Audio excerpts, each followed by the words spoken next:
The new version update of Frozen Era has been completed, officially ushering in the era of public beta testing for all. In 1 minute, all of humanity on Blue Star will be immersed in this game. The game commences with a modest campfire, which delineates the boundaries of your activity. You must continuously gather resources and elevate the level of the campfire. The progression from campfire to large campfire, then to furnace, energy tower, and ultimately to super energy station involves unlocking additional structures and recruiting various troops, all while cultivating your own faction in this extremely inhospitable world. Cao Xing has just traversed to this new realm and unexpectedly activated his unique hidden SSS level talent, Eternal Power. At this moment, he discovers that a stunning sister-in-law is accompanying him. Leveraging their hidden talent, the two collaborate to gradually expand and strengthen their territory. As they venture forth into the outside world, more secrets of this vast universe begin to surface. Chapter 1. The public beta of Frozen Era is launched. Cao Xing, elder brother, is dead. It is said he was beaten to death by several workers at the construction site due to overdue payments. In a certain office building in Xiangang, Cao Xing hears someone calling his name and glances over indifferently at a young man clad in a suit and slick-back hair. He then returns his gaze to his tablet, engrossed in a survival adventure game titled Frozen Era, characterized by a realistic art style, making it a rather hardcore survival game. Players begin the game beside a campfire, as the extreme cold of this world necessitates remaining within the warmth of the fire for safe movement. Should one stray too far from the campfire for an extended period, their game character will succumb to freezing. Players must construct shelters and unlock various fundamental buildings. These structures can be upgraded by collecting diverse materials, such as upgrading from a campfire to a large campfire, a furnace, and eventually even to an energy tower in the later stages. Additionally, players can expand their military forces or develop technology within their territory to unlock different factions. According to the official announcement, a team mode will also be introduced in the future. However, since the game is still in the internal testing phase, Cao Xing notices that no one around him is playing this game, and he cannot even find any information online. Just then, a message appears on his tablet screen. This game will commence public testing in 2 hours and is about to enter maintenance mode. More content is on the way. Stay tuned. Could it be that the public testing is finally commencing? Cao Xing's heart stirs, and at this moment, the young man with slick-back hair naturally takes a seat beside him. Wu Jiahui throws an arm around Cao Xing's shoulder. Cao Xing, you have at least accompanied elder brother for a while. He was still your boss. Do you not feel sorrow at his passing? Cao Xing sets down his tablet, glances at him, and replies, enough of that. After he established Yongsheng Group to cleanse his reputation, he distanced himself from us. After so many years, I was merely his designated driver. There was hardly any emotional bond. Moreover, he was inherently ruthless. It is only natural for him to meet such an end. That is true. Wu Jiahui nods, a knowing smile appearing on his face. It is unfortunate that elder brother pursued Lu Muxue for so long, finally winning her over, preparing to marry, only for this tragedy to occur. Speaking of which, Lu Muxue is indeed a rare beauty. Her figure and those long legs, indeed, anyone who gazes upon her would be enchanted. Alas, elder brother is not destined to enjoy such fortune. Cao Xing refrains from engaging in this conversation as his phone vibrates. Upon seeing the message, he rises from the sofa and prepares to leave. Cao Xing, where are you going? Cao Xing shrugs. I am a driver. Where else could I go? Naturally, I am off to fetch someone. Cao Xing arrives at the underground garage of Yongsheng Group, expertly locating a deep brown Maybach among a plethora of luxury vehicles. Upon opening the door, he is met with an exceptionally opulent interior. This vehicle, along with its lavish embellishments, is worth at least 7 million. Of course, it is certainly not his. Alone and unsupported in a city like Xiangang, merely surviving is a daunting task, let alone affording such a luxury car. Half an hour later, the Maybach halts at the entrance of a 5-star hotel in the city. Cao Xing pulls out his phone and sends a message. Sister-in-law, I have arrived downstairs. A reply swiftly comes through. Moments later, a woman clad in a black gown, tall and graceful, emerges from the hotel. Her demeanor is poised, and the fitted dress accentuates her exquisite silhouette. Her long legs move with the elegance of finely crafted jade. This woman is none other than Lu Muxue. Cao Xing remains in the car as she effortlessly takes a seat in the back of the Maybach. Cao Xing, take me to the funeral home. Cao Xing nods, and the car roars to life. En route, Lu Muxue receives a phone call, her brows furrowing slightly as if troubled by something. I told you, my initial agreement to marry into Yongsheng Group was at your behest. Now that Xunjiang is dead, I have no ties to him. Do not think to use me as a bargaining chip. She appears quite agitated, yet due to her refined upbringing, she quickly calms her inner turmoil. Cao Xing, I apologize, Lu Muxue softly states. Cao Xing shakes his head. He understands her temperament. She is not the type to berate those beneath her simply because of her status. Quite the contrary, Her attitude towards subordinates has always been commendable, and public perception of her remains positive. Since Lu Mushue's rapid rise to fame, the media has extensively reported on her family background and personal history. Her origins are not particularly affluent, but her exceptional beauty and figure propelled her to stardom in adulthood. Naturally, this drew the attention of many with ulterior motives, including Chun Jiang, the chairman of Yongsheng Group, and Cao Xing's elder brother. Very well. Cao Xing nodded. Just as he prepared to start the vehicle, darkness suddenly enveloped him. Subsequently, everyone heard a mechanical, synthesized voice echoing in their ears. The new version of Frozen Era has been successfully updated, officially ushering in the era of public beta testing. In 1 minute, all of humanity on Blue Star will be immersed in this game. Game notice. This is a world untouched by sunlight, vast and boundless, yet perpetually shrouded in frigid cold.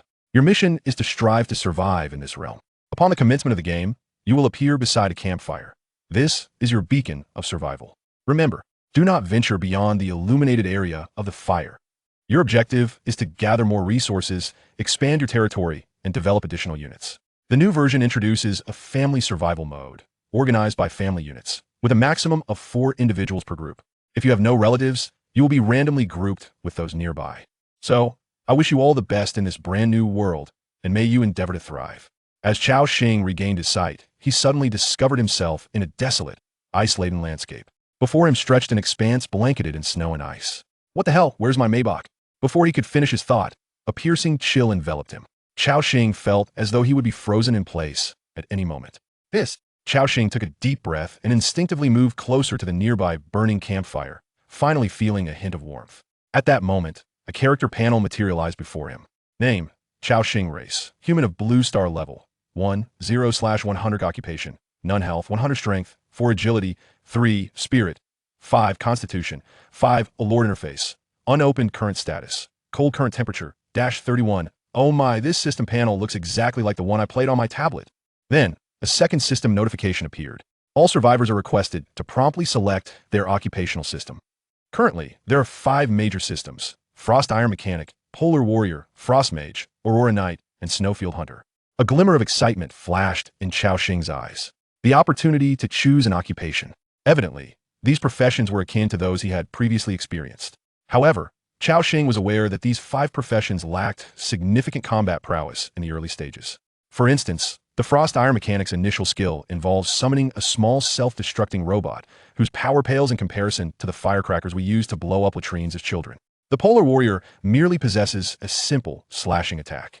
The Frost Mage is slightly better, with an initial Ice Ball spell. As for the Aurora Knight and Snowfield Hunter, they have Purification and Hunter's Perception respectively. To truly wield extraordinary power, one must continuously develop and acquire more skills. Cao Xing pondered. I experimented with all 5 professions during my previous gameplay. The strongest, naturally, is the mechanic, but it is a late-game class that consumes an excessive amount of materials. In the early stages, both the Polar Warrior and Snowfield Hunter are quite formidable, yet they become rather weak in the later phases. At that moment, a look of realization crossed Cao Xing's face. Ah, I see.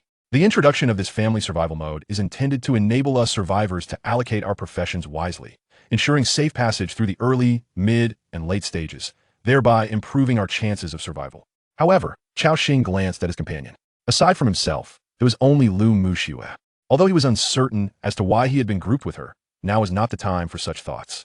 At present, she gazed blankly at the campfire, seemingly attempting to digest the information provided by the system prompt. Cao Xing understood. It seems that achieving a 4-person cooperative mode is not feasible. So what profession should he choose? After a brief contemplation, Cao Xing decisively selected Frost Mage. The system notification appeared. Congratulations! You have successfully chosen the occupation, Frost Mage. Elemental affinity has been unlocked, cold resistance has been slightly enhanced, and initial equipment has been placed in the storage box. Cao Xing exhaled in relief, just as he was about to search for the initial storage box when a second system notification solemnly appeared. Detection indicates that survivor Cao Xing's fate aligns with this world. Personal talent. Eternal Power has been activated. Eternal Power, hidden unique talent. Grants all allied units within the territory a temporary enhancement state that becomes permanent. Cao Xing was momentarily stunned, then exclaimed, "No way, I've got to cheat." Chapter 2. The Bonfire Upgrade and Recruiting the Polar Residents. It is abundantly clear that in order for the talent, Eternal Power, to manifest its potential, it is imperative to amass a greater military presence in my territory. It seems that I shall be pursuing a lordly path henceforth, Cao Xing mused to himself. At that moment, Cao Xing noticed a countdown hovering above him. Time until nightfall, 4 hours and 32 minutes. Note, during the novice protection period, no monsters will assault the camp. Remaining novice protection time, 5 days and 17 hours. Only 4 hours remain until darkness descends. A chill ran down Cao Xing's spine. He was acutely aware that in this frigid world, temperatures would plummet drastically at night. His gaze shifted toward the bonfire before him. Camp Bonfire, Level 1. Bonfire effect. Increases temperature in a radius of 10 meters by 520. Consumption, 1 wood per 15 minutes. Materials required for upgrade, 5 stones. The temperature near the bonfire had already reached 32 degrees, yet it would drop by over 20 degrees come nightfall. It was evident that this Level 1 bonfire would not suffice to ensure his survival through the night. Cao Xing's attention was drawn to a nearby dilapidated hut. Damaged Lord's hut. Can be repaired. Materials required for repair, 10 stones, 20 woods. Suddenly, a light of realization sparked in Cao Xing's eyes. This was it. Once repaired, he could unlock the territory interface and seek refuge within it from the biting cold at night. However, repairing the Lord's hut necessitated stones and wood. Surveying the snowy terrain around him, he spotted a pile of white stones and some cut wood near the bonfire. Stone, white a basic material. Wood, white a basic material. Just as he was about to collect the wood, he heard Lu Mushue's soft inquiry. Ah Xing. That prompt just now asked me to choose a profession. What should I select? It was evident that this woman had already absorbed the system's information and accepted the reality of her arrival in this new world. Cao Xing nodded inwardly, appreciating her swift adaptability. Sister-in-law, you should choose the Aurora Knight. His suggestion stemmed from a personal motive, as the Aurora Knight would possess numerous powerful enhancement skills in the later stages, albeit with fleeting effects. However, with his eternal power, talent, he could transform these enhancements into permanent states. One could only imagine the formidable combat prowess he would wield commanding a legion imbued with permanent buffs. Although Lu Mushue's demeanor and appearance did not quite align with that of a knight, especially as she donned white stockings today, Cao Xing couldn't shake the rather incongruous image of her in armor, with white stockings adorning her lower half. Yet, upon further reflection, perhaps it wasn't such a bad sight after all. A white stocking knight. Ha ha ha. Very well. I shall choose the Aurora Knight, Lu Mushue declared, placing her trust in Cao Xing's decision. In this unfamiliar world, he was the only person she knew. Cao Xing nodded, and then noticed a small wooden chest beside the bonfire. Territory storage chest, Level 1. Storage chest capacity, 40 slots. Note, contains essential supplies and tools for the early stages. Please open it promptly. Approaching the chest, he opened it, revealing an abundance of supplies. Opening successful. Obtained 20 loaves of bread, 1 iron pot, white. For stone axes, white. For stone hammers, white. 1 wooden staff, white. 1 wooden round shield, white. The supplies were ample for 4 people, and the system had not deducted any resources despite their duo status. Satisfied, Cao Xing nodded in approval. With the stone hammer in hand, he could commence the repair of the Lord's hut. This was crucial for their survival through the first night. He hurriedly set about collecting nearby stones and wood, transporting them one by one. System notifications continued to appear. Stone 1. Stone 1. Wood 2. The stones were quite heavy. And after a while, sweat began to bead on Cao Xing's forehead. As a modern individual, his physical fitness was ultimately lacking. Nevertheless, after nearly 20 minutes of effort, he had gathered all the materials needed to repair the Lord's hut. Standing before the hut, he was prompted. Would you like to begin repairing the damaged Lord's hut? This repair will take 17 minutes. Yes. Cao Xing then began to wield the stone hammer, following the blueprint provided by the system, the rhythmic clanging resonating through the air. There was no alternative. Only by repairing the Lord's hut could he unlock other buildings within the territory, until he recruited the polar residents. He would have to rely on his own hands. Observing his industrious figure, Lu Mushue crouched down, the cold prompting her to hug her arms tightly. Her perfect physique highlighted in stark relief. With curious eyes, she asked, Ah Xing, is there anything I can assist you with? Cao Xing glanced at the fire pit and then at the scattered stones and wood in the snow.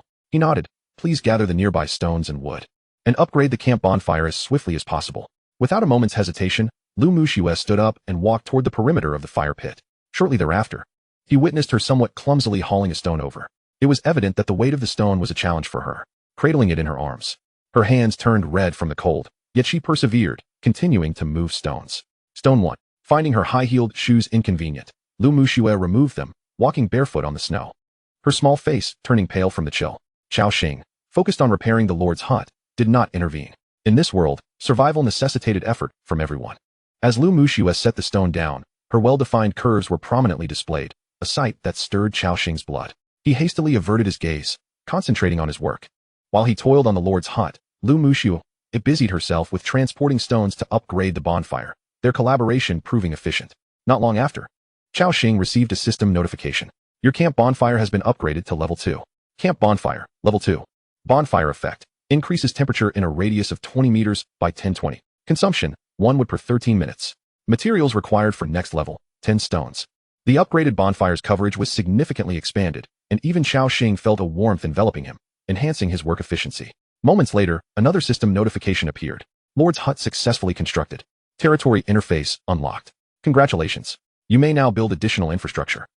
Cao Xing's expression brightened. He could finally construct other buildings. The next step was to create the Polar Residence Hut and summon a few Polar residents to officially embark on his journey as a lord. Simultaneously, a second system notification emerged. As the first survivor in the entire server to construct a lord's hut, you have received a reward. Ice Therapy, Skill Book. Ice Healing Technique. White consumes a certain amount of mental energy to cast Ice Healing Technique on the target, restoring 0.8 health points per second for a duration of 3 seconds. Suddenly, a weathered skill book materialized on the snow-covered ground before Cao Xing. What a surprise. It is indeed a skill book, and one that is applicable to him. Although battles are rare during the beginner's protection period, this skill book undoubtedly bolstered Cao Xing's confidence significantly. Would you like to learn Ice Healing Technique, White? Yes. Without hesitation, Cao Xing clicked to learn. At that moment, a multitude of functional panels appeared before him, namely, territory, buildings, inventory, crafting, channel, personal, territory troops. These interfaces encompassed nearly all functionalities. Cao Xing first accessed inventory, which contained a mere 20 slots of storage space, and was, of course, completely empty. Next, he clicked on buildings. Instantly, a plethora of level 1 structures popped up. These included level 1 simple furnace, level 1 simple stove, level 1 smelting factory, level 1 lumber mill, level 1 blacksmith shop, level 1 igloo, among others. Setting aside the other infrastructures for the moment, Cao Xing first examined the introduction of the igloo. Level 1 igloo can summon polar inhabitants to work for you by consuming food. Area, 12 square meters. Population capacity, for individuals. Materials required for construction, 10 stone, 30 wood. Repair time, 45 minutes, can be expedited by having additional individuals assist, maximum, 2 people. Cao Xing pondered. 45 minutes is quite a lengthy time for one person to construct it. With only 3 hours until nightfall, I need to attend to other matters as well. Therefore, he turned to Lu Muxue, sister-in-law. Could you come over and lend me a hand? Lu Muxue, having exerted considerable effort in transporting stones and wood, was now noticeably fatigued. Her dress drenched in sweat. The outline of her white lace undergarments was faintly visible through her gown. Upon hearing Cao Xing's call, Lu Muxue set down her task and approached him slowly. Xing, what do you need me to do? Cao Xing gestured towards the vacant plot ahead. I wish to build an igloo here, but the construction time is rather prolonged. Your assistance would hasten the process significantly. Lu Muxue appeared slightly bewildered, seemingly having difficulty comprehending.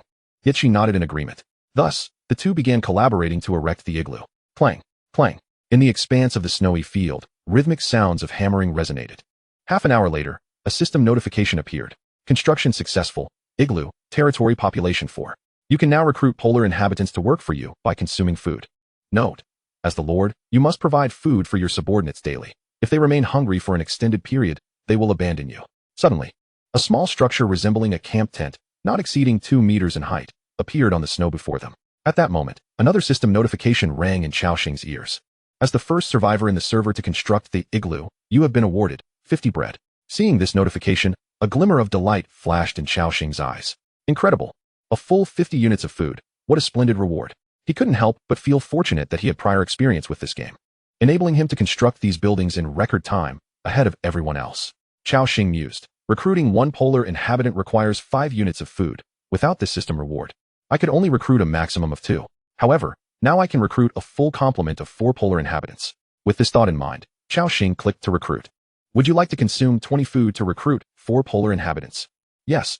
As soon as the words left his lips, the tent before him began to tremble. Then, the entrance swung open, and 4 diminutive figures, not exceeding 1.5 meters in height and clad in thick snowy attire, emerged. These were the polar inhabitants. Upon their exit, they gazed at Cao Xing and Lu Muxue, bowing respectfully. Esteemed Lord, the polar inhabitants are at your service. Beside them, Lu Muxue was utterly astonished by the spectacle of the 4 polar inhabitants appearing seemingly out of thin air. Her mouth agape, she exclaimed, Xing. They have come out. Chapter 3, World Chat Channel. Lu Muxue was left in a state of shock by the sudden manifestation of 4 polar inhabitants in the snow. While Cao Xing remained unfazed, those who have been lords know that this is an entirely ordinary occurrence. At this moment, the 4 polar inhabitants stared at Cao Xing with wide eyes, filled with anticipation. Cao Xing began to inspect their attributes. Polar Inhabitant, a fantasy, can be renamed. Level 10100, can gain experience through combat and other means. Detailed attributes, click to expand. Polar Inhabitant, Zach, can be renamed. Level 10100. Detailed attributes, click to expand. Polar Inhabitant, Mamato, can be renamed. Level 10100. The attributes of these 4 polar inhabitants were quite similar. The one named Zach exhibited slightly higher vitality. Since their names bore a distinctly Western flair, Cao Xing preferred not to trouble himself with memorizing them. Therefore, he pointed at the polar inhabitant named Zach and declared, "From now on, you shall be called Dazhuang, the captain of your little team. The others will be named Erzhuang, Sanzhuang, and Sizhuang. Is that understood?" Lu Muxue couldn't help but chuckle at Cao Xing's simplistic and blunt naming style, finding it rather amusing. However, the furry faces of the polar inhabitants broke into expressions of joy. "Understood. Thank you, esteemed lord, for the names. You successfully named the polar inhabitant, Dazhuang, increasing his loyalty to you by 5 points. You successfully named the polar inhabitant, Erzhuang, increasing his loyalty to you by 5 points." Cao Xing was taken aback. This could actually enhance loyalty? With a loyalty level of 75 points, they were already quite high, ensuring they would not defy Cao Xing's commands. After recruiting the polar inhabitants, it was time to put them to work. Cao Xing opened the building's interface to explore the structures that could be constructed. Level 1 simple furnace can be placed indoors, raising the temperature to 15 to 20 degrees Celsius. Consumption, 1 wood per 20 minutes. Materials required for construction, 6 stone. Note, if you wish to avoid freezing to death at night, I suggest you craft this immediately. Level 1 simple stove can be used for cooking, steaming, and other actions. Materials required for construction, 8 stone, for wood. Note, my friend, this is a crucial apparatus for meals. I trust you understand its significance. Level 1 lumber mill can process logs inside. Area, 30 square meters. Materials required for construction, 30 stone, 50 wood. Note, to achieve wealth, one must first harvest timber. I suggest you prioritize establishing a lumber mill immediately. Level 1 sewing workshop, capable of producing simple cold-resistant clothing or armor within its confines. Area, 30 square meters. Required materials for construction, 40 stone blocks, 60 wooden planks. Note, my lord, you surely would not wish for your subordinates to engage in battle while unclad, would you? Level 1 or processing plant, capable of smelting and sorting ores collected from the wilderness. Processable ores, coal, iron. Upgrade the processing plant to smelt higher-grade metals. Area, 50 square meters. Required materials for construction, 80 stone blocks, 150 wooden planks. Note, to forge more advanced equipment. The processing plant is indispensable. Level 1 blacksmith shop, capable of forging weapons or tools. Area, 30 square meters. Required materials for construction, 100 stone blocks, 200 wooden planks, 20 iron. Note, listen here, my friend, a soldier without weapons is akin to a toothless tiger. There are many types of level 1 buildings. In addition to those mentioned, there are also medical rooms, small shelters, walls, gates, and so forth. However, these constructions require substantial amounts of stone blocks and wood, along with higher-grade materials such as refined iron. Clearly, Cao Xing does not possess a single piece of iron. Moreover, the stone blocks and wood near the campfire have already been exhausted. In this frigid landscape, is there anywhere else from which resources can be gleaned? Cao Xing surveyed his surroundings, and suddenly his eyes brightened. Approximately 100 or 200 meters away, he spotted a small grove cloaked in snow and several large boulders. These should serve as initial resource points. Thus, Cao Xing retrieved 4 stone axes and 4 iron picks from his backpack, distributing them among the 4 polar dwellers. He then instructed Dazhuang, Erzhuang, form a small team and proceed to fell timber over there. Sanzhuang, Sizhuang, take the tools and gather more stone blocks to bring back. The 4 polar dwellers immediately stood tall, responding respectfully, "Yes, my lord." With that, they each took their tools and ventured into the snowy expanse beyond the campfire. Due to their innate abilities, they could work outside for longer periods than Cao Xing and the others. All 4 polar dwellers were dispatched by Cao Xing to collect resources. Lu Muxue blinked her lovely eyes. Xing, what shall we do now? Observing her skin flushed from the cold and her complexion turning pale, Cao Xing realized that if this continued, even if Lu Muxue did not succumb to frostbite, she would undoubtedly fall ill. Falling ill in the snow is an exceedingly troublesome matter. Cao Xing said, "Sister-in-law, please proceed indoors and construct the stove and fireplace first." "All right," Lu Muxue replied softly, not insisting further, and gracefully entered the interior. Cao Xing checked the remaining supplies. Food, 50, wood, 27, stone blocks, 17. Currently, the most scarce resource is stone blocks. Wood is equally vital for warmth during the night. The current temperature, though barely sufficient to survive the first night, remains precarious. Therefore, it is imperative to upgrade the campfire. A system prompt appeared. "Would you like to consume 10 stone blocks to upgrade the campfire?" Cao Xing confirmed, and then began to hammer away. After several minutes, Cao Xing observed that the campfire had been constructed to a height of over 1 meter using stone blocks, gradually taking the form of a furnace. The flames roared brightly. Campfire upgrade successful, current level, 3. Campfire, level 3. Campfire effect, increases temperature by 10-20 in a radius of 40 meters. Consumption, 1 wood every 10 minutes. Materials required for next level, 20 stone blocks, 10 wooden planks. Excellent. Although the temperature has not increased, the heating radius has doubled. However, the consumption has also escalated, requiring 1 piece of wood every 10 minutes. At this rate, the wood in the camp will not last long. Once the wood is depleted, they will lose their source of warmth, facing the harsh reality of temperatures plummeting to at least 60 degrees below zero. It will not be long before they succumb to the cold. Cao Xing furrowed his brow, hoping that the polar dwellers would successfully gather timber. Having worked outside for too long, Cao Xing felt as if he were on the verge of freezing. Thus, he too entered the Lord's cabin. Inside, the dimness was exacerbated by the lack of lighting. A graceful figure was constructing the stove in the corner. She bent slightly, her long, slender legs accentuated, and her gaze upward revealing a dress that hugged her curves.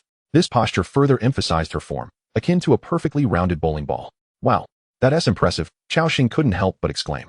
Lu Muxue, thinking Cao Xing had come to supervise her work, wiped the sweat from her brow and softly said, Xing, the stove will be ready shortly. Cao Xing shook his head. Sister-in-law, let me assist you. Lu Muxue replied softly. With Cao Xing's help, the construction of the stove progressed significantly. Minutes later, a system prompt appeared. Level 1 stove construction successful. However, this time, Cao Xing did not hear the reward notification. A realization dawned upon him. It seemed that basic structures like the stove did not trigger rewards. Of course, it is also possible that other survivor teams had already constructed it beforehand.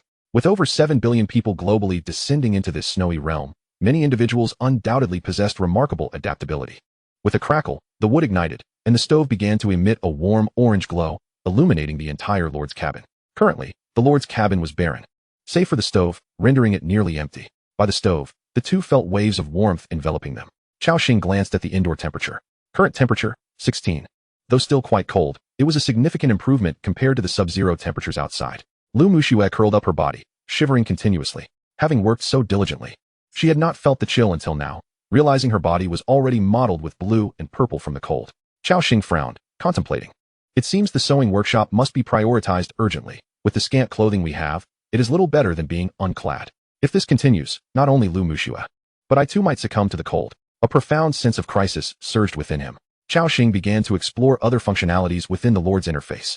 Upon opening the crafting interface, a plethora of basic tools appeared.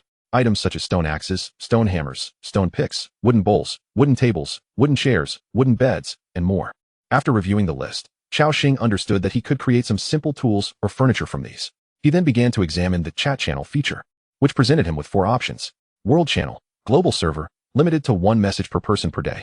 Regional channel. This encompasses a square area of 500 by 500 kilometers, where all survivors within the area may communicate without restriction. Team channel. Only survivors within your territory may speak here, with no limit on the number of utterances. Private chat channel. Unlimited one-on-one conversations. Cao Xing opened the world channel, and a deluge of information flooded in. Zhao Xingbing. Heavens. How did I end up in this dreadful place? I'm freezing to death. Chen area. Help. It's so cold, so cold. Zhang Chong. Did the system not say we would be assigned according to family? Who are these people? I don't recognize any of them. Bear Grylls, a survival game? How delightful. This presents an unprecedented challenge for me. Yamamoto Tetsuya. Let the male gun shine once more. Ma Dongshi, Shiba. If I find out who is behind this prank, I shall crush their jewels. Chapter 4. Child, you are invincible. Cao Xing mused to himself. As I anticipated, apart from me, no one has had prior experience with this game. Everyone remains in a state of confusion and ignorance. If they do not take action soon to adapt to this world, many may perish on the first night. Although we are currently under a beginner's protection period, where monsters will not attack the camp, the frigid temperatures of night are no trivial matter. Just then, Cao Xing heard frantic knocking at the door. Bang, bang, bang. My lord, something's wrong. Please, help me. Hearing the cries for help, Cao Xing furrowed his brow, an ominous premonition stirring within him. He hastily tossed a small wooden shield to Lu Muxue, then drew a wooden staff and assumed a battle stance. Upon opening the door to the Lord's cabin, he beheld 2 polar individuals huddled together, fear evident in their eyes. Cao Xing inquired, what has happened? One of them, Heir Zhuang, quickly replied, my lord, there's a snake. A huge snow-venomous snake in the forest has bitten de Zhuang, and he is on the brink of death. Cao Xing's gaze shifted to de Zhuang, whose complexion had turned purple, his body trembling uncontrollably. Simultaneously, purple numbers marked 2, 2, continued to emerge above his head, an indication of severe poisoning. Observing this scene, concern also flickered in Lu Mushue's eyes. Cao Xing examined De Zhuang's attributes. Polar individual, De Zhuang. Level, 10100. Health, 52140. Current status, poisoned, level 1 snake venom. Seeing the poison status, Cao Xing felt a sense of relief. Fear not, it's merely level 1 snake venom. Sister-in-law, just cast a purification spell. Lu Mushue appeared somewhat perplexed, but after a moment, she regained her composure. She then raised her right hand. A vibrant display of multicolored auroras coalescing in her palm. May the sacred aurora bless you. Lu Mushue's serene voice resonated. With that, the radiant light enveloped De Zhuang. Simultaneously, De Zhuang felt a surge of holy power enter him, the snake venom within him dissolving like snow. His complexion gradually improved. Filled with gratitude, De Zhuang exclaimed, "Thank you, mighty and benevolent Lord." However, although De Zhuang was freed from the venom, his pallor remained weak. His health had plummeted to half, leaving him in a wounded state. Without a medical facility, treating injuries proved to be quite troublesome. Cao Xing glanced at his skill bar. Aside from a skill called Frostball, there was also one named Frost Healing. Then, Cao Xing raised his staff, a peculiar frost power gathering within it. With a swift motion, he directed the frost energy into De Zhuang's body. In the next moment, green numbers marked 3-3 began to appear above De Zhuang's head. Following this, a system notification emerged. Frost Healing, successfully cast. The talent, Eternal Power, has activated, and this skill has become permanent. Cao Xing was momentarily stunned, his jaw dropping. What? Healing spells can work too? He recalled the description of this talent. Eternal Power grants all friendly units within the territory a permanent enhancement state upon receiving a brief boost. Yet, to his astonishment, healing spells were classified as a form of enhancement. In that moment, a look of sheer ecstasy illuminated Cao Xing's eyes. In other words, De Zhuang now possessed a buff for infinite health regeneration. Watching De Zhuang's steadily recovering health, Cao Xing couldn't help but exclaim, "Child, you are invincible." Of course, Cao Xing's mental fortitude was not particularly high at the moment, allowing him to restore only 3 health points. Even if De Zhuang could regenerate infinitely, if he encountered a particularly strong foe, a single strike could still spell his doom. Thus he was not truly invincible. Before long, De Zhuang's health was fully restored, and he appeared revitalized. At this moment, De Zhuang excitedly declared, "My lord, I feel a healing force within me, continuously restoring my life." Cao Xing nodded in acknowledgement. "Thank you, my lord. Your power is vast and magnificent. De Zhuang's loyalty to you has increased. Current loyalty, 80. Cao Xing began to ponder a question. If Frost Healing could grant infinite health regeneration to the polar individuals, could it also be applied to himself or Lu Mushue? After a moment of contemplation, he directed Frost Healing toward Lu Mushue. The same system notification appeared. Frost Healing, successfully cast. The talent, Eternal Power, has activated, and this skill has become permanent. Cao Xing and Lu Mushue's eyes widened in astonishment, both recognizing the shock reflected in each other's pupils. What? This talent can also affect human survivors. Cao Xing could only think, this is incredible. With this, his survival capability would undergo a qualitative leap. Eagerly, he prepared to cast a healing spell on himself. However, just as he was about to raise his staff, a wave of dizziness washed over him, nearly causing him to faint. Shaking his head, he quickly understood the reason. Is it because my mental power is insufficient? Releasing 2 healing spells has reached my limit? Recovery of mental power required rest or sustenance. Nevertheless, the urgent matter at hand was to expel or eliminate the venomous snake in that forest. Otherwise, the source of timber for the territory would be cut off. With 2 individuals capable of infinite health regeneration within the team, they should be able to contend with ordinary wild beasts. Cao Xing declared, "Let us go and deal with that venomous snake." The 2 polar individuals raised their stone axes and shouted in unison, following the footsteps of our lord. Thus, he led De Zhuang, Air Zhuang, and Lu Mushue out of the lord's cabin. As for San Zhuang and Si Zhuang, they were currently exerting themselves to transport stones into the territory. Stone 1. Stone 1. System notifications continued to appear. Cao Xing nodded in satisfaction. Before long, they stepped out of the firelight's embrace. In an instant, the temperature plummeted by several degrees. The biting cold surged forth like invisible blades, slicing through their bodies with relentless precision. A wave of sharp pain washed over them. Lu Mushue instinctively huddled closer, her body trembling from the chill. Even Cao Xing could feel a stiffening sensation coursing through his body. The frigid weather, plunging to a terrifying -50 degrees, is utterly dreadful. Without the resilience of polar denizens and suitable cold-resistant garments, one would be rendered immobile within mere minutes, frozen solid as a popsicle. Fortunately, the forest that Cao Xing intends to venture into is a mere 100 meters away from their campfire. The quartet trudges through the snow, leaving behind a trail of footprints. Before long, they arrive at a small grove where a sparse cluster of white birch trees stands, their branches ensconced in a shroud of ice and snow. "My lord, the venomous serpent lies over there." Following Dazhuang's pointed direction, Cao Xing spies a massive serpent, approximately 2 meters long, coiled upon a branch of a grand tree. Hiss, hiss. This snow-white serpent, brandishing a tongue of vivid crimson, adopts a menacing posture toward the four adventurers. Before Cao Xing's eyes, the serpent's attributes materialize. Snowfield Venomous Serpent, Level 2. Species, Beast. Health, 160-160. Attack Power, 81. Attributes, Strength 4, Agility 7, Spirit 5, Constitution 8. Skills, Ambush, Neurotoxin. Note: this is a venomous serpent that has adapted to the polar environment, having undergone an unknown evolution. It is no wonder that Dazhuang and Erzwang together could not contend with such a creature. Even with Cao Xing's assistance, they would need to proceed with utmost caution to face it. However, the circumstances have since evolved, for his party boasts 2 entities with infinite regenerative capabilities. Of course, Lu Muxue currently possesses no combat prowess. Cao Xing brought her along merely to acclimatize her to the rhythm of battle in this world. Lu Muxue is a perceptive woman. She comprehends Cao Xing's intentions and is hastily assimilating all that this world entails. Dazhuang advance. Cao Xing commands directly. At his words, Dazhuang, wielding his stone axe, charges forth. With a loyalty rating of 80, he is almost entirely obedient to Cao Xing's commands, never defying his lord's orders. Hiss! The Snowfield Venomous Serpent's body instantly arches before it lunges forward in a swift strike. Whoosh! Like a white shadow, it swiftly sinks its fangs into Dazhuang's shoulder. The sharp, venomous fangs pierce through his thick winter clothing, embedding themselves in his flesh. 6. In the next moment, purple numbers, 2 and 2, reappear above Dazhuang's head. He has been poisoned again. Yet, shortly thereafter, green numbers, 3 and 3, emerge. A look of joy spreads across Dazhuang's face. I have the blessing bestowed by my lord. You wicked creature can no longer harm me. With that declaration, Dazhuang reaches out with a mighty hand, grasping the serpent by its neck. He then brings his axe down with ferocity. Chapter 5. First Kill Reward, Serpent Man Priest Recruitment Scroll. Thud. The axe cleaves into the serpent's smooth body, leaving a gaping wound that oozes blood. 8. A damage number rises into the air. The Snowfield Venomous Serpent, writhing in pain, bites down harder. However, in its infinite regenerative state, Dazhuang fights with the vigor of a battle-hardened warrior. Seizing the serpent, he unleashes a barrage of frenzied strikes. Thud, thud, 10, 9, 9. The sound of flesh meeting flesh reverberates repeatedly. After a few bites, the serpent seems to realize something is amiss. Its health steadily dwindles, quickly dropping below 80. Yet, this adversary, though seemingly weaker, continues to exhibit astonishing resilience. The serpent is baffled, recognizing that its foe's condition is not as it should be. With a swift twist of its body, it attempts to flee. Cao Xing, observing the serpent's movements from behind, immediately shouts, "Do not let it escape. Erzwang, you too advance." "At your service, my lord." Erzwang responds, rushing forward to engage the Snowfield Venomous Serpent. With Erzwang's involvement, the serpent's health diminishes even more rapidly. Thud, thud. The 2 stone axes relentlessly strike the serpent's body.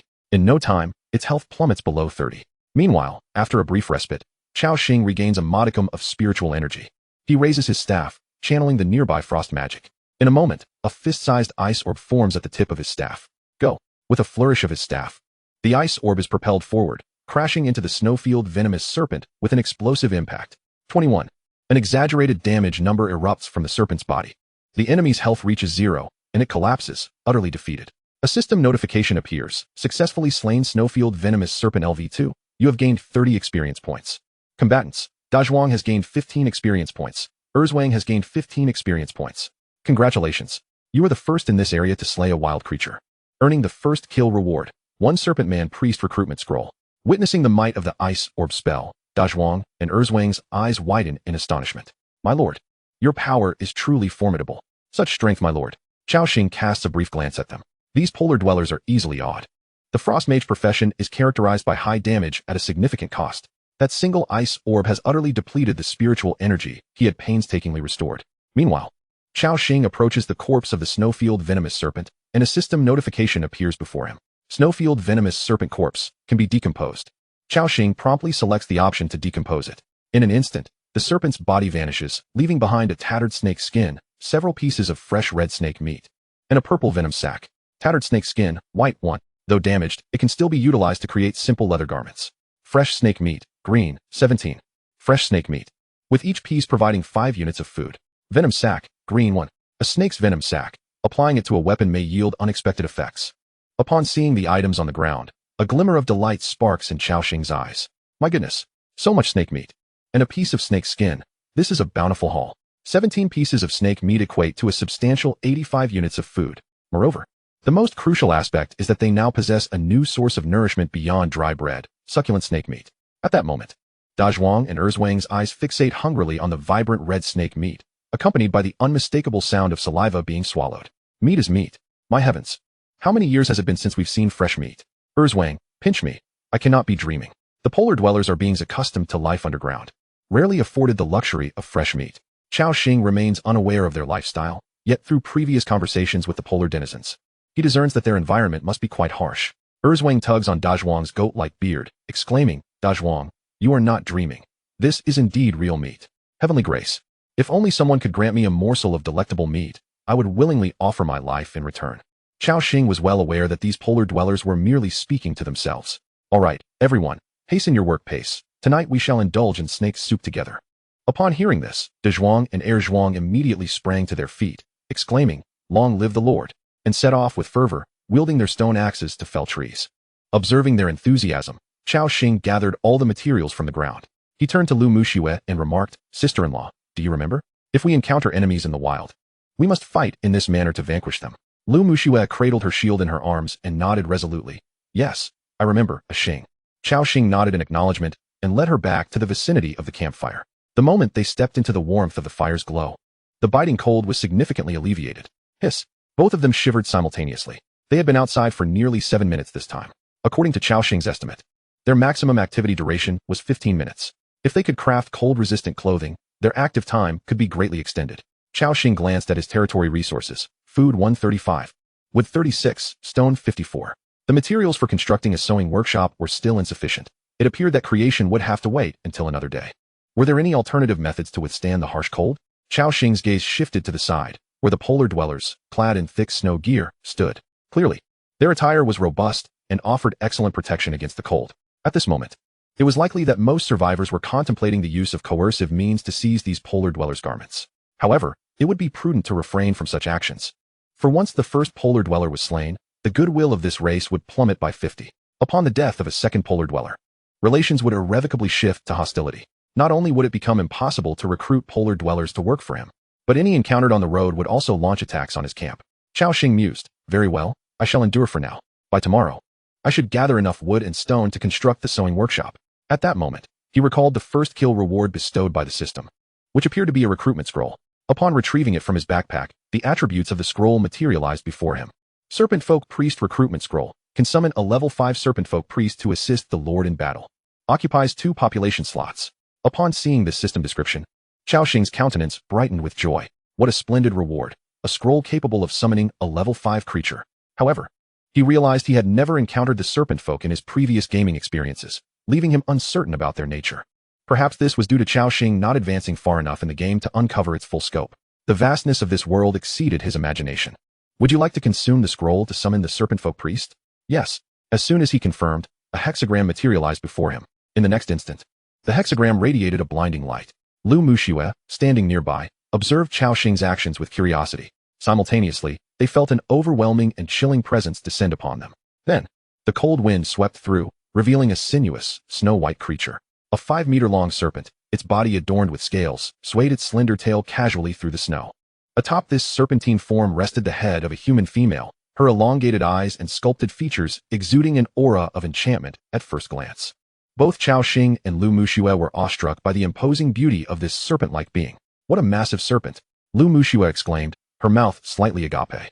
This was Cao Xing's first encounter with such a creature, far exceeding his expectations. So this is the Serpent Folk? Truly a fitting name. In that moment, the serpentine figure fixed its eerie green gaze upon Cao Xing and softly uttered, Esteemed Lord, I, Ilena, the Serpent Folk Priest, am at your service. Before Cao Xing appeared the attributes of this serpent being. Chapter 6, Discovery of a Wild Coal Mine. Serpent Folk Priest, Ilena. Race, Serpent Folk. Level, 5, 1, 324,000. Health, 480. Attack power, 5, 154, weapon bonus. Attributes, Strength, 21, Agility 17, Spirit 18, Constitution 24. Skills, Scaled Armor, provides an additional 10 armor to self or an ally, cooldown 90 seconds. Serpent Folk Frenzy, grants frenzy effect to self or an ally, increasing movement speed and attack speed by 20 for 60 seconds, cooldown 120 seconds. Talent, Ice Bloodline, can survive longer in extreme weather conditions. Hunger, 67. Loyalty, 68. What formidable attributes. Truly worthy of a level 5 being. Cao Xing marveled. Most critically, he noted Eilena's 2 skills, Serpent Folk Frenzy and Scaled Armor. Both of these skills were indeed enhancement-type buffs. Coupled with his SSS level talent, they effectively granted a permanent increase of 10 armor. For calculation ease, 1 point of armor negates 1 point of attack power. It could be inferred that, apart from Zhuang, the attacks from the other polar dwellers would struggle to inflict significant damage upon Cao Xing. This clearly illustrated the terrifying enhancement this skill provided in the early game. Moreover, the other skill, Serpent Folk Frenzy, which increased both movement and attack speed by 20, was even more terrifying as a percentage increase skill. At that moment, Cao Xing felt as if he had stumbled upon a treasure. Suppressing his excitement, he instructed, Eilena, please cast the Serpent Folk Frenzy skill upon us. In this world, he intended to seize every opportunity to enhance his power. Eilena flicked her crimson tongue and replied, with utmost pleasure, my lord. With that, Eilena raised her spear, gathering a surge of red energy upon it. Then, she pointed her spear, and a burst of energy enveloped Cao Xing. In an instant, he felt a surge of heat within him, significantly enhancing both his attack and movement speed. The casting of Serpent Folk Frenzy was successful, and the talent, Eternal Power, had activated, rendering the skill permanent. Upon seeing this notification, Cao Xing clenched his fists in exhilaration. Indeed, it was possible. Concurrently, Eilena raised her spear once more, and a wave of white energy descended upon her own form. Cao Xing felt as though an invisible layer of scales had enveloped him. The activation of the skill, Scaly Armor, was successful, and the talent, Eternal Power, had taken effect, rendering this skill permanent. This layer of scales was remarkably tough and smooth, manifesting only when he was under attack. In other words, in everyday life, Cao Xing appeared no different from an ordinary person. With palpable excitement, he exclaimed, excellent. This significantly boosts my defensive capabilities. Once the cooldown period for the skill elapsed, Cao Xing requested Eilena to bestow 2 statuses upon both himself and Lu Muxue. Following the notification of the talent's activation, Eilena also realized that the power within her would no longer dissipate as before. Instead, it would remain permanently. A flicker of confusion crossed her mind, but when Cao Xing cast a permanent ice heal upon her, she understood the reason. My lord, your power is truly boundless. It will eternally reside within me. Cao Xing's expression turned slightly peculiar. He felt an oddity in her words. Shaking his head, he began to ponder other matters. This frenzy skill could enhance speed by 20. In other words, if he could apply it to all 4 of the polar dwarfs, their efficiency would increase dramatically. Thus, he inquired, Eilena, can you continue to cast skills? Eilena gently shook her head, replying, my lord, these skills consume my mental energy, and I require some time to recuperate. Cao Xing nodded in acknowledgement. He then turned his gaze towards the 4 polar dwarves laboring in the distance. At that moment, Zhuang and Zhuang were each jogging towards him with a bundle of processed timber, while Zhuang and Zhuang carried several stones. The sight of the 4 diminutive figures sprinting through the snow was rather amusing. They deposited the materials near the bonfire, where they promptly vanished, accompanied by a series of system notifications. Timber 5, Stone 3, Stone 3. Cao Xing calculated the round trip time for the quartet, estimating it to be approximately 10 minutes. With an hour and a half remaining until dusk, it meant they could gather a maximum of 90 timber and 54 stones before nightfall. I require additional labor, he mused, but the polar dwarf hut can only accommodate 1. To recruit more dwarves, I must upgrade the existing hut. A level 2 polar dwarf hut can recruit 4 additional dwarves, significantly enhancing work efficiency. However, this will also increase food consumption and occupy my population cap. Cao Xing glanced at his population. Population, 850. The maximum population limit for a level 1 territory is 50 and can be increased by upgrading the lord's hut. Just then, Zhuang dashed to Cao Xing's side and reported, my lord, I have something to inform you. Cao Xing looked at Zhuang and asked, what is it? Zhuang replied, while collecting stones with Zhuang, we discovered a small coal mine approximately 300 to 400 meters to the right. However, it appears to be guarded by 2 snow wolves, and we did not dare approach.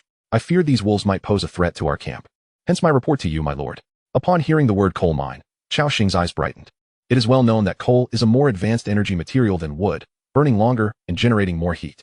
If he could seize control of the coal mine, he could conserve a significant amount of wood for constructing other facilities. Cao Xing quickly inquired, what is the strength of those snow wolves? Do you know how many there are? Zhuang nodded. We observed for a while, and currently see only 2 snow wolves. They seem to possess slightly greater strength than that poisonous snake. Cao Xing's expression became even more animated. 2 snow wolves, as Zhuang described, being slightly stronger than the snow poisonous snake, would likely be monsters of level 3 to 4. Before summoning Eilena, he had little confidence in dealing with them. However, now, he could devise a plan to secure that coal mine. Thus, Cao Xing nodded and said, well done, Zhuang. Tonight, I will reward you and see Zhuang with some snake meat. Upon hearing that there would be snake meat for dinner, San Zhuang's eyes sparkled with excitement. He eagerly nodded. Thank you for your generosity, my lord. San Zhuang will do his utmost to contribute. With that, San Zhuang resumed his collection of stones. Lu Muxue, having overheard their conversation, anxiously asked, Xing, are we going to fight? Cao Xing nodded. Yes, the coal mine is a vital resource point. The sooner we capture it, the better. Fear flickered in Lu Muxue's eyes, but she mustered her courage and declared, I will fight alongside you. Cao Xing did not refuse her, though the snow wolves were formidable. Lu Muxue had already been granted 3 permanent buffs. Both her defensive and restorative capabilities had seen significant enhancements, and with Elena at level 5, they should have no trouble dealing with 2 snow wolves. However, before the battle, he could still utilize some items to bolster their combat power. Cao Xing retrieved a purple venom sac from his backpack. Venom sac of the snow poisonous snake, green. Effect, when applied to a weapon. It grants the next 15 attacks a level 1 poisoning effect. Remaining uses, 10 times. He applied the venom to Elena's trident and Lu Muxue's ordinary stone axe, bestowing a faint purple glow upon their weapons. Having completed these preparations, Cao Xing nodded and said, let us set forth now. With that, he raised his plain wooden staff and strode into the snow. Elena, wielding her trident, led the way, her serpentine form weaving through the snow, leaving a distinct trail. Cao Xing and Lu Muxue followed closely behind. As they ventured further from the bonfire, the snow on the ground thickened, nearly reaching their ankles, and a piercing chill enveloped them. After approximately 4 minutes, they arrived at the location described by San Zhuang. Indeed, a dark mine entrance awaited them, alongside a pile of mined coal. Small coal mine, special resource point. Remaining extractable resources, coal 1754, stone 754, soil 5360. Current status, unoccupiable. Chapter 7, The Great Explosion. Upon seeing the description of the coal mine, Cao Xing's eyes sparkled with excitement. Such an abundance of resources. If he could capture this coal mine, he would have no concerns for resources in the near term. However, the coal mine was currently in an unoccupiable state. This was due to the presence of enemies within the cave. They observed 2 snow-white figures moving inside the mine. Sensing the dangerous aura emanating from Elena, the 2 snow wolves emerged one after the other. How? With their pure white fur, 2-meter-long bodies, and exposed fangs, they exuded an overwhelming sense of intimidation. The 2 snow wolves stood at the entrance of the mine, their limbs taut and vigilant, growling threateningly at Elena. Cao Xing beheld the attributes of the snow wolf. Snow wolf, level 3. Species, beast. Health points, 220,220. Attack power, 1618. Attributes, strength 8. Agility 9, Spirit 7, Constitution 11. Skills, Bite Pounce. Species talent. Pack effect. If the number of participating snow wolves in battle exceeds 10, the pack talent is activated, increasing attack power and movement speed by 20. Indeed, it was a level 3 snow wolf. The attributes of the other snow wolf were quite similar. Cao Xing felt a sense of relief. Fortunately, there were only 2 snow wolves here. Had there been more, the activation of their species talent would have compelled Cao Xing to retreat in haste. However, at this moment, as he observed the thick, lustrous fur of the 2 snow wolves, he could not help but liken them to a smooth-skinned young woman. He chuckled to himself, hey, little snow wolves, do be so kind as to offer up your pelts. At that moment, Lu Muxue and Elena simultaneously turned their heads to glare at Cao Xing. He froze in place, mortified. How could he have voiced his innermost thoughts? The 2 snow wolves seemed to sense that Cao Xing and his companions were not to be trifled with, lowering their heads and emitting threatening growls. The serpent woman Elena flicked her crimson tongue defiantly. Hiss, hiss. The atmosphere between the 2 parties was charged with tension. Lu Muxue, somewhat anxious, raised her wooden shield. After several seconds of standoff, the 2 snow wolves lost patience first. They lunged towards her with ferocity. Awoo! Lu Muxue, holding her shield, felt immense pressure from the 2-meter-long bodies of the snow wolves. Her long, slightly curvaceous legs trembled slightly. Just then, Cao Xing's voice rang out from behind, sister-in-law. Raise your shield and block their attack. Rest assured, your attributes can withstand it. In her panic, Lu Muxue felt a surge of confidence upon hearing his words. She instinctively complied. As she raised her shield, one of the snow wolf's claws grazed past her. Bang! A soft gasp escaped Lu Muxue's lips. Contrary to her expectations of being sent flying, she found a layer of snowy white scales had formed on her arm, significantly mitigating the impact. Did I actually block it? Lu Muxue stared in astonishment at the scene before her. Cao Xing praised from behind. Sister-in-law, well done. Encouraged by Cao Xing's words, Lu Muxue's confidence soared. She took a deep breath, puffing out her chest proudly. Time and again, Lu Muxue raised her shield, absorbing the snow wolf's attacks. Bang, bang, bang. The sounds of impact echoed, yet Lu Muxue gritted her teeth, refusing to take a step back. Her legs, draped in white silk, were taut with muscle, and her curvaceous form quivered with each strike. It was evident that Lu Muxue must have engaged in fitness regularly. even in the defensive stance. Her perfect body contours were unmistakably revealed. Sister-in-law, besides withstanding the attacks, remember to use your weapon in your other hand to counterattack. Cao Xing instructed Lu Muxue on how to fight. Lu Muxue followed his guidance diligently, seizing the opportunity when the snow wolf's paw strike missed. She lifted her stone axe and swung it toward the wolf's head. Thud. 8, 2, 2. The numbers in front represented the slashing damage inflicted by Lu Muxue, with the latter indicating the accompanying venom effect. Although the damage was minimal compared to the snow wolf's health exceeding 200, it bolstered Lu Muxue's confidence. So I can indeed withstand these monsters. Gradually, Lu Muxue found her rhythm in attacking. Thud, thud, 8, 9, 14. Critical damage. She successfully blocked the snow wolf's attacks while seeking opportunities to retaliate. Meanwhile, Cao Xing was behind her, conjuring an ice ball spell. Crack. 19 this time. The damage from the ice ball spell was not as high as the first, for the snow wolf was a level 3 creature, possessing greater defense than the snowy venomous snake. Together, they faced this snow wolf, and it appeared less perilous than anticipated. As for the serpent woman Ailina, she was single-handedly overpowering the other snow wolf. Her spear was so formidable that each thrust pierced the snow wolf, creating several bloody punctures. 37-2. 32-2. Before long, the health of this snow wolf dropped below half. In contrast, Ailina's defense reduced the damage from the snow wolf's claw strikes to mere single digits. At that moment, green numbers of 3 appeared above Ailina's head. In no time, her health was completely restored. This scene instilled despair in the snow wolf before them. How could one combat an enemy with such infinite vitality? In less than 30 seconds, Ailina dispatched the snow wolf. Your territory member, Ailina has slain a level 3 snow wolf, gaining 40 experience points. You have gained 20 experience points. Lu Muxue received the same system notification. Once Ailina concluded her battle, she swiftly turned and joined Cao Xing in combat. With Ailina's involvement, the outcome of the ensuing battle was no longer in doubt. The final snow wolf let out a mournful howl before collapsing lifelessly to the ground. Cao Xing and Lu Muxue both breathed a sigh of relief. As modern individuals, this was their first experience of combat in such a manner. Although Cao Xing maintained an air of composure, he was inwardly quite anxious. If Lu Muxue had faltered, his own frail physique would have been no match for the snow wolf's assault. Fortunately, Lu Muxue did not disappoint. Cao Xing approached her, noticing her pallid complexion, and gently patted her back, saying, "Sister-in-law, you've worked hard. Your performance was truly commendable." Lu Muxue nodded slightly, her inner tension dissipating a bit. Cao Xing shifted his gaze to the ground, where 2 wolf carcasses lay. Snow wolf corpse 2 can be disassembled. Cao Xing promptly clicked to disassemble.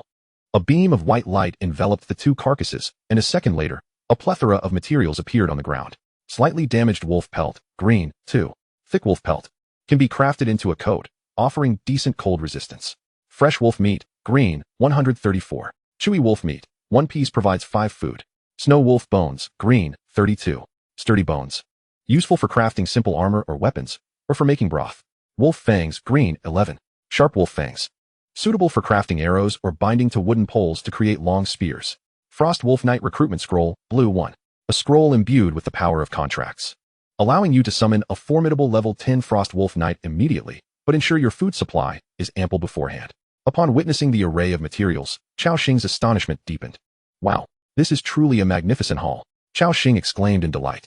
2 wolf pelts were promptly utilized as raw materials for crafting cold-resistant garments, effectively alleviating his urgent predicament. The wolf meat was abundant, exceeding 100 portions. If rationed carefully, it would sustain them for at least half a month.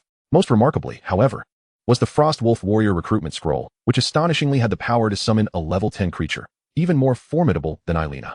A glimmer of joy appeared on Lu Muxue's face as she comprehended the immense value of these resources.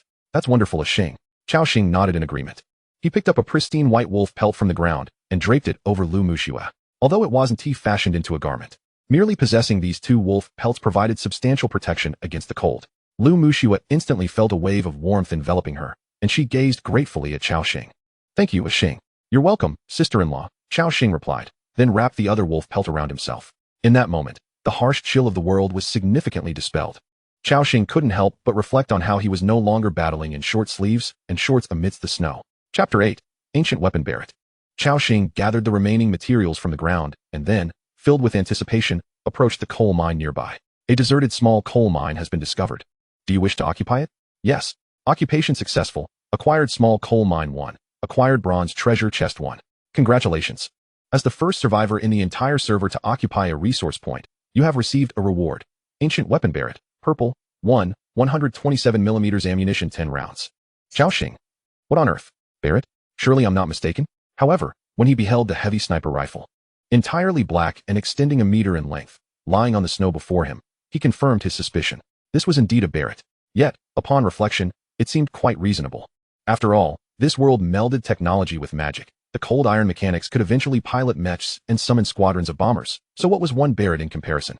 With this thought, Cao Xing joyfully collected the Barrett and the ammunition scattered on the ground. Ancient weapon Barrett, purple. Quality, rare. Attack power, 967993. Attack interval, 2 seconds. Special effect 1. Armor piercing. When attacking, there is a 50 chance to ignore 100 points of enemy armor. Special effect 2. Headshot, dealing an additional 50 damage when targeting the head. My goodness, this is absolutely incredible. Undeniably, this was a true weapon of mass destruction.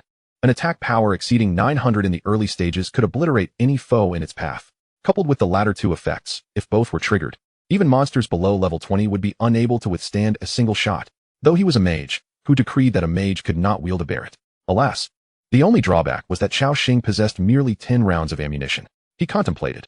I recall that upon upgrading the territory to level 4, new technological buildings would unlock, such as the Bullet Factory, small snowfield robot workshop, and so forth. At that point, I won't need to fret over ammunition. Satisfied, Cao Xing stowed the Barrett into his backpack. At this moment, he recalled another prompt from the system. Aside from the coal mine resource, there was also a bronze treasure chest. This indicated that there was likely a treasure chest within. Thus, Cao Xing turned to Lu Muxue and said, Sister-in-law, I'm going to check inside the mine. Could you gather the scattered coal outside? Lu Muxue nodded gently, With that, Cao Xing leaped into the mine. This was merely a small mine, extending no more than 4 or 5 meters in depth. Among the surrounding soil, fragments of black coal and stone were visible, indicating a wealth of resources. According to the system, there were over 1,700 pieces of coal to be mined here, based on the standard of 1 coal to 5 wood. This resource would suffice for quite some time. Cao Xing even contemplated dispatching a few polar folk to begin mining immediately. However, all 4 polar folk in the territory were currently occupied with tasks, leaving no surplus manpower. Cao Xing mused. It seems the upgrade progress for the polar folk cabin needs to be expedited. I must recruit more laborers. Otherwise, this mine will remain untapped. Nevertheless, the more pressing matter at hand was to locate the treasure chest within this coal mine. Upon reaching the end of the mine, in the enveloping darkness, he spotted an ancient bronze treasure chest. This was it. A system prompt appeared. Unlocked bronze treasure chest 1 discovered. Do you wish to open it? Cao Xing promptly clicked yes. Bronze treasure chest opened successfully. Acquired disciple's staff, green. 1. Acquired snow boots, white. 2. Acquired medical kit 1. Acquired food 15. Acquired fine iron 5. Acquired market construction blueprint 1. Oh, a market construction blueprint? Cao Xing's eyes lit up. Only upon constructing a market could he trade resources with other survivors. Although only a few hours had passed since Cao Xing arrived in this world. With over 7 billion humans from Blue Star having traversed, a significant population base meant that many had likely already constructed a market. Cao Xing examined the blueprint's description. Market, upon construction, allows for resource trading with other survivors. Note, before merging regions, trading is only possible with survivors within the same area. Footprint, 20 square meters. Materials required for construction, 15 stones, 30 woods. Cao Xing pondered. So trading is restricted to survivors within the same area? Yet, this is not a major setback. Zone 174 has several tens of thousands of inhabitants, and there will be plenty of resources circulating in the market. He then began to inspect the other 2 pieces of equipment he had just acquired. Disciple's staff, green. Quality, fine. Attack power, 1518, spirit 3. Special effect, grip of the disciple. When attacking, there is a 20 chance to increase 1's spirit by 10. Who on earth would want to shout, hey? White silk is justice, alright. Cao Xing felt speechless, sensing that the system's notes had a rather unserious tone. He proceeded to examine the second piece of equipment. Snow boots, white. Quality, ordinary. Armor, none. Special effect, none. Yet another piece of cold-resistant gear. Cao Xing's heart soared. There were 2 pairs of these snow boots, perfectly suited for him and Lu Muxue. Consequently, he removed his black leather shoes and donned the snow boots lined with fluff. His feet, nearly devoid of sensation from the cold, were now enveloped in a comforting warmth. Cao Xing nodded in satisfaction. There was still one more item within the treasure chest. Medical kit. White can be used to treat wounds or common ailments, restoring 100 health points. This was also a valuable item. Before constructing a medical room, this medical kit would be a lifesaver. After all, some ailments could not even be dispelled by the purification spell of the Aurora Knights. After conducting a thorough inspection and confirming that there was nothing else of value within the coal mine, Cao Xing prepared to exit. However, before departing, he deftly disassembled the treasure chest he had found. Successfully disassembled bronze treasure chest, received 5 copper. Cao Xing emerged from the cavern, and upon seeing him, Lu Muxue softly remarked, Xing, I have gathered all the coal from the ground. There are a total of 112 pieces, enough for us to use for quite some time. Her face radiated the joy of accomplishment. Cao Xing nodded and said, well done, sister-in-law. Here, these snow boots are for you. With that, he placed the boots at Lu Muxue's feet. He noticed that her legs had turned a deep shade of red from the cold, her delicate toes tightly curled, and she was trembling noticeably. It had been 5 or 6 minutes since they had exited the mine, and if they did not return to the warmth of the campfire soon, her legs might suffer irreparable damage. Though Lu Muxue longed for the snow boots, she understood their immense value in such extreme conditions. Are you truly willing to give me these boots? She asked tentatively. Cao Xing smiled and replied, of course. I already have a pair, and Eileen cannot wear them. Who else but you could benefit from them? Lu Muxue ceased to protest and softly said, thank you, Xing. Cao Xing gestured for her to change into them quickly. At that moment, Lu Muxue, feeling somewhat shy, asked, Xing, could you assist me? My legs are rather uncooperative. Her cheeks flushed a deep crimson. Without hesitation, Cao Xing moved close, placing one of her hands on his shoulder. A light, pleasant fragrance wafted from her. Lu Muxue draped her arms around his neck, struggling to lift her right leg. Observing her predicament, Cao Xing realized her legs had succumbed to the cold. Sister-in-law, allow me to help you with the boots, he said, and before Lu Muxue could respond, he lifted her leg, covered in white stockings. Lu Muxue shivered, her eyes widening in surprise. Without any ulterior thoughts, Cao Xing swiftly helped her into both snow boots and then bent down. Sister-in-law, I will carry you back to the camp. Upon hearing this, Lu Muxue felt her shyness intensify. However, she recognized her current state required a swift return to the warmth of the camp. I apologize for the trouble, she replied softly. In the next moment, her slender arms wrapped around Cao Xing's neck, and she felt a pair of strong hands gripping her thighs. It was the first time another man had touched her in such a manner, causing a soft gasp to escape her lips. And her face turned a deep shade of crimson. Lu Muxue lowered her head deeply. Cao Xing felt the delicate softness between his hands and mused. This woman is so soft.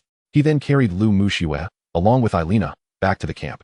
The warmth from the campfire enveloped them once more, gradually dissipating the stiffness in their bodies.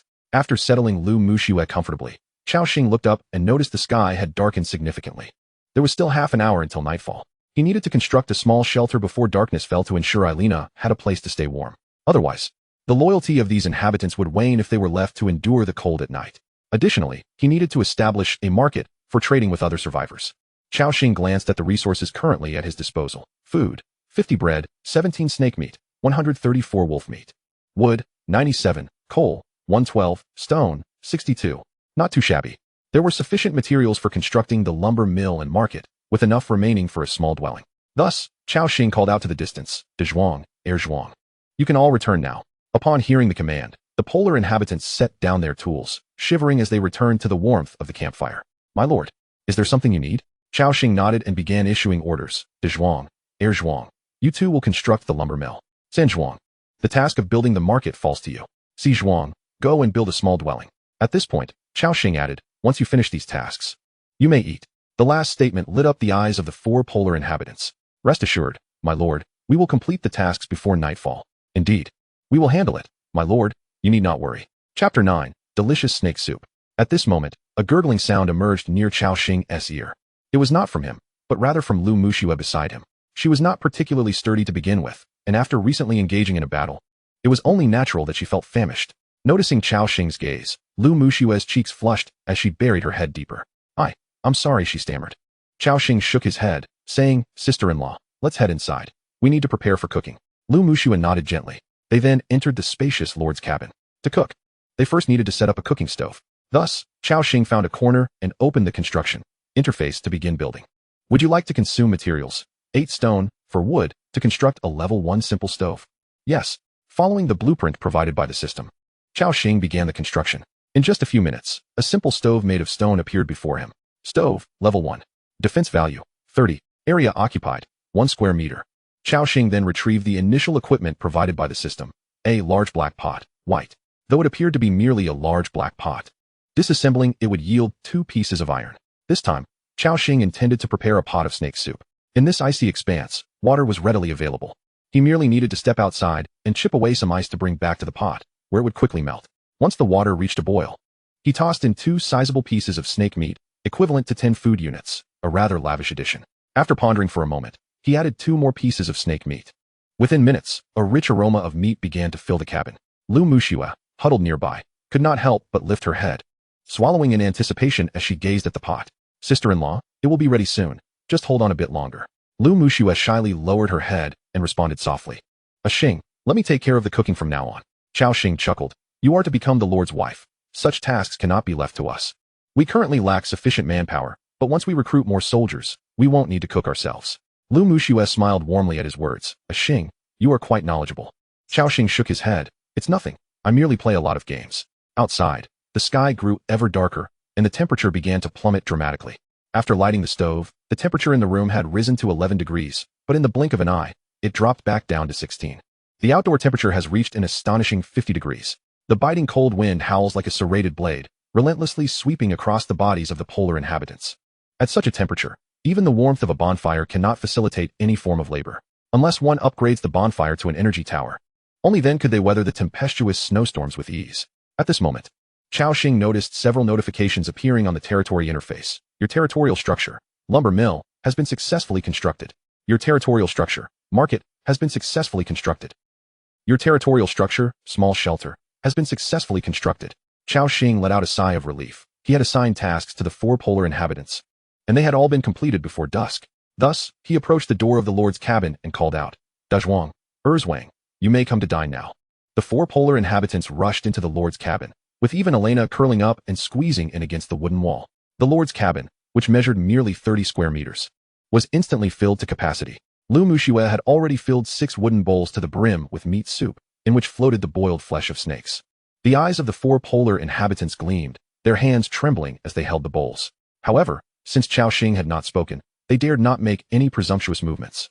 At this moment, Cao Xing approached the hearth, lifting one of the wooden bowls and stating, Though today marks merely our first day together, I am thoroughly pleased with your performance. As a reward for your diligent efforts, you may indulge in this pot of snake soup. Now let us relish the feast. At that instant, the 4 polar inhabitants raised their bowls of delicious meat soup, saliva pooling in their mouths. They then simultaneously exclaimed, Hail to the great Lord! Hail to the esteemed second Lord! With that, the 4 polar inhabitants drank the soup in one gulp, the sound of their slurping echoing throughout the cabin. Moments later, expressions of bliss adorned their faces. By the heavens, I swear, this is the most exquisite meal I have ever had in my life. Erzwang, I feel the same. I have never tasted such sumptuous soup below ground. Friends, let us remember that all of this is bestowed upon us by our great Lord, and we must toil diligently to repay him. To our Lord, we shall brave fire and water. The 4 polar inhabitants were deeply moved. A system notification appeared. Your territory member, Dazhuang, savored the delectable snake soup, and his loyalty has increased. Current loyalty, 85. Your territory member, Erzwang, savored the delectable snake soup, and his loyalty has increased. Current loyalty, 80. The fondness of the 4 polar inhabitants surged, all exceeding 80 points. With such fondness, they would be inclined to comply with any task assigned by Cao Xing. Cao Xing also noticed Elena nearby. Her hunger level had fallen below 50. Elena squinted her narrow eyes, her tongue flicking out repeatedly, seemingly eager for food. Cao Xing approached Elena and inquired, Elena, do you prefer raw meat or cooked meat? Elena flicked her crimson tongue and replied, Raw meat, esteemed lord. Cao Xing nodded, intending to retrieve 2 pieces of snake meat from his backpack. However, after a moment's contemplation, he decided against it. Instead, he tossed 2 pieces of wolf meat to Elena. She promptly bit into it and swallowed it whole. Licking her lips, she wore a satisfied smile and said, Thank you, my lord. Your territory member, Elena, savored the delectable wolf meat, and her loyalty has increased. Current loyalty, 71. Cao Xing noted that Elena's hunger level had risen by 10 points, now barely reaching 60. Continuing in this manner would not suffice. Prolonged lack of satiety would diminish loyalty. Elena was formidable in strength, yet her consumption was equally substantial. After pondering for a moment, Cao Xing continued to feed her 4 more pieces of wolf meat, finally raising her hunger level to 80. Thank you for your generosity, my lord. Cao Xing nodded, relieved that they had managed to hunt 2 snow wolves this time. Otherwise, with Elena's appetite, their food reserves would scarcely last 2 days. Moreover, he possessed a more powerful recruitment scroll, Frost Wolf Warrior. One could only imagine the staggering amount of food required to sustain 2 such large appetites. Starting tomorrow, he would need to devise ways to gather more provisions. Cao Xing mused. As it was now night, work and exploration were not feasible. Thus, Cao Xing instructed Elena and the 4 polar inhabitants to return to their quarters for rest. Once they departed, the Lord's cabin regained its spaciousness. As for Lu Muxue, she had no choice but to remain with Cao Xing until a new dwelling was constructed. At this moment, Lu Muxue appeared somewhat anxious. It seemed to be her first time sharing a space with a male. However, Cao Xing harbored no extraneous thoughts. Sitting before the fire, He accessed the system interface's chat channel. He wished to see how the other survivors were faring. Opening World Channel. A deluge of messages flooded in. Lindsay Xuan, cold. So cold. I'm freezing to death. Lawrence, oh God. What kind of world is this? Our family's food has run out, and the bonfire is about to extinguish. Who can come to our aid? Andre, damn it. There are monsters lurking outside the camp. One bit me. Fujiwara Akiko. My husband has frozen to death. His body is so stiff and cold. Woe is me. Chapter 10. Bargaining. Ice Armor Skill Book. From their messages, Cao Xing learned that many had perished. The majority succumbed to the frigid temperatures, with a minority falling victim to monster attacks in the wilderness. The overall human environment was steeped in fear and unease. The World Channel also featured other more composed survivors sharing their experiences. Zhang Huiyun. Brothers, be sure to construct the Lord's cabin at the earliest opportunity. Only by doing so can we unlock other buildings. Ed Stafford. I suggest you promptly gather stones and wood from the vicinity of your territory before upgrading the bonfire. Wang Sheng. If you encounter monsters in the wild, do not attempt to attack. Remember to retreat to the bonfire's range, where those monsters will not pursue you. Just as Cao Xing had anticipated, among the more than 7 billion people globally, there were indeed individuals with considerable adaptability. However, in comparison to Cao Xing, they were a step behind. They lacked the prior experience of playing this game, nor did they possess an SSS-grade hidden talent. Within these 4 hours, Cao Xing had not only constructed the Lord's cabin and the polar inhabitants' shelters, but also built the lumber mill, market, and other structures, in addition to upgrading the bonfire to level 3. Furthermore, after engaging in 2 battles, the resources at his disposal had reached a considerable abundance. Cao Xing contemplated for a moment and added a remark in the chat. Cao Xing. As the night descends, the temperature is expected to plummet to 60 degrees. It is advisable to refrain from venturing outside recklessly. If you find yourselves unable to construct a Lord's cabin in time, you may use wooden planks and stones to erect a rudimentary shelter that can barely withstand the frigid temperatures of the first night. After conveying his message, Cao Xing promptly closed the World Channel. He remained unaware of how many individuals would encounter his warning, nor did he know if anyone would survive the first night using his suggested method. Regardless, he deemed it a benevolent reminder. Subsequently, he opened the Area Channel. According to the system's description, this encompasses a square area of 500 kilometers by 500 kilometers. The display read, Area Channel 174. Online population, 3, 822, 440, 173. Cao Xing fell into a contemplative silence. It was evident that, even on the first day, a considerable number of individuals had already perished. In his area alone, nearly 2,000 had succumbed. One could only imagine the staggering mortality rate among survivors worldwide. However, such outcomes were inevitable. Survival games inherently entail the elimination of many. Moreover, once the first day had passed, most would acclimate, and the death rate would likely diminish. Of course, once the novice protection period concluded, the monsters lurking outside might actively assault camps, potentially causing the death toll to surge once more. Therefore, not only must other survivors be cautious, but even Cao Xing must cherish the time afforded by the novice protection period to diligently develop his territory. Upon activating the Area Channel, an overwhelming influx of messages flooded in. Wang Wenjia. Brothers, are you all from Xiangang? Gu Boren. I am not from Xiangang, but from the neighboring Deep Harbor City. Xiao Pingwei. I am from Xiangang. Pan Fei. So am I. After reading the preceding messages, Cao Xing nodded in realization. The area distribution must have randomly grouped individuals from neighboring cities together. At that moment, Wang Wenjia continued. Fellow compatriots, I am in trouble. My sister has fallen into a coma due to the low temperature and is now suffering from a persistent high fever. Does anyone have cold medicine or antibiotics to save her? Chi Chong. My family is also ill. My parents have both collapsed, leaving only my brother and me. What are we to do? Lu Jizhong. We are in a predicament. After tonight, we won't have enough food for tomorrow, and we lack warm clothing. Feng Long. I am Feng Long from the Sanning Hui. Other brothers from the guild, please contact me promptly. The chat channel was rife with individuals recounting their current predicaments, seeking assistance from others. Naturally, there were also some survivors who had already made significant progress. Chintian Hao Ha. A bunch of cowards, you all just huddle by the campfire. I have already discovered a treasure chest in the snow and found an iron sword and a pile of food inside. Ji Wenlong. I also opened a treasure chest, finding a medical kit within that can treat colds and fevers. If you want it, trade me food or weapons. Chunlei. Selling cold-resistant coats, need food. A substantial amount of food. From the messages of these individuals, it was clear that resources were scarce. Cao Xing closed the Area Channel. He too needed to venture to the market to trade for supplies. He accessed the market interface of his territory's buildings. Upon opening it, numerous trade messages appeared. Items for consignment, 20 stones. Required items, 10 food or 1 medical kit. Consigner, Zhao Jiaxing. Seller's note, basic materials, price negotiable. Items for consignment, 1 rusty spear, white. Required items, 20 food. Consigner, anonymous. Seller's note, iron spear, Although rusty, it boasts greater attack power than the initial weapon provided by the system. Needs food. Food. Items for consignment. 1 open bronze treasure chest. Required items. Warm clothing. Consigner. Wong 1. Seller's note. Although I have already opened the chest, it can be decomposed into copper. A rare material. Bring me a piece of warm clothing. I am on the verge of freezing.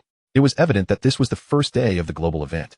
In this extreme environment, the most urgently needed items were food, warm clothing, and medicines. Everyone was attempting to barter with their limited resources.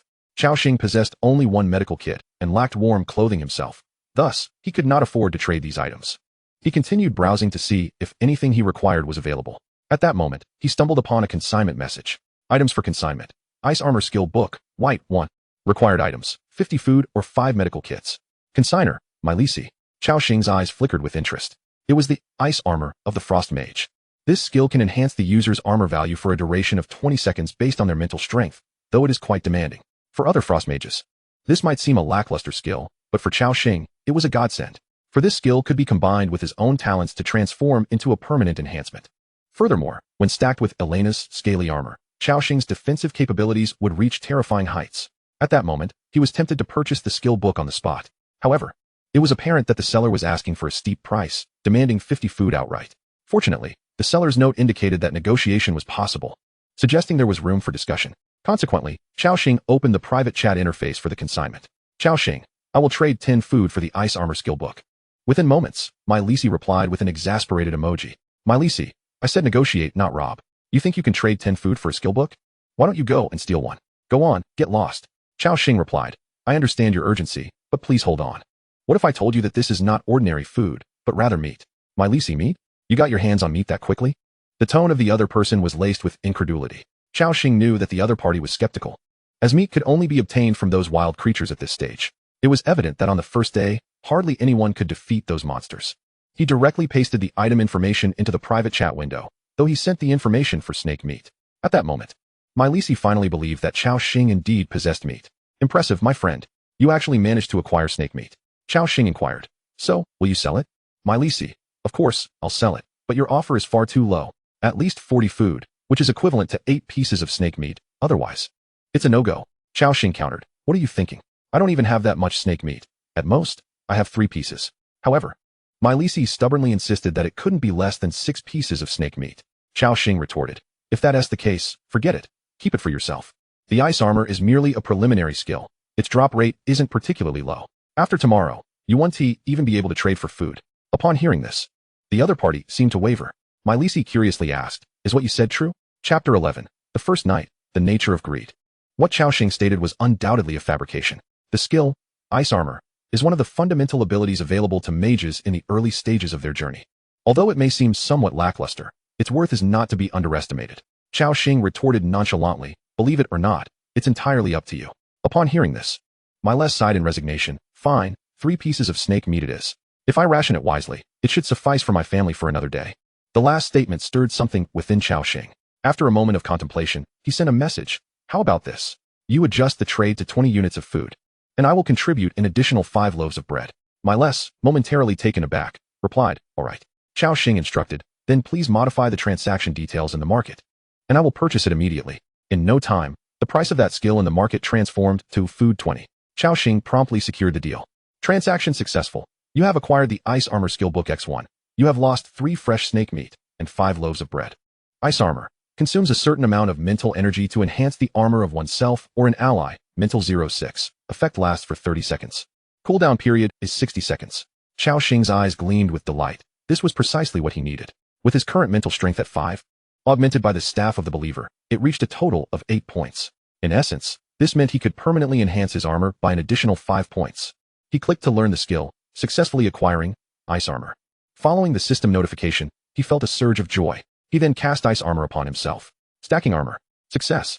The casting of Ice Armor was successful, granting him 5 armor points, and the talent, Eternal Power, activated, rendering the skill permanent. In the next instant, Cao Xing felt an intangible frostbitten armor enveloping him, instilling a profound sense of security within. The effect of Ice Armor was akin to that of Scaly Armor. Both serve as invisible defenses that only manifest upon being attacked. His armor rating now soared to 15 points, rendering him impervious to damage from monsters below level 3. To put it simply, he was unbreakable. Satisfied, Cao Xing nodded approvingly.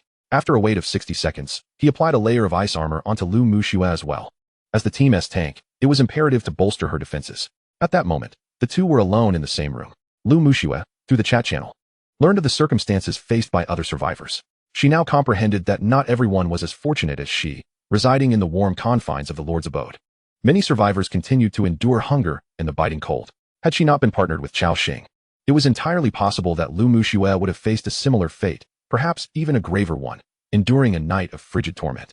With gratitude in her eyes, Lu Muxue gazed at Cao Xing and expressed, "Thank you. A Xing, were it not for you, I might have frozen to death outside." Cao Xing shook his head. "It's nothing, big sister.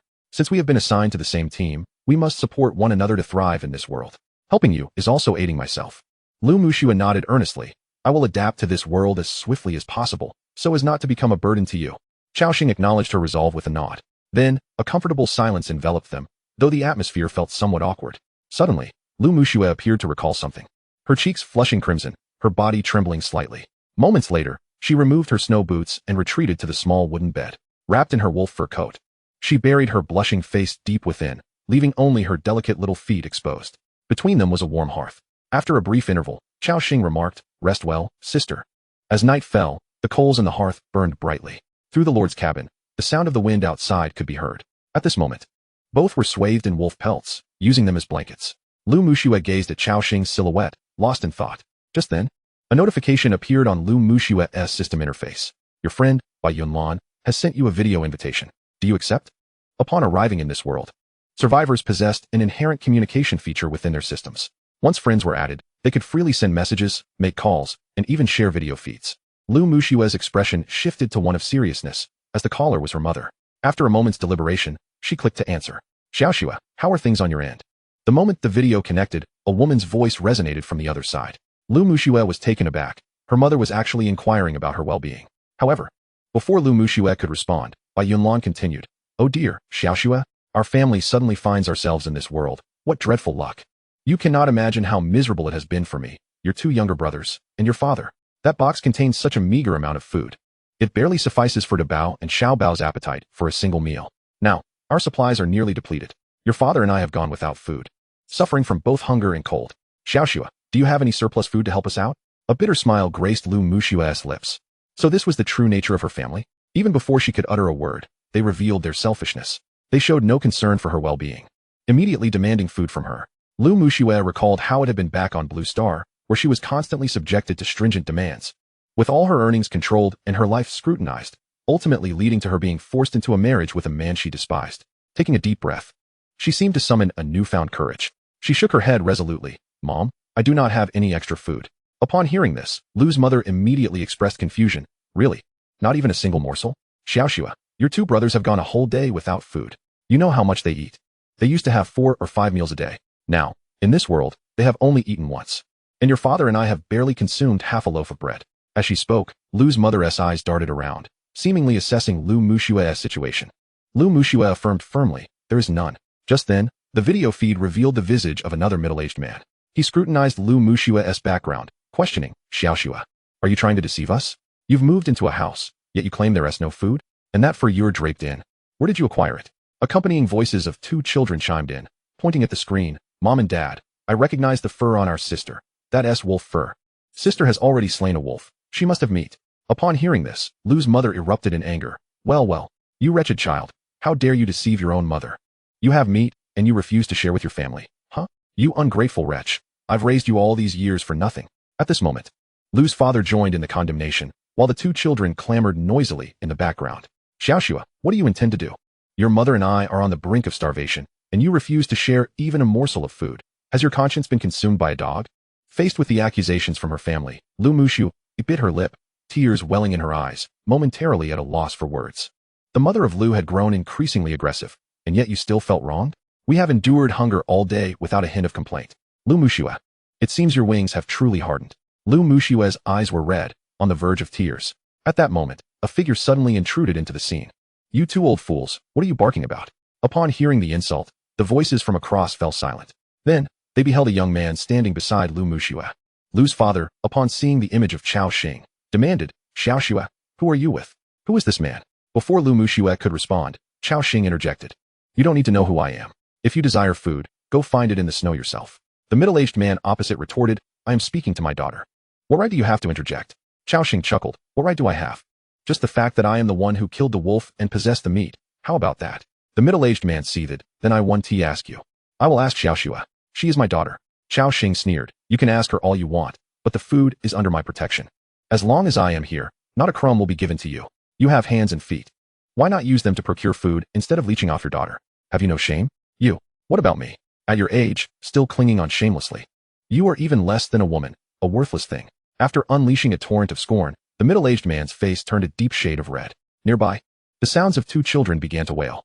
Lu's mother, seemingly intent on supporting her husband, attempted to verbally assail Cao Xing. However, at Cao Xing's signal, Lu Muxue promptly ended the video call. Beep. The world instantly fell silent. Lu Muxue curled up on the bed, her shoulders trembling, as if she struggled to contain her emotions. Soft sobs reached Cao Xing's ears.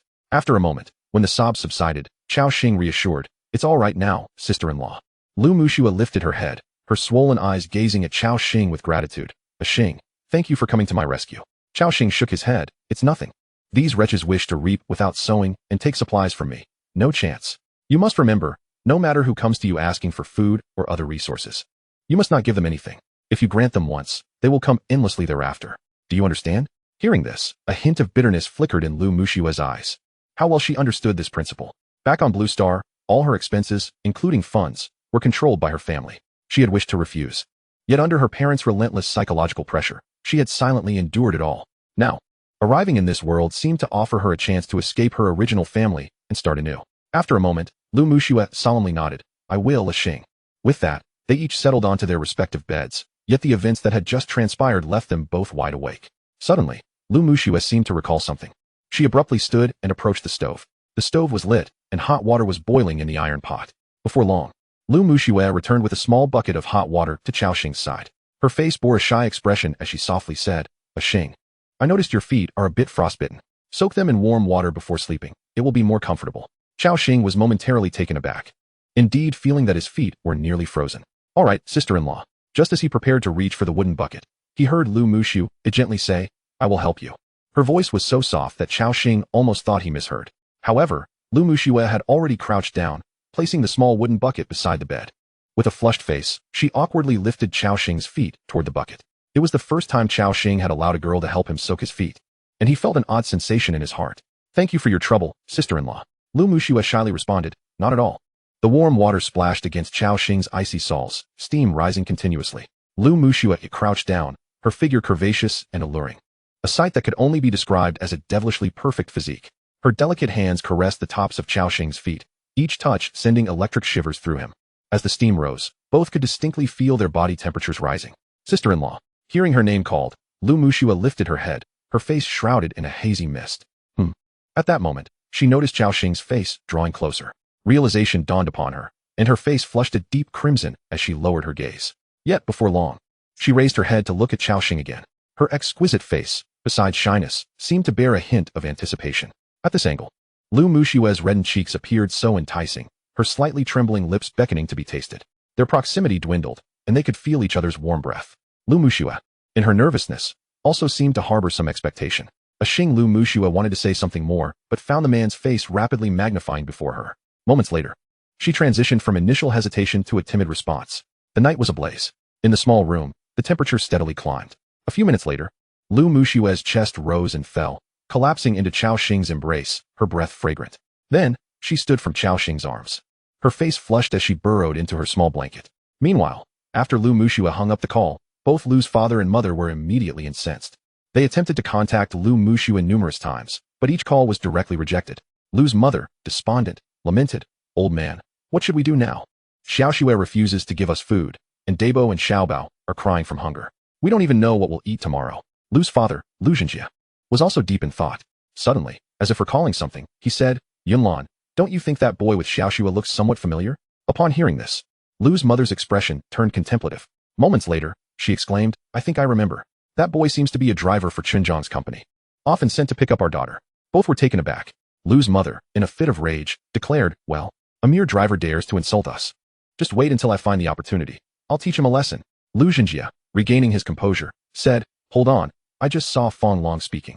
He seems to be in the same place as us. Lu's mother gasped. Fong Long, the one from the Sanning Hui? Lu Zhenjie nodded. Yes.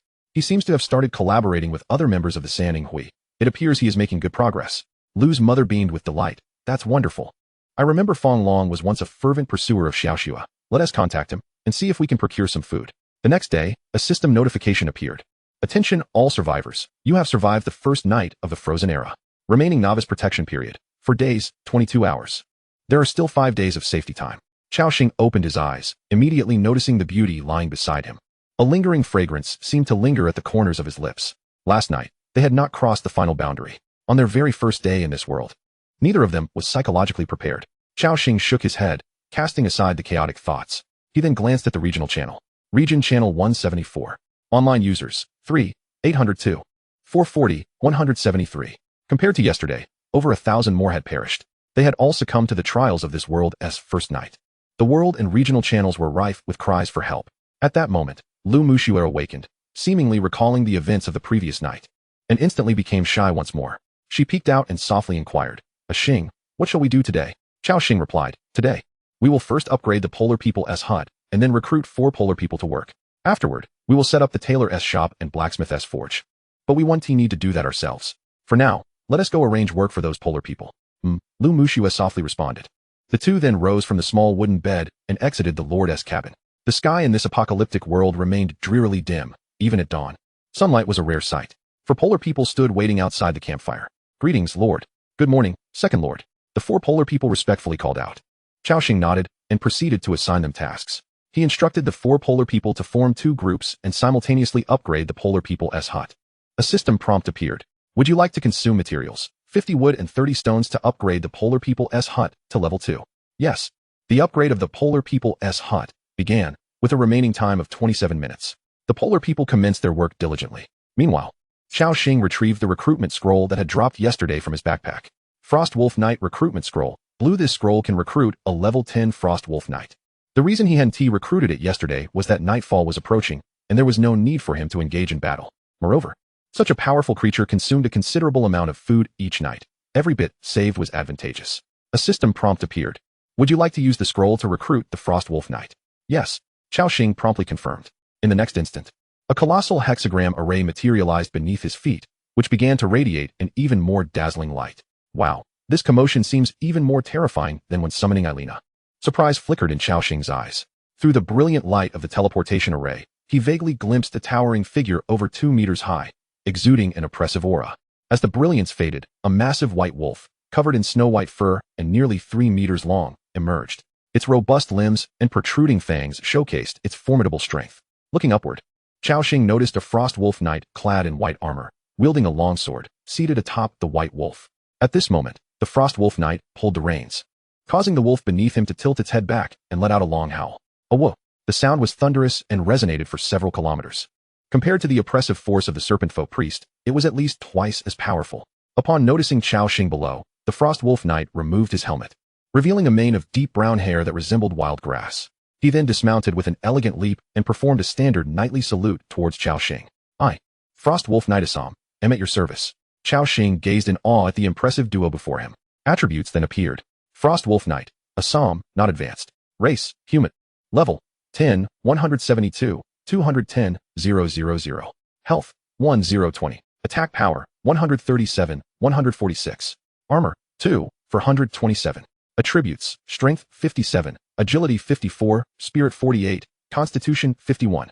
Skills, Mastery of Riding. When fighting on horseback, strength and agility are additionally increased by 10. Frost Wolf Swordsmanship. When using sword-type weapons to attack enemies, inflicts an additional 20 damage. Talent, Polar Constitution. Hunger level, 72. Loyalty level, 71. Frost Wolf, Winter, not advanced. Race, Beast. Level, 10, 273, 100, 000. Health, 1, 540. Attack power, 134, 138. Armor, 1, 214. Attributes, Strength, 67. Agility, 71. Spirit, 57. Constitution, 77.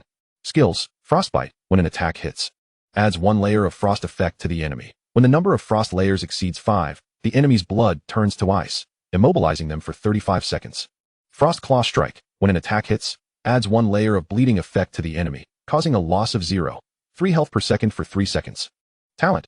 Pack Will. When the number of frost wolves gathered exceeds 10, movement speed increases by 20, and attack power increases by 20. Hunger level, 65. Cao Xing observed the attributes of these two formidable beings, a surge of excitement flashing in his eyes. Goodness, is this a buy one get one deal? And both are such powerful creatures. This is an incredible gain. The sudden appearance of two level 10 beings was entirely beyond Cao Xing's expectations. At this moment, the Frost Wolf Knight remained in a bowing position, seemingly awaiting Cao Xing's command.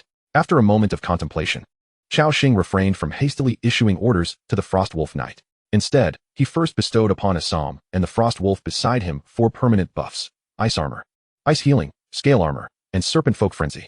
Upon feeling the sudden influx of 4 wondrous energies within him, Assam's survival and combat abilities significantly enhanced. Assam promptly knelt on one knee, exclaiming in astonishment, "You are the most powerful lord I have ever encountered." Assam pledges his loyalty to you. You have helped a territory member, Assam, enhance his strength. Loyalty has increased, current loyalty level, 80. Assam's loyalty surged dramatically. Cao Xing felt an exhilarating thrill within. This SSS level talent is indeed exceptional. In the future, no matter what troops he recruits, he can enhance them all at once. He then addressed the Frost Wolf Knight, saying, "Assam, I have an exploration task for you. Proceed northeast from the camp, marking any resource points or wild creatures you encounter along the way. Return to me with a report once you have explored an area of 10 kilometers. The Frost Wolf Knight stomped his feet and respectfully replied, "As you command, my lord." With that, he swiftly mounted the wolf, raising his longsword high and pointing it forward. Frost Wolf warriors, move out. Chapter 13, The 18 Ultimate Greatswords. Thud, thud, thud. The Frost Wolf strode heavily, charging in the direction commanded by Cao Xing. As Cao Xing watched the figures of a man and a wolf recede into the distance, a satisfied nod escaped his lips. Moments later, a system notification emerged. Your territory structure, Igloo, has successfully upgraded. Current level, 2. Maximum recruitable number of polar people, 48. Cao Xing's eyes brightened with delight, exclaiming, "Excellent. The Igloo has been upgraded, which means a greater workforce at my disposal." Shortly thereafter, 4 polar people approached him. Tools in hand. "Lord, the task has been completed." Cao Xing nodded in acknowledgement and approached the newly upgraded level 2 Igloo. The structure, once a modest tent, had transformed into a small house nearly 3 meters high, covering an area of approximately 20 square meters. Before him, the attributes of the building appeared. Level 2 Igloo can summon polar people to work for you by consuming food. Area, 30 square meters. Maximum recruitable number, 48. Upgrade requirements. Level 3 Lord's House, 100 stones, 200 wood, 50 iron. Cao Xing pondered. The level 2 Igloo can only recruit 4 more polar people, which still leaves me understaffed. To upgrade further, I require a level 3 Lord's House, which I cannot construct in the short term. Shaking his head, he expended 20 units of food to summon 4 polar people. The Igloo trembled, and the 4 polar people emerged in a rush. "Esteemed Lord, the polar people report for duty," exclaimed one. Nearby, Lu Mushua gasped, "Oh, more polar people have emerged." Cao Xing nodded and proceeded to name the newcomers, stopping at 8 Swang. The polar people expressed their gratitude. "Thank you, Lord, for bestowing us with names. You have successfully named the polar people, increasing Wu Zhuang's loyalty by 5 points. You have successfully named the polar people, increasing Liu Zhuang's loyalty by 5 points." The notifications of rising affinity continued to appear. Cao Xing first addressed Da Zhuang, saying, "Da Zhuang, lead Zhuang through Si Zhuang. The 4 of you are to fully exploit that coal mine. Wu Zhuang and Liu Zhuang. Your task is to gather timber from the nearby area and transport it to the lumber mill for processing. Qi Zhuang and Ba Zhuang, you are to collect more stones to construct a stone processing factory. Is that understood?" The 8 polar people exchanged glances before bowing respectfully. "Understood, Lord." With Da Zhuang at the helm, the polar people commenced their industrious work. "Axing, is there anything you need me to do?" Lu Mushua inquired softly from the side. Cao Xing glanced at her equipment. Apart from the small wooden shield gifted by the system, she wielded merely a stone axe. The shield bore cracks from battle, suggesting it would soon be rendered unusable. With this thought, he replied, "Sister-in-law, I will visit the market to see if there is anything useful." Lu Mushua nodded gently. "All right. I trust your judgment." Cao Xing reviewed his food reserves. Food, 45 bread, 10 snake meat, 132 wolf meat. Food was currently plentiful, allowing him to allocate some for trade or equipment. He accessed the market channel, where numerous items for sale filled dozens of pages. Clearly, more and more survivors, or teams, had established markets. In the search interface, he typed equipment and filtered the results. Scattered among them were basic items such as stone axes and stone spears, alongside a few iron tools listed at exorbitant prices. Cao Xing shook his head, finding the attributes of these items lacking. At that moment, he noticed a particular listing. Item for sale, rusty iron shield, white, X1. Required items, 50 food, or 1 medical kit. Seller, Chen Yuan. Note: excellent iron shield with astonishing defense. First come, first served. Cao Xing examined the shield's attributes, noting its armor value of 58 points. Nearly double that of Lu Mushue's wooden shield. While it may not be exceptional, it was certainly a worthwhile acquisition. He offered a customary price, 20 units of food for the rusty iron shield. Moments later, a single word flashed back: get lost. Cao Xing chuckled at the seller's brusque demeanor, shaking his head. He paid it no mind and proceeded to list an item of his own. Item for sale: fresh wolf meat, green. Required items: equipment, weapons, skill books. Seller, Cao Xing. No sooner had he listed the wolf meat than survivors began to take notice of the market information. Wow. Someone is selling food in the market, and it's green-grade wolf meat. Wolf meat? Aren't wild wolves at least level 3 monsters? Which prominent figure has managed to kill one so swiftly? Incredible. While I'm still nibbling on dry bread, others are feasting on meat. The demand for equipment and skill books ignited a stir among the community, as hunger loomed large in the current phase of survival. Before long, Cao Xing received his first private message. Renishu. Brother, I see great potential in you. I have a superb great sword with an attack value of 18. And I'll part with it for just 5 pieces of wolf meat. What do you say? Cao Xing felt a surge of excitement and requested to see the weapon. Rusty iron sword, white, quality, ordinary, attack power, 68, special effects, none. Cao Xing replied. Is this truly the superb great sword you mentioned? Rin Ishu chuckled. I forgot to mention. This is a future 18 enhanced great sword. With my abilities, it will surely reach that level. Cao Xing was left speechless and countered, 2 pieces of wolf meat. Rin Ishu was taken aback. So few? Are you buying or not? Of course. Rin Ishu agreed without hesitation. Cao Xing, bemused, adjusted the trade information. Trade successful. You have acquired a rusty iron sword, white, and lost 2 pieces of fresh wolf meat, green. Shortly thereafter, he received a flurry of private messages. Most of them were from survivors wishing to trade their resources from other territories, such as wood, stones, and a small amount of iron. For these survivors, Cao Xing would remind them of the importance of these foundational resources for survival, advising against their hasty sale. Some heeded his warning and abandoned the trade, while others remained resolute, expressing that survival took precedence over future development. Cao Xing contemplated this situation. If they were eager to sell, it would indeed be prudent to acquire a stockpile of resources. However, since his wolf meat reserves were limited, he could not afford to purchase large quantities of stones and wood. Nevertheless, he could opt to exchange some for iron, enabling him to establish a blacksmith shop. After the blacksmith shop was constructed, one could forge simple iron tools within, such as iron axes, iron picks, and iron spears. However, like other equipment, specific blueprints were required to craft them. Alas, the survivors possessed only a meager supply of iron, at most 2 or 3 pieces. To exchange a piece of wolf meat for 2 pieces of iron would be a disadvantage for Cao Xing. Thus, he inquired of the system, is it possible to break down wolf meat into smaller portions? The system promptly responded. 1 piece of wolf meat can be divided into a maximum of 10 smaller pieces, with 100 G constituting 1 serving. Taken aback, Cao Xing realized it was indeed feasible. He extracted 5 pieces of wolf meat from his inventory and decomposed them into 50 servings. Subsequently, he adjusted the terms of the trade. The exchange rate was set at 1 serving of wolf meat for 2 pieces of iron. This sparked renewed interest in the regional channel. Brothers, this esteemed individual has modified the terms. Wolf meat can now be traded for iron. If anyone possesses iron, hurry to exchange. I happen to have 2 pieces. I'll seek this esteemed trader immediately. Damn, I want some meat too. Leave some for me. Cao Xing was inundated with trade requests. Trade successful, you received 2 iron. You lost 100 G of wolf meat. Trade successful, you received 4 iron. You lost 200 G of wolf meat. Trade successful, you received 1 iron round shield, white. You lost 5 fresh wolf meat. In addition to acquiring a substantial amount of iron, Cao Xing was pleased to have obtained a shield. He glanced at its attributes. Iron round shield, white, quality, ordinary, armor, 911, additional effect, none. Although merely a white shield, it far exceeded the wooden shield possessed by Lu Mushue in terms of attributes. In no time, the dozen pieces of wolf meat he had listed for trade were swiftly exchanged. Consequently, his inventory swelled by 100 pieces of iron. Now, he had more than enough iron to construct the blacksmith shop. A glimmer of delight appeared in Cao Xing's eyes. Trading with other survivors was indeed swifter than laboriously collecting resources. Of course, this method presupposed that he possessed sufficient resources. With the sudden influx of residents in his domain, the daily food consumption had become a notable figure. Thus, he could only sell a modest portion of food to barter for supplies.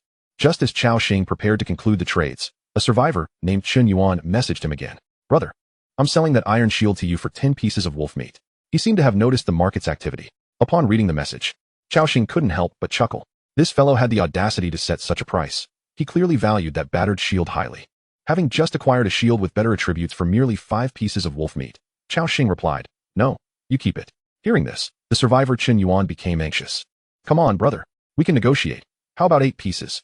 Cao Xing had no desire to engage with him. 6 pieces, I truly can't go lower. One mustn't be too greedy, Qin Yuan insisted, his tone increasingly impatient.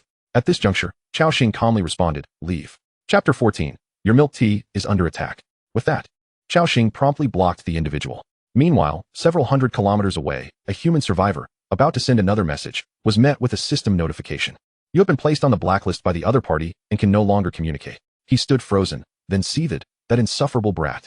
After the transactions concluded, Cao Xing first bestowed an iron sword and the iron shield upon Lu Muxue. Then, he began to guide her through combat stances. Grasping Lu Muxue's arm, he instructed, "Sister-in-law, hold the shield in your left hand and wield your weapon in your right to strike the enemy. Remember, with the iron sword, focus on 3 simple actions: thrust, chop, and slash." Lu Muxue shyly nodded, awkwardly thrusting the sword forward, then glanced at Cao Xing. "Is this how it's done?"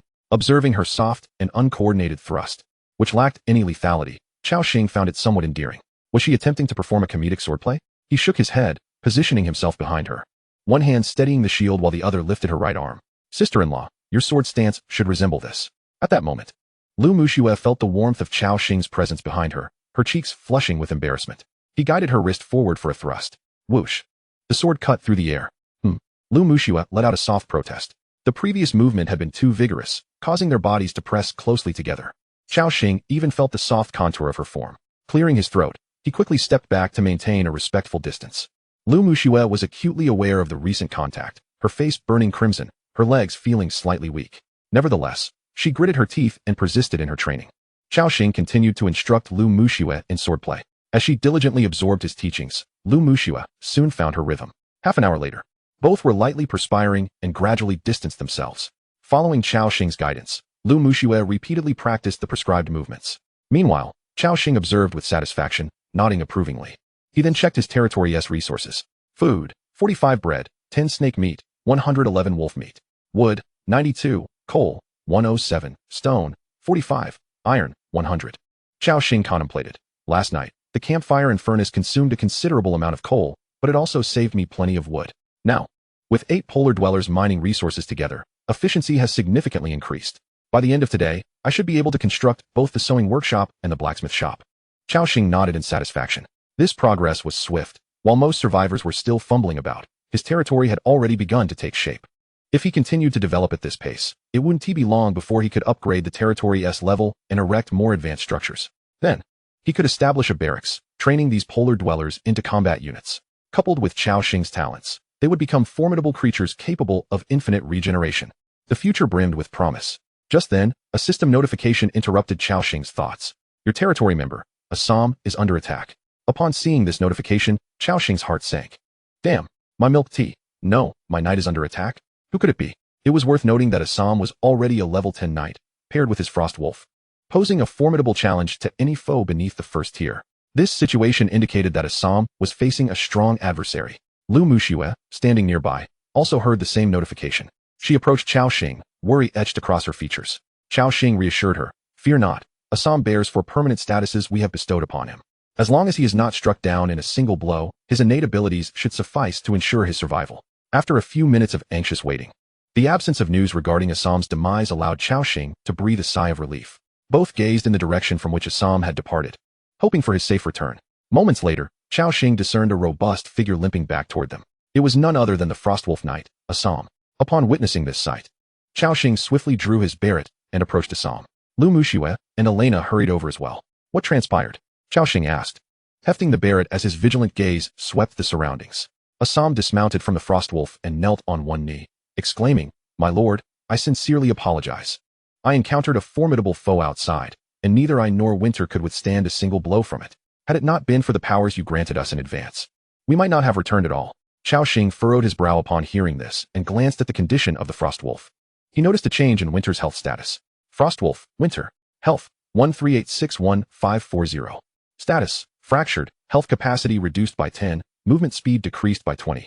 Elaborate on the details of your encounter, Cao Xing commanded. Yes, my lord. Assam began recounting their ordeal. Upon concluding, Cao Xing frowned and said, Are you suggesting that approximately 3 kilometers from our camp resides a powerful snowstorm bear, which is capable of discharging electricity? Assam replied respectfully, Indeed, my lord. That bear possesses immense strength. With a single swipe, it could send me and Winter flying. Its power is so overwhelming that only a second-tier knight from our clan could hope to vanquish it. Cao Xing pondered this information. If only a second-tier knight could contend with it, this creature was undoubtedly at least level 10 or above. Furthermore, Assam's description of the bear's ability to emit electricity hinted at an even greater complexity. With this in mind, Cao Xing nodded, Assam, tend to Winter's injuries. And then lead me to the location where you encountered the bear. Assam appeared somewhat taken aback. My lord, do you mean to confront that bear? Cao Xing shook his head. I did not say we must confront it. We shall first observe its strength. The proximity of the snowstorm bear, merely 3 kilometers from their camp, was unsettling. Once the 4-day novice protection period concluded, this bear could easily obliterate Cao Xing's territory. Moreover, even during the protection period, if the bear approached, it would pose a significant threat. The polar inhabitants gathering resources outside the camp would fall victim to its ferocity. Even Lu Mushue's eyes reflected concern. Ah Xing, she said softly. Cao Xing shook his head reassuringly. Do not worry, sister-in-law. We will merely observe from a distance. However, it should not pose much of a problem. If it dares approach, I shall create a few openings in its body. With that, he brandished the barret in his hands. With such a potent weapon, creatures below level 20 would stand little chance. Lu Mushue nodded in agreement. Meanwhile, Assam was already tending to the Frostwolf's fractured injuries. A series of cracking sounds echoed, followed by a muffled groan from the Frostwolf, as a damage indicator of 172 appeared above its head. Moments later, green numbers of 5 began to emerge, a testament to the efficacy of the eternal power, talent. Otherwise, the vast health pool of Assam and the Frostwolf would have required substantial resources and time for recovery. After 2 or 3 minutes, Assam reported respectfully, my lord. Winter has been restored. Cao Xing nodded. Now lead the way. As you command, my lord. Assam remounted the Frostwolf, advancing into the snowy expanse. The sound of heavy footsteps reverberated. Cao Xing, accompanied by Elena and Lu Mushue, followed closely behind. Half an hour later, they arrived at the foot of a snow-covered mountain. Ahead, a deep cave came into view, emanating a palpable aura of ferocity. As they approached, a system alert materialized before them. Snowstorm Bear's lair. Blue, a powerful creature resides within, reigning as the local overlord. Highly dangerous. Please approach with caution. Cao Xing's brow furrowed. If the system flagged this area as extremely perilous, the creature within must be exceptionally formidable. My lord, shall I attempt to lure it out? Assam offered bravely. Cao Xing inquired, can you ensure your safety? Assam nodded. Both Winter and I possess the powers you conferred upon us, and as long as we remain cautious, we should be able to escape unscathed. After a moment of contemplation, Cao Xing agreed, then proceed. Understood. Assam mounted the Frostwolf and swiftly maneuvered to the opposite side of the snow, approximately 500 meters from where Cao Xing and the others stood. Then, the Frostwolf let out a resounding howl. A whoa.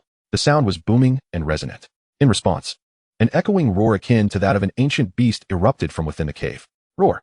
The sheer force of the roar sent shockwaves through the air, scattering the snow around the cave's entrance. Cao Xing and his companions felt the weight of an overwhelming pressure. He immediately raised the barret and lay flat against the snow. At that moment, Cao Xing suddenly sensed a tremor beneath him. Thud, thud. It felt as though something was charging rapidly toward them. Then, a colossal creature, entirely covered in white fur and measuring at least 8 meters in length, burst forth from the cave. Roar. The terrifying roar resonated across the entire snowy expanse. Chapter 15. The first kill of an elite monster. Before Cao Xing stood a snow-white bear, its size comparable to that of a small truck. Stretching nearly 6 meters in length, with limbs as thick as barrels, a single glance at it radiated destruction. Cao Xing's view of the bear's attributes materialized before him. Snowstorm Bear, level 15. Race, Beast. Rank, second-tier elite creature. Health, 40804080. Attack power, 347,356. Attributes, Strength 189, Agility 154, Spirit 173, Constitution 204. Skills, Bear Paw Slam. The bear strikes enemies with its powerful forelimbs, dealing knockback to those with lower strength. Wild Roar. The bear emits a terrifying sound wave, stunning enemies within a 30-meter radius for 3 seconds.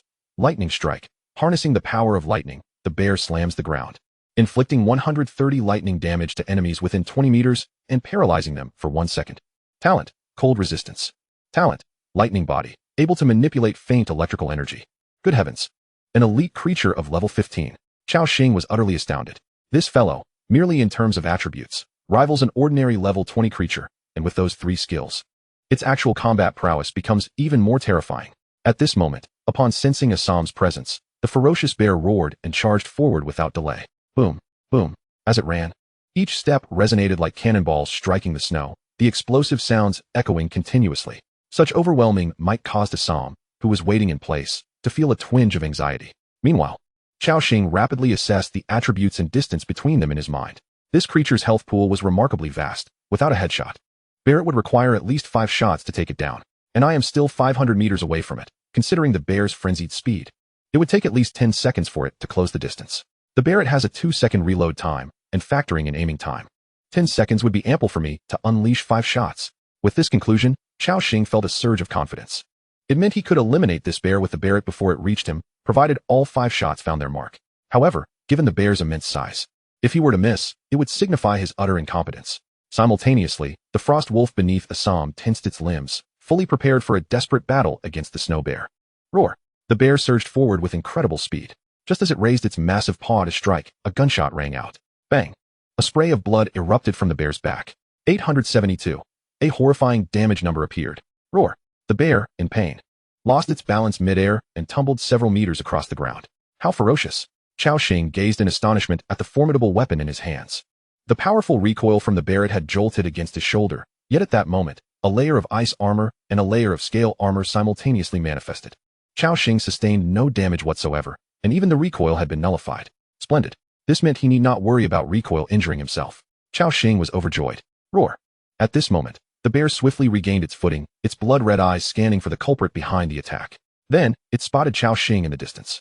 In the next instant, the snow bear began its furious charge towards him. Simultaneously, the reload time for Cao Xing's Barrett had elapsed. He crouched down, aimed at the bear's massive form, and fired. Bang! 1,234. A damage number soaring into the 4 digits appeared. Cao Xing's heart soared. This shot had triggered the Barrett's armor-piercing effect. With 2 shots, he had reduced the bear's health to below half. Assam, having narrowly escaped disaster moments ago, now stared in shock at the 2 bloody holes in the bear's body. What an awe-inspiring power. Neither I nor Winter can withstand a single strike from the Lord. Meanwhile, the bear was now less than 300 meters away from Cao Xing. Having been hit twice, its murderous intent was thoroughly ignited. A ferocious aura bore down upon them, even causing Lu Muxue and Elena to instinctively take a few steps back. Cao Xing's 3rd bullet was ready to fire. Bang! Without hesitation, he pulled the trigger. This shot, however, dealt no damage, for Cao Xing had missed. Damn! How could I miss that? What terrible marksmanship! A wave of despair washed over Cao Xing. This meant he was left with only 2 shots. Glancing at the bear's health, 19744080. This indicated that both remaining shots must hit, and at least one must deal armor-piercing damage. Otherwise, should the bear retain even a sliver of health and reach him, his small frame would be no match for a single swipe from it. Pressure surged within him, and the atmosphere grew tense. Lu Muxue tightened her grip on her shield, her expression grave, as she too perceived the dire situation. In that moment, she moved to Cao Xing's side, ready to shield him from any incoming attacks. Yet, Cao Xing maintained his composure, focusing on the reloading process. He knew that in such moments, it was crucial to remain calm. As the bear closed to within 200 meters, the 4th round was ready. Aiming at the bear's massive form, he thought, "May the great technician Han bless me. Please. Let there be no more misses." He then fired. Bang! 893. No armor-piercing damage was dealt, but Cao Xing remained undeterred. The snow bear seemed to sense that this final stretch was pivotal for victory or defeat. Roar! Roar! Its speed surged once more. 100 meters. 50 meters. At that moment, electric currents flickered between its limbs. It intended to unleash a devastating area attack to obliterate Cao Xing. Just then, Cao Xing's 5th round was loaded. He took a deep breath, aiming carefully at the bear, his crosshairs slightly elevated. Then, he decisively pulled the trigger. Bang! 1,574. A headshot. A terrifying damage number materialized. A gaping wound appeared in the bear's forehead, penetrating through to the other side. Its colossal form came to an abrupt halt, crashing to the snow like a wrecked truck. With a resounding thud, it dragged across the snow for several meters before finally coming to a stop. It lay there, utterly lifeless. A system prompt appeared. Successfully killed the snow bear, a level 15 elite creature. Defeated a foe of a higher tier, earning 350,400 experience points and 1,400 experience points. Your level has increased. Current level, 3. This level up grants Strength 3, Agility 4, Spirit 6, Constitution 4. Concurrently, a radiant white light enveloped Cao Xing. A flicker of ecstatic joy sparkled in his eyes. He had leveled up, and not just once, but twice. The delight was far from over. As further system prompts continued to chime. Killing the snow bear grants loot. 1 heart of strength, beginner. an advancement item that allows survivors or territory units at level 10 to break through to second tier strength.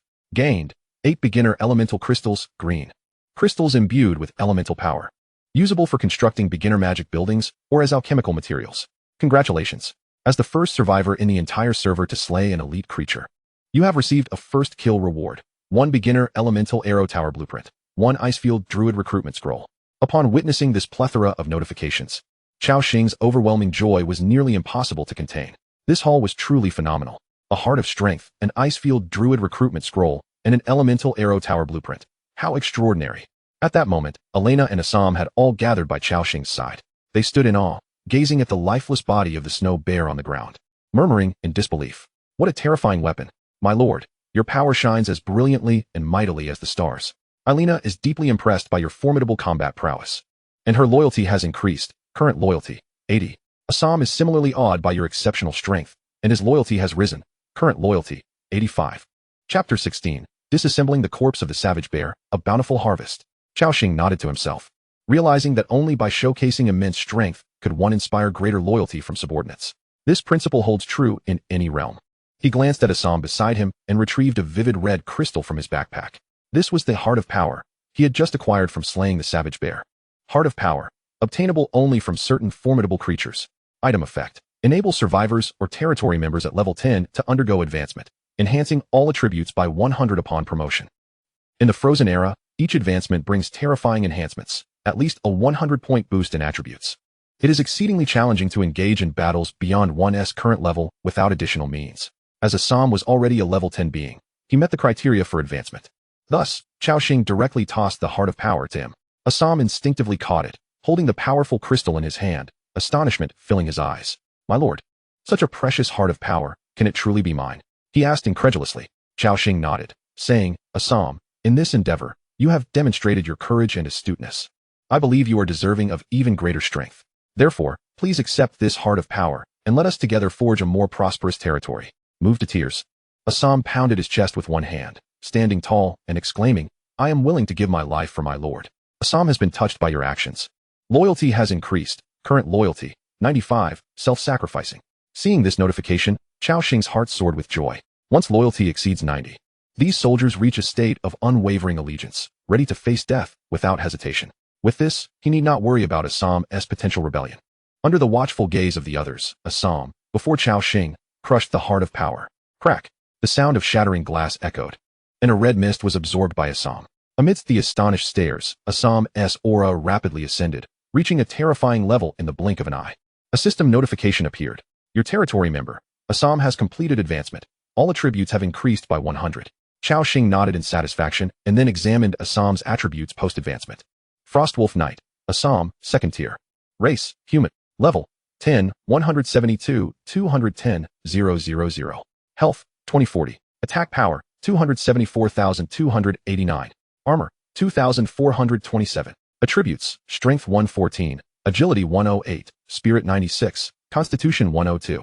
Hunger, 72. Loyalty, 95. Wonderful. Cao Xing gazed at Assam's panel with satisfaction. Undoubtedly, this enhancement had brought about a qualitative change in his strength. Elena, nearby, looked on with envy at Assam's transformation. Noticing her gaze, Cao Xing remarked, Elena, perform well, and when you reach level 10, I shall seek out a Heart of Power for you as well, enabling your advancement to the second tier. Elena's eyes widened in excitement at his words, and she fervently replied, Thank you, my lord, for your generosity. I am willing to sacrifice everything for you. Elena has been moved by your words. Loyalty has increased. Current loyalty, 85. As expected, loyalty had risen once more. Cao Xing felt immense joy. A competent lord must excel at painting visions of grandeur. He then began to review the 2 rewards for the first kill of the Snowfield Savage Bear. Recruitment Scroll for Icebound Druid. Purple. This scroll can summon a powerful 15-level elite druid. Note, while the Icebound Druid possesses formidable strength, it also requires an astonishing amount of food daily, so ensure your food supply is sufficient. Upon reading this notification, Cao Xing's pupils constricted. A 15-level elite creature. How fearsome. The Savage Bear had just demonstrated its overwhelming strength, making it evident how terrifying a 15-level elite being could be. Had it not been for Cao Xing's possession of the Barret, they would have been utterly incapable of surviving even half a minute against the Savage Bear. However, the system also indicated that the Icebound Druid has an enormous appetite. Most ordinary survivors would struggle to sustain it. Cao Xing continued to examine the other reward. Blueprint for the basic elemental arrow tower can be constructed within the territory as a defensive arrow tower. Attack power, 213,247, 20 chance to inflict an additional 45 points of elemental damage. Attack interval, once every 25 seconds. Maximum range, 600 meters. Armor, 20 points. Durability, 2,000. Area occupied, 12 square meters. Building height, 15 meters. Materials required for construction, 300 wood, 200 stone, 50 iron, 10 basic elemental crystals. After reviewing the attributes of this elemental arrow tower, Cao Xing was once again filled with delight. With over 200 points of attack power, a single shot could obliterate a level 5 creature like Ilena. This was yet another formidable weapon. Even an unadvanced Assam, in a one-on-one scenario, would likely be shot down before reaching the base of the tower, given its impressive range of 600 meters. Moreover, the materials required for this elemental arrow tower were not overly complex and could be produced in bulk. The only challenge was the basic elemental crystal, which can only be obtained from powerful beings like the Snowfield Savage Bear or found in treasure chests. Yet, with the existence of the market, this was not a significant hurdle for Cao Xing. He believed that even if this material was rare, given the vast numbers involved, many survivors would undoubtedly yield such materials. Having assessed the rewards from this encounter, Cao Xing nodded in satisfaction. Even though this battle had cost him 5 Barrett bullets, the returns were astonishing, a veritable bounty. Furthermore, in addition to these spoils, there was still one reward left to process. Cao Xing turned his attention to the massive corpse before him. Corpse of the Snowfield Savage Bear, blue, can be disassembled. Cao Xing promptly clicked to disassemble it. Then, the bear's truck-sized body was enveloped in a radiant white light. When the light dissipated, a fresh pile of bear meat, a large bear hide, a pair of bear paws, and a heap of bones appeared in its place. Fresh bear meat, blue, 12-15. Bear meat imbued with great power. First consumption grants 2 strength, 2 constitution. Complete Snowfield Violent Bear Fur, blue. A complete bear pelt. Possessing excellent cold resistance, which can be fashioned into garments at a tailor's shop, also providing a certain degree of armor effect. Snowfield Violent Bear Paw, purple, X2.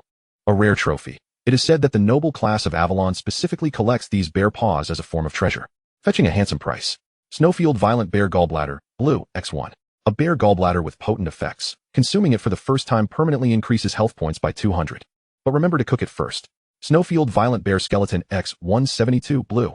The bones of the violent bear are exceptionally sturdy, suitable for processing at a blacksmith shop to craft long spears or other weapons. Goodness, over 1,000 pieces of bear meat.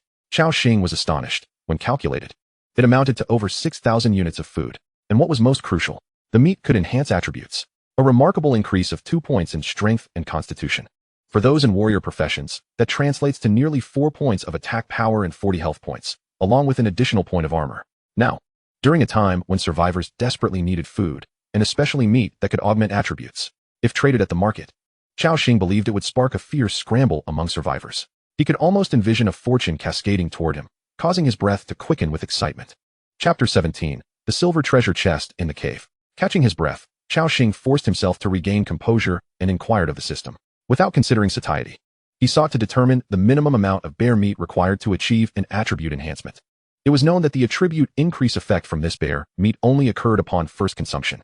Thus, whether he consumed 10 pieces or 100, the effect remained unchanged. However, if a single bite sufficed to activate the effect, then the possibilities for Cao Xing would expand significantly. At that moment, a system notification appeared. You must consume over 100 g of bear meat to gain the attribute enhancement effect.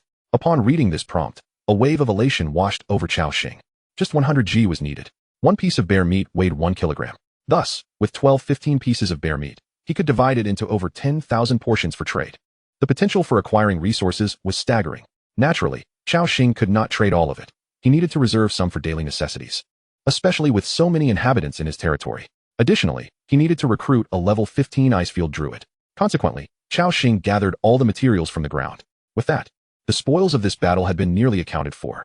Just as he prepared to lead his companions back, he suddenly noticed a deep cave behind them. Could this cave be the den of the Snowfield Violent Bear? Might there be treasures within? Observing Cao Xing's keen interest, Assam volunteered, "My lord, allow me to investigate." Cao Xing nodded in agreement. Assam unsheathed his sword and boldly ventured into the cave. A few minutes later, Assam emerged, respectfully stating, "My lord, there are no other dangers within the cave. However, I did discover something unusual." Cao Xing inquired, "Something unusual?" Assam nodded affirmatively, accompanied by Lu Mushua. Cao Xing advanced toward the bear's den. Upon entering the cave, a faint earthy aroma wafted up his nostrils. A system notification appeared. You have entered a special area, Snowfield Violent Bear Cave. The cave was somewhat dim, yet considerably warmer compared to the icy expanse outside. Cao Xing glanced at the temperature display overhead. Current temperature, 25. The deeper they ventured into the cave, the warmer it became. After moving forward for about 10 meters, Cao Xing discovered the unusual object Assam had mentioned. Nestled atop a pile of hay lay a creature entirely white, resembling a fluffy ball. It was a recently born white bear cub, seemingly in slumber, curled up with a tiny pink paw protruding. Lu Mushue's eyes sparkled with delight. So adorable. Cao Xing approached the bear's den and crouched down, eager to touch the cub. Suddenly, a crackling sound echoed, and a damage number appeared above his head. It felt as though he had been pricked by a needle, prompting him to instinctively withdraw his arm. What? This bear cub can discharge electricity? Cao Xing marveled, gazing at the attributes of the little creature before him. Snowfield Violent Bear, Juvenile. Species, Beast. Level, None. Attributes, None. Talent, Electric Body, capable of manipulating weak electric powers. Cao Xing's eyes gleamed with excitement. This cub naturally possessed electrical attributes. This little bear had immense potential. Just then, another system notification appeared. Detected a wild creature that can be tamed, Snowfield Violent Bear Cub. Would you like to tame it and recruit it into your territory? After taming a wild creature, you must provide it with food and wait for it to mature before it can possess corresponding combat power. Clearly, Lu Mushue had also heard the system notification. She gazed at Cao Xing with eager anticipation, seemingly yearning for him to take the bear cub. After a moment of contemplation, Cao Xing nodded. Although the bear cub lacked combat strength, its potential was undeniable. Once it matured, it could very well become as formidable as the violent bear outside. Taming successful. Territory member added. 1. Would you like to name the Snowfield Violent Bear? We can name it. Cao Xing's eyes lit up, and he fell into deep thought. This little creature could discharge electricity and was a bear. He recalled a game he had played previously, featuring a giant white bear that wielded control over lightning and wind, having been tempered by the ravages of war, embodying the fighting spirit of Freljord. Its name was Volibear, renowned by the title, Thunder Roar. With this in mind, Cao Xing declared, Today, I bestow upon you the name, Volibear. The little bear cub, curled up in its den, stretched its limbs, seemingly sensing something. It emitted a soft whimper. Volibear has been successfully named. Lu Mushue, having heard the system notification, was overjoyed and wished to cradle the bear cub in her arms. Cao Xing cautioned from behind, Sister-in-law, be careful. This little bear cub can discharge electricity. Lu Mushue paused for a moment, then nodded gently. She cautiously extended a finger to touch the bear cub's body. This time, the cub did not emit electricity. Lu Mushue's heart soared with joy as she reached out her arms, cradling the bear cub close. She looked at Cao Xing and exclaimed, Ah Xing. It seems it doesn't shock me. Cao Xing's lips twitched. This little one seemed to understand it had acquired a new owner, its limbs flailing with excitement. Lu Mushue, while holding it aloft, chuckled softly, Wally, from now on, you shall be known as Wally. Cao Xing traversed past the bear den, heading straight to the innermost part of the cave. For there, he beheld a treasure chest. This was one of the items previously discovered by Assam. Unlocked silver chest, available for opening. Upon reading the system's description, Cao Xing's breath hitched in astonishment. It was indeed a silver chest. In this world, the quality of treasure chests is classified as follows: black iron, bronze, silver, eternal gold, and moonlight, among others. The rarity of the items obtained from chests varies with their quality. It is said that the highest tier, the moonlight chest, can even yield legendary equipment. As for whether there are chests of even greater quality, Cao Xing had yet to encounter such a thing, hence he remained uncertain. However, when he opened his first silver chest in the game, he had already survived for over 10 days. Thus, to discover a silver chest so early in the game was indeed a momentous occasion. Without hesitation, Cao Xing clicked to open it. Successfully opened silver chest. Acquired skill book, GZ Mark Robot. Acquired black iron bracers green, X1. Acquired medical kit X5. Acquired small resource pack X1. Acquired mithril X5. My goodness, a skill book. A piece of green equipment, along with medical kits and mithril. Truly, it lives up to its reputation as a silver chest. Overjoyed, Cao Xing began to examine the attributes of these items. Skill book, GZ Mark Robot. Exclusive skill book for the cold iron mechanic. Consumes materials and mechanical power to summon one GZ Mark Robot, inheriting 120 attributes from the survivor, lasting for 180 seconds. Cao Xing exclaimed in delight. What a remarkable skill book. Chapter 18, Skill book, GZ Mark Robot. Although it is not a skill book for my own use, it is still quite impressive. A gleam of joy crossed Cao Xing's face. It is important to note that GZ Mark Robot is a divine skill for mechanics in the early stages. It only requires a portion of iron and mechanical power to summon a robust Mark Robot, which possesses both ranged attack capabilities and astonishing defense. This significantly enhances the survival ability of mechanics in the early game. If this skill book were to be placed on the market, it would surely incite a frenzy among mechanics. Cao Xing continued to examine his other acquisitions. Black iron bracers green. Quality, excellent. Armor, 79. Additional effect, Constitution 4. Additional effect, long arm, increases attack range by 20. Small resource pack. Upon opening, grants 100 wood, 50 stone, 10 iron. Mithril, purple, a precious metal. Can be used to forge high-level equipment or buildings. After reviewing the attributes of these items, Cao Xing nodded in satisfaction. The black iron bracers, being green equipment, boasted commendable attributes. Particularly impressive was the second effect, which could extend his maximum attack range. Truly formidable. Without hesitation, Cao Xing equipped them and then checked his own attributes. Attributes, click to expand. Excellent. Both vitality and attack power have significantly increased. Compared to when I first arrived in this world yesterday, my strength has more than doubled. A look of elation spread across Cao Xing's face. Moreover, in addition to his equipment, he also possessed a bear gallbladder and bear meat to further enhance his attributes. After clearing all his gains, Cao Xing nodded contentedly and turned to say, "Let us return. It is time." They had spent nearly an hour outside, and the return journey would take at least half an hour. Cao Xing needed to make the most of his time to develop his territory. Upon their return to the camp, the warmth emanating from the bonfire enveloped them. They shook off the snow that had gathered on their feet. Cao Xing gazed at the sky, relieved that it had not snowed recently. Had it snowed, traversing in such dreadful weather would have been exceedingly challenging. He turned to Assam beside him and said, "Assam, come here." Assam immediately stood upright and walked over. Cao Xing raised his staff, and a green light shot forth. Successfully casting Ice Healing, the talent, Eternal Power, activated, rendering the skill permanent. Green numbers, 10, 10, appeared above Assam's head. Compared to the previous healing value, it had doubled. Cao Xing felt a surge of joy. Indeed, the same skill applied to the same target would have its lower attributes overridden by the higher ones. With his mental attributes enhanced, the effect of Ice Healing had naturally improved as well. Now, Assam could recover 10 life points per second, and combined with his formidable defense, he truly resembled an indestructible cockroach. Subsequently, Cao Xing cast Ice Armor, augmenting Assam's armor by 8 points. He did not forget about his Frostwolf either. Whoosh, whoosh. A series of green lights shot forth. Cao Xing noted that with the enhancement of his mental power, the number of spells he could cast had also increased. By now, he had yet to experience any dizziness. After ensuring that both Assam and the Frostwolf were in optimal condition, Cao Xing instructed, "Assam, you did exceptionally well this time. Your next task is to continue scouting the area within a 10-kilometer radius of the camp. Mark all resource points and monsters, and return before nightfall." Assam replied respectfully, "At your command, my lord. Your orders are my destiny." With that, he mounted the Frostwolf, Winter, and dashed back into the snowy expanse. Cao Xing then turned to Ilena. "Ilena, your task is to apply the effects of Serpent Folk Berserk and Scaly Armor to the newly recruited polar people. Remember to rest when your mental power is depleted." Ilena nodded, extending her tongue, "At your command, my lord." Following this, Cao Xing opened the small resource pack he had just acquired from the silver chest. Resource pack opened successfully. You have obtained 100 wood, 50 stone, and 10 iron. Glancing at his territory's resources, he noted, food, 45 bread, 10 snake meat, 111 wolf meat, 12-15 bear meat. Wood, 314, coal, 124, stone, 153, iron, 110. Cao Xing exclaimed. The speed of wood acquisition has indeed increased significantly since the lumber yard was established. The coal mine has also commenced operations.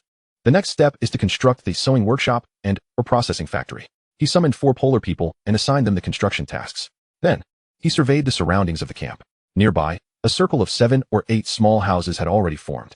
In the span of just one day, from a mere small fire pit, so many buildings had emerged, filling him with a profound sense of accomplishment. Lu Mushua gently inquired, "Axing, is there anything you need me to do?" Cao Xing shook his head. "Not for now, sister-in-law. Let us go inside to warm up." Lu Mushua nodded, and the two of them stepped into the Lord's cabin together. Upon entering, Lu Mushua gracefully crouched beside the fireplace, extending her delicate hands to bask in the warmth. "Oh, how comforting." A blissful smile graced her features. In such frigid, wintry conditions, being able to warm oneself by the fire is indeed a source of profound happiness. After a few minutes, perhaps due to her proximity to the flames, beads of perspiration began to form on her forehead. She removed her wolf fur coat, revealing her alluringly curvaceous figure once more. She then resumed her position by the fire, her pose perfectly accentuating her voluptuous form. At that moment, Cao Xing sat on the bed, positioned at an angle that afforded him a splendid view of her enticing silhouette. The pressure of her knees accentuated her bosom, creating an entrancing sight, while her slender waist led down to her rounded hips, tightly encased in a black form-fitting skirt. Lu Mushua exuded an aura of maturity intertwined with a hint of youthful innocence, captivating all who beheld her. At that juncture, Lu Mushua seemed to notice a tear in her stockings. Her dainty toes intertwined beneath her. She lifted her head and, with a hint of bashfulness, said, "Ah Xing. It seems my stockings are torn. May I remove them to wash and set them aside?" Cao Xing paused momentarily before nodding. "Yes, there's prepared water in those wooden barrels. You can simply make a new barrel." Lu Muxue lightly nodded, seemingly wanting to say something but hesitating.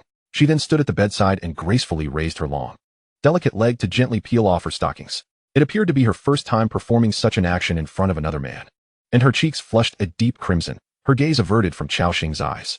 Cao Xing observed Lu Muxue after she had removed her stockings. Her thighs appeared slightly fuller, and her calves were elegantly elongated, not resembling the extreme thinness of chopsticks. Truly perfect, he mused inwardly. As Lu Muxue picked up her stockings, she noticed some dirt specks on Cao Xing's shirt.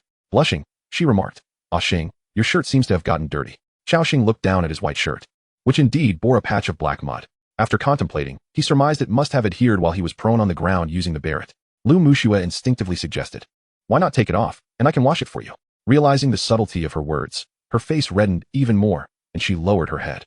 Cao Xing was momentarily taken aback, but did not dwell on it. Before the sewing shop was established, he only had this one shirt. He nodded. "That would be a bother for you, sister-in-law." Cao Xing naturally unbuttoned his shirt, revealing his muscular upper body. Lu Muxue appeared somewhat surprised by his physique, her beautiful eyes glancing at him several times. "Here you go, sister-in-law." Lu Muxue softly replied, shyly accepting the shirt from Cao Xing and moving aside to wash it.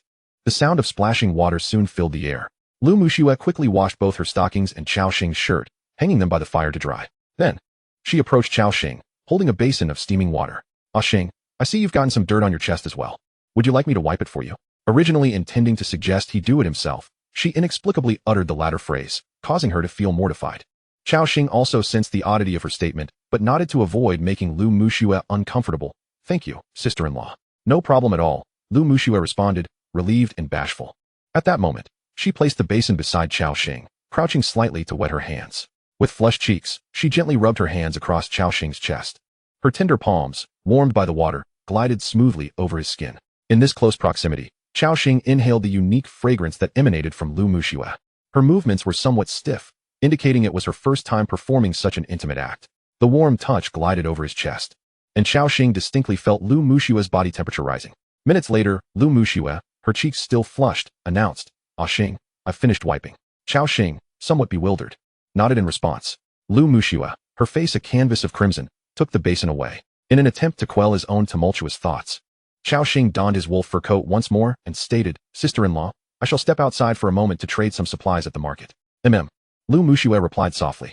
As Cao Xing exited the lord's cabin, the biting cold of the outside air hit him instantly. "Calm down," he urged himself, taking a deep breath as his mind gradually settled. He then made his way to the market, intending to sell some bear meat. Cao Xing understood that perishable food items like this should be sold as quickly as possible. In a few days, when everyone no longer faced food shortages, the bear meat he possessed would fetch a significantly lower price. Thus, he opened the world channel. "To Cao Yako. Wah, my husband was killed by a snow wolf. And now it's just me and my 2 children left. Is there any kind-hearted soul who can take us in? Yin Xiaotao, Madam from Japan, what are your coordinates? I will come to rescue you immediately. I mean no harm. I just can't bear to see others suffer. Alvarez, damn it. Why do these recruited polar people need food as well? Our family can barely feed ourselves. Where do we find food to share with them? Abdullah, oh God. I haven't fed these polar people in a day. They aren't working and are just sitting outside, and their gaze towards me feels increasingly unsettling. Salman Khan, my territory seems to be near an ice river. It resembles the Ganges back home. Compared to yesterday, more and more individuals were beginning to grasp the game's mechanics. They started constructing lords' cabins and recruiting polar people for labor. However, these polar people required sustenance, causing most survivors to grapple with food shortages. Due to the current stage, the market could only facilitate exchanges among survivors within the same region. Consequently, Cao Xing accessed the regional channel. Yang Jiechi. Brothers, today I ventured out to explore and discovered a wild camp at coordinates 12743, 6507, 15231, where a group of masked individuals resides. Wang Ziheng. Brother upstairs, I advise against approaching. That group is the Icefield Hunters, a bunch of lunatics. My 2 polar workers were killed by them. Chinxian, is there any food? In this heavy snow, I truly don't know where to find any. Shen Hongwang. Indeed. How on earth do we procure food in this cursed place? Chapter 19, The Boisterous Trading Market. It was evident from the chat channel that everyone was troubled by the issue of food. They were at a loss as to how to obtain sustenance. In reality, during the novice protection period, around each camp, there exist some low-level wild creatures, which serve as a primary source of sustenance in the early stages. As they are a family group, all 4 members possess combat capabilities. When they join forces, defeating 1 or 2 level wild creatures poses no challenge. However, due to their overwhelming fear or poor adaptability, they dare not venture far from the snowy terrain, let alone engage in battle with those beasts. At that moment, a flurry of activity erupted in the chat channel. Look, Fong Long from the Three Heroes is once again selling food. 100 G of beast meat for 100 pieces of wood or 50 stones, with priority given to weapons and armor. If anyone has surplus materials, hurry and trade. This is outrageous. My total resources don't even amount to that. What do you know, brother? Do you realize how precious food is right now? Can those resources compare to your life? Exactly. If you don't buy, others will. Don't compete with me. I'm about to starve. Observing the chat channel, Cao Xing fell into contemplation. The food being sold by this Fong Long was a piece of wild boar meat. Although the price he set was exorbitant, it was snatched up in less than 3 seconds. Cao Xing mused, selling 100 G of beast meat at such a high price is tantamount to depleting an entire camp's resources. Those who traded for supplies may recover a modicum of satiety, but will soon face dire consequences. The lack of resources could impede their development significantly. Even if they manage to progress, they will likely lag behind by several days, and once the novice protection period ends, it would be game over. Cao Xing checked the records. This seemed to be Fong Long's 17th instance of selling food. One could only imagine how much he had amassed through these transactions. Continuing his thoughts, Cao Xing noted, the size of the wild boar is comparable to that of a snow wolf, which implies he must not have much meat left. With this in mind, Cao Xing decided to post a trading message on the market. Items for sale: fresh bear meat, blue, 100 G, first-time consumption, strength 2, constitution 2. Required items: 10 wood, 5 stone, 1 iron. Large quantities of mithril and element crystals can be exchanged. Seller: Cao Xing. Seller's note: bear meat that increases hunger and attributes. Ample stock available. Seeking various materials, blueprints, skill books, and equipment. He then proceeded to set prices for various items. 1 element crystal for 1 piece of bear meat. 1 mithril for 1 piece of bear meat. Equipment blueprints for 5 or 10 pieces of bear meat. Skill books for 5 or 10 pieces of bear meat. Cao Xing meticulously recorded each item, even including ammunition, all clearly priced. At that moment, many survivors who had established a market noticed the bear meat being listed. Some rubbed their eyes in disbelief. Huang Qiufeng exclaimed, "Holy cow! Blue-grade bear meat that can enhance attributes. Brothers, hurry to the market, someone is selling attribute-enhancing bear meat." Upon hearing this news, many survivors felt a sense of bewilderment. What? Attribute-enhancing meat? I've never seen such a thing. They immediately opened the market, only to be astounded by the listing. Good heavens! It's true. The price is so reasonable. 10 pieces of wood for 100 G of bear meat, and even 1 element crystal can be exchanged for an entire piece of bear meat. My goodness, is this real? Is this person performing charity? These survivors were filled with incredulity. After all, they were acutely aware of the exorbitant price of food at present. Moreover, this was bear meat that enhanced attributes. However, they soon realized that it was indeed authentic. A survivor named Yang Lin exclaimed excitedly, "Holy crap! I got it! I traded 50 stones for a whole piece of bear meat, enough to boost my entire family's attributes." What? As the first survivor successfully completed the trade, others rushed to engage in frenzied transactions. Holy cow! I also succeeded in trading 10 pieces of iron for a whole piece of bear meat. This is too exhilarating. Element crystals, who has any? 1 can be exchanged for a whole piece of bear meat. Hurry! I traded a skill book for 5 pieces of bear meat. This is incredible. At this moment, the regional channel was in a state of utter frenzy. Survivors who managed to acquire bear meat were elated. They understood how profitable it was to exchange these resources for bear meat. Some even shared information about the bear meat on the World Channel, causing envy among survivors not located in District 174. Eat Stafford remarked, "Oh my god, bear meat. I've never fought a bear in my life." Xiao Weichao added, "The added attributes are substantial. It's a boon for warrior classes." Baka, why am I not in District 174? Why hasn't anyone in District 11451 discovered such bear meat? Meanwhile, Cao Xing was inundated with a barrage of trading notifications. Transaction successful. You received 10 iron. You lost 1 fresh bear meat, blue. Transaction successful. You received 5 stones. You lost 100 G of fresh bear meat, blue. Transaction successful. You received 1 soldier standard longsword blueprint, green. You lost 5 fresh bear meat, blue. Cao Xing's pricing was quite reasonable. Even those with meager resources could trade with him. In no time, virtually all survivors in District 174 were informed. After all, such attribute-enhancing items became increasingly valuable the sooner they were utilized in this world. Cao Xing watched as his territorial resources grew exponentially. Before long, he had acquired 5,400 wood, 3,200 stones, 342 iron, 43 basic element crystals, along with a green blueprint and 20 pieces of mithril. These resources would require 12 polar inhabitants working tirelessly for nearly half a month to gather, yet he had only expended 215 pieces of bear meat thus far. Additionally, There remained a staggering 1,000 pieces of bear meat in his backpack. At that moment, Cao Xing could not help but swallow hard. I've struck gold. I have truly struck gold. Gazing at the materials in his backpack, Cao Xing resolved to utilize them to enhance his strength. He would upgrade the campfire first, followed by the Lord's cabin. Next, he would upgrade the polar inhabitant cabin to recruit more polar inhabitants to work. Subsequently, Cao Xing might even construct a basic elemental arrow tower, a formidable structure that would significantly bolster his territory's defensive capabilities. Thus, Cao Xing paused trading in the market, intending to summon the polar inhabitants back to prepare for building upgrades. Upon hearing Cao Xing's call, the polar inhabitants promptly set down their tasks and made their way towards the camp. Chapter 20. Harvest and Conflicts of Interest. Meanwhile, upon witnessing the sudden removal of bear meat from the market, chaos ensued among the survivors in the chat channel. Cao Xing exclaimed, "What the heck? Why did the bear meat suddenly disappear? I haven't bought any yet." Rosa replied, "I haven't bought any either. I just received news that someone was selling attribute-enhancing bear meat in the market." Shuyi shouted, "Ah, Cao Xing's bear meat can't have sold out already, can it? Quickly, summon the esteemed Cao Xing." In the regional channel, a group of individuals fervently mentioned Cao Xing Yuziju and exclaimed, "Cao Xing, darling, please say something." Lu Ye added, "Cao Xing, my dear, do not be so indifferent. Come forth and comfort my fragile heart." Huang Ling inquired, "Cao Xing, young sir, do you require any leg accessories?" At that moment, Cao Xing was occupied with issuing tasks to the polar tribe, focusing on upgrading the camp bonfire and the Lord's cabin. Oblivious to the chatter in the channel, as Cao Xing remained silent, the survivors grew anxious. "This is dire, my friends. Cao Xing has ignored us. Could it be that he has sold out? I've been saying I would wait for a price drop to purchase, and now look, it's all gone." I was thinking the same. What a significant loss. At this juncture, a survivor named Yu Jun interjected, "A bunch of fools. Waiting for others to lower prices without realizing the value of what is being sold. Items that enhance attributes are always in high demand, regardless of the time. Moreover, Cao Xing's prices are already quite reasonable." Lu Hui concurred. "Indeed, Cao Xing's prices are genuinely fair. I previously bought 100 g of beast meat from Fong Long and nearly depleted my entire fortune." Huang Shihong echoed, "Absolutely, Fong Long's prices are exorbitant. Purchasing once feels akin to financial ruin." Suddenly, a cold voice emerged in the regional channel. Fong Long stated, "Did someone just claim my meat is too expensive? Do you realize how challenging it is for my subordinates to spare even a morsel for trade? I have brought forth precious food to prevent your starvation, and you dare to complain about my prices?" The chat channel fell silent. Most participants were from Xiangjiang and were well aware of the fearsome reputation of the Sanning Society, a notorious gang. Aside from Fong Long, there were two other ruthless gang leaders, each embodying brutality.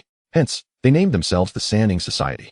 At its zenith, the gang's membership soared to several thousand, its notoriety resonating throughout Xiangjiang. Observing the silence, Fong Long continued with a sneer, "Behave yourselves. Do you not recognize who rules this territory? Anyone wishing to trade here must first seek our approval, or else face dire consequences." At this moment, a survivor named Chun Minhao spoke up, "Fong Long, you are being excessively domineering. Is it not enough to sell your goods at such inflated prices without permitting others to do the same?" Fong Long retorted, "You are correct. We are indeed this tyrannical. Do you think the Sanning Society's purpose is benign?" Hearing this, the survivors' expressions shifted. Indeed, a gang like the Sanning Society was hardly virtuous. Extorting protection fees was merely one of their revenue-generating tactics. Clearly, Cao Xing's substantial sale of bear meat had encroached upon their interests. Fong Long coldly declared, "Let me enlighten you. This territory is home to hundreds of our brothers. Sooner or later, our paths will cross. Consider carefully the consequences of offending us." At this juncture, members of the Sanning Society began to rally, declaring, "Support leader Fong Long. Everyone, remain obedient. Channel 174 will henceforth be governed by the Sanning Society." Realizing the gravity of the situation, the survivors became acutely aware of their precarious position. They were now in the same territory as the Sanning Society, and as they expanded outward, encounters were inevitable. The Sanning Society, possessing hundreds of members, represented the region's most formidable power. Offending them would jeopardize their own dominion. For a moment, the survivors were rendered speechless. Just then, Cao Xing accessed the regional channel. Upon reading the chat, he appeared utterly perplexed. "What is happening? I merely stepped away to assign tasks, and now my business is being obstructed?" After a moment of contemplation, he addressed the group. "Ladies and gentlemen, I was occupied for a brief period. Trading may resume." Before any other survivor could respond, Fong Long interjected, "Did you not hear me? I ordered you to cease trading." Cao Xing replied nonchalantly, "And on what grounds should I comply? You assert that I must halt all transactions?" Fong Long retorted, "Kid, stop feigning ignorance. You're from Xiangjiang and should have heard of the Sanning Society. District 174 is now our domain." Cao Xing paused, then chuckled, "What is this Sanning Society? This is not Blue Star anymore. Do not pretend before me. Brothers, fear not these fools. Trading shall continue. I have a limited supply of bear meat. and it's first come, first served. By the way, the simpletons from the Sanning Society should refrain from trading with me, having entered the new world. They should seek their master for sustenance. Cao Xing's words struck like a hornet's nest, inciting a frenzy of vitriol from the members of the Sanning Society. Zhang Wei shouted, Cao Xing, I. Su Haoqing echoed, I. Cao Xing cheerfully waited for their tirades to subside before asking, is there more? Is this all the Sanning Society can muster? Provoked by Cao Xing, a torrent of insults flooded the chat, overwhelming Channel 174. The members unleashed a barrage of verbal assaults against him. At that moment, a system notification appeared before them. Due to your repeated use of uncivil language, your chat privileges have been revoked for a duration of 3 days. The cursing survivors were left dumbfounded, having not anticipated a mute function in this alternate world. In an instant, the Sanning Society's members found themselves silenced en masse, and the chat channel gradually fell silent. Meanwhile, Cao Xing continued to taunt them, resulting in even more of their members being muted. As the situation escalated, Fong Long intervened, stating, everyone, cease your chatter and do not fall for this brat's trick. Although Fong Long attempted to quell the chaos, over 200 individuals had already been silenced for 3 days, inflicting a significant blow to the Sanning Society's reputation. Fong Long's tone turned icy as he addressed Cao Xing. You are Cao Xing, correct? I will remember you. I hope you do not come to regret this. However, Cao Xing paid no heed to Fong Long's threat, responding with a grin. You remember me? Splendid. I have also taken note of those who insulted me. Names and ID numbers are firmly lodged in my memory. From now on, do not expect to trade anything with me. Cao Xing completely disregarded Fong Long's intimidation and resumed listing his goods. Observing Fong Long's sudden silence, the survivors eagerly resumed their frenzied attempts to seize the opportunity. Brothers, hurry and grab some. Cao Xing has declared this batch of bear meat is limited. If you delay, it will be gone. By the heavens. This time, I must secure some. Charge. The chat channel erupted with enthusiasm, and soon, the chatter from the Sanning Society was drowned out by a surge of eager survivors. Once again, Cao Xing was bombarded with notifications of successful trades. Chapter 21. Enthusiasm reignited. Meanwhile, in another corner of the icy expanse, a middle-aged man with a piercing gaze and hawk-like eyes stared into the distance. His fists clenched slightly as he coldly uttered, Cao Xing. This man was none other than Fong Long. Behind him, an elderly couple and a voluptuous woman huddled in the Lord's cottage, basking in the warmth of the fire. It was evident that Fong Long's family was faring reasonably well, having amassed a considerable stockpile of resources through previous trades. At that moment, a survivor named Ji Jun contacted Fong Long boss. That detestable brat actually remembered all our names. We approached him for a trade, only to be rebuffed and insulted. Upon hearing this, Fong Long's countenance darkened further. Ji Jun pressed on, boss, what should we do now? His bear meat grants such an increase in attributes. Without it, we will lag behind others, which is detrimental to our development. Suppressing his rising anger, Fong Long responded, I understand. I will devise a plan regarding the bear meat. After ending the communication, he furrowed his brows. Although he claimed he would handle it, he found himself momentarily at a loss for solutions. At that moment, a survivor named Lu Jinjia sent a friend request to Fong Long recognizing the somewhat familiar name. Fong Long accepted. Boss Fong Long, I am Lu Jinjia, Mu Shue's father. Lu Jinjia promptly messaged him. Fong Long recalled that he had once pursued Lu Mu Shue for a time, but she had rejected him. Oh, so you are Mu Shue's father. What brings you here, Uncle Lu? Lu Jinjia quickly replied. I have information regarding that brat you mentioned from the chat channel. Intrigued, Fong Long urged, please, do tell. Moments later, after listening to Lu Jinjia's account, a look of interest spread across Fong Long's face. How amusing. So, he is merely a lowly driver. I had assumed he was of some significance. A mere nobody in this world thinks he can rise to prominence. However, it is quite unexpected that Mu Shue is associating with him. Fong Long said to Lu Jinjia, well done, Uncle Lu. I will trade this piece of beast meat to you first. Seeing the food, Lu Jinjia expressed his heartfelt gratitude. After ending the private chat, Fong Long immediately issued orders to the members of the San Ing Hui to locate Cao Xing's camp. At that moment, Cao Xing remained oblivious to Fong Long's search for his camp coordinates, as he was inundated with various trading notifications. Trade successful. You have acquired the skill book, Ice Spike, and lost 5 fresh bear meat, blue. Trade successful. You have acquired the skill book, Aurora Blessing, and lost 5 fresh bear meat, blue. Trade successful. You have acquired black iron plate armor, green, 1, and lost 3 fresh bear meat, blue. Trade successful. This time, Cao Xing produced 500 pieces of bear meat, equivalent to 5,000 portions for trade. After nearly an hour of trading, all 5,000 portions were sold. The market's consignment information was subsequently withdrawn. The bustling chat channel momentarily paused at the news of the bear meat being sold out. Then, the survivors erupted in excitement. What? It sold out so quickly? I didn't manage to grab any. Neither did I. What a pity. Cao Xing, please restock the bear meat. Cao Xing, be sensible and restock the bear meat, or I will have to beg you. Clearly, the trading market was still in a state of shortage for bear meat. After all, there were nearly 40,000 survivors in Zone 174, while Cao Xing had only traded over 7,000 portions. This meant that less than 1/5 of the participants had successfully acquired bear meat. Although Cao Xing still possessed 500 pieces of bear meat, which could be divided into 5,000 portions for trade, he intended to keep them as reserves or to exchange for valuable items. Thus, Cao Xing stated in the chat channel, "Everyone, I don't have much bear meat left and cannot conduct large-scale trades anymore. However, if you have anything interesting to offer, feel free to message me privately. I am interested in blueprints, equipment, and skill books." His words reignited hope among the survivors who had missed out. So, Cao Xing still has bear meat. Wonderful. You want skill books and blueprints? I will explore the snowy terrain right away. This time, I must trade for bear meat. Onward.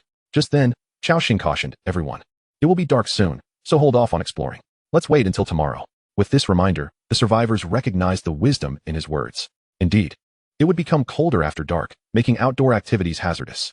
All right then, we will venture out tomorrow. The survivors were filled with enthusiasm. As Cao Xing's bear meat had stirred their eagerness to explore, a positive omen, indicating that more survivors would gather resources in the wild. At this stage, aside from Cao Xing, no one possessed the strength to contend with level 15 elite monsters, leaving his bear meat unmatched.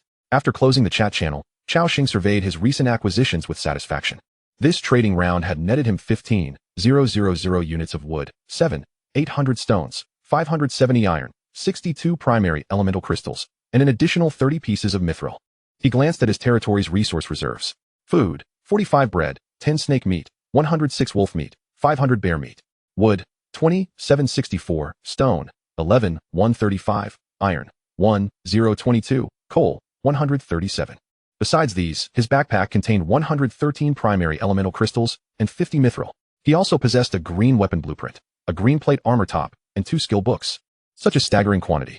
This amount of resources would have taken nearly 20 days to gather during his previous time playing on the tablet. Now, Cao Xing was effectively ahead of other survivors by nearly 20 days. With the resources at his disposal, he could even upgrade to a level 3 Lord's Cottage, unlocking more buildings.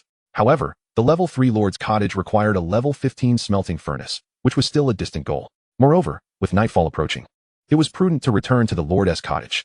Upon re-entering, he found Lu Muxue blushing and shyly lowering her head. At that moment, she seemed to recall something and softly remarked, "Ah Xing, I have had some contact with Feng Long. He is a treacherous individual, with ruthless methods. You must be cautious." Chapter 22. The cold wind cuts like a knife. The night is like fire. It was clear that Lu Muxue had also observed the events in the chat channel. Cao Xing was momentarily taken aback, but nodded. "Understood, sister-in-law. I will heed your warning." In truth, Cao Xing did not regard Feng Long's threat with much concern. From what he understood of these factions, their method of dealing with him would simply be to locate his camp and launch an assault. Given that the current survivors were only at level 1 or 2, they struggled to even leave their camps, making it impossible for them to trek dozens or even hundreds of kilometers to trouble Cao Xing. Moreover, even if they dared to approach, a single Ilena and her Frostwolf Knight would be capable of unleashing a one-sided massacre upon them, without the need for Cao Xing to summon the Icefield Druid. Furthermore, he would soon erect a basic elemental arrow tower, which would serve as the true weapon of mass destruction. At that point, even a single dragon from the faction, let alone the entire 3 heroes, would merely be fodder. This, indeed, was the foundation of Cao Xing's unshakable confidence. Noticing that Lu Muxue still harbored some concerns, Cao Xing reassured her, "Sister-in-law, rest assured, the camp's safety is not a matter for worry." Lu Muxue nodded slightly. Her gaze was fixed upon Cao Xing, and in him, she seemed to perceive a compelling aura of confidence. After a moment, a blush crept onto her delicate face. She softly suggested, "Ah Xing, it's already dark, we should rest." "Very well," Cao Xing replied with a nod before returning to his small wooden bed.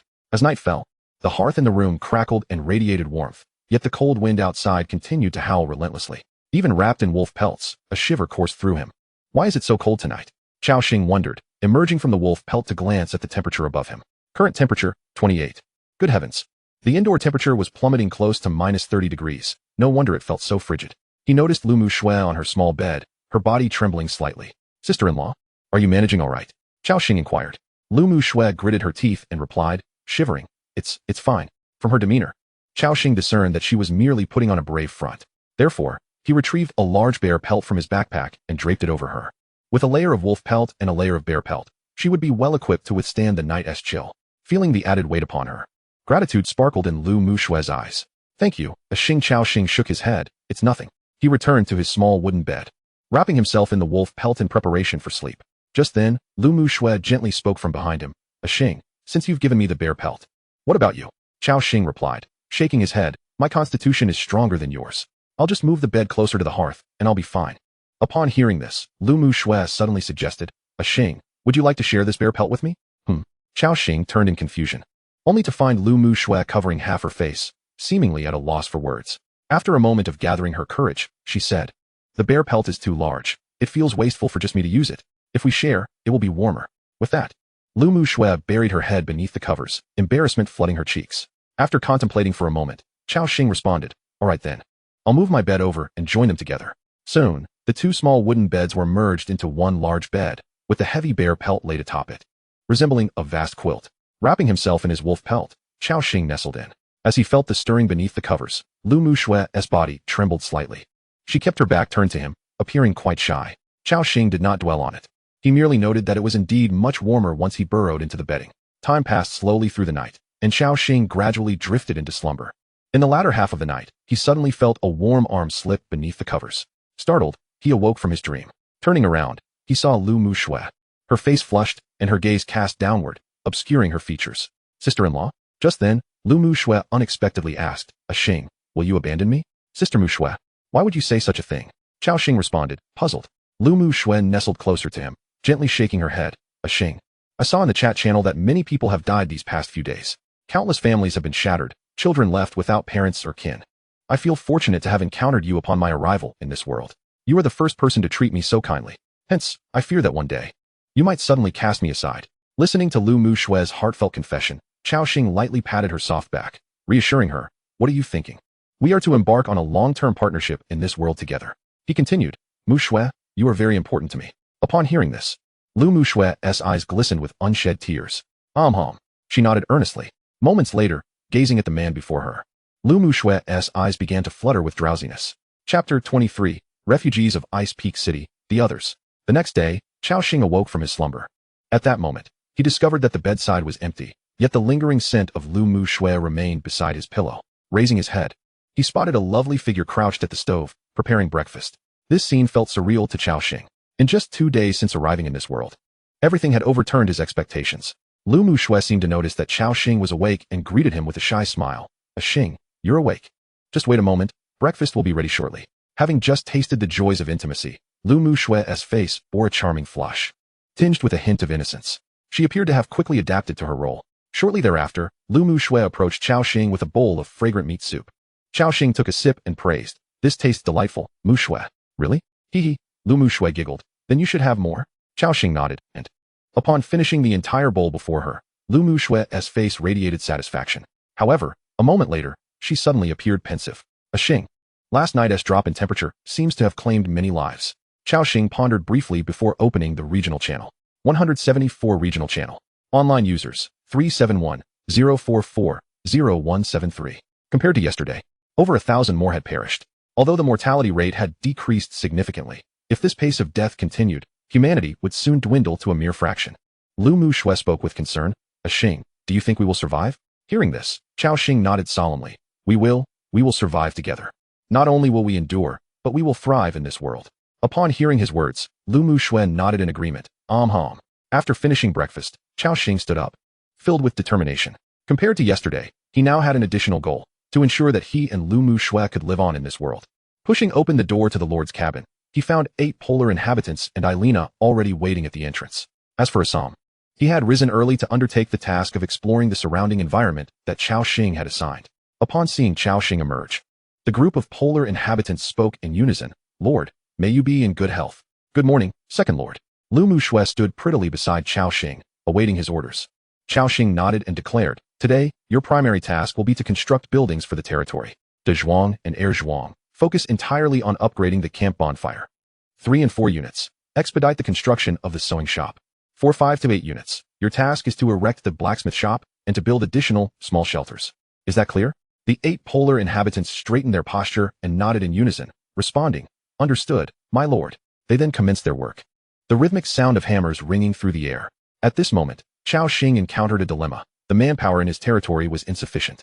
He had numerous buildings to erect, including the blacksmith shop, basic elemental arrow tower, and sewing shop. Yet he only had 8 polar inhabitants at his disposal, which was woefully inadequate. With a sigh, Cao Xing lamented, I possess a wealth of resources, yet if I cannot convert them into military strength, it would be a pity. He contemplated the possibility of recruiting some civilians to assist him. Shaking his head, he resumed examining the 2 skill books and pieces of equipment he had acquired the previous day. Ice Spike consumes a certain amount of spirit to conjure 13 ice spikes, dealing 0.8 magic damage to enemies with a 30 chance to inflict a 1-second freezing effect. Cooldown time, 30 seconds. Aurora Blessing harnesses the power of the aurora and imbues it onto weapons, dealing an additional 0.8 light attribute damage to enemies during melee attacks for 60 seconds. Cooldown time, 120 seconds. These 2 skills were notably beneficial. One served as Cao Xing's offensive capability, while the other was a blessing skill for Lu Muxue. The potential of the Aurora Blessing skill was particularly promising, as it would significantly enhance the output of his forces once Lu Muxue's attributes improved. Continuing his review, he came across a piece of armor. Black iron plate armor, green. Quality, excellent. Armor, 1315. Additional effect, Constitution 5. Attached effect, primary shock absorption, reduces the pushback effect caused by 20 points of strength during an attack. This armor boasted impressive attributes, making it exceptionally suitable for Muxue. As an Aurora Knight, her primary role was to withstand adversaries. With the primary shock absorption effect, Lu Muxue would be able to confront more formidable monsters without being flung away. Lastly, he examined the final blueprint. Standard Soldier Longsword Blueprint, green upon learning. Allows for the crafting of weapons in the blacksmith shop using materials. Crafting requirements. Blacksmith shop, level 1, iron 20, wood 2. Cao Xing pondered, with this blueprint, I can mass-produce weapons and establish my own armed forces. However, forming a military requires a considerable number of troops, necessitating the construction of barracks and the training of soldiers using training scrolls. Yet, with only 8 polar inhabitants at my disposal, who are currently occupied with labor, I cannot train them into combat units. Thus, this matter must be set aside for now. After reviewing these items, Cao Xing found himself growing somewhat restless. By midday, he noticed a figure in the distance trudging through the snowy terrain, making its way toward his camp. It was Assam, riding his frost wolf. What puzzled Cao Xing, however, was the presence of 3 slender human figures trailing behind him, seemingly women. Hastening over, Cao Xing inquired, Assam, who are these individuals? Dismounting from his frost wolf, Assam respectfully replied, My lord, these individuals are refugees who escaped from Ice Peak City. Ice Peak City. Assam nodded affirmatively. Indeed, my lord. It is a town located several thousand kilometers away, now overrun by an army of whites. These individuals managed to flee from Ice Peak City, but encountered snowfield hunters along the way. I rescued them, and now they find themselves homeless. Cao Xing contemplated this revelation, realizing they were indigenous to this world. Apart from the blue-skinned humans from their own realm, there were indeed numerous native races, including the polar inhabitants dwelling underground, the Azura who worship machinery and gunpowder, and the frost giants who revere war and power. Seemingly moved by compassion, Assam suggested, My lord, our territory requires additional manpower. These 3 refugees could assist us in better developing our lands. The 3 human women looked on with hopeful expressions, evidently aware that Cao Xing held the authority in this territory. They knelt before him, respectfully imploring, My lord, please grant us refuge. We are willing to offer you everything. Cao Xing was taken aback, his expression a mix of surprise and curiosity. Even Lu Muxue beside him gazed expectantly at him, seemingly desiring for Cao Xing to accept the 3 refugees. As Assam had rightly pointed out, he indeed needed more hands. Thus, he asked, Can you cook? The 3 refugees exchanged glances and eagerly nodded. Yes, we can. Cao Xing affirmed. Very well, you shall be responsible for cooking duties henceforth. In your spare time, you are to assist the other polar inhabitants in gathering resources and constructing the territory. Do you have any objections? No, esteemed lord. Excellent. Then I welcome you to our ranks. Cao Xing initiated a recruitment request. Recruitment successful. Jasmine, Tulip, Sapphire have joined your territory, increasing the population by 3. Chapter 24. Recruiting the Frostland Druids. Upon seeing their names, Cao Xing's lips twitched once more. Their names, reminiscent of flowers, were indeed melodious. Yet he felt they were too refined for his taste. Consequently, he pointed at one of the women and declared, From today onward, you shall be known as Big Flower. And you shall be called Second Flower and Third Flower. The 3 women knelt once more, reverently expressing, Thank you for bestowing us names, benevolent lord. You have successfully named the citizen, Big Flower. Loyalty has increased, current loyalty, 75. You have successfully named the citizen, Second Flower.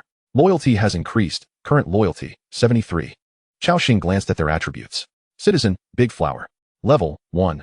Attributes, Strength 3, Agility 2, Spirit 3, Constitution 3. Talent, none. Loyalty, 75. Hunger, 41. Citizen, Second Flower. Level, 1. Attributes, Strength 3, Agility 3, Spirit 2, Constitution 2. Talent, none. Loyalty, 73. Hunger, 37. The loyalty of these three was commendably high, though their hunger levels were somewhat low, indicating they had not eaten for quite some time. Thus, Cao Xing instructed, "You should go start a fire and prepare a meal for yourselves. We currently lack a dining hall, but the stove is located within the Lord's cabin." The three women nodded respectfully. "Yes, my lord." After they departed, Cao Xing resumed his contemplation by the campfire. The newly recruited populace would require the construction of small shelters for nighttime rest. Additionally, a dedicated dining hall was necessary to accommodate the citizens' meals. However, whether for construction or upgrading buildings, the process demanded considerable time. Observing the 8 industrious polar inhabitants, Cao Xing sighed. Alas, the workforce remains insufficient. If only there were a few more hands, the division of labor could significantly accelerate the development efficiency of the territory. Is there any way for me to recruit some personnel? Cao Xing couldn't help but reminisce about his prior experiences playing games on his tablet. In those games, the characters also faced the dilemma of insufficient manpower. However, there were several solutions available within the game. Firstly, once your territory reaches a certain level and gains a degree of prestige in the surrounding area, some nearby tribal inhabitants or wanderers would voluntarily pledge their allegiance. Secondly, by dispatching troops, like Assam, to roam the wilderness, there is a chance of bringing back some recruits. Thirdly, visiting taverns in the cities or villages of this world and offering a fee could allow you to enlist NPCs with special abilities. Fourthly, engaging in warfare to conquer nearby tribal residents could compel them to submit. In summary, there are numerous methods available, not limited to the aforementioned. Yet, it was evident that these strategies were not applicable to Cao Xing at this moment. Just then, 3 newly joined subjects, after satisfying their hunger, brought him some news. Upon hearing this, Cao Xing's spirits were instantly lifted. He turned to Dahua and inquired, "Are you saying that you escaped from a camp of hunters? Is it true that many humans are being held captive there?" Dahua nodded and replied, "Indeed, my lord. Those hunters are exceptionally ruthless, utterly devoid of humanity. Many of our companions have already suffered at their hands. If possible, we hope you can lend your assistance to rescue them." At this point, Dahua knelt on the ground, her tone filled with earnest supplication. Cao Xing was indeed in dire need of manpower. Upon receiving this intelligence, he instinctively felt compelled to act. However, he quickly suppressed his excitement and helped Dahua back to her feet. "Do you know how many hunters there are and their strength?" Dahua, having lived for an extended period in the frigid wilderness, appeared to ponder for a moment, then respectfully replied, "My lord, there are approximately 20 to 30 hunters. Most of them possess strength comparable to yours." After a moment of contemplation, Cao Xing nodded. He was currently a level 3 frost mage, which meant the hunter's strength ranged from levels 3 to 5. Dahua added, "In addition to the ordinary hunters, there are 2 squad leaders who are slightly stronger than this lady of the serpent folk. Moreover, there is a formidable captain whose aura is akin to that of Mr. Assam." It was clear that Dahua was astute and articulate. Through her description, Cao Xing grasped the strength of the hunters: 1 level 10 hunter, 2 level 5 or above hunters, and over 20 hunters below level 5. If relying solely on his previous strength, he might not be able to contend with them. However, now that Assam had advanced to a second-tier creature, coupled with the icebound druid recruitment scroll he possessed, dealing with these hunters would pose no challenge at all. Furthermore, it was rumored that these hunters concealed some treasures. Clearly, Cao Xing was intrigued. Assam also discerned Cao Xing's intentions. "My lord, the location Dahua mentioned is approximately 7 kilometers from the camp. At our speed, it will take about an hour and a half to reach." Cao Xing nodded. Progressing through the snow was inherently slow, but an hour and a half was within an acceptable range. They could certainly return before nightfall. At this moment, Lu Mushua, standing nearby, softly declared, "Xing, I will accompany you." Cao Xing nodded affirmatively. "Very well." With that, he handed her the black iron plate armor, green, and the Aurora Blessing skill book. Looking at the gear and skill book in her hands, Lu Mushua cast a grateful glance at Cao Xing. She was well aware of the significance of these items at this stage. Without further ado, she silently activated the skill book and donned the armor. Cao Xing observed as Lu Mushua now wore a black breastplate on her upper body, while her lower half remained bare, complemented by a thick wolf fur coat. This ensemble exuded a sense of playful charm. Cao Xing himself then activated the Ice Spike skill and retrieved the Icebound Druid recruitment scroll. A system prompt appeared. "Do you wish to consume the Icebound Druid recruitment scroll to summon a druid with level 15 elite strength? Icebound Druid population cost, 3. Cao Xing clicked yes without hesitation. Simultaneously, a hexagram with a diameter of 5 meters, larger than before, materialized before him. Intense radiance erupted from the hexagram, followed by a powerful and ancient aura. Through the luminous veil, Cao Xing could see a humanoid creature towering at 2.5 meters, possessing a robust physique. Even standing still, it emanated an aura of dread. As the light dissipated, the onlookers finally beheld the creature in its entirety. It was a being covered in snow-white fur, with sharp bare claws and sturdy limbs, yet retaining a humanoid form. Its fur-covered face radiated a sincere gaze. Then, placing its right hand on its chest, it slightly bowed and proclaimed, "The power of nature shall guide my path. Guardian Andrew, at your service." Chapter 25, the level ranking list unveiled. At that moment, the towering icebound druid offered a slight bow to Cao Xing. Alongside him appeared the creature's attributes. Icebound druid, Andrew, race, druid, level, 151073500000, second tier elite creature. Health points, 3,990. Attack power, 344,351.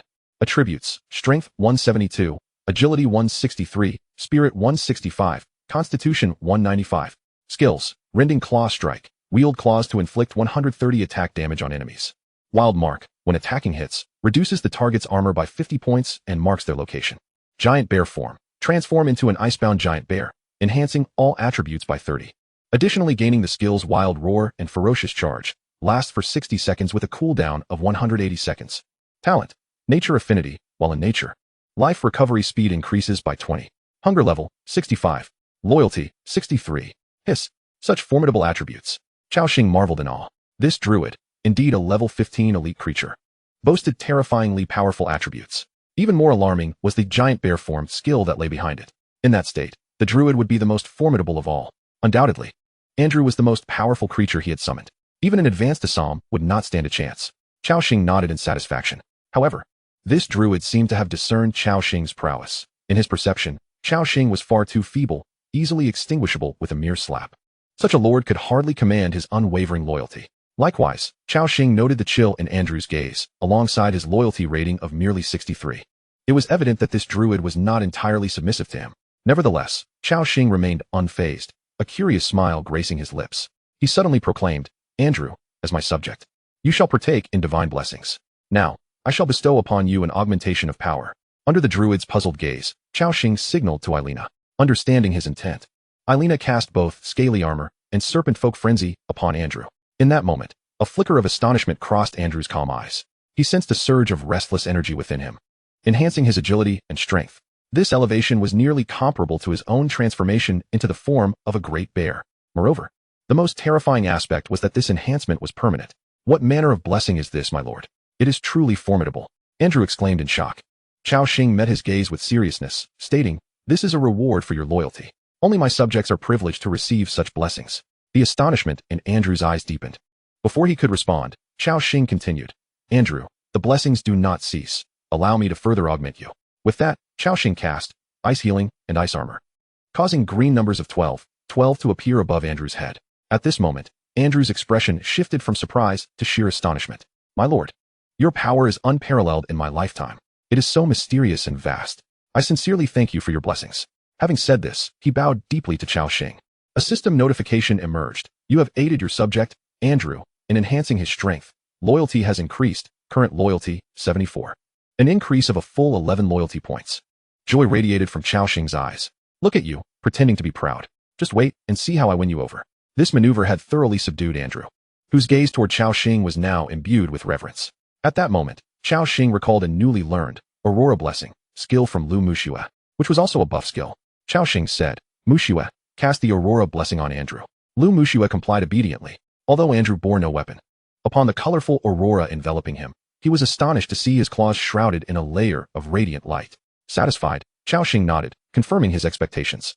With the druid summoned and buffs in place, preparations were nearly complete. Just as he was about to set off, a system announcement appeared. System announcement. Attention, all survivors. You have survived the second day of the frozen epoch and have adapted to the rhythm of this world. The level leaderboard is now open.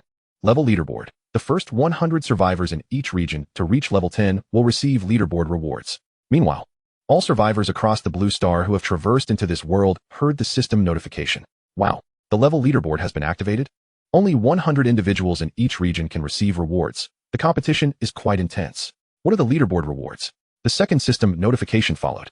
Leaderboard rewards have been updated. Rank 10051. Reward, 20 white bread, 2 medical kits, 1 small resource package. Rank 5021. Reward, 10 beast meat, for medical kits, 2 small resource packages. 1 white weapon.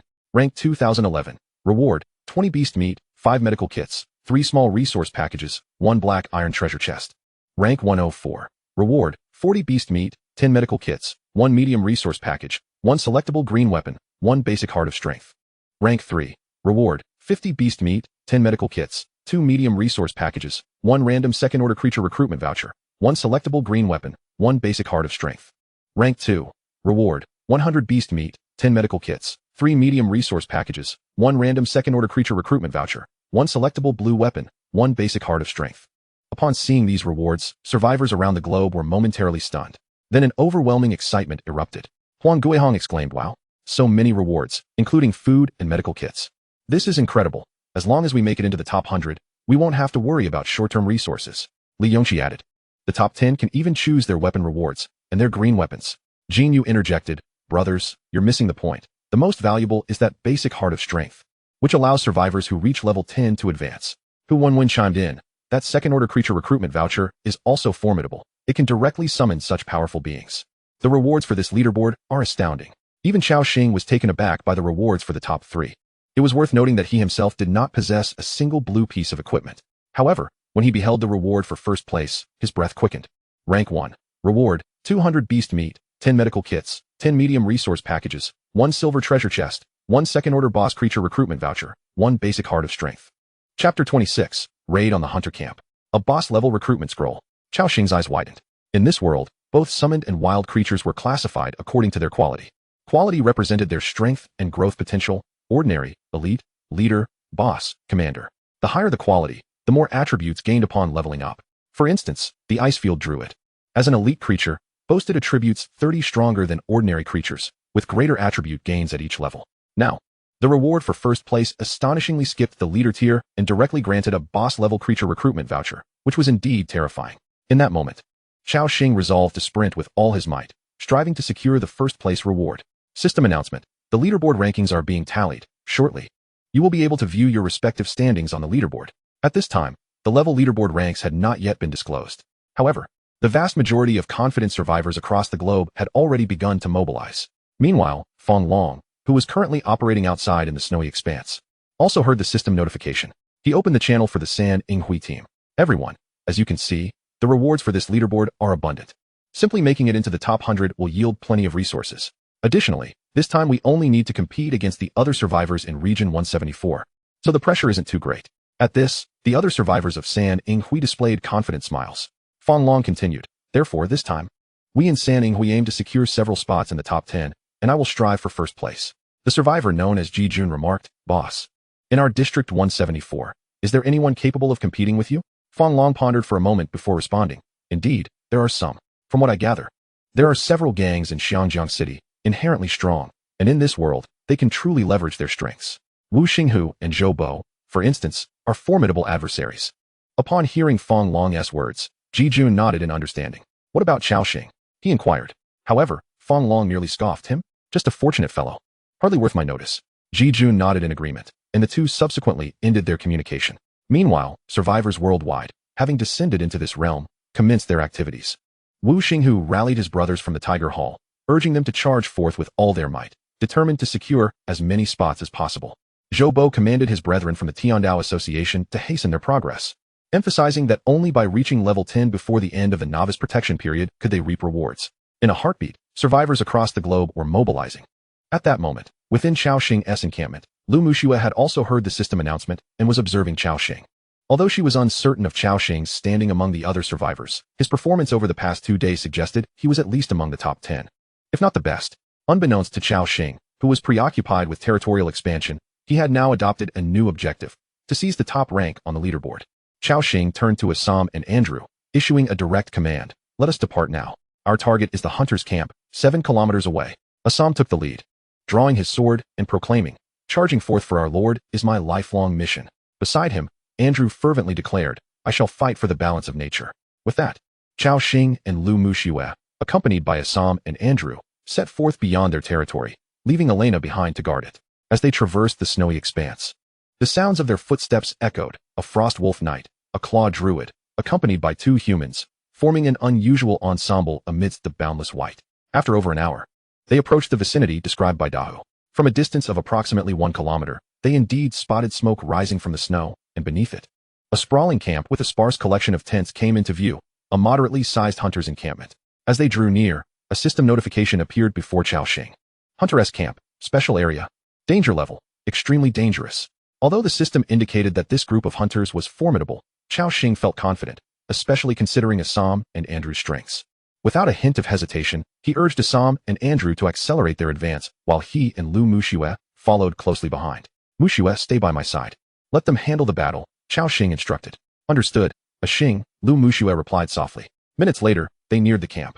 Simultaneously, a patrolling hunter within the encampment spotted them and shouted in alarm, something SMS. It's an enemy attack. Enemy attack. At the sound of the alarm, numerous hunters emerged from the tents, clad in thick snow gear and wearing blood-red vortex masks reminiscent of Uchiha Obito, armed with daggers and wooden longbows. Cao Xing casually glanced at the hunter's attributes. Hunter LV4. Race, human. Attack power, 3,135. Health, 430. Skill, / Hunter Scout LV6.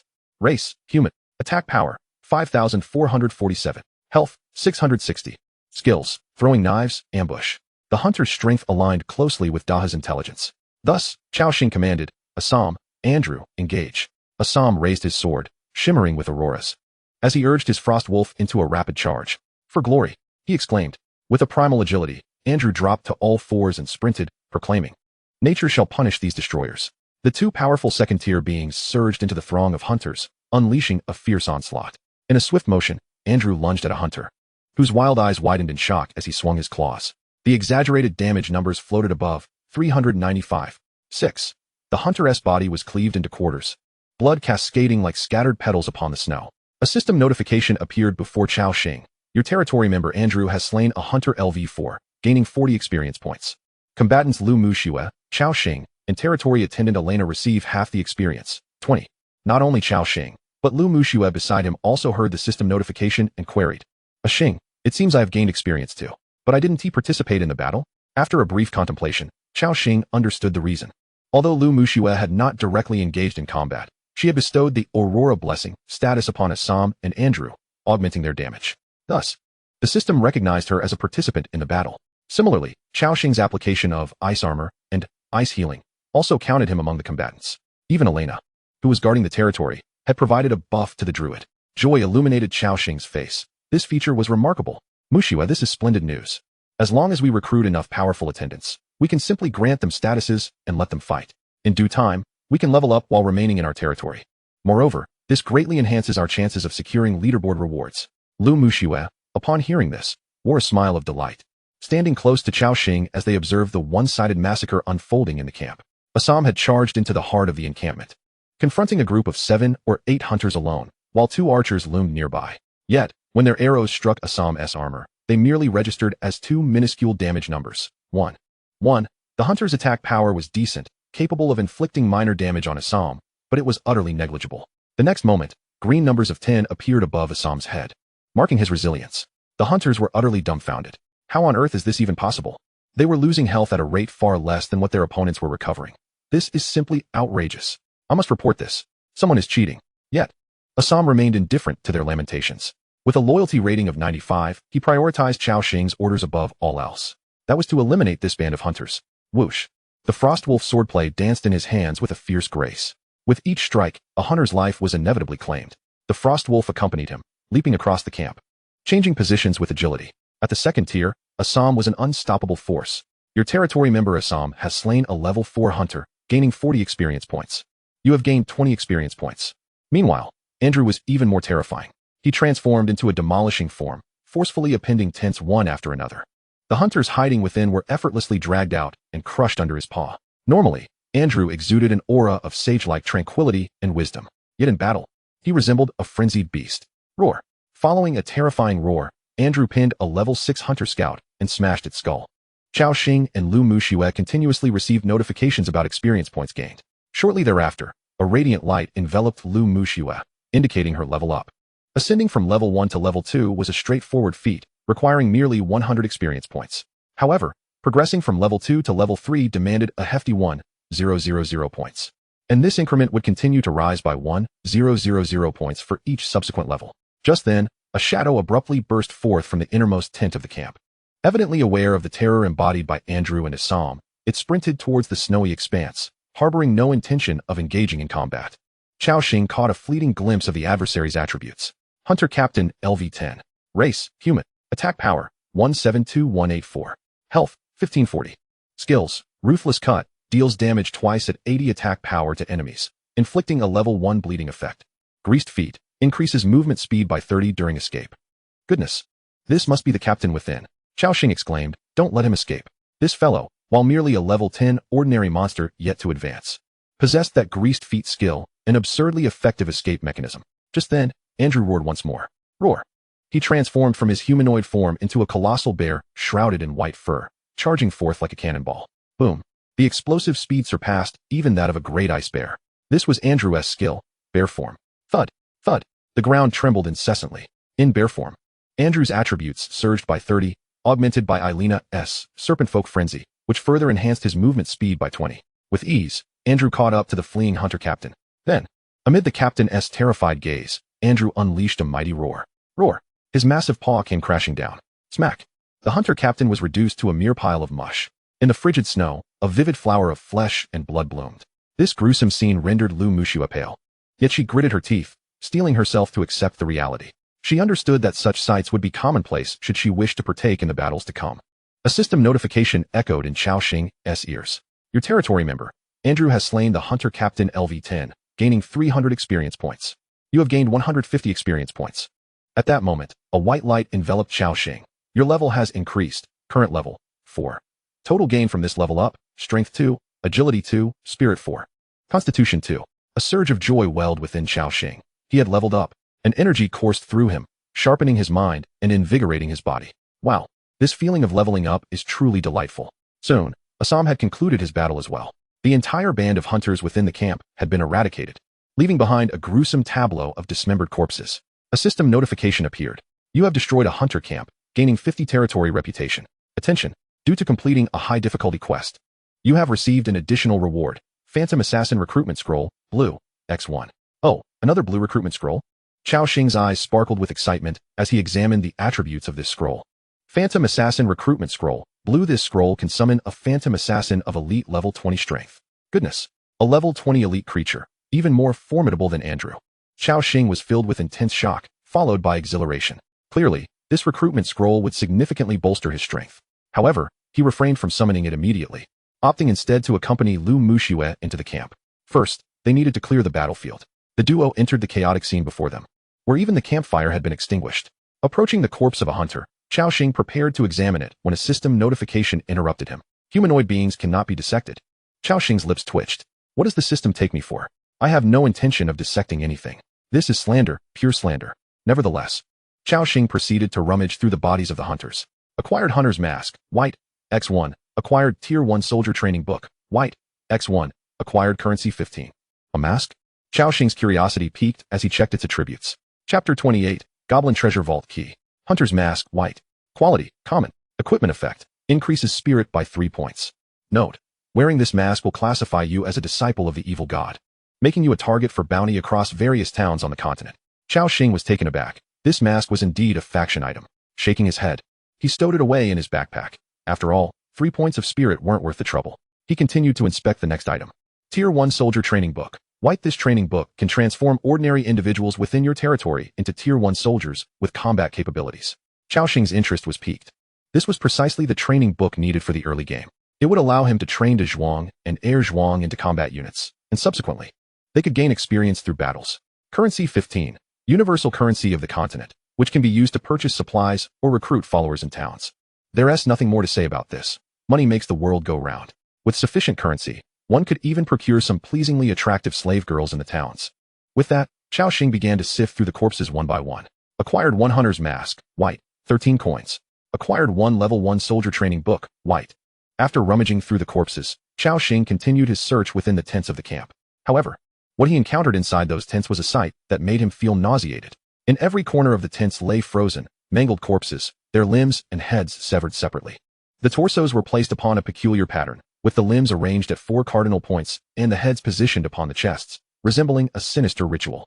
Although he was aware that hunters were a group of fanatics worshipping dark deities, their inherent madness still did not prepare Cao Xing for this inhumane scene, which made him feel queasy. Meanwhile, Lu Mushua beside him turned pale, her lips trembling. Damn, these hunters are truly brutal. Suppressing his nausea, Cao Xing continued to search. He collected every item he came across. Acquired 17 wood, 6 stones, 3 iron, 7 food, 3 poor quality wine, 71 coins. Afterward, he exited the tent and proceeded to the next one.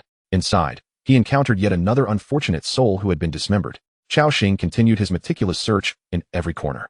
Acquired 7 stones, 17 wood, 6 iron, 62 coins. Acquired 3 moldy nuts, 5 dried bread, 34 coins. Acquired. Lu Muxue, following closely behind, gazed in astonishment at Cao Xing's thorough scavenging efforts. He was akin to a locust swarm, leaving no trace unexamined. Soon, Cao Xing had searched through all the tents in the camp. Excluding other resources, he had amassed a total of 1,072 coins and 9 level 1 soldier training books. A wave of joy surged within him, for this sum was sufficient to procure a pleasing female slave to serve him and Lu Muxue in their territory. No.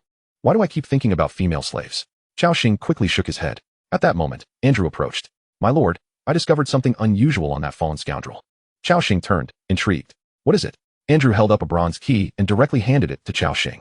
Acquired 1 Goblin Vault key. Holding this key allows access to the Goblin Vault at coordinates 32141, 23513, 3521. Note: this area may conceal certain special dangers. Please proceed with caution. Cao Xing exclaimed. What the hell? A Goblin Vault?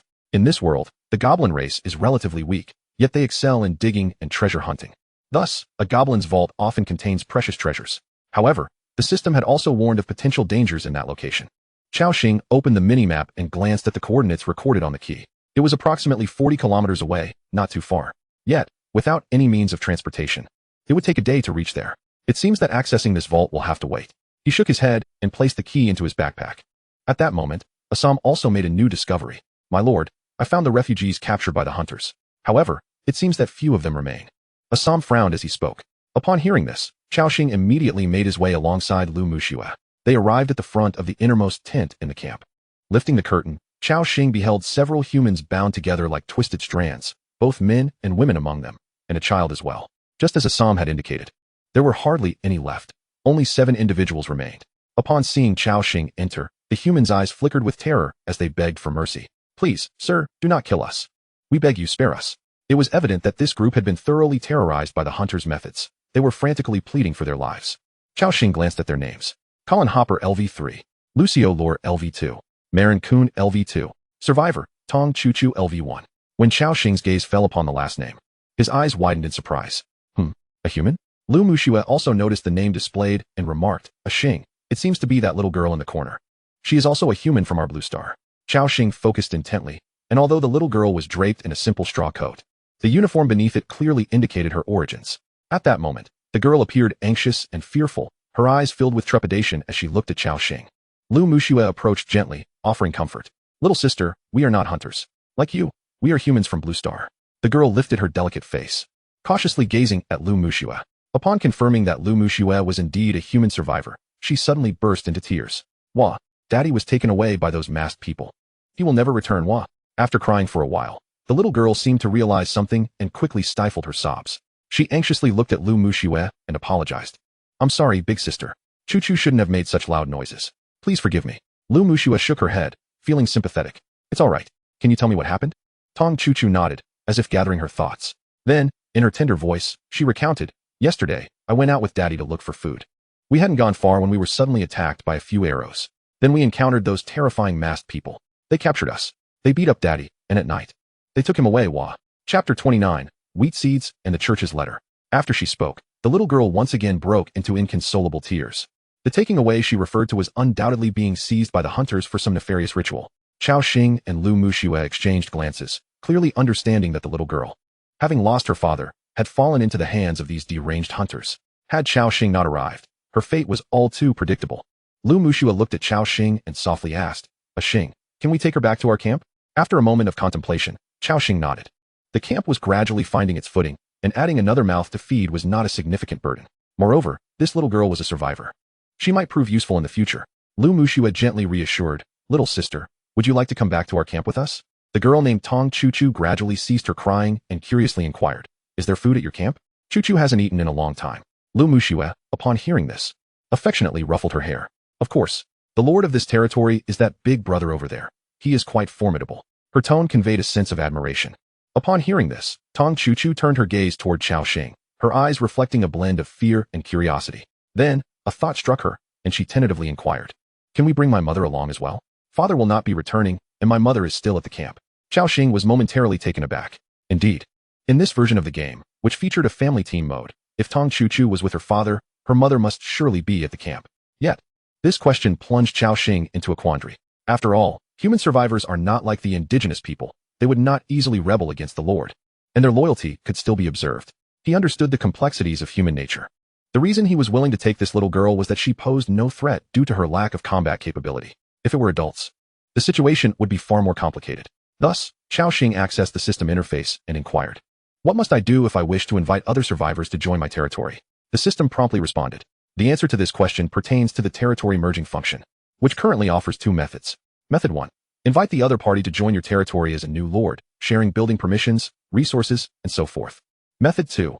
Recruit the other party as citizens of your territory, granting them only basic residential and construction rights, while prohibiting any attacks on allied units. Upon seeing the second method, Cao Xing felt a sense of clarity. Excellent. He could recruit other survivors as citizens of his territory. This way, he need not worry about the newly recruited survivors causing any destruction to his domain. Cao Xing turned to the little girl and asked, "Do you remember where your camp is located?" The little girl nodded. "I remember. My mother taught me how to read the minimap. Our camp is approximately 5 kilometers from here." Cao Xing exchanged glances with Lu Muxue. Given their proximity, it was no wonder they had caught the attention of those hunters. Lu Muxue softly asked, "Xing, may we go and take a look?" After pondering for a moment, Cao Xing concluded that 5 kilometers was indeed manageable. However, whether they would join his territory would ultimately depend on her mother's choice. Upon hearing this, Lu Muxue's face broke into a gentle smile. She had known that Cao Xing would acquiesce. The little girl gradually ceased her tears and repeatedly expressed her gratitude to Cao Xing. "Thank you, big brother. Chu will remember your kindness forever." In this world, the harsh realities of 2 days had matured her significantly. Cao Xing shook his head and then turned his gaze towards the other humans in the tent. These were the indigenous people of this world. Without preamble, Cao Xing asked, "Do you know Jasmine and Sapphire?" The 6 humans on the ground exchanged glances. One slightly older individual spoke up. "Yes, they are our companions." Cao Xing nodded. "Very well. They are now residents of my territory, and it was she who informed me that you were captured by the hunters. Now, do you wish to submit to me and join my territory?" Cao Xing wasted no words. His purpose this time was solely to expand his territorial forces. The older human cautiously inquired, "My lord, what about the hunters outside?" Cao Xing replied, "As you can see, they have all been eliminated by me." In an instant, the humans bowed respectfully and proclaimed, "We are willing, esteemed lord." Satisfied, Cao Xing nodded and instructed the towering Assam to approach and sever the ropes binding the humans, thus liberating them. Recruitment successful. Colin Hopper, Lucio Lore, Marlene Kuhn have joined your territory. Population, 6. Another set of Western names, 3 males and 3 females. Made Cao Xing's mouth twitch. He pointed at the slightly older human and declared, "From today onwards, you shall be known as Cao Yi, you shall be Cao Air, and you shall be Cao San. The females will start from Si Hua and will be known as Si Hua, Wu Hua, and Lu Hua respectively." The humans exchanged glances before collectively responding, "Thank you, my lord, for bestowing upon us names." Subsequently, a series of notifications indicating increased affinity echoed. Cao Xing glanced at their attributes. Citizen, Cao Yi, level 3. Talent, basic oratory skills, delivers a speech to soothe the emotions of citizens. Loyalty, 70. Hunger, 44. Citizen, Sihua, level 2. Talent, basic culinary skills, food prepared grants an additional 20 satiation. Loyalty, 72. Hunger, 47. Upon seeing their talents, Cao Xing's eyes sparkled with delight. Remarkably, 2 possessed unique talents. While the others lacked talents, their levels ranged from 2 to 4, indicating a high quality among this batch of citizens. Consequently, Cao Xing now had sufficient manpower to allocate for the construction of various territorial facilities. Furthermore, after recruiting this group, his territory's population cap increased to 2550. After successfully integrating the refugees, Cao Xing noticed a yellowed wooden box in the corner of the camp. Approaching it, a system prompt appeared. Hunter's storage box, white, can be opened. Cao Xing clicked to open it without hesitation. Acquired 17 loaves of white bread, 72 wheat seeds, 5 liters of milk, 7 copper, and a letter from the church, special item. The provisions within were quite ample, and Cao Xing began to examine them further. White bread, 1 loaf restores 2 food points. Wheat seeds, white, can be planted on cultivated land. Excited, Cao Xing thought, I can farm now. This meant he would have a steady food source, alleviating concerns about depleting resources. However, to cultivate, he first needed to clear a patch of land near his territory. Additionally, a shelter would need to be constructed to protect the seeds from harsh blizzards, otherwise, they would all perish. Cao Xing continued to inspect the contents. Chapter 30, The Hunter's Conspiracy and the Lord's Relics. Milk. Consuming restores 10 satiation points and 50 health points. It has slightly deteriorated but is still drinkable. Copper. A widely used metal, essential for crafting simple electrical components. Cao Xing pondered. Copper is also a crucial metal in this world, as many electrical devices require it. With copper, I can create wires, lamps, and even develop snow robots, or even war machines. At that moment, a yellowed letter appeared in his hand, the final item within the storage box. Letter from the Church of Light, special item. Click to read. Cao Xing clicked on it, and a line of text promptly appeared before him. To all believers of the God of Light, the Lord has delivered a revelation, proclaiming that the seed of salvation is soon to manifest. To prepare for its arrival, we shall soon commence a blood sacrifice. All believers of light in the vicinity of the Ice Crystal Kingdom, please proceed to the base located at coordinates 71231, 5213, 23719. Once the number of believers reaches a certain threshold, we shall launch an assault on the town of Dulong Lake, offering the souls of its inhabitants as a sacrifice to the seed of salvation. After perusing the contents of this letter, Cao Xing furrowed his brow. This implies that those hunters are poised to initiate a city-wide massacre, exterminating an entire town's populace? Goodness, how utterly deranged. The system instructed me to deliver this message. Yet I am entirely unaware of the whereabouts of this Dulong Lake. How am I to proceed? Cao Xing rolled his eyes. Subsequently, he examined the coordinates inscribed in the letter. With a sigh of relief, he noted that it was over 200 kilometers away from his current location. Such a considerable distance should remain unaffected by the impending turmoil. However, despite the hunter's base being some distance from Cao Xing, the existence of such a significant destabilizing factor in the region still stirred concern within him. After all, he had witnessed the madness of those hunters firsthand. Shaking his head, Cao Xing found himself without a solution for the moment. He could only set aside the threat posed by the hunters, at least for now. As he was safe during the novice protection period, Cao Xing stepped out of the tent alongside Lu Muxue, the 6 civilians, and the little girl Tong Chuchu. Outside, he surveyed the ground strewn with corpses and bloodstains. Assam, Andrew, please gather these bodies and incinerate them, he commanded. The 2 formidable second-tier beings complied with Cao Xing's directive, collecting the corpses of the hunters.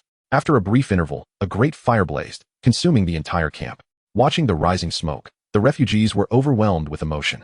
During their captivity, they had experienced the insanity of the hunters, witnessing their companions being dragged away, only to hear their chilling cries from the tents outside. Huddled on the cold ground, they trembled in fear, dreading that they might be next. Now, however, they had finally attained their liberation. The little girl Tong Chuchu's face was already soaked with tears. Turning to her, Cao Xing said, "Come, lead me to your camp. I will tell you the coordinates." Tong Chuchu replied timidly. Cao Xing nodded, and a group of over 10 individuals set off towards the coordinates provided by Tong Chuchu. After more than half an hour, they spotted a campfire in the snowy expanse from a distance. This camp consisted merely of a rudimentary lord's cabin, lacking even the structures typical of the polar inhabitants. "This is it, big brother and sister. I will go call my mother," Tong Chuchu exclaimed before sprinting into the warmth of the camp. Just as Cao Xing intended to follow, he was halted by a system notification. During the novice protection period, entry into other survivors' camps is prohibited. Cao Xing paused, recalling this detail. Thus, they waited silently outside the territory. Before long, the Lord's cabin creaked open, and a strikingly tall woman, easily standing at least 175 centimeters, emerged. Clad in jeans brought from Blue Star and a snug white t-shirt that accentuated her curvy figure, she exuded a mature charm. The woman, holding Tong Chuchu's hand, cautiously approached. Her somewhat mature face bore traces of tears, indicating that she had recently wept. Cao Xing noticed her name, Survivor, Xia Yani V1. Upon seeing the crowd gathered outside her territory, Xia Yani visibly trembled, particularly at the sight of Assam on his frost wolf and the bear-like Andrew, both of whom radiated a palpable sense of danger. Xia Yani's face turned pale with fear. Tong Chuchu reassured her, "Mama, don't be afraid. They are the good people who rescued me from that place. That big brother and big sister are their lords." Gradually, Xia Yani regained her composure. With tear-filled eyes, she gazed at Cao Xing and expressed her gratitude. "Thank you for saving Chuchu. I am deeply thankful to you, kind benefactors." As she spoke, she began to kneel with Tong Chuchu. Cao Xing swiftly intervened. "Madam, there is no need for such formalities. Chuchu must have informed you that my territory is in need of personnel. If you are willing to join us, you are welcome to return to our domain, assist in its development, and grow alongside us. In return, we shall ensure your safety and provide sustenance." Xia Yani had already heard of this from Chuchu. She clutched her clothing, seemingly deliberating a significant decision. Cao Xing refrained from urging her, recognizing that leaving her own camp to join a stranger's faction required immense courage. After a moment, Xia Yani softly declared, "I am willing to join you. I am grateful to this kind young brother for taking in both me and my daughter." Cao Xing nodded and sent her a recruitment invitation. The system notification appeared. Survivors, Tong Chuchu LV1, Xia Yani LV1, have joined your territory, increasing the population to 2. All survivors in this territory have joined your faction and are currently unclaimed. Would you like to occupy? Without hesitation, Cao Xing clicked Occupy. Occupation successful. You may now enter this territory. Cao Xing stepped into the camp and noticed a large chest nearby. Lord Tong Guangrong's relic chest. Would you like to open it? Yes. Relic chest opened successfully, receiving 54 wood, 24 stones, 3 food items, and 2 rat meats. This was all that remained of the territory's resources. The scant supplies were insufficient to sustain this mother and daughter for even a day. It meant that without Cao Xing's arrival, this woman would have either starved due to food depletion or succumb to the cold from a lack of wood within days. Taking a deep breath, Cao Xing resolved to hasten the development of his strength and territory. He must not allow his storage box to become a relic chest. Chapter 31. The Flourishing of the Territory. Cao Xing promptly collected the items from Tong Guangrong's relic chest. He then addressed the group. All right. Let us swiftly return to our territory. Following the same route, they made their way back to the camp. This time, the journey took nearly 2 hours. With a larger group, their pace had inevitably slowed. In truth, it was Cao Xing and his companions who were hindering Assam and Andrew's speed. One rode a frost wolf, while the other moved on all fours, enabling them to traverse the snowy terrain at a speed exceeding 30 kilometers per hour. Meanwhile, Cao Xing and his group considered themselves fortunate to achieve a speed of 5 kilometers in an hour. The challenge of navigating through the snow was significant. Cao Xing pondered. Is there a way to enhance our speed across the snow? He began to recall his gaming experiences. After a moment of contemplation, he concluded that there were 2 methods to accelerate travel through the snow. The first involved taming wild creatures to serve as mounts. The more powerful the beast, the swifter their progress through the snowy landscape. The second method involves advancing technology, swiftly establishing a research institute, and subsequently utilizing blueprints to fabricate snow bicycles, motorcycles, transport vehicles, and more. Indeed, you heard correctly. In the mid-game, one can construct a variety of technological innovations. Furthermore, after 448 days of gameplay, Cao Xing succeeded in creating the first helicopter. This particular save file represents the longest duration he has ever played. In summary, this world is a tangible realm, brimming with infinite possibilities. Upon their return to the territory, dusk was fast approaching. Cao Xing glanced up at the time overhead. Time until nightfall, 0 hours 50 minutes. Remaining new player protection period, 3 days 12 hours. The survivors were nearing the conclusion of their 3rd day of exploration. The group of polar dwellers, alongside De Hua and others, also caught sight of this formidable procession. Upon recognizing the familiar faces, De Hua exclaimed in surprise, "Oh my God, you truly have returned." She dashed forward in excitement, and the 2 groups engaged in heartfelt exchanges, reminiscent of a reunion after a calamity. At this moment, De Zhuang approached Cao Xing, hammer in hand. "My lord, the bonfire has successfully upgraded, and your lord's cabin is also progressing towards its upgrade." Cao Xing nodded, then turned his gaze to the center of the camp, where the bonfire blazed magnificently. Camp bonfire, level 5. Bonfire effect. Increases temperature by 10-20 within a radius of 160 meters. Consumption. 4 wood every 10 minutes or 2 coal every 25 minutes. Materials required for the next level. 60 stones, 40 wood, 20 iron. Under the searing flames, the ice and snow covering the ground gradually revealed itself. It is upon this terrain that further constructions can be erected and various crops cultivated. Thus, the bonfire's level determines the extent of your territory. In the later stages, once the camp bonfire upgrades to an energy tower, its heating range could encompass an area as vast as a city. Through the continuous construction of various buildings, the survivors might even one day possess their own city. Cao Xing nodded in satisfaction. De Zhuang, well done. Next, take Wu Zhuang and Lu Zhuang and continue gathering resources. Focus on that coal mine. The bonfire's upgrade will require ample coal, and we must ensure the camp remains warm. De Zhuang straightened his posture, responding respectfully, "Yes, esteemed lord." He then hurried off to resume his tasks. Cao Xing called over Heir Zhuang, take Qi Zhuang and Ba Zhuang, and expedite the construction of more small shelters and dining halls, striving to complete them before nightfall. We must provide our new members with places to eat and sleep. Yes, my lord. Heir Zhuang acknowledged the command and set to work. Cao Xing continued issuing orders. San Zhuang, come here. A bearded San Zhuang approached. You need not construct excessively. Just ensure that before night falls, you and Si Zhuang build a basic elemental arrow tower.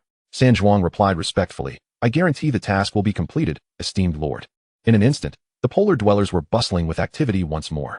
Meanwhile, the newly joined humans had finished their exchanges. Observing the industrious polar dwellers, Cao Yi's gaze flickered with emotion. He quickly gathered the other refugees and approached, respectfully stating, My lord, please assign us additional tasks. Cao Xing nodded. No hurry. I understand that you have likely gone several days without food. Before working, you must first fill your stomach. The newly joined residents exchanged glances, each reflecting surprise and gratitude in the other's eyes. It seemed they had never encountered such a considerate lord before. Cao Xing continued, however, without a dining hall at present. You will have to make do with some bread. He glanced at Lu Muxue, who understood and retrieved several loaves of bread from the territory's resources. She distributed 2 pieces to each new member. At that moment, Cao Yi and Si Hua, holding their bread, felt tears welling in their eyes, overwhelmed with emotion. They knelt in unison, exclaiming, "Thank you, merciful and generous Lord. Thank you, beautiful and kind Lady Second Lord." Instantaneously, a flurry of system notifications rang in Cao Xing and Lu Muxue's ears. Due to your generous donation, loyalty of territory member Cao Yi has increased. Current loyalty, 80. Due to your generous donation, loyalty of territory member Si Hua has increased. Current loyalty, 78. Due to your... This act resulted in a total loyalty increase of 510 points for the newly joined refugees. Cao Xing nodded in satisfaction. Nearby, Tong Chu and Xia Yani watched the white bread in the hands of the residents, swallowing hard. They had been hungry for some time and shared an intense craving for food. Cao Xing retrieved 4 pieces of bread from the territory's resources and handed them to Xia Yani. Have something to eat. The tall woman bent slightly, accepting the bread with gratitude as she said, "Thank you, thank you." Beside her, Tong Chu wore an innocent smile, adding, "Thank you, big brother." Cao Xing smiled in return. Once they finished their bread, everyone's satiety level increased somewhat. At this moment, Cao Xing slowly addressed Cao Yi. Cao Yi. Cao Yi immediately responded, "My lord, I am here." Cao Xing continued, "From now on, you will be in charge of this group of people you brought. Your upcoming tasks will involve continuing to upgrade the bonfire and gathering resources. Wood and stones must be collected, and with additional hands, assist De Zhuang in constructing basic buildings." Cao Yi nodded eagerly, "I accept the command." Then, Cao Xing turned to De Hua. "De Hua, I entrust this batch of wheat seeds to you. Take someone to find a plot of land near the territory to cultivate and plant these seeds." The fair-skinned De Hua received the seeds from Cao Xing's hands, gently caressing them. "These are high-quality wheat seeds. They will surely yield a bountiful harvest." She nodded, "My lord, I shall fulfill the task you have entrusted to me." Thus, the newly joined residents began their industrious work. Watching the vibrant scene in the territory, Cao Xing nodded in satisfaction. His domain had evolved from a mere small bonfire to one teeming with numerous residents and an increasing array of constructed buildings. Such is the joy of farming. Chapter 32, the rankings are announced. At this moment, Cao Xing suddenly recalled something and asked, "By the way, does anyone among you know how to sew clothes?" He and Lu Muxue were still draped in wolf pelts, which were not particularly effective for warmth. Although the sewing workshop had been constructed, it required personnel to operate it. Those with sewing skills could expedite the process of making clothing. However, the polar dwellers and the indigenous humans exchanged glances, shaking their heads in confusion. Cao Xing understood the situation. As they endeavored to tame the indigenous people, they observed that none possessed any aptitude for sewing. At that moment, Xia Yani timidly raised her hand and softly declared, "I can." "Oh." Upon hearing this, Cao Xing was somewhat taken aback, directing his gaze towards her. Xia Yani lowered her head shyly, seemingly reluctant to meet Cao Xing's eyes. She murmured, "I often do some handicrafts at home to help with household expenses, so I know a bit about sewing." Tong Chu chimed in, "Big brother, Mama is very skilled. The clothes she makes are beautiful." Blushing at her daughter's praise, Xia Yani replied, Chu, please don't flatter Mama. I only possess a few amateur skills. I cannot compare to the professionals." Cao Xing nodded, then removed the wolf pelts from himself and Lu Muxue, handing them to Xia Yani. "Could you assist me in crafting garments from these 2 wolf pelts? Perhaps the excess can be fashioned into hats or gloves." "Certainly, these are excellent quality wolf pelts," Xia Yani replied cautiously, then tentatively asked, "Would it be alright if I return them to you by tomorrow?" Cao Xing affirmed, "That will suffice." Sighing in relief, Xia Yani took her daughter and entered the sewing shop. The other settlers also began to engage in their respective tasks. Meanwhile, Lu Muxue stood by the campfire, arms crossed, observing as Cao Xing organized work for the settlers. Cao Xing glanced upwards. The sky was dimming, with nightfall imminent. "Muxue, shall we retreat to the cabin?" Lu Muxue nodded gently. Together, they slipped into the warmth of the lord's cabin. Cao Xing, feeling the chill, hurriedly nestled into the bearskin quilt. Lu Muxue hesitated, her head bowed, feeling bashful to approach Cao Xing, recognizing her discomfort. Cao Xing inquired, "Muxue, shall we sleep apart tonight?" At this, Lu Muxue's eyes widened, and she quickly shook her head. No, I don't want to sleep apart." Flushing with embarrassment, she cautiously crawled into the quilt beside him, tightly embracing Cao Xing, as though fearful of being separated. Before long, the room was filled with their slightly hurried breaths. Simultaneously, the unknown new world was gradually enveloped in darkness. The second day since all of humanity arrived in this realm was drawing to a close. Driven by the rankings, numerous survivors ventured out into the snow. Some explored cautiously with their families, while others ventured alone, yielding various discoveries. In a remote corner of the vast icy expanse of District 174, Fanglong, Wielding a black iron sword, swiftly dispatched a wild boar. A white light enveloped him, and upon receiving the level up notification, his eyes sparkled with delight. Excellent. I've finally reached level 3 before nightfall. Since the leaderboard's inception, I've been tirelessly hunting solitary low-level beasts. Surely, no one can match my speed. This time, the top rank is mine for the taking. Meanwhile, a burly middle-aged man was leading his family in the hunt of a foolish roe deer. This man was Zhou Bo of the Tiandao Society, who had chosen the snow hunter profession, drawing back his sandalwood longbow. Whoosh! The arrow shot forth, striking the deer in the neck. The creature, in pain, made a desperate attempt to escape while glancing back. Blood spilled onto the snow, betraying its location. Zhou Bo soon caught up with the deer, which succumbed to the family's coordinated assault. After dispatching the roe deer, Zhou Bo received a message. Boss, I've gathered the coordinates of our brothers.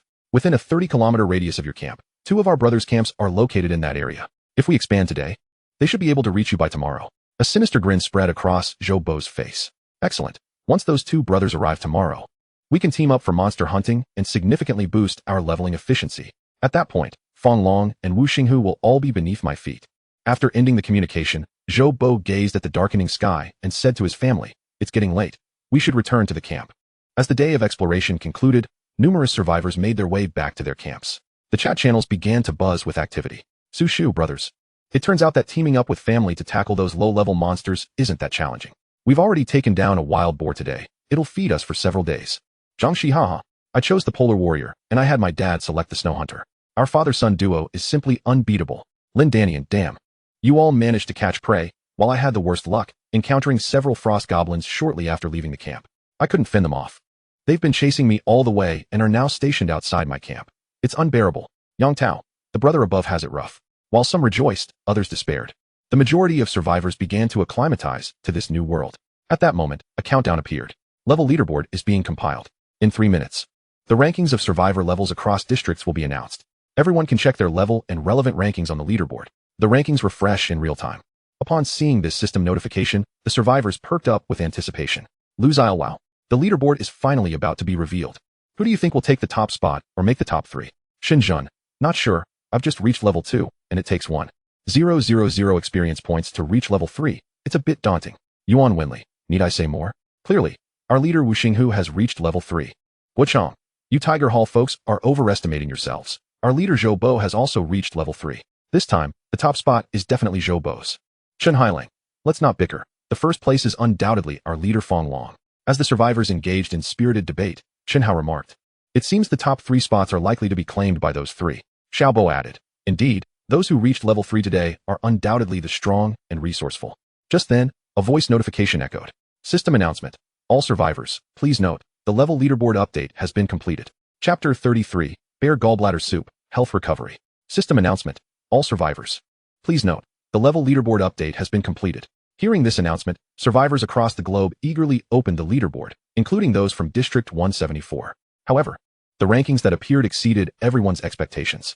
174 district level leaderboard. First place, Cao Xing, level 4-1. Second place, Wu Xinghu, level 3-25. Third place, Zhou Bo, level 3-14. Fourth place, Rin Yishu, level 3-10 points. Fifth place, Fang Long, level 3-7 points. Sixth place. Upon gazing at this leaderboard, a momentary silence enveloped the chat channel of District 174, only to be followed by an overwhelming flood of messages. Chen Hua exclaimed, "What the hell? It's neither Fang Long nor Wu Xinghu. The first place is actually the esteemed Cao Xing." Tao Mumu remarked, "I truly did not expect Cao Xing to claim the top spot. He is incredibly formidable." Lu Dashu inquired, "How did Cao Xing manage this?" The collective astonishment was palpable. A survivor by the name of Du Rong commented, "I believe there is no need for such surprise. After all, Cao Xing is the man who has slain bears, so it's hardly unexpected for him to secure first place." Haha. I too feel that Cao Xing truly deserves this recognition. Thanks to his bear meat, my family has significantly enhanced our attributes, allowing us not only to survive the life and death crisis, but also to gradually develop our territory. Indeed, Cao Xing deserves first place. I am genuinely impressed. The comments regarding Cao Xing in the chat channel were overwhelmingly positive, as the bear meat he sold had indeed assisted many. Meanwhile, Fang Long and Zhou Bo wore expressions of displeasure. Damn it, how did this kid manage to take first place? Fang Long's face bore a hint of anger and disbelief. However, he quickly regained his composure. With a slow exhale, Fang Long remarked, "Fortunately, it's merely a 1-level difference. With 3 days remaining until the end of the novice protection period, I have ample time to catch up. On the other hand, Zhou Bo's face broke into an amused smile. Interesting. I initially thought this kid was merely lucky, but it seems he possesses some genuine skill. Zhou Bo opened his friend list and initiated a private chat. Go. Activate your network of connections and investigate the background of this Cao Xing. At this moment, within the Lord's cabin, outside the window, the snow reflected light and the cold wind howled. Inside, a warm hearth radiated heat. It was then that they heard the system announcement. Lu Muxue elegantly arched her swan-like neck, her eyes sparkling with excitement as she said, "Ah Xing, you're in first place. How impressive." Cao Xing shook his head, dismissing the notion. It's just a temporary first place. I cannot afford to relax until I secure the rewards. Lu Muxue gazed at him with admiration, responding, "That is still quite remarkable, considering there are thousands of us in District 174. Cao Xing smiled. "Tomorrow we must continue our efforts and see if we can help you secure a spot in the top 10 for rewards as well." Lu Muxue nodded eagerly. Her small fist clenched in determination. "Yes, I will do my best." She carefully glanced at Cao Xing, only to find him gazing back at her. The night's temperature began to plummet, yet the warmth in the room continued to rise. The two spent a delightful evening together. The following morning, Cao Xing received several system notifications. Your territory building, small shelter, has been successfully constructed. Your territory building, basic elemental arrow tower, has been successfully constructed. Cao Xing's eyes lit up with joy. The arrow tower had been completed. Through the Lord's cabin window, he beheld a 15-meter-tall hexagonal tower emerging beside the campfire. Constructed entirely from stone, it emanated a faint elemental aura, exuding an air of intimidation. Should any enemies approach the vicinity of the camp within a 600-meter radius, this arrow tower would automatically engage in attack, proving to be a formidable asset. Satisfied, Cao Xing remarked. Excellent. With this, the safety of the area surrounding our territory is assured, and the polar people can venture out to gather resources more effectively. At that moment, a knock echoed from the door. Cao Xing and Lu Muxue donned their attire and called out, "Come in." The citizen, Sihua, entered with a bowl of bear gallbladder soup and a serving of roasted bear meat. The rich aroma of the meat wafted through the air. Sihua gently stated, "Lord, the bear gallbladder soup and roasted bear meat you requested are ready. Please enjoy." Cao Xing nodded, placed them on the wooden table. Both dishes were capable of enhancing attributes. The bear gallbladder directly increased health by 200 points, while the bear meat augmented strength and constitution by 2 points each. This was a significant enhancement for both Cao Xing and Lu Muxue. These were tasks Cao Xing had assigned to the citizens the previous day. Sihua nodded respectfully and took her leave. Cao Xing then brought Lu Muxue to the dining table, where he took the first few bites of the bear meat. Instantly, the rich flavor enveloped his palate. Cao Xing praised, "The skills of a professional chef are indeed impressive." A system notification appeared. Consuming bear meat, blue, successful. Attribute enhancement acquired, strength 2, constitution 2. Indeed, he had gained an attribute boost. He then picked up the bear gallbladder with his chopsticks. Curiously, despite having eaten several pieces, he had not yet received a system notification regarding attribute enhancement. Cao Xing pondered, continuing to consume the bear gallbladder. It was not until he neared fullness that the system notification finally emerged. Consuming bear gallbladder successful, maximum health increased by 200. Cao Xing's expression brightened. It seemed one needed to consume half of the bear gallbladder to gain the attribute enhancement. This meant he could potentially achieve another boost with the remaining half. He turned to Lu Muxue, saying, "Muxue, come over. There is still half of this bear gallbladder left. You should be able to receive an attribute enhancement as well." Lu Muxue obediently approached, taking the chopsticks Cao Xing had used, and began to eat. The bear gallbladder soup was delectable, and it took her several minutes to finish. She then excitedly looked at Cao Xing and exclaimed, "Ah Xing, my health has increased too." Cao Xing nodded. One bear gallbladder had provided them with a total health increase of 400 points, which was quite impressive. Unfortunately, such food was only effective upon first consumption. At that moment, another system notification chimed. "Survivors, congratulations on having survived the third night of the frozen epoch. Remaining time in the novice protection period, 2 days, 22 hours. Weather forecast. A small-scale snowfall is expected tonight, with temperatures dropping to 70. Please take precautions to stay warm." Chapter 34, Phantom Assassin, Reporting for Duty. Cao Xing's thoughts raced. With 3 days remaining in the novice protection period, he should have enough time to reach level 10. Lu Muxue softly inquired, "Ah Xing, will it snow tonight?" Cao Xing affirmed, "Yes, it will snow, but fortunately, it's not a blizzard. Given our current facilities, we should be able to withstand it." Lu Muxue nodded gently. Cao Xing then took her hand, and together they pushed open the door of the Lord's cabin. Outside, the polar people and newly joined citizens were already waiting. Upon seeing Cao Xing emerge, they collectively greeted, "Lord, may you be well." "Good morning, Lord. Please assign us today's tasks." The citizens were filled with enthusiasm, having previously endured a life of scarcity. Just one day in Cao Xing's territory had allowed them to glimpse the prospects for development, making them treasure this opportunity immensely. Cao Xing nodded, instructing, "Today, continue with the tasks I assigned yesterday. Gather more resources and upgrade the bonfire and Lord's cottage. Let us collaboratively construct a more prosperous territory." The subjects respectfully replied in unison, "As you command, my lord. We are willing to dedicate everything for the development of the territory." They dispersed, embarking on their daily tasks. At that moment, Xia Yani and Tong Chu, each cradling a thick set of clothing, stood silently nearby, awaiting their turn. Once Cao Xing had organized the work, Xia Yani cautiously approached and said, "My lord, the clothing is ready." As a person of modern times, she seemed somewhat unaccustomed to such formal address. Cao Xing nodded, acknowledging her effort. "Thank you for your hard work." "It's nothing," Xia Yani replied softly. She then handed the meticulously crafted wolf fur coats to Cao Xing and Lu Muxue. Acquired wolf fur coat, white, X1. Acquired wolf fur hat, white, X1. These garments bore no additional attributes, but served admirably in warding off the cold. Once donned, both individuals immediately felt the biting chill of this world mitigated. Observing the dark circles beneath Xia Yani's eyes, Cao Xing surmised that she must have stayed up late the previous night. Consequently, he retrieved 2 pieces of bear meat and a bottle of milk, offering them to Xia Yani. Upon receiving them, her eyes widened with astonishment. "My lord, such precious meat and milk, are you truly giving this to me?"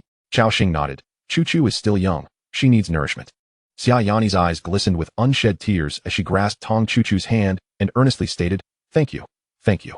Tong Chu, too, gleefully embraced the milk, exclaiming, "Thank you, big brother." After organizing the work, Cao Xing summoned Assam. "Assam, during your outing yesterday, aside from rescuing Dahua and the others, did you make any other discoveries?" Assam respectfully replied, "Indeed, my lord. Following your instructions, I have sketched a map of the surrounding area. However, it remains incomplete as I have yet to explore thoroughly." Upon hearing this, Cao Xing felt a surge of excitement. "Even if it's unfinished, please show it to me." Assam nodded and retrieved a piece of yellowed parchment from the back of the frost wolf, handing it to Cao Xing. A system prompt appeared. Acquired incomplete map X1. Cao Xing observed that the map detailed Assam's route. Lu Muxue leaned closer, her curiosity piqued as she examined the map. However, upon seeing the rudimentary drawings on the parchment, she couldn't help but chuckle. The map indicated various resource points, such as a tree symbolizing wood resources, a chicken representing the presence of wildlife, and a stone denoting mineral resources. Thanks to Cao Xing's exceptional comprehension skills, he was able to decipher its meaning. A hint of embarrassment crossed Assam's resolute face as he scratched his head. I haven't learned to draw, so I could only depict it simply." Lu Muxue reassured him, "It's all right, as long as we can understand it." Assam gratefully nodded. "Thank you, beautiful and kind second lord." At that moment, Cao Xing pointed towards a dark, ominous cave nearby and inquired, "Assam, what is that?" Assam replied shyly, "My lord, that is a mine. However, it has been occupied by a group of mole men, and I heard the rumbling of machinery nearby." The mention of machinery sparked Cao Xing's interest. "Machinery? That suggests there may be some technological artifacts within that mine." He then asked, "Assam, what is the strength of those mole men?" Assam shook his head. "I did not venture inside to investigate, my lord. However, mole men are subterranean creatures, generally at first-tier strength, with occasional second- or third-tier individuals appearing." After considering this information, Cao Xing formulated a plan. The mine was approximately 6 kilometers from the territory, requiring about 2 hours for a round trip. He nodded, "Excellent. Then today's objective is to explore the moleman's mine and strive to elevate both my and Mushua's levels." Assam respectfully bowed, "At your service, esteemed lord." Nearby, Andrew's gaze was filled with devotion as he prepared for battle. However, before setting off, Cao Xing had one more task to accomplish, utilizing the recruitment scroll to bolster his team's strength. He retrieved a scroll from his backpack. Phantom Assassin Recruitment Scroll. Blew through this scroll, summon a Phantom Assassin with level 20 elite strength. Undoubtedly, this would be the most formidable entity Cao Xing had summoned. "Would you like to recruit?" Cao Xing promptly selected yes. In an instant, the scene before him shifted. This time, instead of a 6-pointed star, a swirling mass of black mist appeared. The mist rapidly expanded, enveloping the entire camp within moments. Within, a shadowy figure moved, exuding no discernible aura, yet instilling a profound sense of danger in Cao Xing. The next moment, the mist dissipated, revealing a woman cloaked in black, clad in form-fitting black leather armor that accentuated her perfect curves. A dark helmet obscured much of her face, leaving only her slightly reddened lips visible beneath her greenish skin. She spoke slowly, "The Sanctuary of Shadows requires protection. I have come for that purpose." Phantom Assassin, Sarah Blade Dancer reporting for duty. Chapter 35, The Formidable Phantom Assassin. The Phantom Assassin named Sarah offered a slight bow to Cao Xing, her hands wielding 2 shadowy blades that glimmered ominously. Cao Xing nodded, "Welcome to our ranks, Sarah Blade Dancer." Sarah showed no reaction. At that moment, Lu Muxue gently added, "Welcome, Sarah." Hearing her voice, the aloof Phantom Assassin turned her gaze towards Lu Muxue and replied, "Thank you, beautiful lady. Sarah Blade Dancer is at your service." Cao Xing rolled his eyes nearby. This phantom assassin appeared rather aloof, responding only to Lu Muxue while disregarding him. However, he had grown accustomed to the indifference of newly recruited individuals, and a subtle smile crept upon his lips. He then proceeded to inspect Sarah's attributes. Phantom Assassin, Sarah Blade Dancer. Race, Dark Elf. Level, 20, 76, 13, 10,000. Second tier elite creature. Health, 67, 13, equipment bonus. Attack power, 73, 17, weapon bonus. Armor, 13, 41, equipment bonus.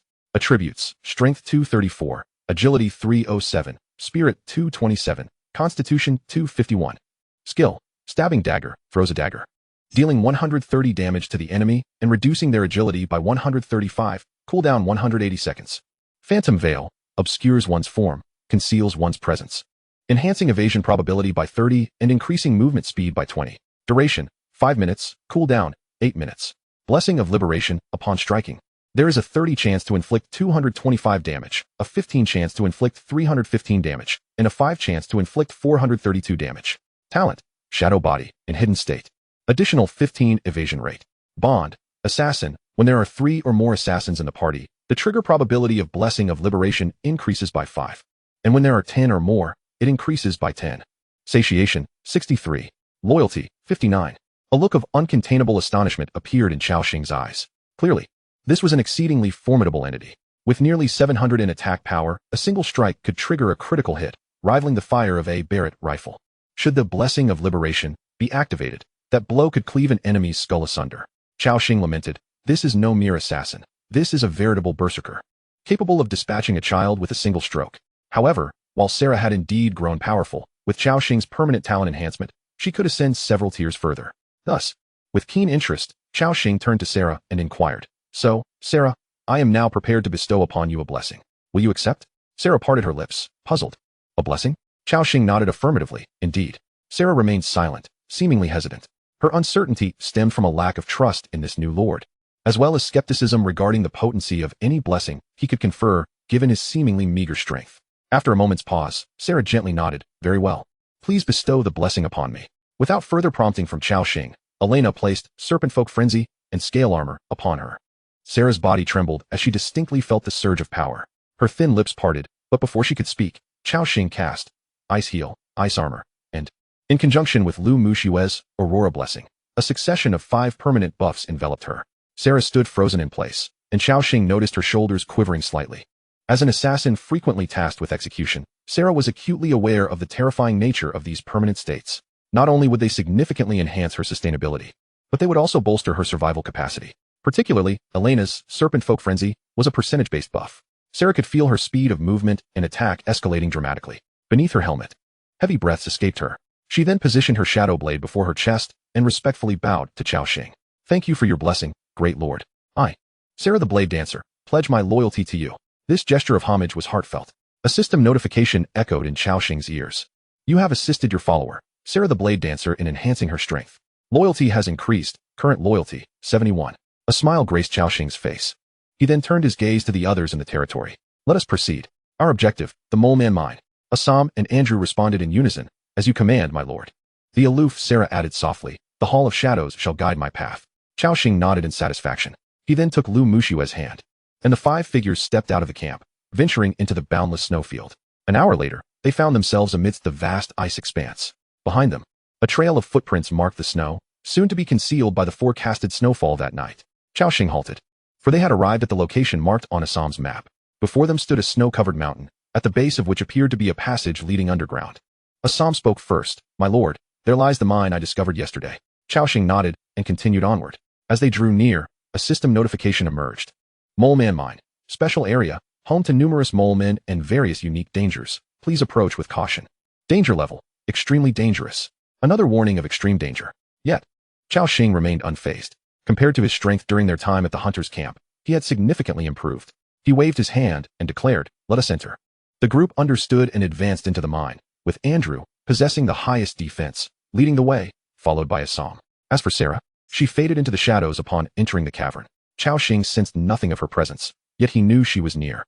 Lu Muxue held her shield high, vigilantly scanning the surroundings, fully aware that her duty was to protect Cao Xing from harm. Upon stepping into the mine, Another system notification appeared. You have entered a special area, Moleman Mine. Current temperature, 34.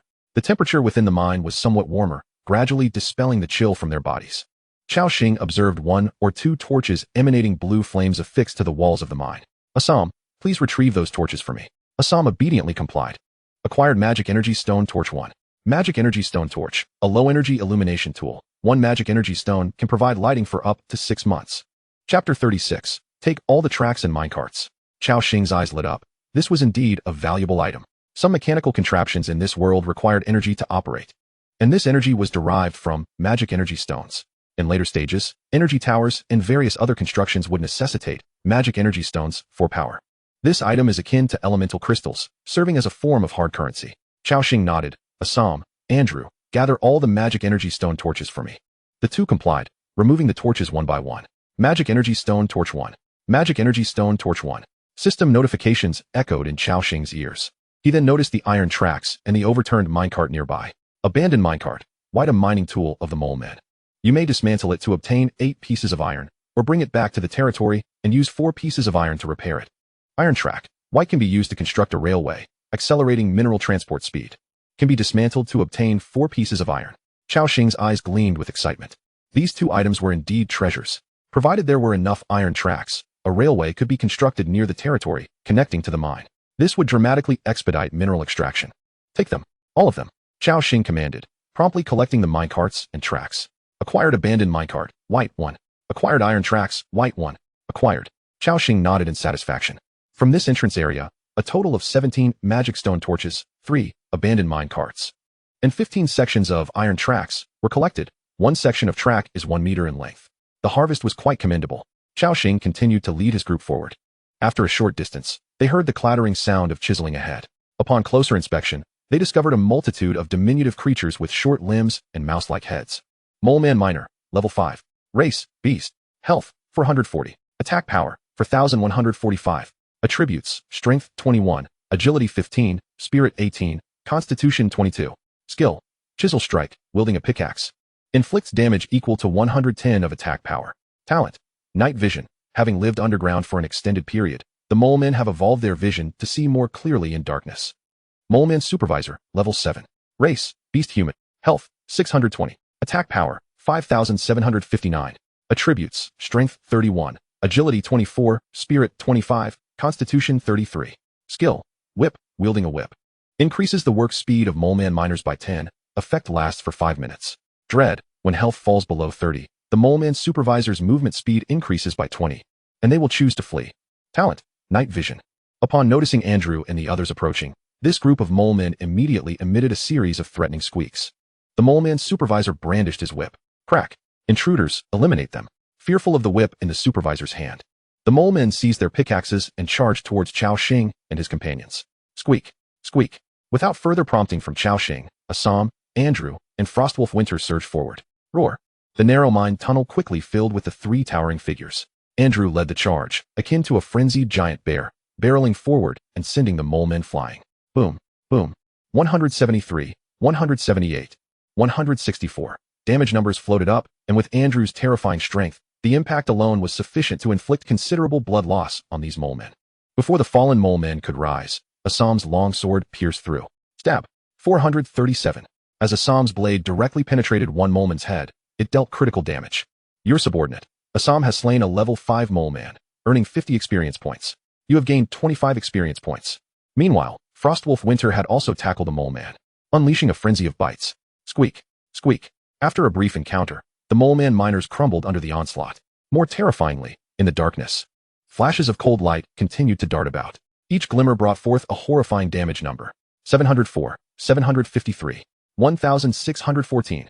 One by one, the molemen were slain before they could even utter a cry. Your subordinate, Sarahblade Dance, has slain a level 6 moleman, earning 60 experience points. You have gained 30 experience points. The notifications of experience gained flowed in continuously. Cao Xing, astonished from the rear, exclaimed, "Goodness, what damage!" Truly, as expected of a level 20 elite assassin, it's like chopping vegetables. Sarah's attack power was exceptionally formidable, and Cao Xing couldn't help but smile broadly from the back. He and Lu Mu Shui stood behind, hardly needing to lift a finger. The number of molemen gradually dwindled. Although they were numerous, they could not withstand such a terrifying pace of slaughter. Even the mole man's supervisor's eyes began to reflect fear. The notifications of experience gained continued to resonate. In no time, a white light enveloped Lu Muxue. Excited, she declared, Xing, I've leveled up. Congratulations, Cao Xing replied with a smile. He glanced at Lu Muxue's current attributes. Survivor, Lu Muxue. Race, Blue Star Human. Level, 3, 202,000. Detailed attributes. Click to expand. Cao Xing nodded. After reaching level 3, Lu Muxue's attributes had significantly improved. Coupled with her equipment and numerous buffs, her defense was now far superior to that of many level 7 or 8 wild beasts. Lu Muxue softly remarked, Xing. The system has informed me that I've entered the top 20 on the leaderboard. It seems more people are leveling up to level 3. Cao Xing reassured her, no worries, the early levels progress swiftly, but the difficulty will escalate later. At this pace, typical survivors would find it hard to keep up. Lu Muxue nodded gently. Cao Xing checked his own experience points. Level 4, 41. He remained at the top of the leaderboard. While others like Zhou Bo and Feng Long were in hot pursuit. Lu Muxue gazed at the battlefield ahead and tentatively asked, Xing, can I join the fight too? Cao Xing recognized the seriousness in her expression and realized it was indeed time for Lu Muxue to gain some experience. Furthermore, given her current defense, she could undoubtedly withstand a mole man miner's attacks. Thus, Cao Xing nodded. Go ahead, Muxue, but remember to be cautious. All right, Xing. I'll be careful, she replied, taking a deep breath, raising her shield, and gripping her longsword as she charged forward. She quickly confronted a mole man miner. The mole man opened its mouth full of sharp teeth and swung its pickaxe ferociously at Lu Muxue's shield. Bang, bang. The mole man miner relentlessly attacked with the pickaxe. Lu Muxue gritted her teeth, struggling to withstand the onslaught. 8, 13. Weak damage numbers floated above her head. However, in the next moment, her health was fully restored by ice healing. 10, 10. Green recovery numbers appeared. Chapter 37. May I give you a slap? 10, 10. Recovery numbers continued to appear above Lu Muxue's head. Upon realizing that this mole man posed no threat to her, she breathed a sigh of relief. Then she recalled the combat training that Cao Xing had previously imparted to her. Feeling a bit shy yet progressively finding her footing in battle, Lu Muxue thrust her sword forward, striking the mole man in the chest. 32. Blood flowed from the mole man's chest as it emitted frantic squeaks. It swung its pickaxe again, delivering a blow that caused Lu Muxue to stagger back 2 steps. Then, she raised her longsword and countered with another thrust. Stab. What followed was a back-and-forth exchange. The mole man struck her with its pickaxe, and she retaliated with her sword. The two engaged in a turn-based combat. This scene elicited a chuckle from Cao Xing. However, it is commendable that Lu Muxue has managed to reach this level. After a minute or two, the number of mole men in the mine dwindled significantly. Observing his summoned creatures battling ahead, Cao Xing raised his staff. A considerable amount of frost energy coalesced between the staff's tip. Subsequently, 3 ice spikes, each measuring 40 centimeters in length and shimmering with a frosty aura, materialized before him. With a flourish of his staff, he commanded, go. In the next instant, the 3 ice spikes shot forth, all striking a solitary mole man miner. The trio of ice spikes siphoned away over 200 points of health from the unfortunate miner. Cao Xing felt a sense of satisfaction with this damage, given that he was merely a level 4 frost mage at that moment. Nevertheless, in comparison to Sarah's casual strikes that inflicted damage exceeding 700 or 800 points, the disparity was stark. Before long, the remaining mole men miners were dispatched. At this juncture, the mole man overseer, wielding a long whip, exhibited a glimmer of fear in its eyes. It turned and fled deeper into the mine. Just then, Sarah emerged from the shadows. With a swift motion of her right hand, she hurled a pitch-black dagger that struck the overseer squarely in the back. A piercing cry escaped the overseer's lips, and a damage indicator appeared above its head. 843. In one decisive blow, Sarah reduced its health to 0. At level 20, she was undeniably formidable. Well done, Sarah. Cao Xing praised from the rear. Sarah maintained her customary aloof demeanor but added a line this time. The Hall of Shadows guides my path. Cao Xing nodded, contemplating that Sarah had already reached the advancement requirements. If he could procure a second-tier Heart of Strength at this juncture, it would enable her to evolve into a third-tier being, potentially doubling her power. However, acquiring a second-tier Heart of Strength was no simple feat. He would have to wait for another opportunity. Once the battle concluded, it was time to scour the battlefield for spoils. As Cao Xing began to search beneath the corpses of the mole men, yet another system notification appeared. Humanoid beings cannot be disassembled. The corner of Cao Xing's mouth twitched. Why does the system always assume I would engage in such actions? Despite this, he managed to unearth a considerable amount of loot from beneath one of the mole men. Gained rations, 5. Gained weak book of chaos, 1. Gained viscous liquid, 1. Iron ingot, 1. Iron pickaxe, 1. Cao Xing began to examine the descriptions of these items. Rations, white unpalatable food, 1 ration equals 1 food. Weak book of chaos, randomly increases a friendly unit's 4-dimensional attributes by 1. Viscous liquid, white, a dark, thick liquid with an unclear purpose. It appears to be some sort of alchemical material. Consider selling it to a merchant if encountered in the wild. Iron ingot, white, can yield 5 iron upon disassembly. Iron pickaxe, white, attack power 45, suitable for mining ores. Cao Xing mused that the weak Book of Chaos seemed promising. If he could acquire a sufficient quantity, he might elevate the attributes of one of his summoned creatures to a terrifying degree. Unfortunately, it could not be used on himself. After approximately 5 minutes, Cao Xing efficiently cleared the battlefield. He accumulated rations 130, weak Book of Chaos 3. In addition to these, he also found various materials and a piece of equipment. Viscous liquid, white, 31. Iron pickaxe, white, 27. Iron ingot, white, 4. Mole Man Overseer's whip, green, 1. Intriguingly, it was the final piece of equipment. Mole Man Overseer's whip, green, special equipment. Quality, superior. Attack power, 13-15. Additional effect. Whipping, using the long whip to strike a target accelerates their work speed, increasing their movement speed by 10 for the next 5 minutes. Additional effect. Aggravated pain. The whip, coated in olive oil, inflicts 50 more pain upon striking. After reading the description, Cao Xing wore an odd expression.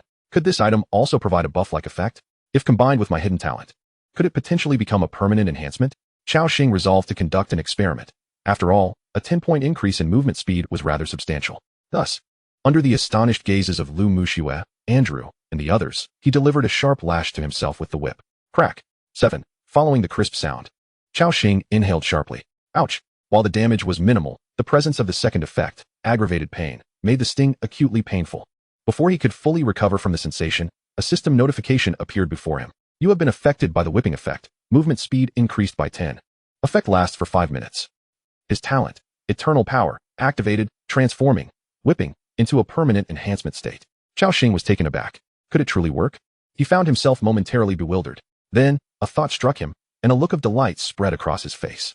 This meant that in conjunction with the skill, Serpentfolk Frenzy, he could provide himself and other allied units with a permanent increase of 30 in movement speed. What a tremendous enhancement. Meanwhile, Lu Muxue and the others were utterly perplexed. They had witnessed Cao Xing striking himself, wincing in pain, only to suddenly shift to an expression of exhilaration, as if awakening some peculiar attribute, now directing that excitement towards them. The earnest Assam, confused, inquired, "My lord, what has happened?" Cao Xing lifted his gaze to meet Assam's. "Assam, may I strike you once?" Assam, Lu Muxue, Sarah.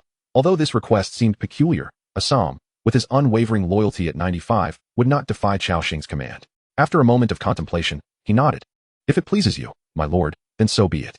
Without further ado, Cao Xing wielded the long whip and struck Assam. Crack. Chapter 38. A mind full of, or a fork in the road. Assam's resolute visage contorted in pain, yet after a moment, he too felt a surge of power within him, his eyes alight with surprise. So this was the true intent of my lord. Quite miraculous. Thank you for the whipping, esteemed lord. Assam expressed with reverence.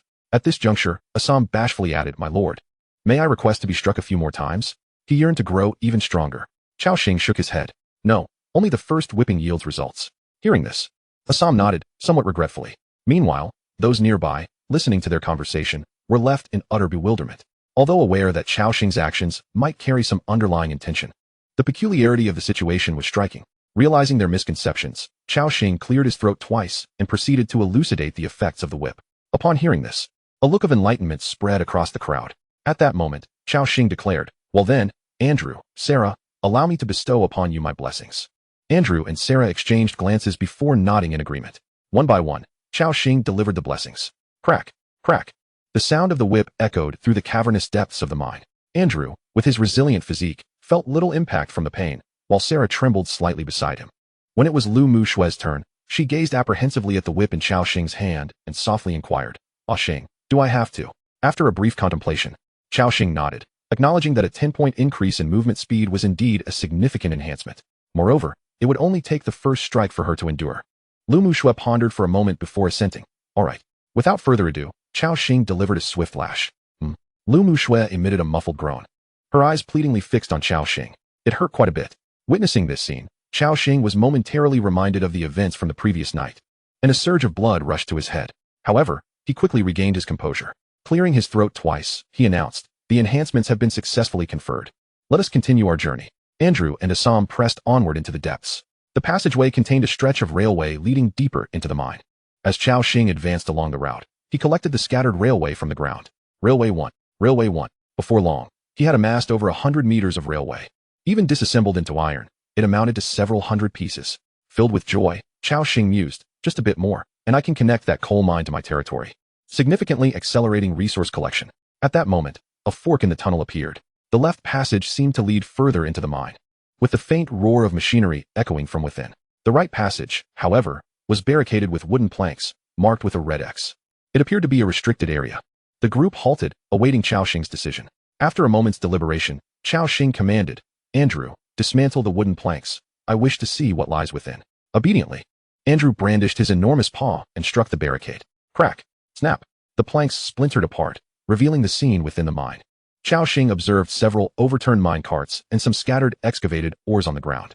It seemed the mole folk had encountered some unforeseen circumstance, leaving in haste and abandoning their belongings. From the shadows, Sarah unexpectedly spoke. "I sense a dangerous presence inside." Cao Xing frowned at her words. Sarah, being a level 20 elite, sensing danger indicated the presence of some formidable creature within. He instructed, "Sarah, investigate further." Nodding, Sarah vanished into the shadows. A minute later, she reappeared and reported, "The reconnaissance is complete. It is a lair of a second-tier magical beast." "What is the strength of a second-tier magical beast?" Cao Xing inquired. After a moment of contemplation, Sarah replied, "It should possess strength comparable to mine." Cao Xing nodded in understanding. If it matched Sarah's prowess, it would indeed be a level 20 elite. He asked, "Do you feel confident in confronting it?" After a brief pause, Sarah responded, "With the Lord's blessings, it should pose no major issue. Furthermore, with the assistance of these two companions, victory is virtually assured." With her words, Cao Xing felt a surge of determination. "Excellent. Then let us proceed." With that, Andrew and Assam strode into the right passage of the mine, followed closely by Cao Xing and Lu Mushui. Soon, they reached one of the overturned mine carts, beside which lay additional ores. Cao Xing promptly gathered both the cart and the scattered ores. Acquired minecart 1. Iron ore 31, cursed metal 7, mithril ore 8, magic energy stone 17, stone 64. Oh, so many mithril and magic energy stones. Cao Xing rejoiced internally. These were high-grade materials of considerable value. He began to examine his findings. Iron ore can be processed at the ore factory. 1 ore yields 5 iron. Cursed metal, a metal infused with the resentment of the deceased, can be used to craft certain nefarious alchemical items. Mithril ore can be processed at the ore factory. 1 mithril ore yields 3 mithril. Magic energy stone, a stone imbued with energy, capable of powering special devices. Satisfied, Cao Xing nodded and turned his attention to the other mine carts scattered on the ground, promptly collecting them all. Acquired minecart 1, acquired iron ore 42. Cursed metal 9, mithril ore 7, magic energy stone 19, stone 72.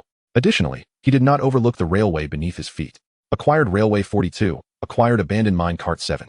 Acquired. Following closely behind Andrew and Assam, Cao Xing continued to gather various ores from the ground, with Lu Mushui assisting in the collection. As she picked up the ores, her face lit up with delight as she exclaimed, "Ah Xing, look at all this iron ore and so much mithril." Cao Xing nodded in agreement. This expedition had proven remarkably fruitful, as the haul of ores and carts alone made the journey worthwhile. Lu Mushui's face radiated with joy at the bounty. It was evident that the molefolk's mine was a high-level area. Given the current strength of the survivors, they would have been unable to venture here alone. However, with 3 formidable generals under his command, Cao Xing was able to delve into the molefolk's mine at this level in search of treasure. The rewards were substantial. Thus far, Cao Xing had collected nearly 200 sections of railway. Fortunately, the survivors' personal backpack feature provided 20 slots of storage space, allowing such materials to stack up to 400 in one slot. Larger items like mine carts could also stack close to 100, occupying only one slot. The personal backpack proved to be quite spacious. The group continued their advance until they reached the depths of the passage. Here, the light dimmed significantly. However, as Cao Xing retrieved a magic energy stone torch from his backpack, the darkness was instantly dispelled. They observed that white spider webs adorned the ceiling and walls of the mine. The deeper they ventured, the denser the webs became, with some large webs completely obstructing their path. Simultaneously, a powerful, malevolent presence enveloped them. Chapter 39, The Lair of the Cave Spider. Deep within the cavern, an ominous, formidable aura assailed them. Cao Xing furrowed his brow and commanded, "Assam, clear the passage." Assam, upon hearing this, swung his sword and struck at the webs. Whoosh. However, his sharp sword met the webs as if striking jelly. Its efficacy diminished significantly. It took several strikes to clear the cobwebs away. Cao Xing pondered thoughtfully. Clearly, fire would be the most effective means to deal with these webs. However, in this realm, fire was a rather scarce element. As a frost mage, Cao Xing was also unable to manipulate flames. Just then, Sarah spoke up. "My lord, allow me to clear the way for you." Cao Xing turned to her. "Go ahead." Sarah, show us your strength. Sarah nodded, her figure flickering before she appeared directly before the cobwebs. With a flourish of her shadow blade, she slashed. With a single stroke, she cleaved a large gash through the resilient webs. Flash, flash. With several more strikes, the passage was cleared. Cao Xing marveled at her prowess. Let us proceed, he commanded. They continued deeper into the mine. As they ventured further in, the surroundings grew increasingly dark. Lu Muxue pressed closely against Cao Xing, instinctively fearful of the profound cavern. Cao Xing paid her no mind, allowing her to grasp his hand as they moved forward. It seemed the hunters of this area had also sensed the intrusion of prey into the mine. Rustle, rustle. Sounds of crawling echoed from within. Stay alert. Cao Xing's expression turned serious, and everyone entered a battle-ready stance. Lu Muxue raised her shield, nervously guarding around Cao Xing. After a brief wait, no monsters appeared. Yet, Cao Xing noticed a faint green glow ahead. Sarah, investigate what lies ahead, he ordered. Sarah nodded and slipped into the shadows. Moments later, she reappeared. My lord, there is a cavern ahead. It seems to be the lair of that creature. Cao Xing nodded and led the group forward. A system prompt appeared. You have entered a special area, lair of the cave spider. A powerful predator resides here. Remain vigilant and do not become its sustenance. Cao Xing observed that the cavern above was ensnared with webs, each large white cocoon dangling overhead like a wrapped dumpling. The ground was scattered with glowing orbs, varying in size, coated in green slime. The larger ones were nearly a meter tall, while the smaller ones stood at several centimeters. The green luminescence emanated from these orbs. Cao Xing's gaze fell upon them. Cave spider egg, small upon destruction. 38 level 3 small cave spiders will emerge. Do not underestimate them due to their size. They are quite deadly. Cave spider egg, large upon destruction. 1 to 2 level 15 large cave spiders will emerge.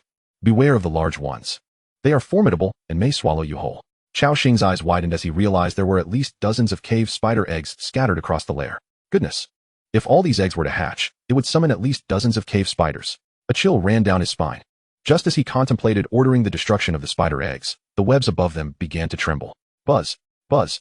Cao Xing felt an overwhelming, malevolent presence swiftly approaching him. Under the weight of this aura, he felt like a trapped insect ensnared in a web, utterly devoid of any chance to resist. Beside him, Lu Muxue's complexion turned pale. The creature brought with it a sense of oppressive dread that penetrated their very souls. In the next moment, a terrifying figure, over 5 meters in size and covered in fur, filled everyone's vision. Its swollen abdomen dripped with green slime. 8 multifaceted eyes glimmered ominously in the darkness, as if they could perceive the thoughts of the prey below. The main threat had revealed itself. As this colossal spider spotted the group, it immediately launched its attack. It flicked its abdomen, unleashing a torrent of pure white silk. The target was none other than the largest among them, Andrew. The silk swiftly ensnared Andrew's body, and a system prompt appeared. Your companion Andrew has been ensnared by the cave spider's web attack and is immobilized. Yet at that moment, Andrew roared, his form rapidly expanding. Evil creature, let nature exact its retribution upon you. Without hesitation, he transformed into bear form. A massive white bear emerged, violently tearing through the webbing that bound him and breaking free. Bring it down. Cao Xing suppressed the surge of fear within him and issued the command. Roar. Transformed into a bear, Andrew leapt into the air, lunging at the cave spider. However, the arachnid was fully aware of its advantages. It swiftly retreated, evading Andrew's claw swipe. With a rip, Andrew's claws shredded a large swath of webbing. Just then, from the darkness, a cold gleam shot forth silently. Whoosh. Thud. Sarah's dagger of malice struck the cave spider. 643. A substantial damage number floated up. Hiss. Hiss. The cave spider writhed in pain. Simultaneously, 3 ice shards shot forth. Cao Xing had also joined the fray. Whoosh. Whoosh. Whoosh. All 3 ice shards found their mark. 17, 15, 17. 3 modest damage numbers appeared. Yet, damage was not the primary concern. What mattered was that one of the ice shards triggered a freezing effect. The massive form of the cave spider was suddenly encased in frost. It stiffened, akin to a kite severed from its string, plummeting from above. Thud. Cao Xing felt a surge of delight. The ice shard spell is indeed remarkably effective. Each shard carries a 30 chance to freeze, and with all hits landing, it was highly likely to impose a brief control effect on the enemy. At that moment, the cave spider, falling from the air, lost its ranged advantage. Cao Xing commanded. Charge. Surround and slay it. Andrew, Assam, and Frostwolf Lindong all surged forth. Roar. Face the judgment of the Frostwolf Knights. The cave spider had recovered from its brief, frozen state. It attempted to ascend back into the air. Yet, 3 towering beings had encircled it, leaving no opportunity for escape. Reluctantly, the cave spider engaged in direct combat. It flicked its limbs and lunged at Andrew with a bite. Thud. A damage number appeared above Andrew's head. 304. 8. 8. In bear form, Andrew's attributes were significantly enhanced, and his health neared 8,000. coupled with the 2 armor effects bestowed by Cao Xing. He was akin to an indomitable tank. However, the cave spider's bite not only inflicted over 300 damage, but also inflicted a poison status. It is evident how terrifying the attack power of this spider is. However, in the next moment, green numbers 10, 10 appeared above Andrew's head. Chapter 40. Halt. Leave the heads to me. Andrew felt his vitality restoring, and with reverence, he proclaimed, "This is the strength bestowed upon me by the Lord. Evil shall ultimately be punished." With a swift motion, he struck down. 243. A system prompt emerged. Andrew dealt damage to the abyssal spider. The wild mark skill has activated. A bear paw insignia appeared above the abyssal spider, and its defense plummeted significantly. Subsequently, Assam and Frostwolf launched their assault on the massive form of the abyssal spider. 152. 78. These 2 damage figures were inflicted by Assam and Frostwolf. Although Assam possessed formidable attack power, the abyssal spider's robust defenses mitigated a substantial portion of the damage. At that moment, Sarah also approached. Brandishing her shadow blade, she delivered a decisive strike. 572. A horrifying damage figure materialized. Hiss. The abyssal spider's body suddenly contracted, as if suffering a grave injury. Despite its remarkable defenses, Sarah's offensive prowess proved even more formidable. The 4 powerful summoned beings began to besiege the abyssal spider. Cao Xing commanded from the rear, "Andrew, your primary objective is to withstand the damage from this spider. Assam, should Andrew's health fall below half, it is your turn to take over. Sarah, Frost, unleash your full might." Under Cao Xing's orders, they launched a methodical assault on the abyssal spider. 1124. 246. 172. 84. A flurry of damage figures ascended. As the battle gradually fell into a rhythm, Cao Xing exhaled in relief. He then began to examine the attributes of this monstrous spider. Abyssal spider, level 20. Race, insect. Level, tier 2 elite creature. Health, 6614102555. Attack power, 513,545. Attributes, strength, 312.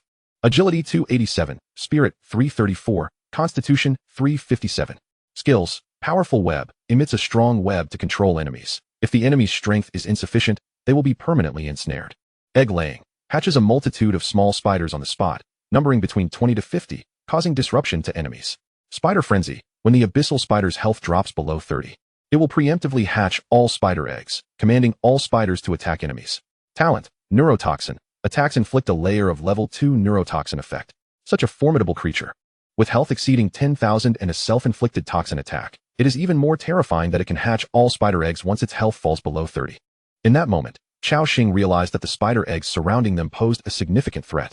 Thus, he commanded, "Assam, take Frostwolf and retreat from the battlefield. First clear the nearby spider eggs. Andrew, Sarah, hold the abyssal spider at all costs." "As you command, my lord." Assam sheathed his sword and charged towards a nearby small spider egg. Splurt. 287. The small spider egg exploded, releasing a torrent of green slime, along with 5 or 6 small spiders. Just as the system described, these small spiders were incredibly swift, rapidly crawling to Assam's feet. Assam, in a moment of crisis, struck down with his sword repeatedly. 246, 235, 244. He nearly pierced each small spider with a single strike. Meanwhile, Cao Xing continuously gathered frost power, launching ice orbs. Whack. 63. The body of a small spider burst apart, transforming into a mass of green slime. Successfully killed small spider LV3, gained 30 experience points. Oh, killing these small spiders also grants experience?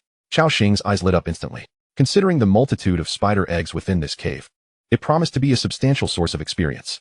Lu Muxue stood nearby, shield in hand, bracing for any threat. Splurt, splurt, splurt. One by one, the spider eggs were preemptively destroyed by Assam. The health of the abyssal spider began to plummet under the relentless assault of the 2 tier 2 elite creatures. Those spider eggs continued to burst as Assam struck them one after another. Cao Xing followed closely behind, dealing finishing blows, and his experience points began to soar. Meanwhile, as time passed, the external survivors also sprinted towards the leaderboard. The chat channel erupted with fervent discussion. "Brothers, look at the leaderboard. Boss Fong Long has surged to level 4, entering the top 3. Wow, that's fast. One must say, Fong Long truly lives up to his reputation in the 3 Heroes Guild. He may not explode often, but when he does, it's astonishing. Indeed, Fong Long possesses great strength."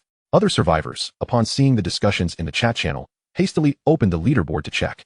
District 174 level leaderboard. First place, Cao Xing, level 4, 52. Second place, Zhou Bo, level 4, 25. Third place, Fong Long, level 4, 17. Fourth place. Upon seeing these rankings, the survivors frowned, remarking, "Zhou Bo seems to be closing in. it appears boss Cao Xing's position at the top is becoming precarious. Indeed, while we have seen a slight increase in boss Cao Xing's experience today, it pales in comparison to Feng Long and Zhou Bo's speed. Hearing the discussions about Feng Long, the survivors from the Three Heroes Guild boasted in the chat channel, Cao Xing is merely a lucky fellow. What does he amount to? Let me tell you. We have several brothers joining forces, and under teamwork, our exploration speed is unparalleled. Soon, our boss Feng Long will surpass this Cao Xing. Just wait for 2 days. Once the newbie protection period ends, those who have offended the Three Heroes Guild will face reckoning. In the chat channel, some of Cao Xing's supporters remained. But after the threats from the Three Heroes Guild, they fell silent. At that moment, a survivor named Fu Jiafeng remarked, "The Three Heroes Guild indeed possesses strength. But our Heaven's Blade Guild is not to be underestimated either. This time, our boss Zhou Bo might not secure first place, but second is assured." Exactly. Our boss who from the Tiger Hall will also easily make it into the top 3. Survivors from the Three Heroes Guild chimed in. It seems the top 3 positions are already set, huh? Just as they had seemingly secured the top 3 ranks. Someone in the chat channel suddenly exclaimed, "Look, boss Cao Xing's experience bar is moving, and at an astonishing speed." What? Everyone hurriedly opened the leaderboard. First place, Cao Xing, level 4, 55. Just moments ago, it was 52, and now it has jumped to 55. Moreover, what is even more terrifying is that his experience bar continues to surge. Level 4, 56. Level 4, 58. Level 4, 60. Almost every few seconds, one can witness his experience points leap forward. My goodness, how astonishingly rapid. Witnessing this scene, the survivors of the Three Heroes Association and the Heavenly Blade Society were filled with incredulity. Simultaneously, the battle within the cave was nearing its conclusion. The cavernous magic spider bore numerous claw marks and deep gashes, exposing bone. Cao Xing took note of its health. Health, 120310255. Just over 1,000 health points remaining. With a decisive strike from Sarah, 638, the cavernous magic spider's health plummeted below 600. Seeing that Sarah was about to strike again, Cao Xing hurriedly shouted, "Sarah, hold your fire, let me handle this." Confused, Sarah halted in her tracks. The cavernous magic spider, initially resigned to its fate, suddenly perceived a glimmer of hope as it noticed its 2 assailants pausing. It seemed ready to spring into action. The spider's 8 legs curled beneath it, then propelled itself upwards. Just as Sarah intended to strike, she recalled Cao Xing's command and restrained herself. At that moment, Cao Xing unhesitatingly drew out the Barrett. As the cavernous magic spider leapt into the air, he fired without hesitation. Bang! 804. A significant damage number floated upward. Chapter 41, Slaying the Magic Spider. A grand explosion. With the gunshot echoing, a gaping wound appeared on the body of the cavernous magic spider. Thud! The spider tumbled down, struggling for a moment before collapsing entirely. A system notification emerged. Successfully killed the cavernous magic spider, a level 20 elite creature, achieving an over-level kill, gaining 500,500 experience points, and acquiring 2,500 experience points. Combatants, Lu Muxue, Sarah Blade Dance, Andrew, Elena, Assam received experience points, 1250. Your level has increased, current level, 5. This level up grants, Strength 2, Agility 1, Spirit 3, Constitution 2. A radiant light ascended simultaneously from Cao Xing and Lu Muxue. They had both leveled up. Filled with excitement, Cao Xing exclaimed, "Haha, I am the headhunter." Subsequently, a second system notification appeared. Successfully killed the cavernous magic spider. Obtained loot, Basic Heart of Strength X1. Acquired Basic Elemental Crystal X12. Acquired Basic Pet Contract X1. Acquired Magic Spider Essence Elite X1. Acquired Book of Chaos X3. Acquired Magic Spider Staff Blue. An abundance of rewards materialized. Wow, as expected from a level 20 elite monster, the drop rate is astonishingly high. Not only that, but Sarah, Andrew, and the others, after witnessing the conclusion of the battle, regarded Cao Xing with admiration. The cavernous magic spider was a formidable creature. Yet they had not sustained significant injuries. Their lost health was nearly restored, due to your exemplary command, demonstrating outstanding combat abilities. Assam's loyalty to you has increased. Current loyalty, 100. When loyalty reaches maximum value, the follower will prioritize your commands, willing to sacrifice their life to fulfill your orders. Andrew's loyalty to you has increased. Current loyalty, 80. Sarah Blade Dance's loyalty to you has increased, current loyalty, 79. Meanwhile, the survivors monitoring the leaderboard suddenly observed Cao Xing's experience points leap from level 4, 65, directly to level 5, 30. At that moment, the entire chat channel of District 174 fell into a state of bewilderment. My heavens, what transpired? Wasn't it said that Feng Long and Zhou Bo were about to surpass Cao Xing? How could such a vast gap suddenly appear? How terrifying. The experience increased so dramatically. Did the esteemed Cao Xing just slay some monstrous creature?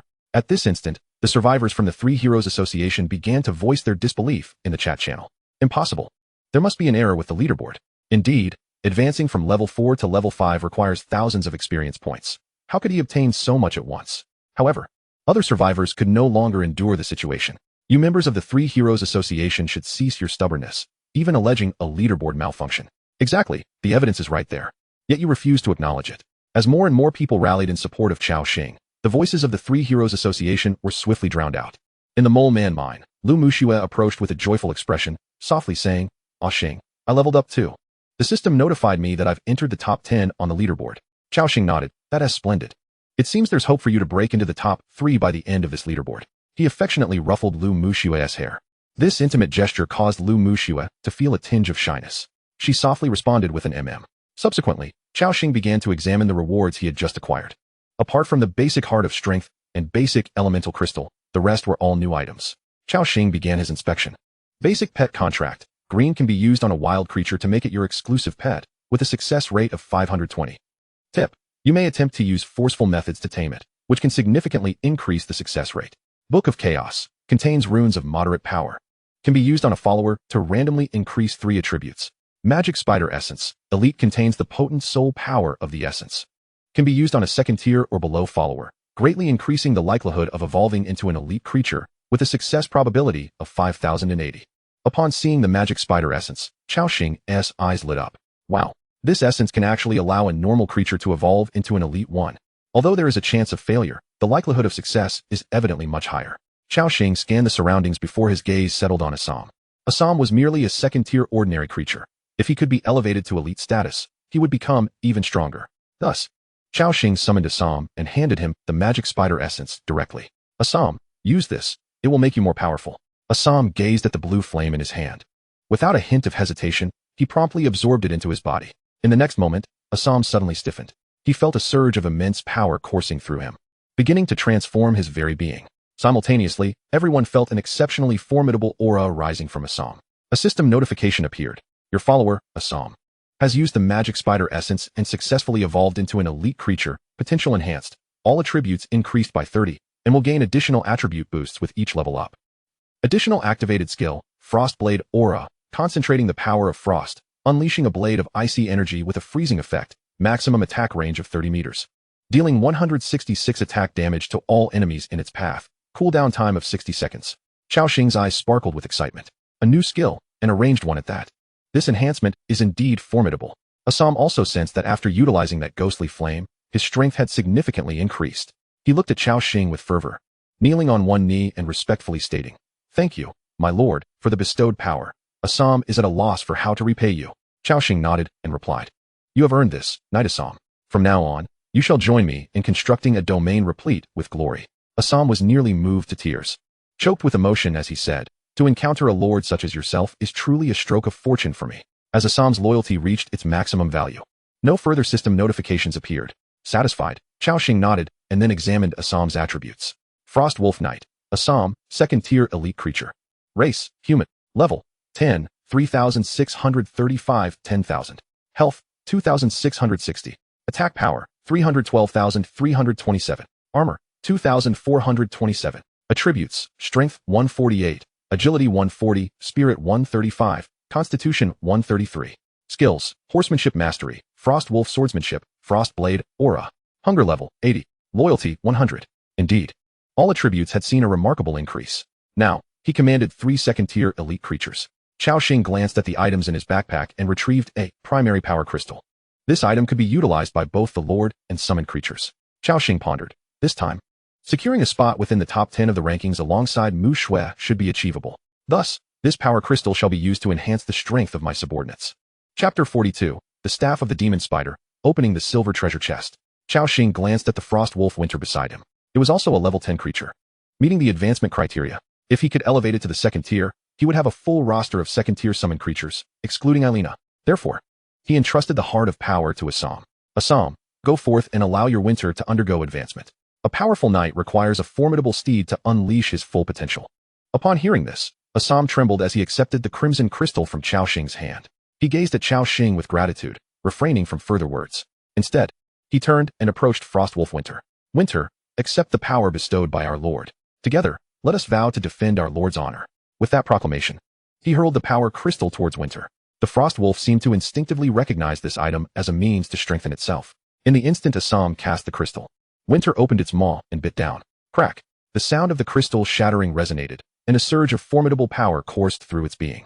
In that moment, Winter's presence began to swell at a terrifying rate. Cao Xing observed as Winter's already robust limbs expanded further, growing thick and powerful. Not only that, but its overall size was rapidly increasing. From its original 3 meters, it surged to nearly 4 meters. A terrifying roar echoed through the cavern. This ferocious giant wolf, merely standing there, radiated an overwhelming sense of pressure. Cao Xing nodded in satisfaction. Next came the final reward. Staff of the Demon Spider, Blue.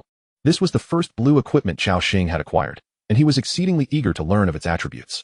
Staff of the Demon Spider, Blue. Quality, Superior. Attack Power, 3137. Attached Effect, Spirit 10. Attached Effect, Primary Magic Amplification. When casting a magical attack, there is a 40 chance to increase the attack by 10 magical damage. Attached Effect, Command Spider Demons. Summons 5 level 10 tier 1 spider demons to assist in battle, lasting 60 seconds, with a cooldown of 300 seconds. After reviewing the equipment description, joy illuminated Cao Xing's eyes. Is this what blue equipment entails? So powerful.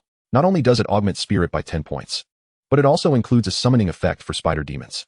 He equipped it immediately, feeling a significant boost in his spiritual power. Cao Xing nodded in satisfaction. Then, he addressed Assam and the others, instructing, search through the cave. See if we can uncover any treasures. Upon receiving the command, Assam and the others set to work. A few minutes later, Sarah made a discovery in a corner of the cave. There was a treasure chest. Cao Xing's heart leapt with joy upon hearing this, and he hurried over. In the cave's corner, obscured by webs, lay a white treasure chest. What luck, another silver treasure chest! Cao Xing exclaimed. After tearing through the webs, a system notification appeared. Unlocked an unsealed silver treasure chest. Do you wish to open it? Cao Xing clicked to open it without hesitation. Clang. Successfully opened the silver treasure chest. Gained 1 noble backpack, green. Gained 1 blueprint for rail construction. Gained 1 blueprint for medium shelter construction. Gained 12 rations. Gained 3 medical kits. Oh, a backpack? And a blueprint for rail construction? Joy sparkled in Cao Xing's eyes. This is excellent. Now I can craft more rails to connect the nearby mines to the domain. Cao Xing nodded in satisfaction and began examining the properties of the backpack and the other shelter blueprint. Noble backpack, green. Backpack capacity, 40 slots. Attached effect, charm 4. Medium shelter construction blueprint. Area, 40 square meters. Population capacity, 6 individuals. Additional effect, provides health recovery for allied units resting inside, restoring 0.5 health per second. Construction requirements, 120 stones, 240 woods, 20 iron, 5 primary element crystals. Rail construction blueprint, can be crafted at the blacksmith shop, consuming materials to create 1 rail. Length, 1 meter. Requirements, 8 iron, level 1 blacksmith shop. A backpack, 2 blueprints, quite a satisfactory haul. Cao Xing equipped the backpack with contentment. Then he turned his gaze back to the silver treasure chest on the ground. Would you like to decompose the open silver treasure chest? Yes. Decomposition successful. Gained 10 mithril. With that, Cao Xing had nearly scavenged everything within the cave of the demon spider. At that moment, his gaze shifted upward to the large cocoons ensnared in webs. He suddenly pondered, Mu Shui, do you think there could be treasures within those cocoons? Lu Mu Shui looked puzzled. After contemplating briefly, Cao Xing stated decisively, Assam, help me bring those cocoons down. As Assam responded to the command, a chilling sword aura sliced through the air. With a resounding thud, a white cocoon plummeted to the ground. Cao Xing approached the cocoon and turned to the druid nearby, saying, Andrew, assist me in peeling back this cocoon. Andrew hesitated, his gaze tinged with reluctance. My lord, this would be a desecration of the remains of the deceased. Yet, should it be your command, I shall comply. With a swift motion of his claws, he deftly opened the cocoon, revealing a pale human visage within. Astonished gasps ensued among the onlookers. Cao Xing bent down to probe the figure, discovering an insignia adorned with petals and a long sword, along with a handful of coins. Acquired the cartel family crest 1. Acquired 72 coins. Cao Xing inspected the attributes of the crest. Cartel family crest accessory. Quality, ordinary. Equipment effect, strength 1, agility 1. He nodded appreciatively. Though the enhancements were modest, the accessory did not occupy an equipment slot, proving beneficial nonetheless. Subsequently, Cao Xing dispatched the remaining large cocoons. Inside, he discovered numerous corpses, both of molefolk and humans. From these remains, he unearthed a total of 17 iron ingots, for 152 coins, 6 primary elemental crystals, and 11 family crests. The haul was commendable. At that moment, Cao Xing regarded Andrew, who bore a hint of guilt upon his countenance. Andrew, this is not an affront to the deceased, but rather a means to grant them peace and a return to their roots. Only by liberating them can their souls find solace. Now, Let us inter their bodies in the land you cherish most. Cao Xing's tone was earnest, as if he were speaking a profound truth. Upon hearing this, Andrew's furrowed brow smoothed, and he placed a hand over his heart, bowing respectfully. Now I understand your intent, my lord. Forgive my ignorance in misinterpreting your words. A system prompt appeared. Your actions have moved Andrew. Loyalty has increased. Current loyalty, 88. Cao Xing nodded, secretly pleased. These individuals thrived on such grandiloquent sentiments. They spent approximately 10 minutes attending to the bodies. With the cave now devoid of anything further to explore, Cao Xing commanded, "Let us return the way we came and proceed to another passage." "As you wish, my lord," the four formidable second-tier beings responded, following Cao Xing's directive as they retraced their steps. Thud, thud, thud. The heavy footsteps of the advanced frost wolf resonated ominously throughout the cavern. Soon, they reached the original fork in the path.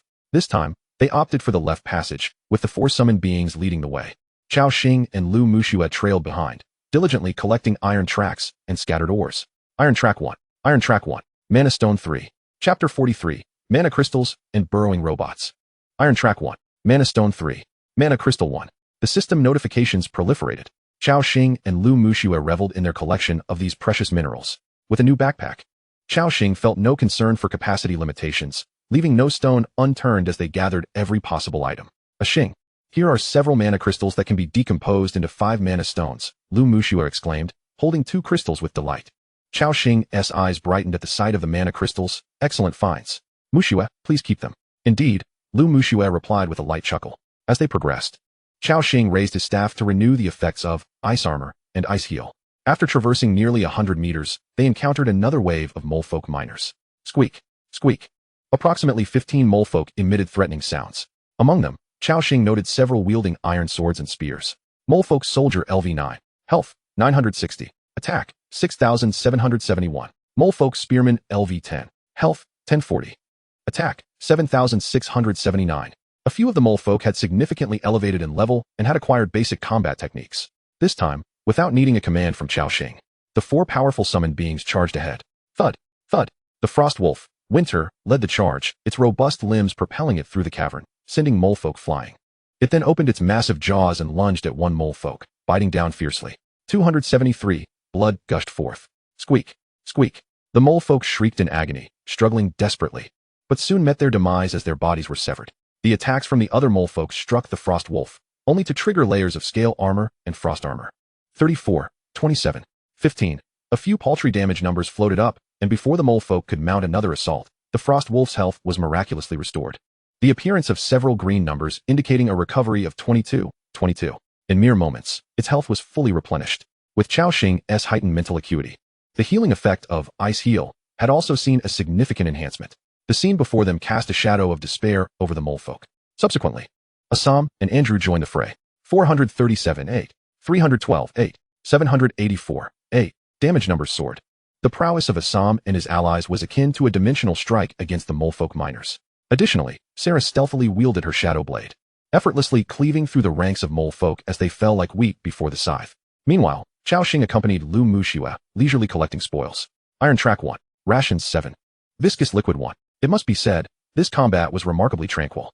There was no need for personal engagement, merely trailing behind to gather loot sufficed. Moreover, they were rewarded with experience points. Your territory member Sarah has slain a molefolk LV7, gaining 70 experience points. You gain half the experience, 35. Your territory member. Notifications regarding experience accumulation continued to appear. Before long, Cao Xing's experience bar reached level 5, 33. Lu Muxue's experience had also climbed to level 4, 34. Both displayed delight in their expressions. At that moment, a complex emotion flickered in Lu Muxue's eyes. She understood the dire struggles faced by the current survivors in combat, where encounters with wild creatures could lead to fatal consequences at any moment. Even the top 10 on the leaderboard, such as Fong Long and Zhou Bo, faced the constant risk of death in their battles. In stark contrast, the combat experience of Cao Xing and his companions was exceedingly comfortable. Moments later, the battle came to an end. Cao Xing collected a plethora of mining picks from the fallen molefolk, along with several iron ingots and a viscous liquid. He also discovered 4 tomes of the weaker Chaos series, marking a commendable haul. With satisfaction, he declared, "Let us proceed." Thud, thud. The Frostwolf, Winter, advanced resolutely at the forefront. They journeyed nearly 500 meters when Cao Xing stumbled upon a considerable quantity of iron tracks. The mine before them had widened significantly. At that moment, a towering creature, nearly 2 meters in height and clad entirely in metal plating, resembling a colossal drill bit, obstructed their path. Upon sighting this figure, Cao Xing's eyes sparkled with intrigue. A mechanical creature? The attributes of the foe materialized before him. Manhwaedit technology, burrowing robot. Level, 15. Attack power, 237,250. Armor, 115,124. Durability, 2,000. Skills, burrowing form. Activates drill head, switches to burrowing form, increasing movement speed by 30, inflicting multiple cutting damage on enemies in its path. Drill ejection, fires the drill head at enemies, dealing 5 segments of 80 damage, with a maximum range of 50 meters. And inflicting a bleeding effect of 3 layers at level 1, usable only once. This burrowing robot possessed no health. Depleting its durability to 0 would render it incapable of combat. At that moment, the burrowing robot detected Cao Xing and his companions, emitting a stuttering mechanical voice. Enemies must be eliminated. It then lowered its body, transforming from a humanoid stance into a vehicle form, akin to a transforming Autobot. The drill atop its head roared to life, whirring ominously. A mere brush from this drill could result in grievous injury. Presently, the burrowing robot charged towards them. Cao Xing promptly commanded, engage it, eliminate the threat. The 4 summoned creatures surged forward in unison. Roar! The evolved Frostwolf led the charge, delivering a powerful strike. 31. A black damage number floated up. Though the damage appeared modest, it was due to the robot's formidable armor. The burrowing robot, upon sustaining the attack, swiftly redirected its head towards Frostwolf Winter. Buzz! Buzz! The drill spun rapidly, striking the Frostwolf and tearing through fur and flesh. A howl erupted from Winter as damage numbers appeared above its head. 131. 15. 144. 15. Witnessing this, Cao Xing gasped. Goodness, its attack power is astonishing. Even Winter nearly got sent flying. Just then, a pristine white figure leapt into action, delivering a resounding slap against the burrowing robot's exterior. Crack. 95. Andrew's strike was substantial, inflicting nearly 1/20th of the robot's durability. Furthermore, a bear claw insignia materialized above the robot's head, indicating a significant drop in its defense. At this juncture, Assam and Sarah arrived on the scene. The 4 powerful beings began their assault on the burrowing robot. Bang! Crack! Assam's longsword, Andrew's claws, and Sarah's shadow blade continuously slashed at the robot. 102. 8. 156. 8. 454. Sarah's attack remained as formidable as ever, with a single strike. She triggered Gift of Liberation, causing the robot to lose nearly a quarter of its durability. Chapter 44. Repair successful, population of territory, 1, with a concentrated assault. 1/3 of the burrowing robot's durability was swiftly depleted. Simultaneously, the injured Frostwolf Winter began to regain health, green recovery numbers of 22 appearing above its head. The ensuing battle lacked any suspense. Mere seconds later, as black smoke billowed from the burrowing robot, it reverted from burrowing form back to its humanoid stance. Emitting a dejected sound, robot defeated. Your territory member, Sarah Blade Dance, has slain burrowing robot LV-15, gaining 150 experience points. All combatants received 75 experience points. This included not only those present on the battlefield, but also Eilina, who remained within the territory. Cao Xing chuckled once more, pondering that Eilina should have reached level 6 by now. Beside him, Lu Muxue, captivated by Sarah's elegant and powerful attacks, couldn't help but exclaim, "Sarah is incredible." Upon hearing Lu Muxue's praise, Sarah nodded slightly, replying, "It is an honor to have your recognition, beautiful lord." Cao Xing rolled his eyes at this. This woman showed no reaction to his compliments, but beamed at Lu Muxue's words. Shaking his head, he approached the now-defunct burrowing robot. Manhwaedit technology, burrowing robot, damaged. Can be dismantled into 1 primary energy core, 120 iron, 41 copper, 27 mithril, 6 mana stones. Alternatively, use 100 iron, 10 mithril, and 5 mana stones to repair it. The repaired burrowing robot will become a friendly unit, and you may issue simple commands to it.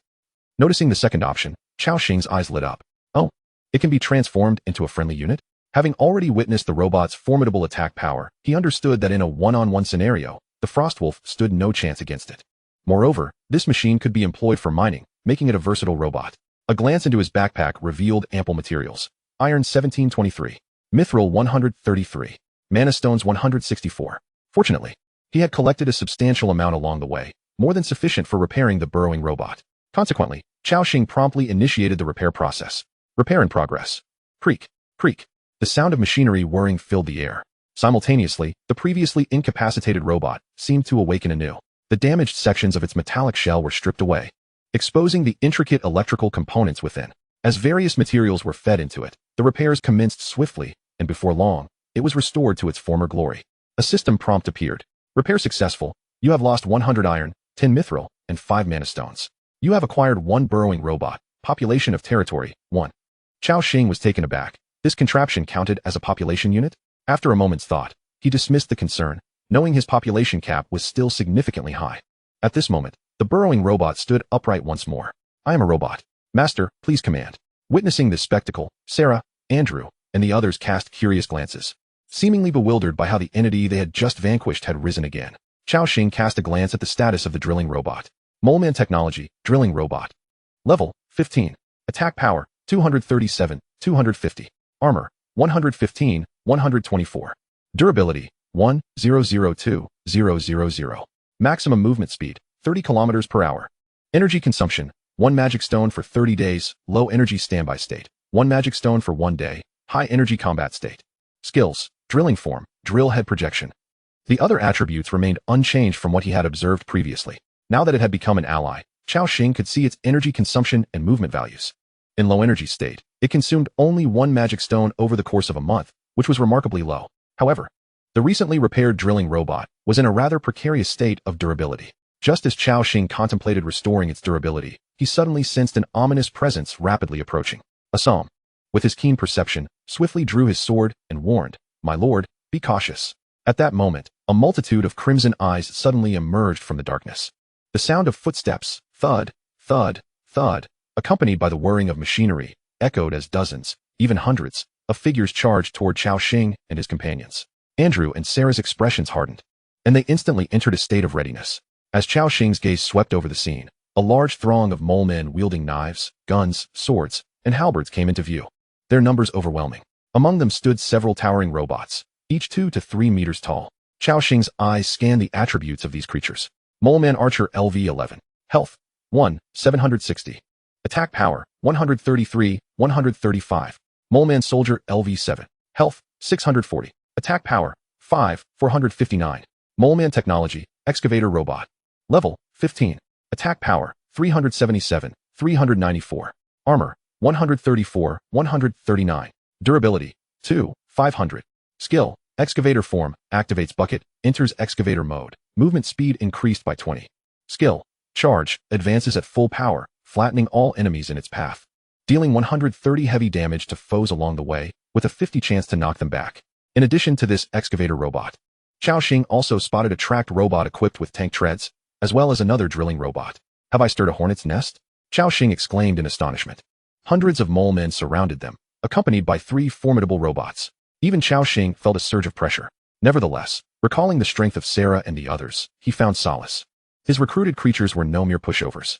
Bolstered by multiple buffs, their survival and endurance capabilities had undergone a substantial enhancement, more than sufficient to contend with the current situation. Thus, Cao Xing commanded, "Assam, come protect us. Andrew, Sarah, Winter advance." At that moment, the 3 powerful second-tier creatures, upon receiving their orders, charged forward without hesitation. Faced with the unfolding scene, Sarah felt no fear. Instead, she appeared invigorated. She licked her crimson lips and murmured, "My prey is nearby. Now, let the hunt commence." In the next instant, she vanished into the shadows. Andrew, too, unhesitatingly transformed into giant bear form. Roar! A frost wolf, a polar bear, and a shadowy figure swiftly plunged into the midst of the mole man horde to launch their assault. The 2 sides clashed violently. Boom, boom. Andrew and the frost wolf, both colossal beings, dove into the throng of mole men, their claws slicing through the air. 372, 8. 234, 8. 257, 8. A cascade of damage numbers erupted. Mole men were sent sprawling in all directions. Squeak, squeak. They were slammed against the walls of the mine, emitting anguished cries. Just then, several second-tier moleman archers from a distance unleashed their attacks. Whoosh, whoosh. The sounds of arrows slicing through the air rang out as they struck Andrew and the frost wolf, triggering their armor. 54, 93. The damage was not particularly high. The other mole men could only inflict damage in the range of a mere 10 to 20. Witnessing this, Cao Xing felt a wave of reassurance wash over him. With their recovery capabilities, they could undoubtedly withstand such an onslaught. Roar! At this moment, Andrew was fully engulfed in a state of fury. He swung his massive bear paw, obliterating the heads of those lowly mole men with a single strike. Thud, thud, thud. While the frost wolf may not have been as terrifying, it could still dispatch a mole man with just 2 or 3 claws. Additionally, from the shadows, Sarah continued to wield her shadow blade, claiming the lives of mole man after mole man. Notifications of experience gained appeared incessantly. Meanwhile, Assam remained a steadfast guardian by Cao Xing's side, ensuring the safety of both him and Lu Muxue. Cao Xing breathed a sigh of relief. Thankfully, Andrew and the others were sufficiently formidable. The sudden appearance of so many mole men had indeed startled him. Noting the drilling robot that had just been repaired, which was left with only 100 points of durability, he refrained from sending it into battle. He attempted to cast an Ice Heal spell.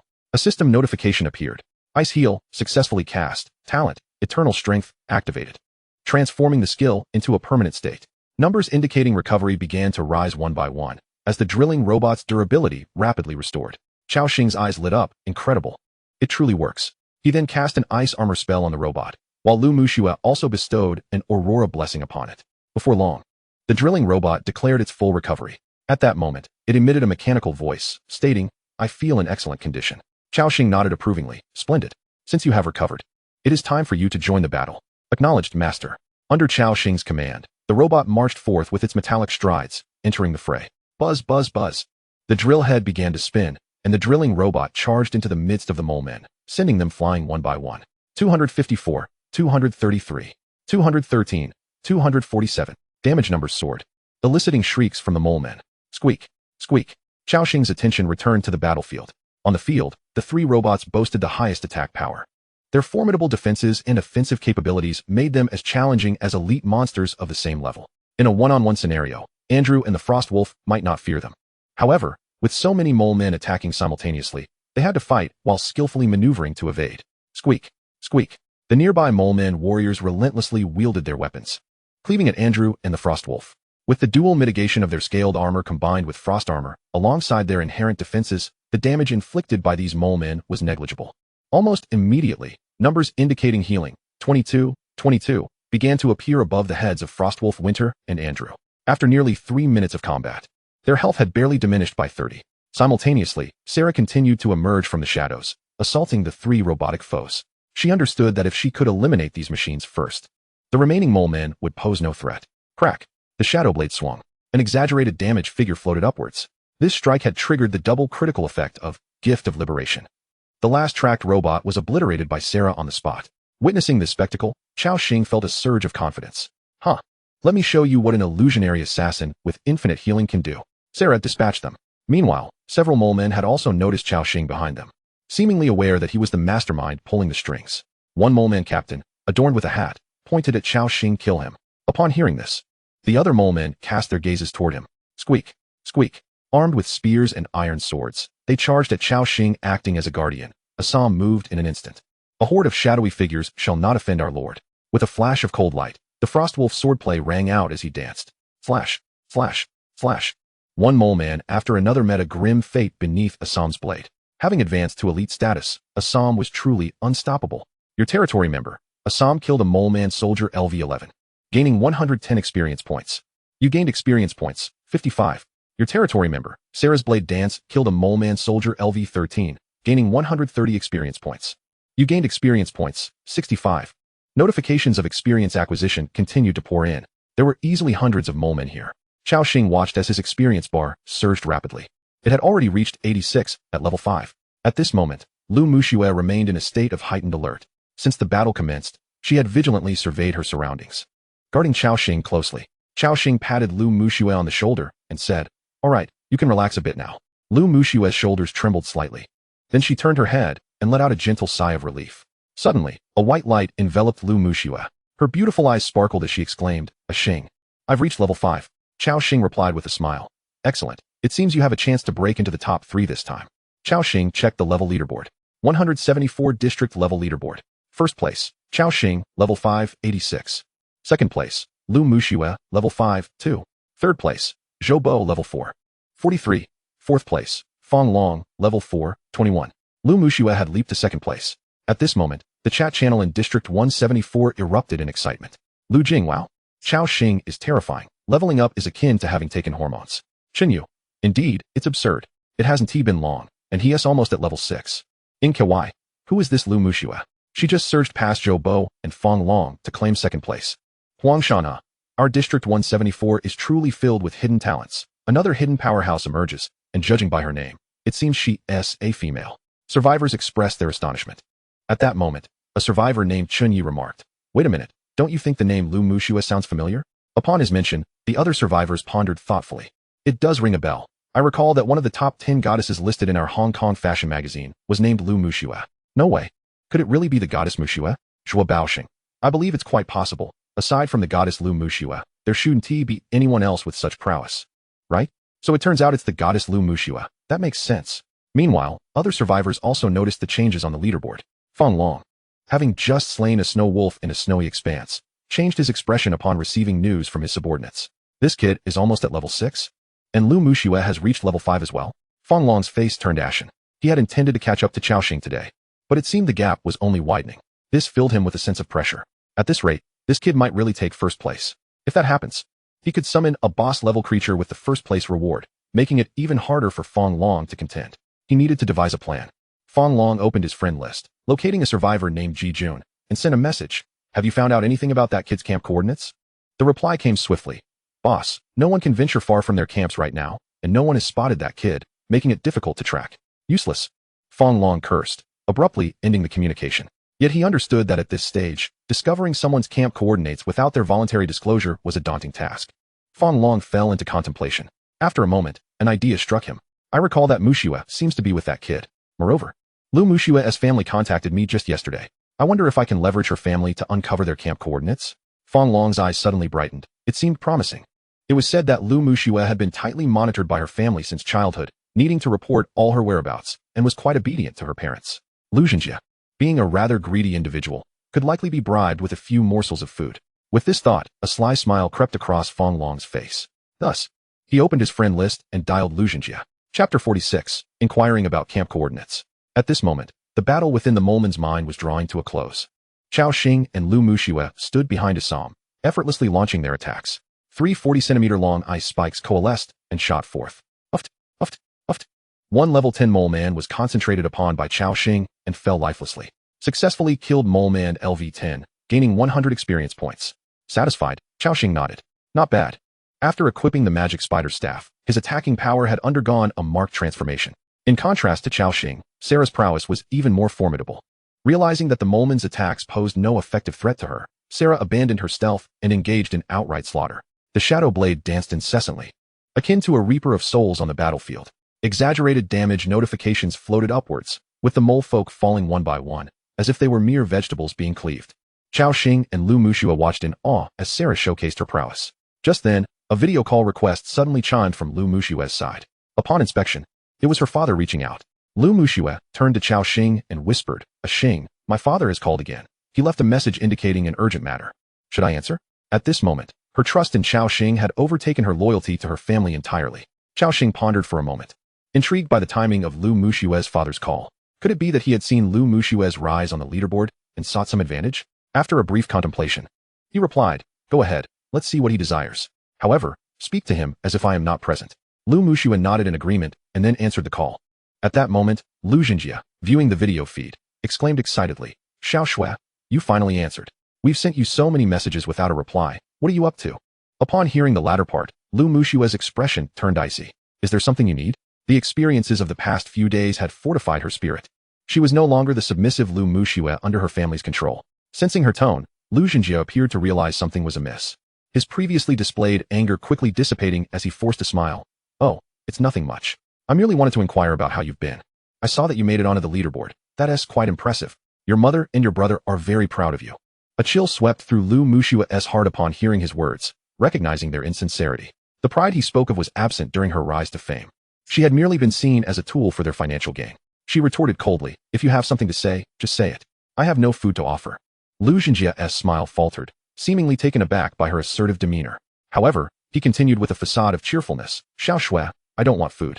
I just want to know your camp's coordinates. Your mother and I have reflected on our past behavior and realized we were too harsh on you. We feel quite remorseful. I plan to bring your 2 brothers to visit you once the novice protection period ends. His words seemed heartfelt, suggesting genuine regret. Yet, Lu Muxue, being astute, did not feel joy at her family's contrition, but rather sensed something was amiss. She muted the video feed and turned to Cao Xing, saying, Xing, my father suddenly asked for the coordinates. I sense something is off. Given their temperament, it's unlikely they would suddenly feel guilty. Cao Xing paused for a moment, perplexed. He is asking for our coordinates? Lu Muxue nodded. Cao Xing fell into contemplation, sensing the oddity as well. At this stage, survivors struggled to venture even 10 kilometers from their camp, let alone seek out other survivor bases. Furthermore, With Lu Mushua's parents' cautious nature, they would never dare take such risks. This was undoubtedly suspicious. It suggested that others had prompted Lu Xinjie to inquire. How intriguing, to exploit Mushua's family to extract my camp's coordinates. These individuals possess some cunning. As for who orchestrated this, Cao Xing was well aware. Most likely those competitors vying for the top spot on the leaderboard. Among them, Fang Long was the prime suspect. Given their past conflicts, with a hint of amusement, Cao Xing remarked, Mushue, provide him with a coordinate, 71231, 5213, 23719. Lu Mushue looked puzzled. As this coordinate was nowhere near their actual camp, it was hundreds of kilometers away. Unbeknownst to her, this location was a significant gathering ground for a horde of frenzied marauders plotting a horrific citywide massacre. If they were to venture there, they would find themselves in dire straits, perhaps meeting the same fate as Tong Chuchu's father, sacrificed as a tribute. Cao Xing added, oh, and remind your father that at this stage, traversing several hundred kilometers through snow is impossible, and it would be best for him not to seek us out. This served as Cao Xing's final warning. Lu Mushue nodded, understood, a Xing. She resumed the video call and conveyed the coordinates to Lu Xinjie. Upon receiving the information, Lu Xinjie accepted it without question and expressed immense delight. Wonderful, wonderful. Xiao Shui, you truly are our obedient daughter. We will come to find you soon.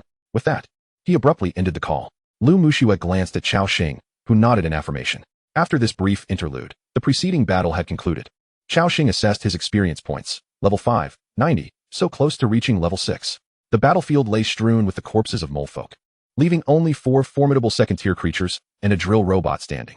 Cao Xing commanded, let us commence the cleanup. Lu Mushue smiled and joined him in collecting the spoils. Acquired rations, 7. Acquired viscous liquid, 1. Acquired iron ingot, 1. Acquired molefolk's standard short sword, white 1. Acquired molefolk's standard long spear, white 1. System notifications continued to emerge. After approximately 10 minutes, they completed their sweep of the battlefield. The cumulative haul was as follows. Rations, 372. Viscous liquid, 79. Weak Book of Chaos, 5. Iron ingots, 43. Additionally, they gathered over 40 assorted white-grade weapons.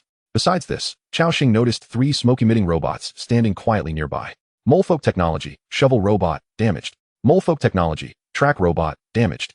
Molefolk technology, drilling robot, damaged. Chapter 47, The Isolated Mammoth. All 3 robots were reparable. Without hesitation, Cao Xing expended a significant amount of materials and initiated repairs. The system provided a prompt, repairing in progress. Wheeze. Wheeze. The 3 battered robots rapidly mended their damaged parts, including their internal electronic components. Repair successful. You have acquired shovel robot LV-151, track robot LV-151, drilling robot LV-151, population increase, 3. The 3 robots emitted mechanical syntheses, addressing Cao Xing, Master. Please give your commands. Cao Xing nodded in satisfaction. These robots possessed strengths comparable to elite monsters of the same tier, and when combined with Cao Xing's innate talents, they represented a significant transformation, substantially enhancing his combat capabilities. He then commanded, continue onward. The group, consisting of 4 robots and 4 second-tier creatures, marched forward with great momentum, while Cao Xing and Lu Mushue trailed behind. With the mole men in this mine having been vanquished by Cao Xing, he felt little apprehension, collecting everything in sight. Acquired mining cart 1, acquired iron ore 67, cursed metal 12, mithril ore 5, magic energy stone 23, stone 112. Acquired rails 42, acquired magic energy, crystal 1. Acquired. The haul was indeed substantial. As Cao Xing surveyed the materials in his backpack, excitement flickered in his eyes. Mining cart 27, rails 1334, iron ore 1023, cursed metal 357, mithril ore 135, magic energy stone 274. This was the bounty from their foray into the mine. Undeniably a remarkable success. Cao Xing exclaimed, over 1,000 meters of rails. This will be more than sufficient to lay down tracks leading to the mine near the camp. However, he found it peculiar. Since this was a mine, and the mole men had evidently been working here for some time, or had all the or they mine gone. Thus, Cao Xing addressed Andrew and the others ahead. Keep an eye out for any side passages. Let us search for the molemans or storage. Upon hearing this, Assam and Andrew began to scan their surroundings. As they explored, they continued deeper into the mine. Before long, a bright light appeared ahead. Upon closer inspection, they discovered it was another mine entrance. This indicated they had traversed through the depth of this cavernous passage. The foremost Assam remarked, my lord, I have noticed numerous tracks at the mine entrance. The mole men likely transported the mined ores through this passage. Cao Xing paused, gazing at the tracks stretching into the snow-covered expanse. It was evident that the molemen's caravan had departed some time ago. They had missed their chance. Shaking his head, Cao Xing decided it was best to return. Their gains were already substantial, including a wealth of ore and invaluable experience.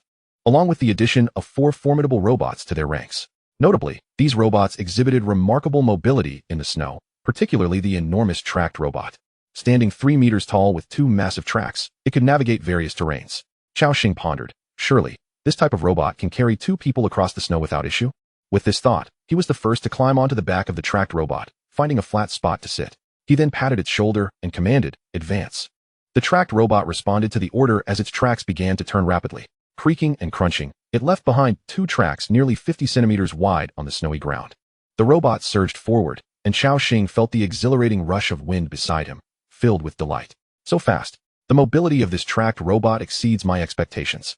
He continued, tracked robot, full speed ahead. The robot responded with a mechanical voice, acknowledged, master.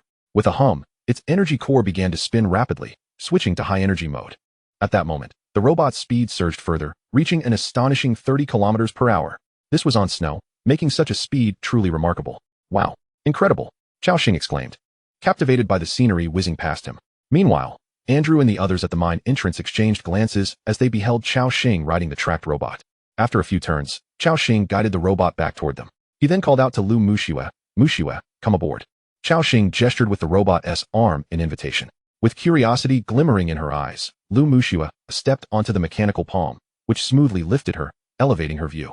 Soon, she was seated beside Cao Xing. He asked, are you secure? Lu Muxiue nodded gently yes. Cao Xing replied, good, then let us set off back. Andrew and Assam received the command and began their journey through the vast snowy expanse, with the 4 robots closely following. Thud, thud, the 8 figures advanced with remarkable speed. With the addition of the robots, their mobility had significantly increased. The camp lay 7 kilometers away, a distance that had previously taken over an hour to traverse. However, at this pace, they would return in mere minutes, a tremendous improvement. The cold wind howled past. The tracked robot moved swiftly and steadily, though beneath the snow. There were likely hidden obstacles such as stones or branches. While these would be crushed under the tracks, they still caused some jolting. Lu Muxiue, feeling a bit anxious, instinctively grasped Cao Xing's wrist, finding reassurance in his presence. Ahead, Andrew rode on his frost wolf. Assam moved on all 4s, accompanied by the 4 robots. They marched grandly across the boundless snow. As for Sarah, she had been dispatched by Cao Xing to scout the surrounding environment. Minutes later, they had covered nearly 3 kilometers. Just then, Sarah appeared before Cao Xing halt. He commanded, urging the team to stop. Sarah, what is the matter? Sarah replied with a calm demeanor. A battle has broken out ahead. A battle? Cao Xing queried. Who is involved? Sarah responded. A group of hunters is besieging a saber-toothed mammoth. Hunters and a mammoth? At this moment, one of the druids voiced his confusion. The saber-toothed mammoth is a migratory creature of the tundra, a social species. Given the hunter's strength, they should not be able to contend with such a formidable beast. Sensing Andrew's bewilderment, Sarah shook her head.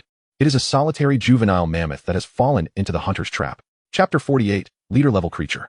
Sarah reiterated, it is a solitary juvenile mammoth that has fallen into the hunter's trap. Upon hearing this, anger flickered in the druid's eyes. These accursed hunters, as if their destruction of the city-states was not enough. They now extend their claws to the sacred mammoth. These destroyers of nature must be punished. He turned to Cao Xing and bowed respectfully, my lord. Please assist the poor mammoth. Cao Xing pondered for a moment before stating, let us first observe. He did not assert an immediate course of action, but rather wished to gauge the strength of the hunters. Sarah nodded in agreement, and then turned to lead the way ahead. The group altered their direction and advanced.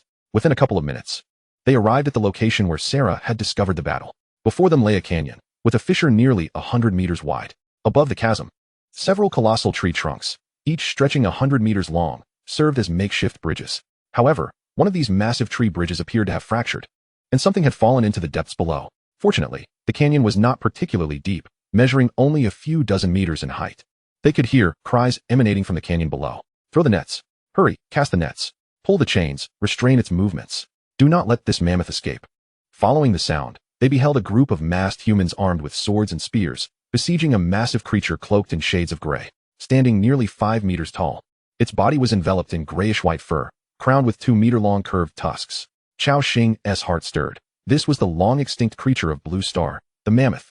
At that moment, the Ice Age mammoth was pierced by numerous spears, each one oozing blood from the gaping wounds. Thorny nets ensnared its body, with sharp spikes embedded in its flesh. Additionally, its limbs were shackled by iron chains, held tightly by a dozen hunters who did not relent in their efforts to restrict its movements. The mammoth emitted a series of furious bellows. Moo. Cao Xing glanced at the mammoth's attributes. Ice Age mammoth, level 20. Race, beast. Tier 2 elite creature. Health points, 382, 315, 023. Attack power, 9, 741, 056. Attributes, strength 414, agility 358, spirit 361, constitution 495.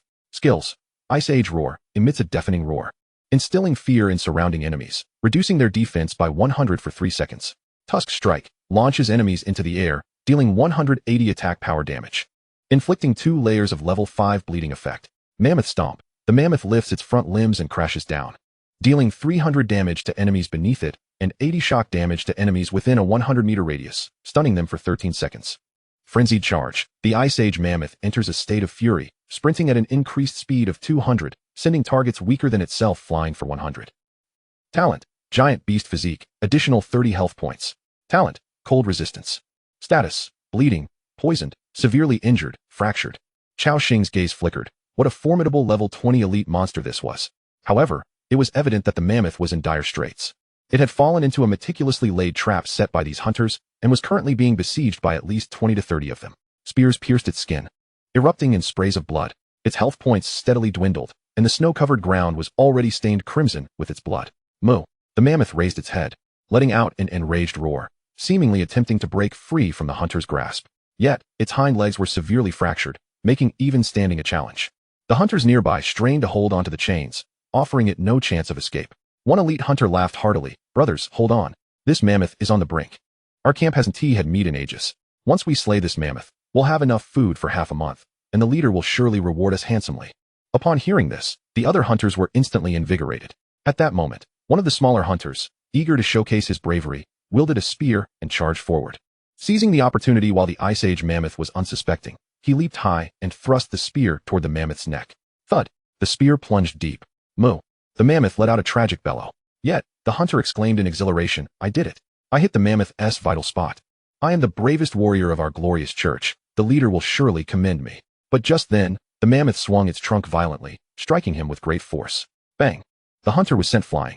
1074. A large damage number floated above. The unfortunate hunter soared several meters before crashing heavily against a rock, lifeless. The remaining hunters were filled with dread and fury, shouting, Damn it! Little Jack is dead. Attack with all your might. We cannot let his death be in vain. A barrage of ranged attacks rained down upon the Ice Age mammoth's head. 24, 37, 56, 32, 147. A multitude of damage figures surged forth. Many inflicted bleeding damage, causing the mammoth's health points to plummet below 2,000. The creature seemed to have exhausted its final reserves of strength, letting out a whimper before collapsing like a small mountain. The thundering crash of the mammoth hitting the ground was astounding. That hunter cried out in excitement. The mammoth has fallen. Let us finish it. The hunters surged forward like a pack of ravenous wolves. This mammoth was still in its juvenile phase, lacking the power of the fully grown specimens. It is well known that a mature mammoth can tower over 10 meters high, possessing strengths of at least level 30 or 40. The fallen mammoth seemed to realize its impending demise, tears glimmering in its eyes. Witnessing this scene, Andrew felt a pang of compassion. He knelt before Cao Xing and implored, My lord, please intervene and save this poor creature. Cao Xing nodded. Rise, Andrew. Those who worship the malevolent gods must be eradicated. I shall rescue this mammoth. Previously, Cao Xing had merely been assessing the strength of the hunters below. Now, he had drawn a conclusion. There were one level 15 elite hunter, 5 tier 2 hunters above level 10, and the remainder were ordinary hunters below level 10. This level of strength could be easily dealt with by his summoned creatures. Upon hearing this, Andrew's eyes brimmed with tears as he expressed his gratitude. Nature will be grateful, noble lord. Your actions have touched Andrew. Loyalty has increased. Current loyalty, 93. Cao Xing silently acknowledged this. Andrew's loyalty was on the rise, and soon he would acquire a second territory member with a loyalty of 100. Rising from the back of the tracked robot, Cao Xing commanded, Now, let us mobilize and eliminate all the hunters below. Assam drew his sword first, vowing to defend the honor of their noble lord. Frostwolf Knights advance. He rode upon a frost wolf, making the first leap of faith. However, at such a great height, even the frost wolf would sustain severe injuries from the fall. Thus, Assam was not so foolish. Instead, he adeptly used the protruding boulders at the canyon's edge to make a series of agile jumps, landing safely at the valley floor.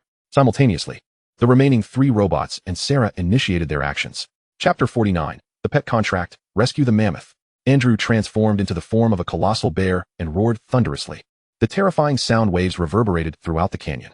The group of hunters ceased their attacks, looking up in bewilderment. What was that?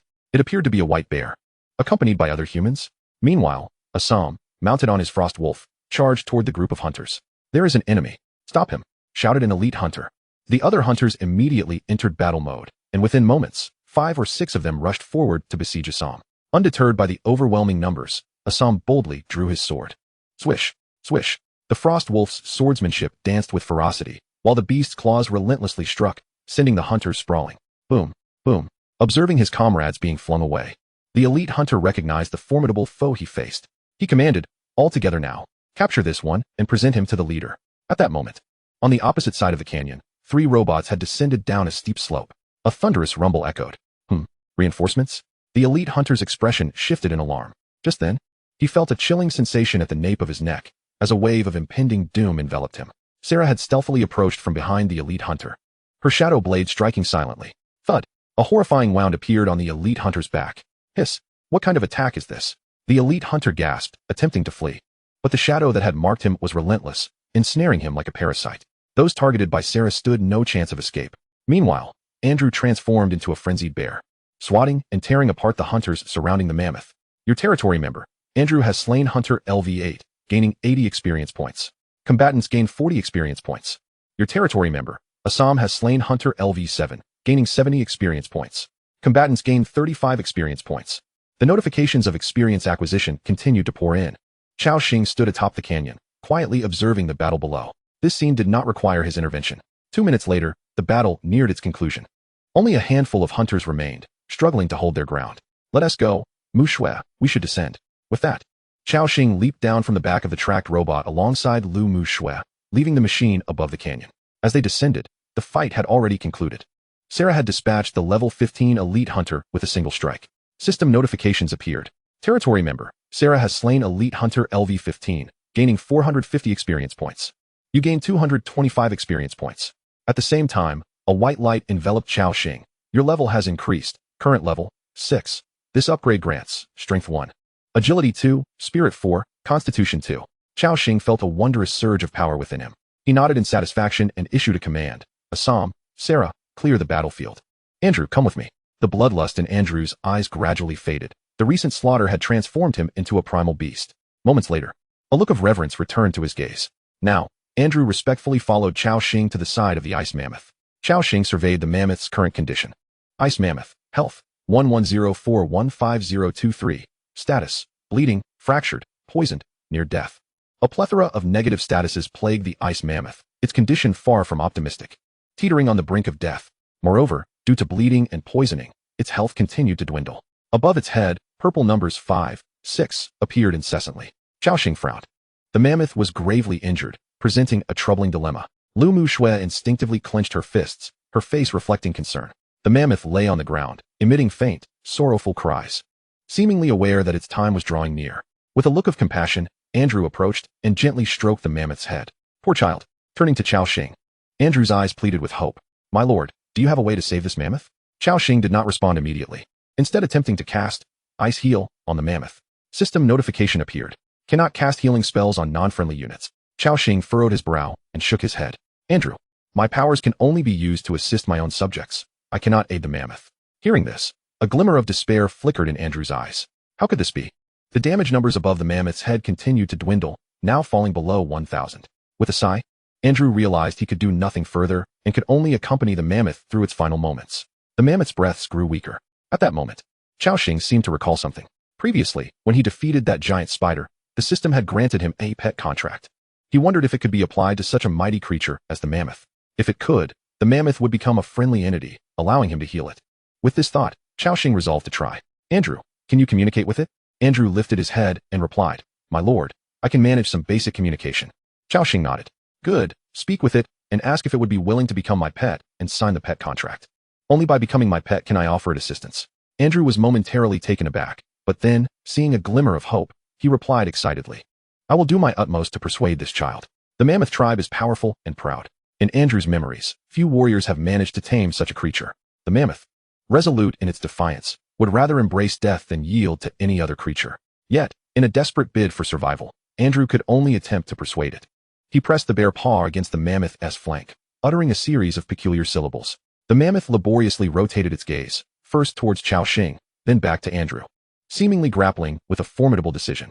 Moments later, a low, mournful groan escaped its lips. In an instant, joy illuminated Andrew's eyes. Chapter 50, Taming the Mammoth, Successful Naming. Turning around, Andrew exclaimed with delight, "My lord, this mammoth has consented. It is willing to become your pet. Please, accept it into your fold and tend to its needs."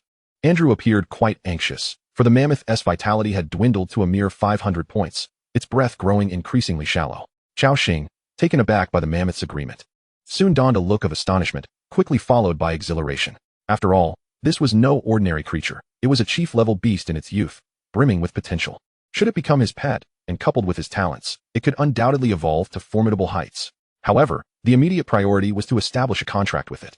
Cao Xing retrieved a pet contract scroll from his backpack. Beginner pet contract. Green can be used on a wild creature to make it your exclusive pet. With a success rate of 52. Though the success rate of this scroll was rather low, the mammoth had already acquiesced, rendering it unlikely to resist. Thus, the success rate had escalated to a full 100. Do you wish to use the pet contract scroll to establish a contract with the level 20 mammoth? Yes. The scroll vanished from Cao Xing's hands, transforming into a radiant orb of white light that enveloped the mammoth. Simultaneously, the mammoth seemed to respond to this phenomenon, its body stirring slightly. Moments later, Cao Xing experienced an unusual sensation within, as if a connection had been forged between himself and the mammoth. A system notification appeared. Contract successful. The Icefield mammoth has become your pet. Territory population 5. Cao Xing was momentarily taken aback. It had consumed 5 of his population slots. Yet, considering the mammoth's might, he was not overly surprised. Before him appeared a status panel. Icefield mammoth, unnamed. Species, beast. Detailed attributes, as above. Hunger level, 75. Loyalty, 80. Status, near death. He still had the opportunity to name it. After a brief contemplation, he declared, "From this day forth, you shall be known as Dabai." Mammoth, Dabai, name successfully given. With a soft grunt, Dabai acknowledged. Cao Xing, gazing at its rapidly depleting health, turned to Lu Muxue and said, "Muxue, please cast a few purification spells on Dabai. Your current purification level may require multiple casts to eliminate all its negative states." Lu Muxue nodded. "All right, Ah Xing." She raised her knightly sword high above her head, and a cascade of radiant colors coalesced from the tip, descending directly into the mammoth's body. "May the sacred radiance bless you." In an instant, one layer of its poisoned state was eradicated. Concurrently, Cao Xing raised his staff and cast an ice heal. A system notification confirming the activation of his talent appeared, and green recovery numbers of 25 began to manifest above Dabai's head. Its health gradually began to restore, albeit subtly, due to the severity of its injuries. Meanwhile, damage numbers continued to emerge above its head. 14, 7, 8. The healing per second barely offset Dabai's ongoing loss of health, were it not for Cao Xing's eternal power talent. Another frost mage could have witnessed the mammoth perish despite having accepted it as a pet, due to insufficient healing. The pressing concern was to staunch Dabai's wounds. "Andrew, please remove the spears and chains from Dabai's body. We must stop the bleeding from its injuries." Andrew's loyalty was nearly on par with Assam's, and he obediently replied, "As you command, benevolent lord." He extended his bare claw and began to extract the spears and arrows one by one. Thud, thud, thud. With each extraction, the mammoth emitted a pained whimper, accompanied by a damaged number above its head. Fortunately, with Lu Muxue continuously casting purification and the sustained healing from ice heal, the bleeding from those wounds quickly ceased. Concurrently, the damage numbers above the mammoth began to diminish. Cao Xing exhaled in relief. Now, they merely needed to wait for Dabai's health to gradually recover. However, with its total health at a staggering 15,000, the recovery would take quite some time. The group waited in silence. Meanwhile, Assam and Sarah had finished clearing the battlefield. Assam approached Cao Xing, offering several bags. "My lord, these are the spoils collected from the hunters." Cao Xing nodded, accepting the bags. Acquired currency, 642. Today's earnings totaled 642 coins, prompting a smile to grace Cao Xing's lips. At that moment, Sarah also presented him with an item. It was a pair of gray pants, crafted from an unknown material and adorned with layers of scales. Upon receiving them, a system notification appeared. Acquired scale armor lower garment, green, X1. To his surprise, another green item. Cao Xing regarded Sarah with astonishment. "What is this?" Sarah calmly replied, "I salvaged it from the hunter leader." It seemed to be the only valuable piece he possessed. Cao Xing chuckled, praising her. "Well done, Sarah." She pursed her lips and turned her head, seemingly indifferent to his compliment. Cao Xing paid it no mind and examined the attributes of the new gear. Scale armor lower garment, green. Quality, superior. Armor, 57. Additional effect, agility 3. Additional effect, scale armor, reduces damage by 5 from physical attacks based on strength. Satisfied, Cao Xing nodded. This pair of pants would significantly enhance his armor. He donned them immediately, further augmenting his survivability. After a few minutes of anxious waiting, the icefield mammoth's health had climbed above 10,000. However, as its vitality reached 12,000, it ceased to rise further, having entered a critical, fractured bone state, which reduced its maximum health by 20. Moo. Dabai struggled valiantly to rise, as though endeavoring to regain its footing. However, due to the fracture in its right leg, it made several attempts before managing to stand, albeit precariously. In this condition, even when upright, Dabai was unable to move. Cao Xing remarked, "Andrew, assist Dabai in its recovery." Andrew nodded, understanding Cao Xing's intent. He approached Dabai from behind, lifting its sturdy elephantine leg, and comfortingly said, "Hold on, dear one." With that, he suddenly twisted. A sharp crack echoed, a sound of bones realigning. "Moo," cried Dabai in agonizing distress, its massive form trembling incessantly. Andrew gently stroked it, seemingly offering solace. Obediently, Dabai stood still, quivering yet resolute. Moments later, with the continuous restorative effects of the ice healing spell, Dabai's health gradually replenished. As its vitality surged back to fullness, Dabai returned to its prime state. In stark contrast to the near-lifeless mammoth that lay moments ago, it now appeared rejuvenated. The mammoth raised its trunk and let out a mighty roar. Moo. This roar resonated with vigor and possessed formidable penetrating power, causing the snow on either side of the canyon to cascade down. Everyone instinctively covered their ears, the sound stirring their blood. A level 20 boss creature truly exuded immense strength. Cao Xing shouted, "Dabai, refrain from roaring too loudly." Upon hearing Cao Xing's voice, the mammoth halted its bellowing and lowered its head, its bell-like eyes fixating on the man before it. It understood that this human had saved it. Dabai approached Cao Xing, gently nudging his body with its trunk. Moo. It displayed a tender affection towards him. Cao Xing, in turn, joyfully caressed its trunk. A system prompt appeared. Due to your healing of the pet, Dabai, loyalty has increased, current loyalty, 90. Upon reaching 100 loyalty, you will fully earn this pet's trust. Unlocking the mount function. Chapter 51, The Canyon, Discovery of a Medium Camp. Cao Xing's eyes sparkled. Unlocking the mount at 100 loyalty? Splendid. After all, riding a mammoth is far more impressive than perching atop these robots. Meanwhile, Assam approached to report, "My lord, I surveyed the edges of the canyon nearby, but found no suitable ascent for the mammoth.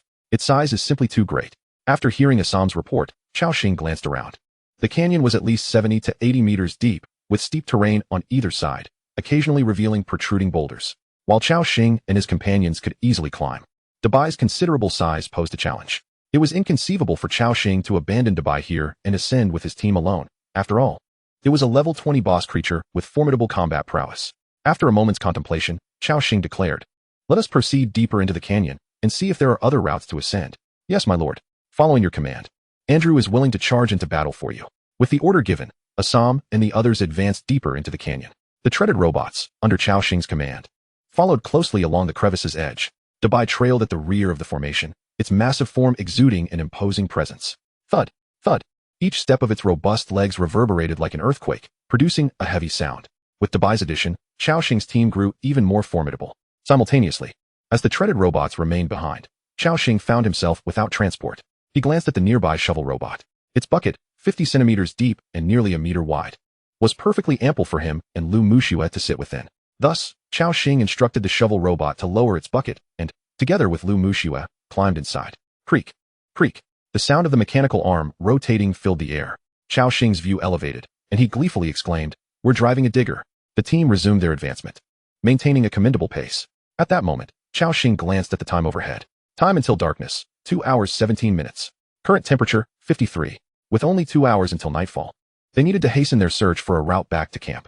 Just then, Lu Muxue, seated beside him, reminded, Xing, "It seems there will be snowfall tonight." Cao Xing nodded, recalling the matter. Although there were no signs of snow yet, once it began to fall, the temperature would plummet rapidly, and the accumulation of snow would complicate the terrain further. This would significantly impede their progress. They needed to return to camp promptly, otherwise, they would have to spend the night outdoors. Cao Xing commanded, "Everyone, increase your pace. Sarah, scout ahead." The group accelerated, and the 4 robots entered a high-energy state. Sarah's figure vanished from sight. The sound of hurried footsteps echoed around them. The scenery blurred past as they traversed the canyon, seemingly formed by some geological upheaval, with a relatively flat ground occasionally revealing a boulder blanketed in snow. Half an hour later, they had advanced approximately 3 to 4 kilometers. Sarah reappeared silently. As an assassin, she possessed not only exceptional assassination skills, but also formidable reconnaissance abilities, making her more suited for exploration than Assam. Sarah spoke softly, 1 kilometer ahead. There is a camp with a large gathering of hunters. Taken aback by Sarah's report, Cao Xing pondered. A camp for hunters in this vicinity? However, recalling the scene of hunters surrounding Dubai, it seemed plausible that a hunter camp would exist nearby. Cao Xing nodded and inquired further, "What is the strength of those hunters?" Sarah responded, "The camp comprises around 40 hunters, mostly insignificant ones, with 4 second-tier strongmen among them. However, I sensed a presence that felt quite formidable, comparable to the strength of this mammoth." Contemplating Sarah's words, Cao Xing fell into deep thought. If the strength was akin to Dubai's, it suggested the presence of another level 20 boss creature. Coupled with 3 or 4 elite hunters, this constituted a significantly powerful force. Weighing the combat capabilities of both sides in his mind, Cao Xing concluded that they were nearly evenly matched. However, should a confrontation arise, despite the enemy's numerical advantage, all of his creatures possessed their own ice healing spell and frost armor, naturally granting them a state of infinite recovery. They excelled in battles against multiple foes. Just as Cao Xing was contemplating this, at this moment, Sarah added, "Beside that encampment, I spotted a staircase built from massive stones. We can ascend from there." Upon hearing her words, Cao Xing's eyes lit up. The existence of a staircase implied that they could lead the mammoth up and return to the camp together. Cao Xing declared without hesitation, "Then what are we waiting for? Let us mete out justice upon these deranged cultists." Assam swiftly unsheathed his longsword, the first to respond. Ready to charge into battle for their lord, Andrew extended his claws, the primal force guiding his advance. The group began to surge forward with alacrity. 2 minutes later, they beheld in the distance a series of small strongholds constructed from timber and stone within the canyon ahead. Nearby, several hunters armed with blades and swords were patrolling. At this moment, a few of the hunters were gazing ahead, whispering to one another, "Strange, where are Ramush and the others? They've been gone for quite a while. In previous hunts, they would return within half a day at most. Do you think Ramush might have stumbled upon a significant quarry this time?" Upon this utterance, the other hunters began to harbor a sense of anticipation. Just then, they vaguely spotted several figures approaching. Is that Ramush and his team? As the hunters focused their gaze, they were met with the sight of an armored knight riding a frost wolf and a druid on all fours, accompanied by 3 frenzied robots charging towards them. Initially bewildered, the hunters soon cried out, "Enemies! Enemy attack! Sound the alarm!" As renowned agents of a notorious cult on this continent, the hunters were universally reviled, perceiving any creature they encountered as an adversary. Meanwhile, chaos erupted within the entire hunting camp as numerous hunters burst forth from their tents, weapons in hand. Chapter 52, The Mighty Mammoth. The camp was in disarray, with throngs of hunters pouring out, weapons drawn. Cao Xing and Lu Muxue remained perched in the robot scoop. Before them appeared a system notification, "Special area detected, medium hunter camp." This is a medium gathering spot for hunters, guarded by a black-robed priest of the Church of Light. Highly dangerous, approach with caution. The black-robed priest must be the formidable leader Sarah mentioned. However, Cao Xing showed no signs of hesitation, urging Assam and the others to charge forward. The hunters surged towards them, shouting, "Slay these invaders. Offer them to our lord."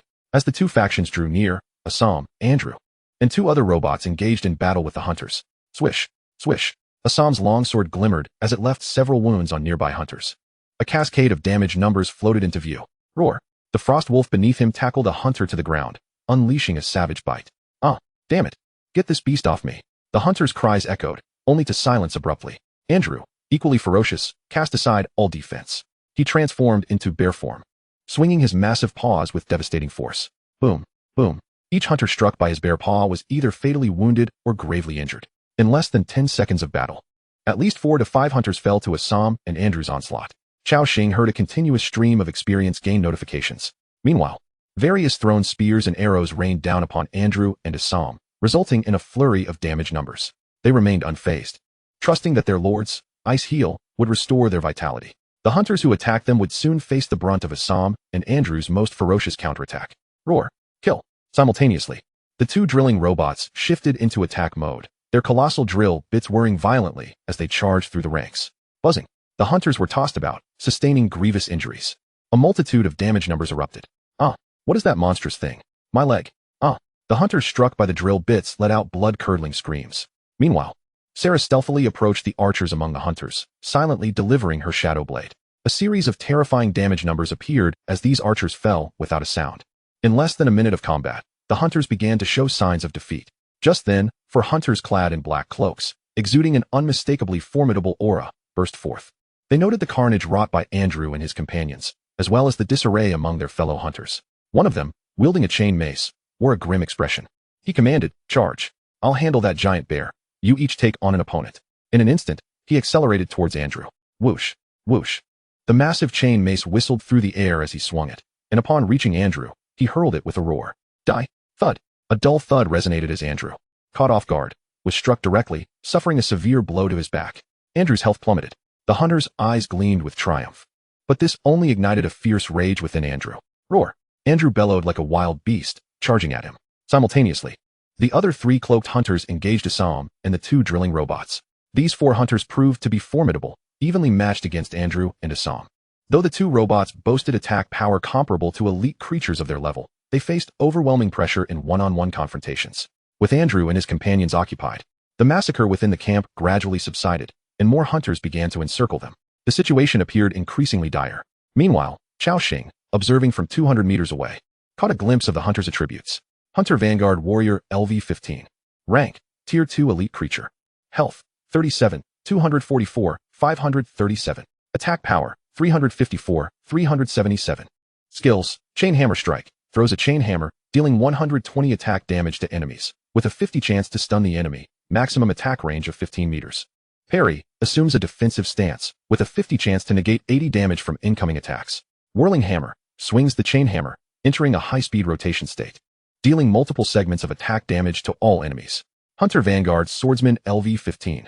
Rank, Tier 2 Elite Creature. Health, 41, 314, 368. Attack Power, 343, 366. Skills, Upward Slash. Cross Cut, Eagle Strike. The 4 hunters are all elite creatures of level 15, exhibiting formidable attributes. Lu Mushua expressed her concern, saying, Xing, should we assist? Cao Xing shook his head, replying, No, it is not yet our time to intervene. After all, Cao Xing still had a trump card up his sleeve. He then glanced behind him and instructed, Dabai go. Upon hearing Cao Xing's command, a terrifying roar erupted from behind a massive boulder. Moo! The dreadful sound reverberated through the canyon, causing the hunters to change their expressions in an instant. What animal makes such a fearsome call? Such an intimidating presence? In the next moment, a terrifying creature, 5 meters tall with 2 menacing tusks, charged forth from a distance. Thud! Thud thud! The ground trembled violently. Dabai, in peak condition, resembled a rampaging behemoth. Fear flickered in the eyes of the hunters. A mammoth? How could there be a mammoth here? It seems to be charging at us. Before the hunters could react, Dabai had already barreled into the battlefield. Seemingly aware that these were the very creatures that had attempted to ensnare him, nearly costing him his life. Dabai charged towards several hunters, raising his head. The curved tusks glimmered ominously. Uft, uft, 1247, 1341. 2 hunters were impaled through, dead beyond revival. Then, Dabai lifted his foreleg and stomped down heavily. Boom. After a terrifying tremor, 2 more hunters were crushed into pulp. The might of a level 20 boss creature was unmistakably on display. At this moment, the 4 hunters engaged with Assam wore grim expressions. Send more people to trap this mammoth. Once we deal with this battle, we will come to assist you. However, before the words could fully leave their lips, a horrifying howl echoed once more. Moo! Dabai had activated the Furious Charge skill directly. Chapter 53, The Black-Robed Priest, a boss-level creature emerges.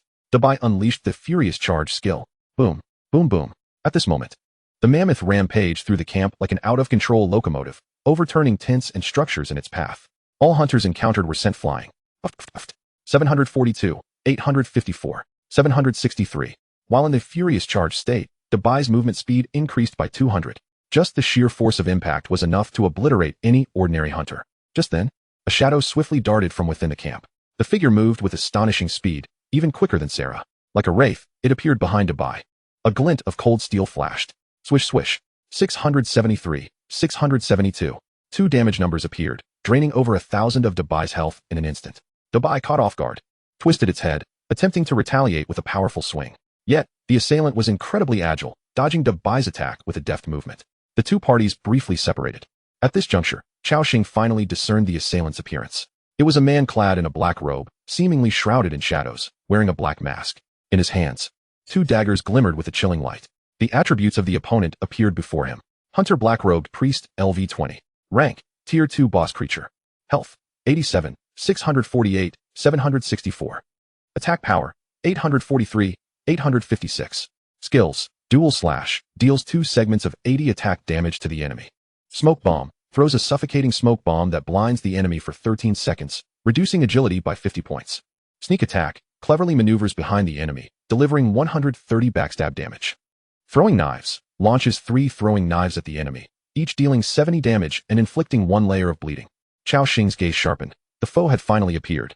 This was indeed the most formidable presence within the camp, as Sarah had mentioned. Simultaneously, the black-robed assassin, after a brief pause, surged forward once again. The shadow flickered, and this time, he directly appeared at Dabai's flank. Swish swish. With 2 swift strikes, Dabai's health diminished once more. In retaliation, Dabai raised its hooves frantically, unleashing a series of violent attacks. Boom, boom. The ground trembled incessantly, and debris flew. 23, 27.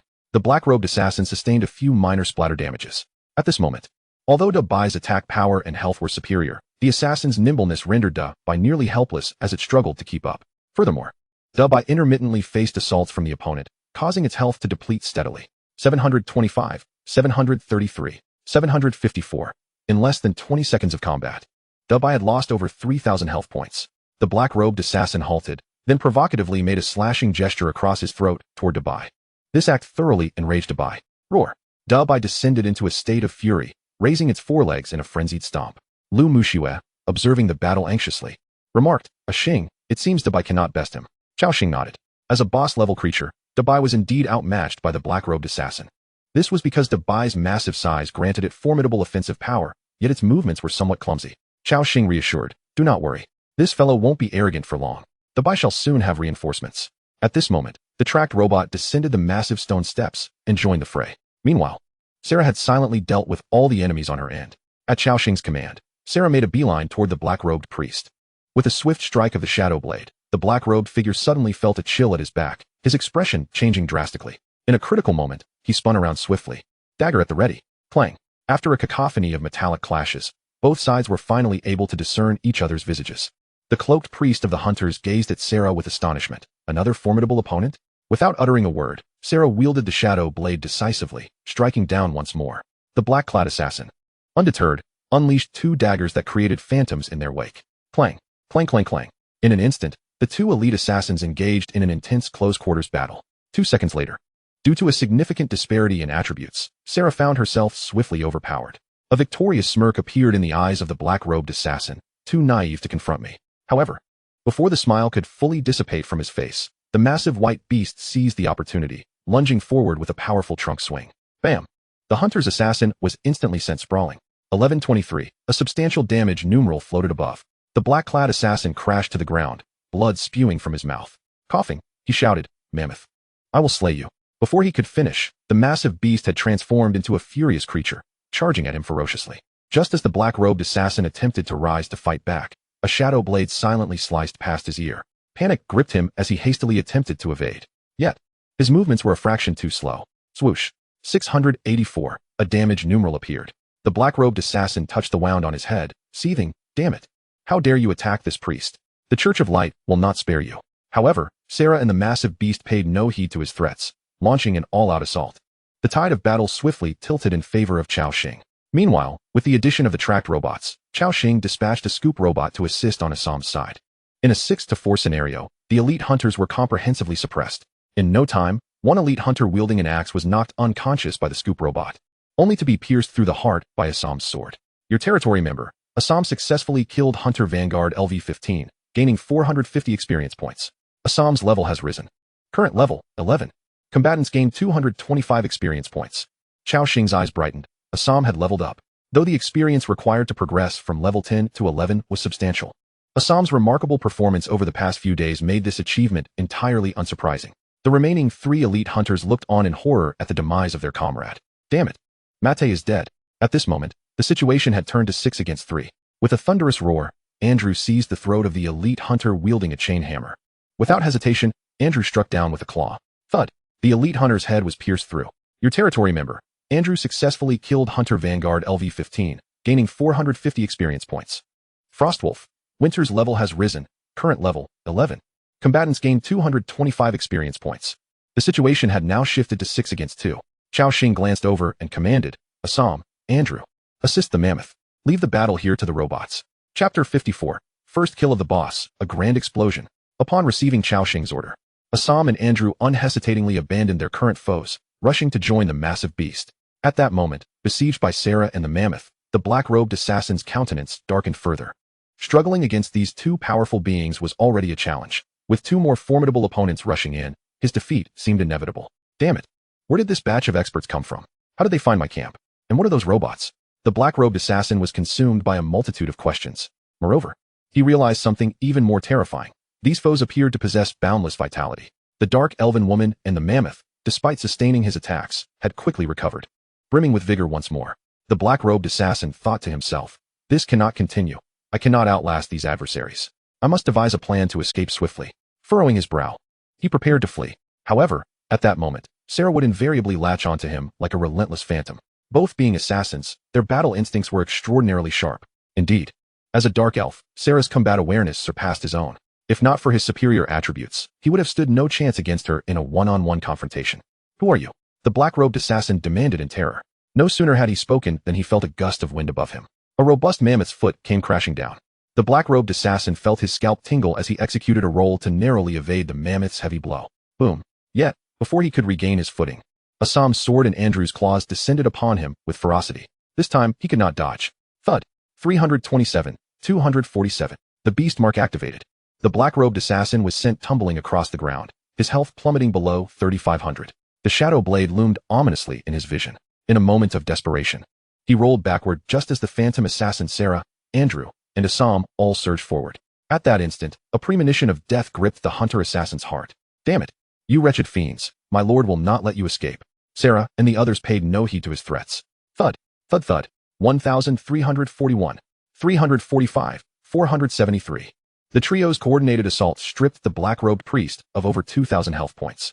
Thud. The black-robed priest coughed up blood once more, disregarding his pain as he swiftly rolled away to create distance. Taking a deep breath, he surveyed the rampaging mammoth and the 4 robots. It seemed he understood that if he did not flee now, he would be irrevocably trapped here. His gaze swept over each figure, his voice low and menacing. "I will remember your faces. Once I escape, I will report this to my lord.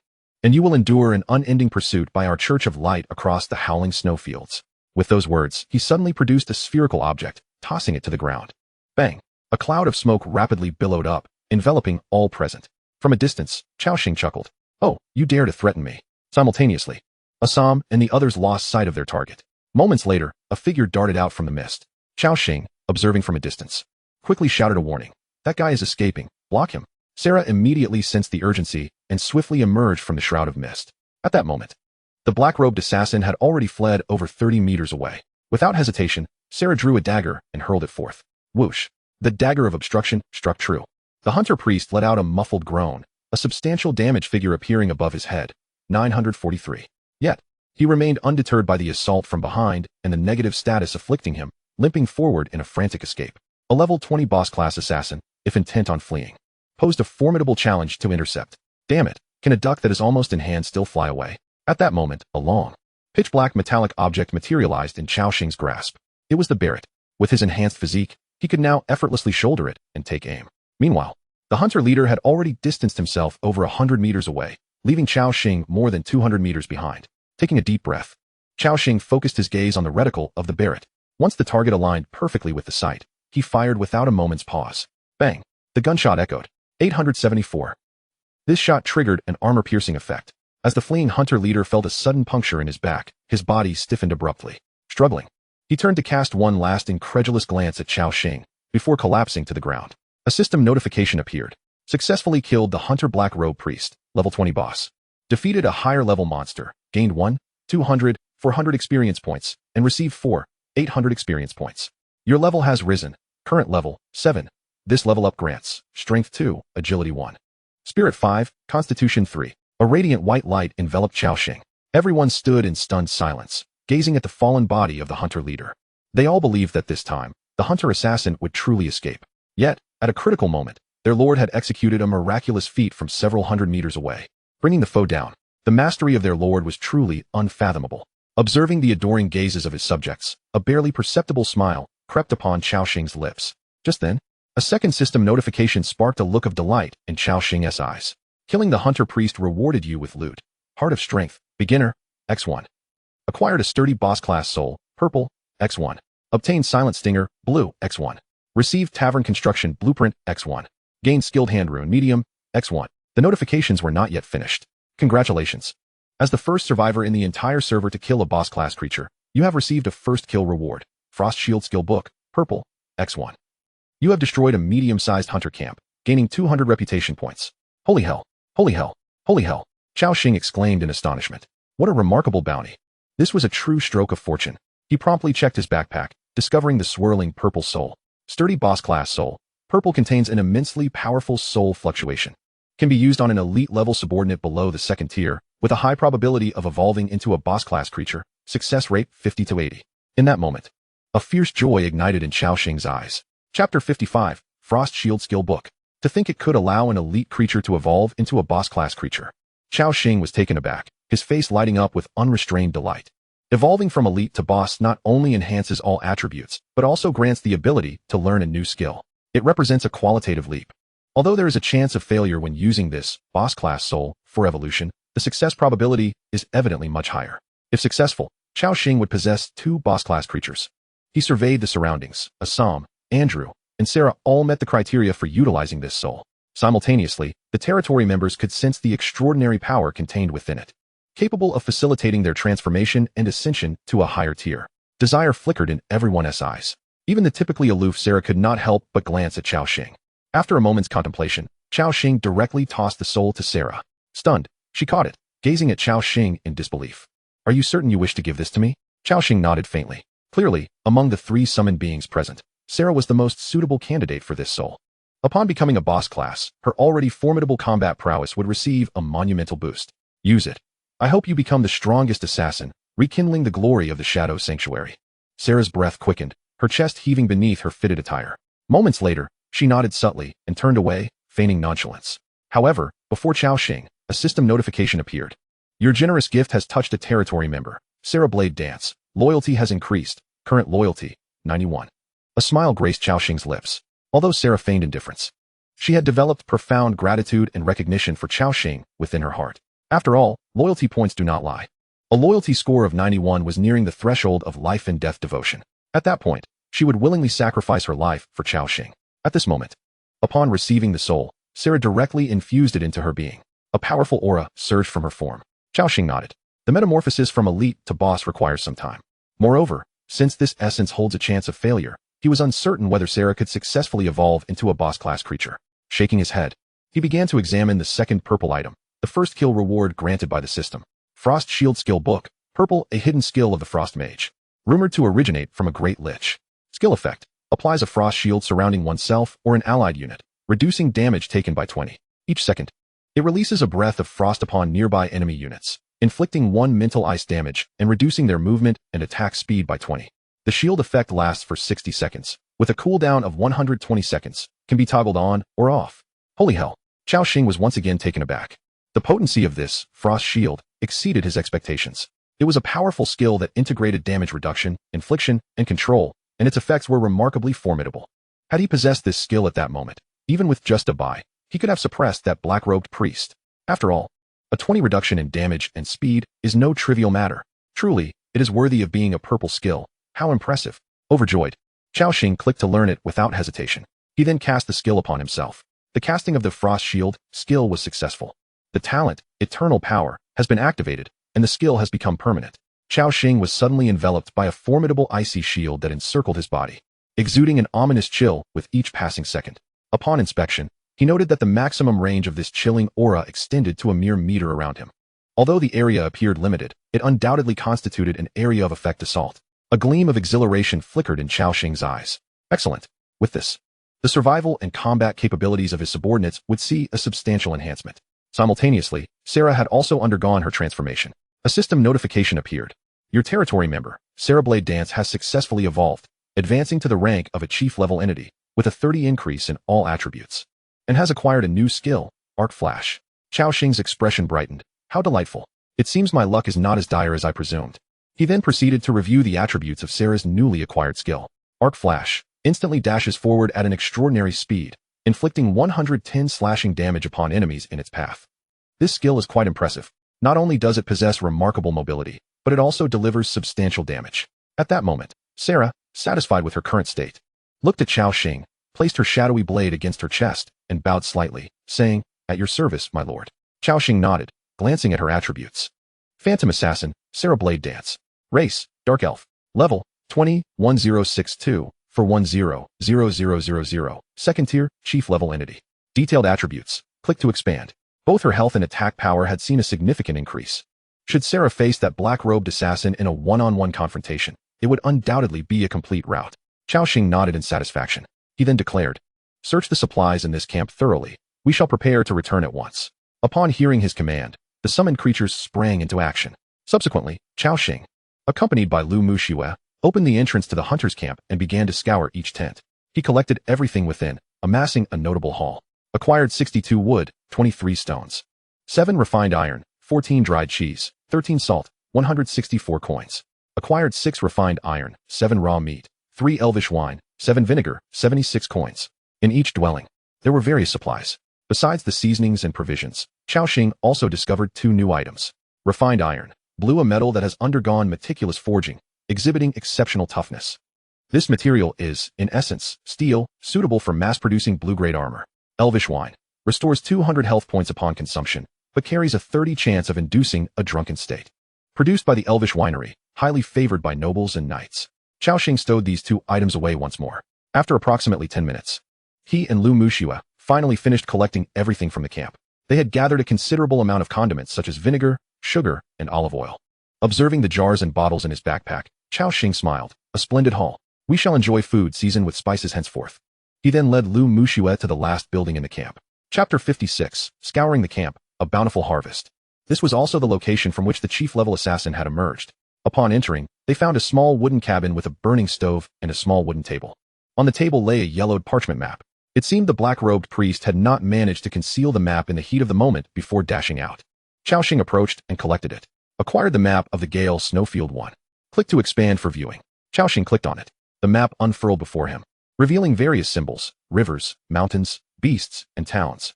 In the upper left corner, he spotted a symbol denoting a large town, accompanied by its name, Doran Lake City. Cao Xing was taken aback. What a revelation. Doran Lake City is situated there. He glanced at the distance, noting it was over 1,000 kilometers from his current position. The map's icon suggested that Doran Lake City was likely a significant settlement populated by many. Cao Xing pondered. The distance is too great. It seems the task of delivering the message cannot be completed in the near future. I wonder if the inhabitants of this town have received word that the hunters are planning a city-wide massacre soon. Shaking his head, he cast aside these thoughts. In addition to the aforementioned symbols, Cao Xing also noticed numerous sun icons scattered across the map, varying in size. One slightly larger sun icon marked their current location. Furthermore, following the path deeper into the canyon for about 10 kilometers, there was an even larger sun icon. Suddenly, a thought struck him, and he exclaimed, "Could it be that these marked locations are all hunter camps?" This map appears to delineate all the layers of the hunters across the Gale Snowfield. Cao Xing's breath caught in his throat as he grasped the significance of this map. From the previous battle, it was evident that destroying these hunter camps not only yields rewards but also grants reputation points. Mastering the locations of these camps meant controlling a wealth of advantages. He exclaimed with enthusiasm, "Just in time. I possess a tavern blueprint. Once the tavern is constructed, attracting formidable followers will require a sufficiently high reputation. When my reputation wanes, I can raid a few hunter camps to boost it significantly." Cao Xing reveled in this thought. Just then, Lu Muxue's voice interrupted his musings. "A Xing, there's a storage chest here." Upon hearing this, Cao Xing turned his gaze to the corner, spotting a weathered wooden chest. He nodded and replied, "All right. Let me take a look." Hunter's storage chest, blue, can be opened. To his surprise, it was a blue-grade storage chest. As this was a medium-sized camp, the quality of the storage chest was likely higher, and it might contain some valuable items. Rubbing his hands together, Cao Xing's anticipation grew. He then clicked to open it. Successfully opened the hunter's storage chest, acquired 6 smoked fish, 3 jars of honey, 5 bottles of milk, 1 complete polar bear pelt, 1 blueprint for a basic watchtower, 7 bottles of Redanian centaur spirits, 1 skill book, Blessing of Courage, and 1 black diamond. Such a bounty, including honey and milk. In this resource-scarce, frigid landscape, the value of these 2 resources is immeasurable, especially honey, a delicacy typically reserved for the nobility. If the citizens, particularly Dahua and the others, were to learn that Cao Xing had brought back honey, they would surely leap for joy. Additionally, he had acquired a skill book and a blueprint. Cao Xing glanced at the attributes of the skill book. Blessing of Courage, blue harnesses the power of the aurora, augmenting the physical and magical attack power of friendly beings within a certain radius by 15 for a duration of 90 seconds, with a cooldown time of 200 seconds. Upon reviewing the attributes of this skill book, Cao Xing was instantly taken aback. Goodness! This is one of the auxiliary divine skills of the Aurora Knight in the early stages, the Blessing of Courage. Although Lu Muxue's current mental strength was not particularly high, the increase in attack power was not as formidable as he had imagined. However, Once she leveled up a few more times and her mental strength improved. A single blessing could significantly enhance everyone's attack power. Thus, Cao Xing promptly handed the skill book to her. Mushua, learn it. Lu Mushua nodded gently and clicked to learn. Moments later, with a joyful smile, she exclaimed, "It's done, Xing." Cao Xing nodded in acknowledgement. At that moment, a diamond radiating a lustrous black crystal sheen appeared in his hand. This diamond was as large as a thumb and shimmered brilliantly under the flickering light of the fire. Black diamond, a special material that can be embedded in equipment, increasing charm by 20 points. An exceedingly rare mineral, regarded by nobles as a symbol of status. Any single black diamond would incite a frenzy of competition and command a sky-high price. Upon reading the description, Cao Xing was momentarily stunned. Then his face broke into a delighted expression. A single gem can enhance charm by 20 points? That's utterly outrageous. No wonder the nobles covet black diamonds. Whether for personal use or trading in the town, this black diamond promised substantial gains. Satisfied, Cao Xing nodded and placed the black diamond back into his backpack. Thus, they had thoroughly scavenged the camp, resulting in a bountiful harvest. Let us head back. With that, they exited the camp once more. Following the cluster of boulders along the cliff's edge, they began their ascent. Thud, thud, thud. As Debaizai crawled up from below, Cao Xing's team was once again assembled. He glanced at the time above. Time until nightfall, 1 hour and 17 minutes. Current temperature, 56 degrees. Cao Xing felt reassured. With over an hour until darkness fell, it was more than sufficient for him to return to the camp. He then settled onto the back of the treaded robot and continued onward. The group, accompanied by 4 machines and a mammoth, traversed swiftly across the vast icy expanse. Before long, snowflakes began to descend from the sky. "It's snowing." Xing, Lu Mushua murmured, extending her right hand. "So beautiful." Cao Xing surveyed the surroundings. Although the weather forecast indicated light snowfall, in this snowy wilderness, even a mild flurry could rival a heavy snowfall back on Blue Star. The cold wind howled, and the temperature plummeted sharply. Heavy snow swirled around them, rendering the landscape a desolate white, making it difficult to discern directions. Fortunately, Cao Xing had the system's built-in minimap function. Under his guidance, the team pressed forward against the wind and snow with steady determination. Soon, they caught sight of their camp. In the distance, a large bonfire blazed brightly. Snowflakes drifted toward the fire, quickly melting upon contact with the warmth. Compared to the white expanse outside, Cao Xing's camp resembled an isolated realm within the snow. At this moment, the polar inhabitants were laboring diligently under the relentless snowfall. "Xing, our territory has expanded significantly, and it seems we've added numerous buildings."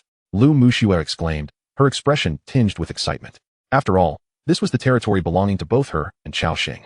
Cao Xing nodded, also noticing the changes in their domain. Compared to when they had set out, the territory had seen a considerable increase. This suggested that during their absence, Dazhuang and the others had elevated the campfire by at least 2 levels. Additionally, several small shelters had been constructed within the territory, along with a blacksmith shop and a cafeteria, which were now operational. "Let us return to the camp," Cao Xing urged as they gradually approached. The polar inhabitants, spotting the large figures advancing through the snow, regarded them with palpable wariness and trepidation. Upon recognizing Cao Xing seated atop the treaded robot, their eyes widened in astonishment. "Oh my, it's Lord. How could there be so many beings all of a sudden? Good heavens, a mammoth too? How did Lord manage to tame such a sacred creature?" The polar inhabitants were left in awe, astonished at the powerful creatures Cao Xing had brought back from his excursion. Meanwhile, all the residents paused their tasks, standing respectfully together in anticipation. Among them, the tall and slender Xia Yani stood out, exuding a profound air of maturity akin to a ripe peach. She held the small hand of Tong Chu Chu, nervously gazing at the formidable beings surrounding Cao Xing. Cao Xing leapt down from the treaded robot and inquired, "Dazhuang, did anything happen while I was away?" Dazhuang promptly stepped forward to report, "My lord, nothing extraordinary occurred. Everyone has been diligently working. Except for a few frost goblins attempting to attack us at noon, they were swiftly dispatched by Lady Eilina. In conjunction with the powerful elemental arrow tower." Cao Xing nodded in acknowledgement. Frost goblins were a relatively common creature in the wilderness. Although they could not enter the territory, they posed a threat to those working outside its bounds. Fortunately, before leaving, Cao Xing had stationed Eilina to guard the territory and constructed a basic elemental arrow tower. He turned to the serpentine Eilina, saying, "Well done, Eilina." Eilina twisted her body, flicking out her crimson tongue as she replied, "It is my pleasure to serve you, my lord." Dazhuang respectfully presented several azure stones, stating, "My lord, these are the spoils from the goblins, infused with magical energy." Cao Xing accepted them. Acquired 4 ice crystal stones. Ice crystal stone, green, a stone that certain ice element monsters drop, imbued with a potent icy essence. Usable for constructing certain special buildings or crafting ice attribute equipment. Cao Xing's eyes brightened. Oh, what a delightful find. The ice crystal stone was a widely utilized material, essential throughout various stages of the game. Moreover, as the game progressed into its mid-stages, a crucial defensive structure would require a substantial quantity of ice crystal stones. Satisfied, Cao Xing nodded and stored them away, glancing once more at the countdown above. Time until nightfall, 50 minutes. Current temperature, 61 degrees. The temperature was steadily dropping. With a while still before complete darkness, Cao Xing planned to use this time to construct a shelter for the mammoth, as well as a refuge for the 4 robots to shield them from the biting wind and snow. In the face of extreme cold, even machinery is unable to withstand the harsh conditions. Thus, Cao Xing retrieved the medium shelter construction blueprint from his backpack and promptly initiated the learning process. He then commanded, Da Zhuang, take 3 individuals and construct 2 medium shelters before nightfall. Our new members are all large individuals and require ample space to move about. Da Zhuang nodded in compliance, responding, As you wish, my lord. He then set off with 3 polar inhabitants, diligently attending to their task. Cao Xing still possessed 2 additional blueprints, namely the tavern and the basic watchtower. He perused their descriptions. Tavern construction blueprint enables the construction of a tavern within your territory, which serves as a venue for leisure and drinking. Upon reaching a certain level of prestige, it will attract special heroes to your domain. Armor value, 30 points. Durability, 2,500. Area, 230 square meters. Materials required, 150 wood, 80 stone, 30 iron, 20 copper, and 10 basic elemental crystals. Construction time, 8 hours and 32 minutes. Staff, 1 bartender, 1 mixologist. Tip, a skilled mixologist can attract more patrons. Cao Xing pondered, realizing that for the tavern to operate, 2 staff members were necessary. Furthermore, a mixologist with bartending skills needed to be sourced from the local populace. Currently, none among his subjects possessed such talent. However, he had in his possession a map of the stormy snowfield, which indicated nearby towns. It was likely that these towns harbored individuals skilled in mixology. Cao Xing then continued to examine the next blueprint. Basic Watchtower Construction Blueprint allows for the establishment of a watchtower within your territory, enabling surveillance of the surrounding area for safety and allowing ranged inhabitants to conduct attacks from the tower. Armor value, 40 points. Durability, 2,500. Area, 20 square meters. Height, 18 meters. Guard personnel, 2. Materials required, 100 wood, 50 stone, 20 iron, 10 copper, and 5 basic elemental crystals. Construction time, 6 hours and 12 minutes. Cao Xing nodded in approval. The watchtower was indeed a worthy structure, comparable in function to the basic elemental arrow tower, with the distinction that one required manual attack while the other was automated. As he currently lacked ranged troops, there was no urgency to commence construction. He then called over Wu Zhuang. Wu Zhuang, come here. Wu Zhuang respectfully replied, My lord, how may I serve you? Cao Xing continued, Your task, along with Liu Zhuang, is to upgrade all the small shelters in our territory to medium shelters. Do not worry if it cannot be completed today. You may continue tomorrow. Wu Zhuang stood upright, responding, Understood, my lord. Qi Zhuang and Ba Zhuang. Tomorrow you shall begin constructing elemental arrow towers, aiming to build 2 within a day. Any objections?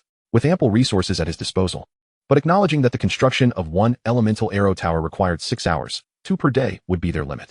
Both Qi Zhuang and Ba Zhuang accepted their orders solemnly, stating, No issues, my lord. We shall ensure the task is completed. Cao Xing then glanced at the attributes of the territory's bonfire. Large bonfire, level 7. Bonfire effect. Increases temperature by 10 to 20 degrees within a radius of 300 meters. Consumption. 5 wood every 10 minutes or 2 coal every 20 minutes. Materials required for next level. 100 stone, 50 wood, 30 iron. Cao Xing contemplated. Now that the bonfire is at level 7, each upgrade beyond level 5 increases the heating radius by 100 meters. Upon reaching level 11, it will transform into a furnace, resulting in a qualitative enhancement of the heating range. With this thought, he summoned Cao Yi and his group of humans, assigning them the tasks of upgrading the camp bonfire and constructing 2 basic watchtowers. The tavern was also included in the construction efforts. Cao Yi responded with a respectful, yes. Benevolent lord. Cao Xing then called for Dahua, entrusting her with various seasonings such as salt, Sichuan pepper, oil, and aged vinegar. After a moment's reflection, he also handed her some ingredients, including honey and dried cheese. Dahua, cradling the jars and bottles in her hands, was taken aback. This is white sand. Food of the nobility. My heavens, come and see. The Lord has brought back white sand. Erhua and Sanhua gathered around, discussing the white sand, which they understood to be salt. As commoners, Dahua and her companions typically subsisted on unpalatable rye bread, with white bread considered a luxury. Salt was a rarity, reserved solely for the nobility. With innocent wonder, Luhua gazed at the 3 jars of golden liquid, exclaiming, Is this golden honey? It is even more precious than white sand. The subjects were filled with exhilaration. Cao Xing chuckled. Go ahead and use these seasonings to prepare a delightful meal for everyone tonight. Dahua, nodding respectfully, carried the jars and bottles into the cafeteria as if they were treasures. In no time, Everyone became engrossed in their tasks. Only Xiaoyani, Tong Chuchu, and Elena remained on the scene. Xiaoyani timidly inquired, "My lord, is there anything we can do to assist?" Observing their thin garments, Cao Xing noticed that Xiaoyani was clad in a short-sleeved t-shirt, exposing much of her arms, which had turned red from the cold. Both she and Tong Chuchu shivered slightly. Consequently, Cao Xing retrieved a complete bear skin from his backpack. "This bear skin should be sufficient to make 2 sets of clothing for you." Xiaoyani, huddling, with her shapely legs pressed closely together, gently nodded. "Yes, it is enough." Cao Xing affirmed. "Then please use this bear skin to craft clothing for yourself and Chuchu. Temperatures will drop tonight, and I wouldn't want you to suffer from the cold." Upon hearing this, Xiaoyani stood frozen in place. She had anticipated that Cao Xing would request her to sew something else, such as blankets or windbreakers. Instead, he instructed her to make clothing for herself and her daughter. Chapter 58. A Feast. Loyalty Soars. Moments later, Xiaoyani lifted her head, her eyes gradually glistening with tears. A crystalline droplet trickled from the corner of her eye, as she gazed at Cao Xing with an expression of heartfelt grievance. Cao Xing was taken aback, staring blankly at the woman before him.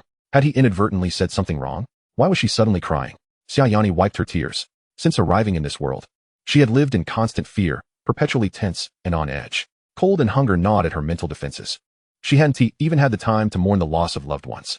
She had believed that she and her daughter would perish in this snowy expanse. Yet unexpectedly, she encountered this man, who not only provided her with a warm shelter and delectable food, but also offered her clothing to protect against the cold. Xiaoyani was profoundly moved. However, upon realizing that her daughter was watching from the side, a wave of embarrassment washed over her. With her cheeks flushed crimson, she shyly murmured, "Yes, I apologize, esteemed sir. I have lost my composure. Thank you for your kind care towards my daughter and me." Xiaoyani gracefully bent at the waist and offered a solemn bow to Cao Xing. Her beautiful face turned a deeper shade of red as she lowered her head. Unable to meet Cao Xing's gaze, Cao Xing, averting his eyes, seemed unfazed and instead extended the bear pelt in his hands to Xiaoyani. She delicately accepted it, casting a cautious glance at Cao Xing. After expressing her gratitude once more, she took her daughter Tong Chuchu's small hand and entered the sewing shop. As they walked away, Tong Chuchu turned her head and beamed a radiant smile at Cao Xing nearby. Lu Muxue softly remarked, "Xing, you are truly kind to your subordinates." Yet, Cao Xing shook his head with a smile, replying, "Providing them with quality living conditions fosters a sense of belonging to the territory. Otherwise, who would toil for you when they are cold and hungry?" Lu Muxue silently nodded, clenching her small fist, as if she had absorbed a valuable lesson. Time swiftly passed, and night descended. Just as the weather forecast had predicted, a flurry of snowflakes began to fall from the sky, blanketing the world in a pristine white veil. Save for their own territory, fortunately, they had managed to construct 2 medium-sized shelters just before dusk, for robots and a massive woolly mammoth squeezed inside. The residents soon gathered in the dining hall to partake in the day's meal, one of the few lavish feasts they would ever experience. Gazing at the meticulously arranged table adorned with bread, cheese, milk, and meats, the residents, including the polar people, were imbued with an overwhelming sense of desire. Their mouths watered in anticipation, nearly unable to restrain themselves from diving into the spread. At that moment, Resident Cao Xing began to showcase his rudimentary oratory skills. After a passionate speech, he solemnly declared, "We must remember that all of this is bestowed upon us by our esteemed Lord. Let us express our gratitude for the Lord's generosity, pledging to exert our utmost effort for the development of our territory." The other residents, inspired, echoed in unison, "Thank you for the Lord's generosity." They then indulged in the sumptuous feast with unbridled enthusiasm, the sounds of ravenous eating resonating throughout the hall. Satisfaction was etched on every face. Your territory member, Cao Xing, enjoyed a delicious dinner. Loyalty has increased, current loyalty, 85. Your territory member, Lu Zhuang, enjoyed a delicious dinner. Loyalty has increased, current loyalty, 83. Your territory member. System notifications continued to appear. Cao Xing sat within the Lord's cabin, a smile tugging at the corners of his mouth. Indeed, it seemed that Cao Yi's speech had been effective. He and Lu Muxue did not join the others in the dining hall. As the Lord, they naturally had their own designated dining area. At that moment, the two were seated at a small wooden table, eyeing the glistening golden bear meat on the table. Their appetites peaked.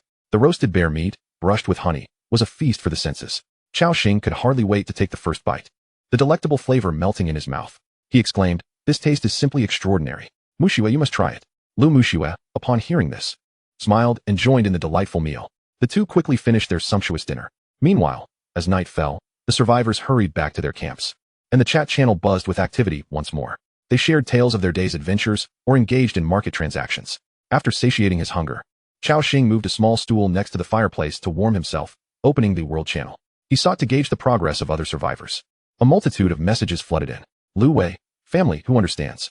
I just realized my territory is atop a snow mountain, and beneath it seems to be a burrow of mole people. I see a group of them entering and exiting daily, pulling mini carts. Bay Air, friends. It's good to see you again. Today, I report my survival progress. I found an ice river near my territory and carved an ice cave to make a simple fishing rod for ice fishing. You can learn from me how to craft a fishing rod. The method is Mo Handas. While exploring, I encountered a group of wandering merchants. I intended to trade my rupees for a weapon, but they chased me away. Alas, Shizaki Kazumasa, Yoshi. Today I killed a severely injured wild boar and obtained a wild boar warrior recruitment scroll. Now I have my first level 5 combat unit, which will lead me to the top of the leaderboard. Jiang Zhenchuan. Just a reminder, don't dive into caves blindly. They might harbor beasts and other surprises. My 2 polar residents fell victim to such traps. After scanning through the messages, Cao Xing nodded. The progress of survivors across the globe was quite similar. They were gradually venturing out of their territories and exploring this world. Due to the varying locations of their territories, they encountered different events. Cao Xing then clicked on the Region 174 channel. Tiancheng, wow, it really snowed. I just brought back a sheep today, but forgot to build a shelter. I hope it doesn't freeze to death. Song Jinkai. Brother, save me 2 pieces of lamb tomorrow, thank you. Ji Xinhua. Did anyone pass by my camp today? I saw human footprints. Xie Jiqing. I have an extra medical kit. Does anyone have weapons or skill books for polar warriors? Wang Gang. 2 pieces of iron for 20 stone blocks. Is anyone willing to trade? As everyone ventured outward, many survivors had gathered resources and constructed markets. They sought trades and discussed survival strategies in the chat channel. Of course, not everyone reaped rewards. Many perished while exploring the wilderness. The current online count reflected this reality. Region 174 online count. 3, 527, 240, 173. Compared to yesterday, hundreds had perished. This world was rife with opportunities, yet equally ruthless. Joy and sorrow coexisted. Amidst the discussions, some lamented their misfortunes. Shan Chungpa. Alas, today I finally managed to catch a foolish roe deer, but encountered a white tiger on the way back, which chased me relentlessly. Not only did I leave empty-handed, but I also broke a leg. Chenjing. 1. I also had no gains today. Zhang Yao, me too. In this world, obtaining resources is incredibly challenging. The monsters in the snow are so powerful, one misstep can lead to a counterattack. Zhao Renhai, exactly. I explored for so long today and barely reached level 2. I am still halfway to level 3. I cannot dare to provoke those formidable monsters and can only hunt small rabbits and snakes. I truly wonder how those on the leaderboard level up. As the conversation progressed, it inevitably shifted towards the level leaderboard. Huang Qi. Speaking of which, Cao Xing is truly formidable. He has ascended to level 7 in just one day. Today, he must have vanquished numerous monsters. What a powerhouse. Su Rongfa. Indeed, while we must tread carefully even when confronting a solitary snow wolf, Cao Xing is already battling far mightier foes. It seems that the title of first place is undoubtedly his. Chen Xiaoxiu. I concur. I believe the first place belongs to Cao Xing without a doubt. The fastest among us, Zhou Bo, has only just reached level 5, creating a significant gap between them. Zheng Yuquan. Brothers, have you not noticed that the goddess Mu Shui is also quite impressive? She has already reached level 6. Surely, second place is destined for her. The survivors nodded in agreement. It was evident that the level leaderboard was currently the focal point of everyone's attention. The rewards displayed were enough to ignite a fervent desire within all. At this moment, a survivor named Fu Yu suddenly interjected ominously. Isn't it a bit premature for you all to proclaim that Cao Xing will take first place? He has merely reached level 7, and it will take him at least 2 to 3 days to ascend to level 10. As one progresses, leveling up becomes increasingly arduous, and the monsters grow ever stronger. Furthermore, if Cao Xing encounters any unforeseen circumstances along the way, his efforts could amount to naught. His tone was laced with sarcasm, clearly wishing ill upon Cao Xing. Some in the chat could no longer tolerate this. Ji Xinhua. Is this all that the members of the Three Heroes Guild are capable of? Unable to compete, you resort to cursing others in the chat channel. How embarrassing. Chapter 59, Skill Book, Summon Frost Sprite. Ji Xinhua. Is this all that the members of the Three Heroes Guild are capable of? Unable to compete, you resort to cursing others in the chat channel. How embarrassing. Due to the frequent activity of the Three Heroes Guild members, many survivors had come to recognize who belonged to that faction. Before Fu Yu could respond, another survivor named Huang Qi chimed in. Exactly. The members of the Three Heroes Guild boast loudly, yet aside from Fong Long, not a single one has even made it into the top 10. It's utterly laughable. Jiang Kaiwan. Haha, you're absolutely right. I think Cao Xing's moniker for them as the Three Birds Guild is spot on. They're nothing but a rabble. Fu Yu's voice turned grim. You lot, are you looking for trouble? In 2 days, the novice protection period will end. Are you certain you wish to oppose us? Had they heard the threats from the Three Heroes Guild earlier, they might have felt a twinge of fear. However, with Cao Xing's decisive actions against their prestige, and after several days of adapting to their new reality, The survivors had accepted their arrival in this world. The previous order had collapsed. In this realm, might dictated the rules. They could also gain strength through territorial development. Hence, their fear of the Three Heroes Guild's threats had significantly diminished. Siejichi, what is this? Does your Three Heroes Guild intend to take on all of us from District 174? Zhuo Qiyun. Indeed, what a grandiose sense of power. Rin Yuanhu, you only have a few hundred members in the Three Heroes Guild. Do not presume yourselves to be invincible. Gushuan, I advise you, Three Heroes Guild, to temper your arrogance. Seeing these survivors not only devoid of the previous fear, but instead rallying in opposition caused Fu Yu's heart to sink, followed by a surge of anger. Very well, you all shall pay for this. Ji Xinyue spoke again. Wait if you must. If you dare to come, watch me summon the Ascalon warriors to annihilate you all. Humph. Lu Wendong, my centaur archer is no jest. Be wary of the holes in your bodies. Renhu, brother, your angle of attack is quite cunning. Other survivors echoed in agreement. In a heartbeat, the Three Heroes Guild had become the target of collective scorn. Fu Yu attempted to interject again, but his words were swiftly drowned out by a torrent of survivor messages. At that moment, Fang Long also took note of the situation in the chat channel, realizing that the intimidation factor of the Three Heroes Guild had markedly diminished. His gaze grew increasingly frigid. He understood that the roots of this predicament stemmed from Cao Xing's actions. Only by eliminating Cao Xing could the Three Heroes Guild regain its former authority. Thus, Fang Long opened his friends list and sought out a survivor named Ji Jun once more. Have we tallied the brothers in the vicinity of that coordinate? Ji Jun promptly replied, the count is in, boss. In that area, within approximately 30 kilometers, we have about a dozen brothers, including their families. At least 30 individuals are combat capable. With such numbers, dealing with a single Cao Xing would pose no challenge. The confidence in his tone was palpable. Fang Long nodded and added, this Cao Xing has managed to reach level 7, so he must possess some skills. To be safe, gather more brothers tomorrow. We should wait until we have around 50 before we make our move. Moreover, since it is still the novice protection period, you cannot enter others' territories. We must first observe. And once Cao Xing steps out, we will strike as one. Let us aim to eliminate him completely, understood? Ji Jun was momentarily taken aback, then responded, you always think ahead, boss. I'll get right on it. At that moment, he seemed to recall something and inquired, boss, what shall we do with Lu Mu Shui once we take out Cao Xing? Fang Long's lips curled into a slight smirk. What shall we do? We shall bring her to me, of course. This woman rejected me time and again in Xiangjiang. Now that she is in this world, let's see how she dares to refuse me. Ji Jun nodded vigorously. Understood, boss. After ending the call, Fang Long sat within his lord's abode, gazing outward. Moments later, a sinister smile crept across his lips. Cao Xing, let you revel in your arrogance for one last day. After tomorrow, you shall learn the consequences of crossing the Three Heroes Guild.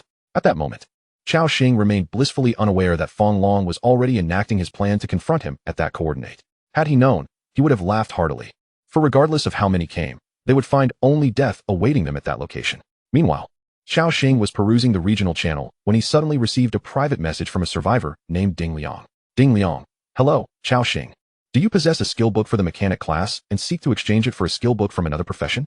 Cao Xing was taken aback, recalling that he had indeed put a mechanic skill book up for sale in the market before setting out. Yes, I am in need of a knight or frost mage skill book. Do you have any? Ding Liang quickly replied, I do have one, a frost mage skill book. Would you care to take a look? His tone was somewhat anxious, as in District 174, Cao Xing had become something of a celebrity. Cao Xing nodded. All right. Send it over for me to review. Ding Liang swiftly posted the attributes of the skill book. Skill book, summon frost sprite, green. Skill effect, harnesses the power of cold ice to summon 2 frost sprites, inheriting 80 attributes from the survivor, to assist in battle. The frost sprites possess an icy shell and the ice arrow skill, with a summoning duration of 180 seconds and a cooldown time of 300 seconds. Upon seeing this skill, Cao Xing's heart stirred. This was indeed a summoning spell. With the aid of his spider staff, he could summon 7 creatures to assist him in battle all at once, a feat of remarkable prowess.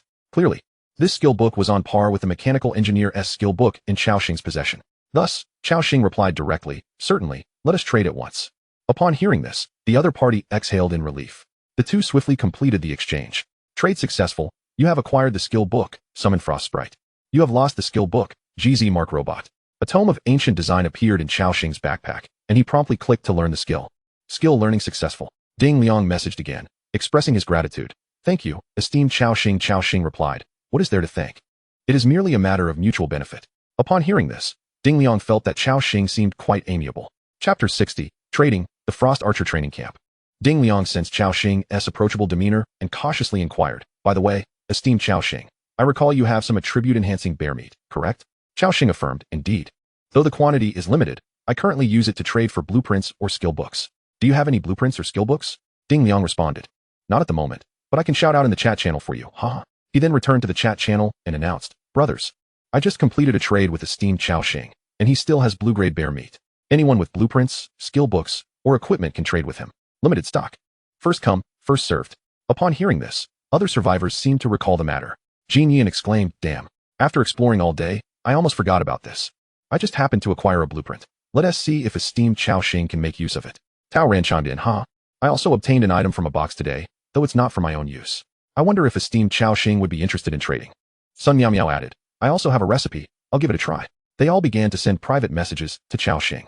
In no time, Cao Xing was inundated with private messages. A glance revealed several intriguing blueprints and skill books among them, such as basement construction blueprint, lighthouse construction blueprint, animal trap blueprint, rabbit meat pie recipe, shield counter skill book, and so forth. However, what caught Cao Xing's attention was a blueprint titled Frost Archer Barracks.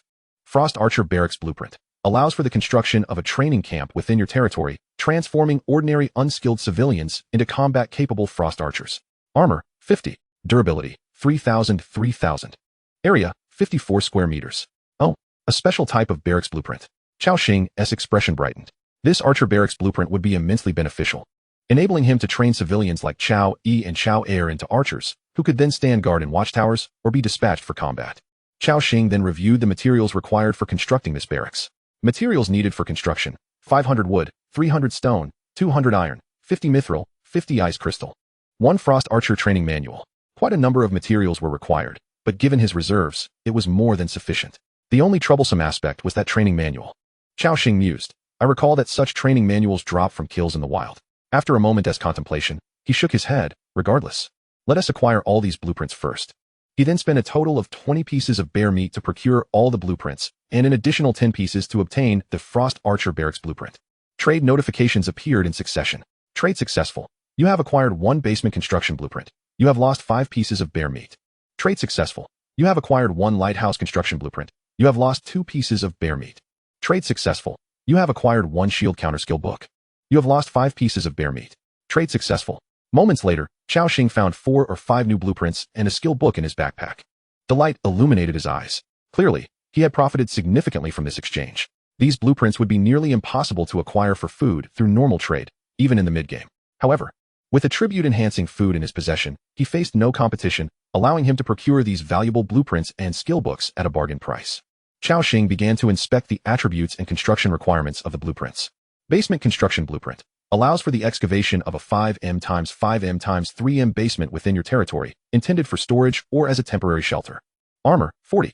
Durability, 1,500-1,500. Space, 75 cubic meters. Materials needed for construction, 20 wood, 10 stone, 10 iron.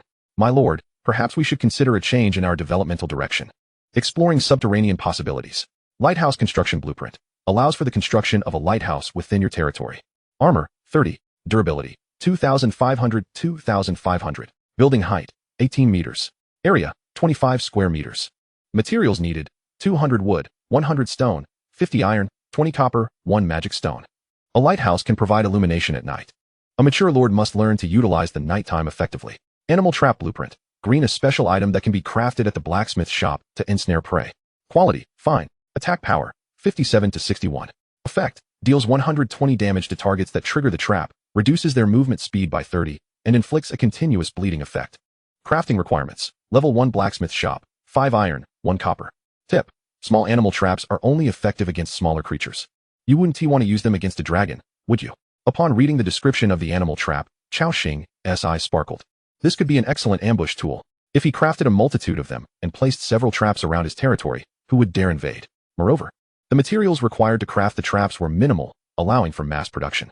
The only concern was ensuring his own people did not trigger them, otherwise, it would lead to chaos. With a chuckle, Cao Xing clicked to learn. Blueprint learning successful. Related information has been automatically recorded in the crafting interface. Now, Cao Xing still had a recipe and a skill book to review. He continued to examine. Rabbit meat pie recipe. Ingredients needed: rabbit meat, flour, carrots. Effect: consuming this item increases maximum health by 200 for 300 seconds and slightly accelerates stamina recovery. Cao Xing pondered. Does this count as a buff effect?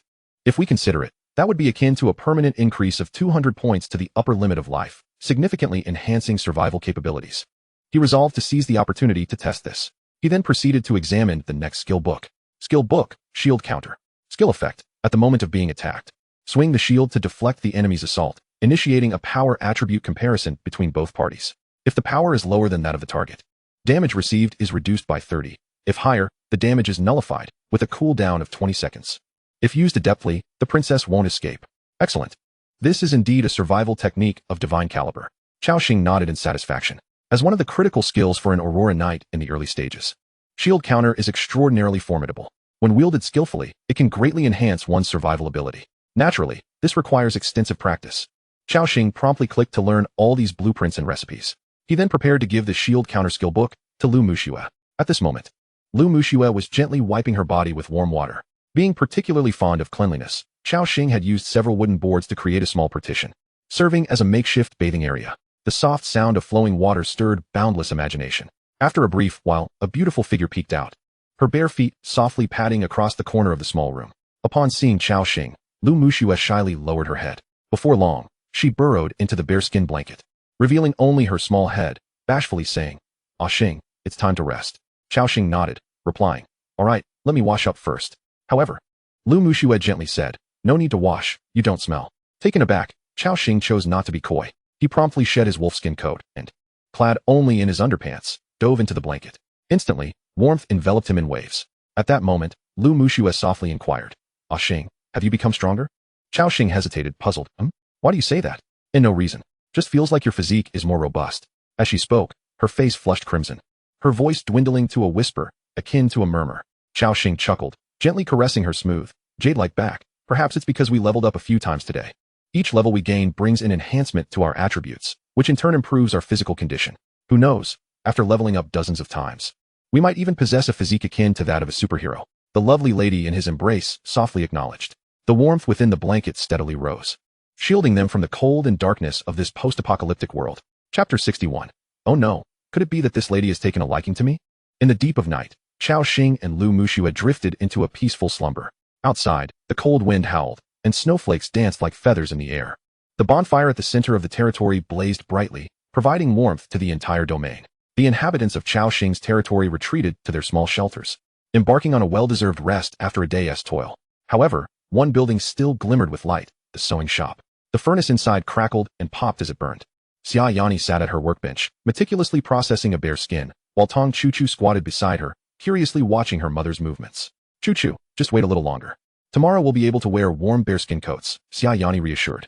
Tong Chu propped her chin on her hands and nodded. "Okay, Mama. I'm not in a hurry. Mama, Brother Cao Xing is really nice. He gives us food, a place to stay. And now he is even providing us with clothes to wear." Xia Yani tilted her head to glance at Tong Chu, her eyes filled with affection. "Indeed, little Chu. We are fortunate to have encountered Lord Cao Xing. I've seen in the chat channel that a single warm coat is nearly being fought over. Therefore, we must diligently assist Brother Cao Xing, understand?" Tong Chu nodded earnestly. Xia Yani redirected her focus to her work, but suddenly, she recalled the day as earlier events, her cheeks flushing crimson as she quickly lowered her head. The following day, a system notification appeared. "Survivors, congratulations on surviving the 4th night of the Frozen Era. Newbie protection period remaining, 1 day, 22 hours. Weather forecast, the blizzard has ceased. Today is suitable for venturing outdoors." Cao Xing was the first to awaken, and his eyes fell upon the beauty beside him. Lu Muxue remained lost in slumber, her long, warm legs resting against Cao Xing's body. Her warm form shifted slightly, suggesting she was enjoying a deep sleep. Cao Xing gently tousled her hair, saying, "Muxue, dawn has arrived." Upon hearing this, Lu Muxue gradually stirred awake, her eyes still hazy. Ah Xing, is it already morning?" "Yes," Cao Xing replied. Lu Muxue softly added, "I slept so soundly last night that I almost don't want to get up." Cao Xing chuckled, "We should rise. We need to assign tasks to the inhabitants. Today, we'll explore beyond the snowy terrain." Lu Muxue nodded in agreement. After both donned their garments and completed a brief morning routine, they pushed open the door of the Lord's cottage. At first glance, Cao Xing beheld the dazzling expanse of white outside. The overnight snowfall had blanketed the world in a silver shroud, concealing many things beneath layers of thick snow. At this moment, the inhabitants were already waiting at the door of the cottage. Upon seeing Cao Xing and Lu Muxue, they respectfully greeted, "Mighty Lord. May you enjoy good health. Beautiful lady, may your beauty be everlasting." Lu Muxue blushed at being addressed as the Lady of the Lord, but she still responded with a gentle acknowledgement. Cao Xing smiled and called out Dazhuang. The simple-hearted Dazhuang approached, saying, "Lord, Please give your orders. Cao Xing nodded. I have a batch of tracks and mine carts. Please lay them down to connect with the coal mine and expedite our extraction process. Dazhuang was taken aback and questioned. Lord, the coal mine is 300 to 400 meters away. Do we have that many tracks? Cao Xing smiled, of course. Dazhuang instantly became excited, exclaiming, that is splendid. With tracks and carts, our extraction efficiency could increase tenfold. In just 2 days, we could finish mining that coal. Cao Xing nodded approvingly. Excellent. Then you may proceed with the task. The tracks and carts are in the storage box. Understood, Lord. Dazhuang replied. Then hurried off to gather people for track laying. Cao Xing then turned his attention to the other inhabitants, particularly Cao Yi, who bore a mature demeanor as he approached. Respected Lord, he greeted. Cao Xing responded. In the storage box, aside from the tracks, there is also a batch of ore that needs to be refined into metal. I entrust this batch of ore to you. Please arrange for its processing. In Cao Xing's possession were not only a substantial amount of iron ore, but also some copper and mithril ores. Naturally, to refine mithril, a high-tier processing plant would need to be upgraded to level 3. Therefore, for the time being, only iron ore could be processed, along with sorting coal. Upon hearing the words, the subject, Cao Yi, respectfully declared, the command of our esteemed Lord is our mission. We shall ensure the completion of the task. With that, Cao Yi commenced his work. Cao Xing continued. Now, all others shall proceed with the tasks I assigned yesterday. Let us unite in the endeavor to construct a more prosperous domain. The subjects promptly responded. We shall devote ourselves wholeheartedly for the sake of our Lord. Subsequently, the group gradually dispersed. At that moment, Elena approached, swaying her form, and said, My lord, I have a matter to report. Cao Xing nodded. What is it? Elena gazed into the distant snowy terrain, recounting, yesterday, several frost goblins attacked our territory. After they were struck down by the arrow towers, I followed their footprints. Approximately 2 kilometers from our domain, I discovered a cave that seems to be infested with numerous frost goblins. Upon hearing this, Cao Xing's eyes gleamed with interest. A cave of frost goblins? What is their strength? Elena replied, They are primarily first and second tier creatures, slightly stronger than myself. Cao Xing nodded. Recently, Elena had leveled up twice while resting at home, now reaching level 7. However, her assertion that the goblins were stronger implied they were at least level 8 or 9. Nevertheless, to Cao Xing, these goblins posed little threat. At this juncture, he retrieved a vivid red crystal from his backpack and tossed it to Elena. She caught it with both hands, looking at him with curiosity. What is this? Your promised reward, a primary heart of strength. Once you reach level 10, it will enable your evolution into a second-tier creature, Cao Xing explained. Upon hearing this, Elena shuddered slightly. He had indeed spoken those words. Yet she had not anticipated that he would remember. Her elongated serpent-like eyes fixated on him, revealing a flicker of emotion atypical for a cold-blooded being. Thank you, esteemed lord. The serpent folk, Elena, shall dedicate everything for you. A system prompt appeared. Territory member, Elena has been moved by your actions. Loyalty increased. Current loyalty, 95. Cao Xing was taken aback. Elena's loyalty had previously been 85, and he had not expected such a sudden increase. Simultaneously, he felt a burning gaze upon him. Turning around, he found Elena, her scarlet tongue flicking, regarding him with a beguiling smile. Suddenly, he recalled the game's mechanics. Higher loyalty indicated greater trust from the subjects. Upon reaching maximum loyalty, they would regard the Lord's commands as paramount, even above their own lives. Moreover, certain unique beings might transform this loyalty into a special form of affection. Oh no, what if Elena develops feelings for me? Cao Xing shivered at the thought. Fortunately, Elena only gazed at him for a moment before diverting her attention elsewhere. He exhaled in relief. After calming himself, he turned to the other members of the territory. Assam, Andrew, Sarah, accompany me. The 3 formidable second-tier beings promptly approached him. Assam pounded his chest with one hand, respectfully stating, I am at your command, esteemed lord. Cao Xing nodded, but before departing, he had one more task. He first handed the shield counterskill book to Lu Mushua, then began to conjure the skill, Frost Magic Shield.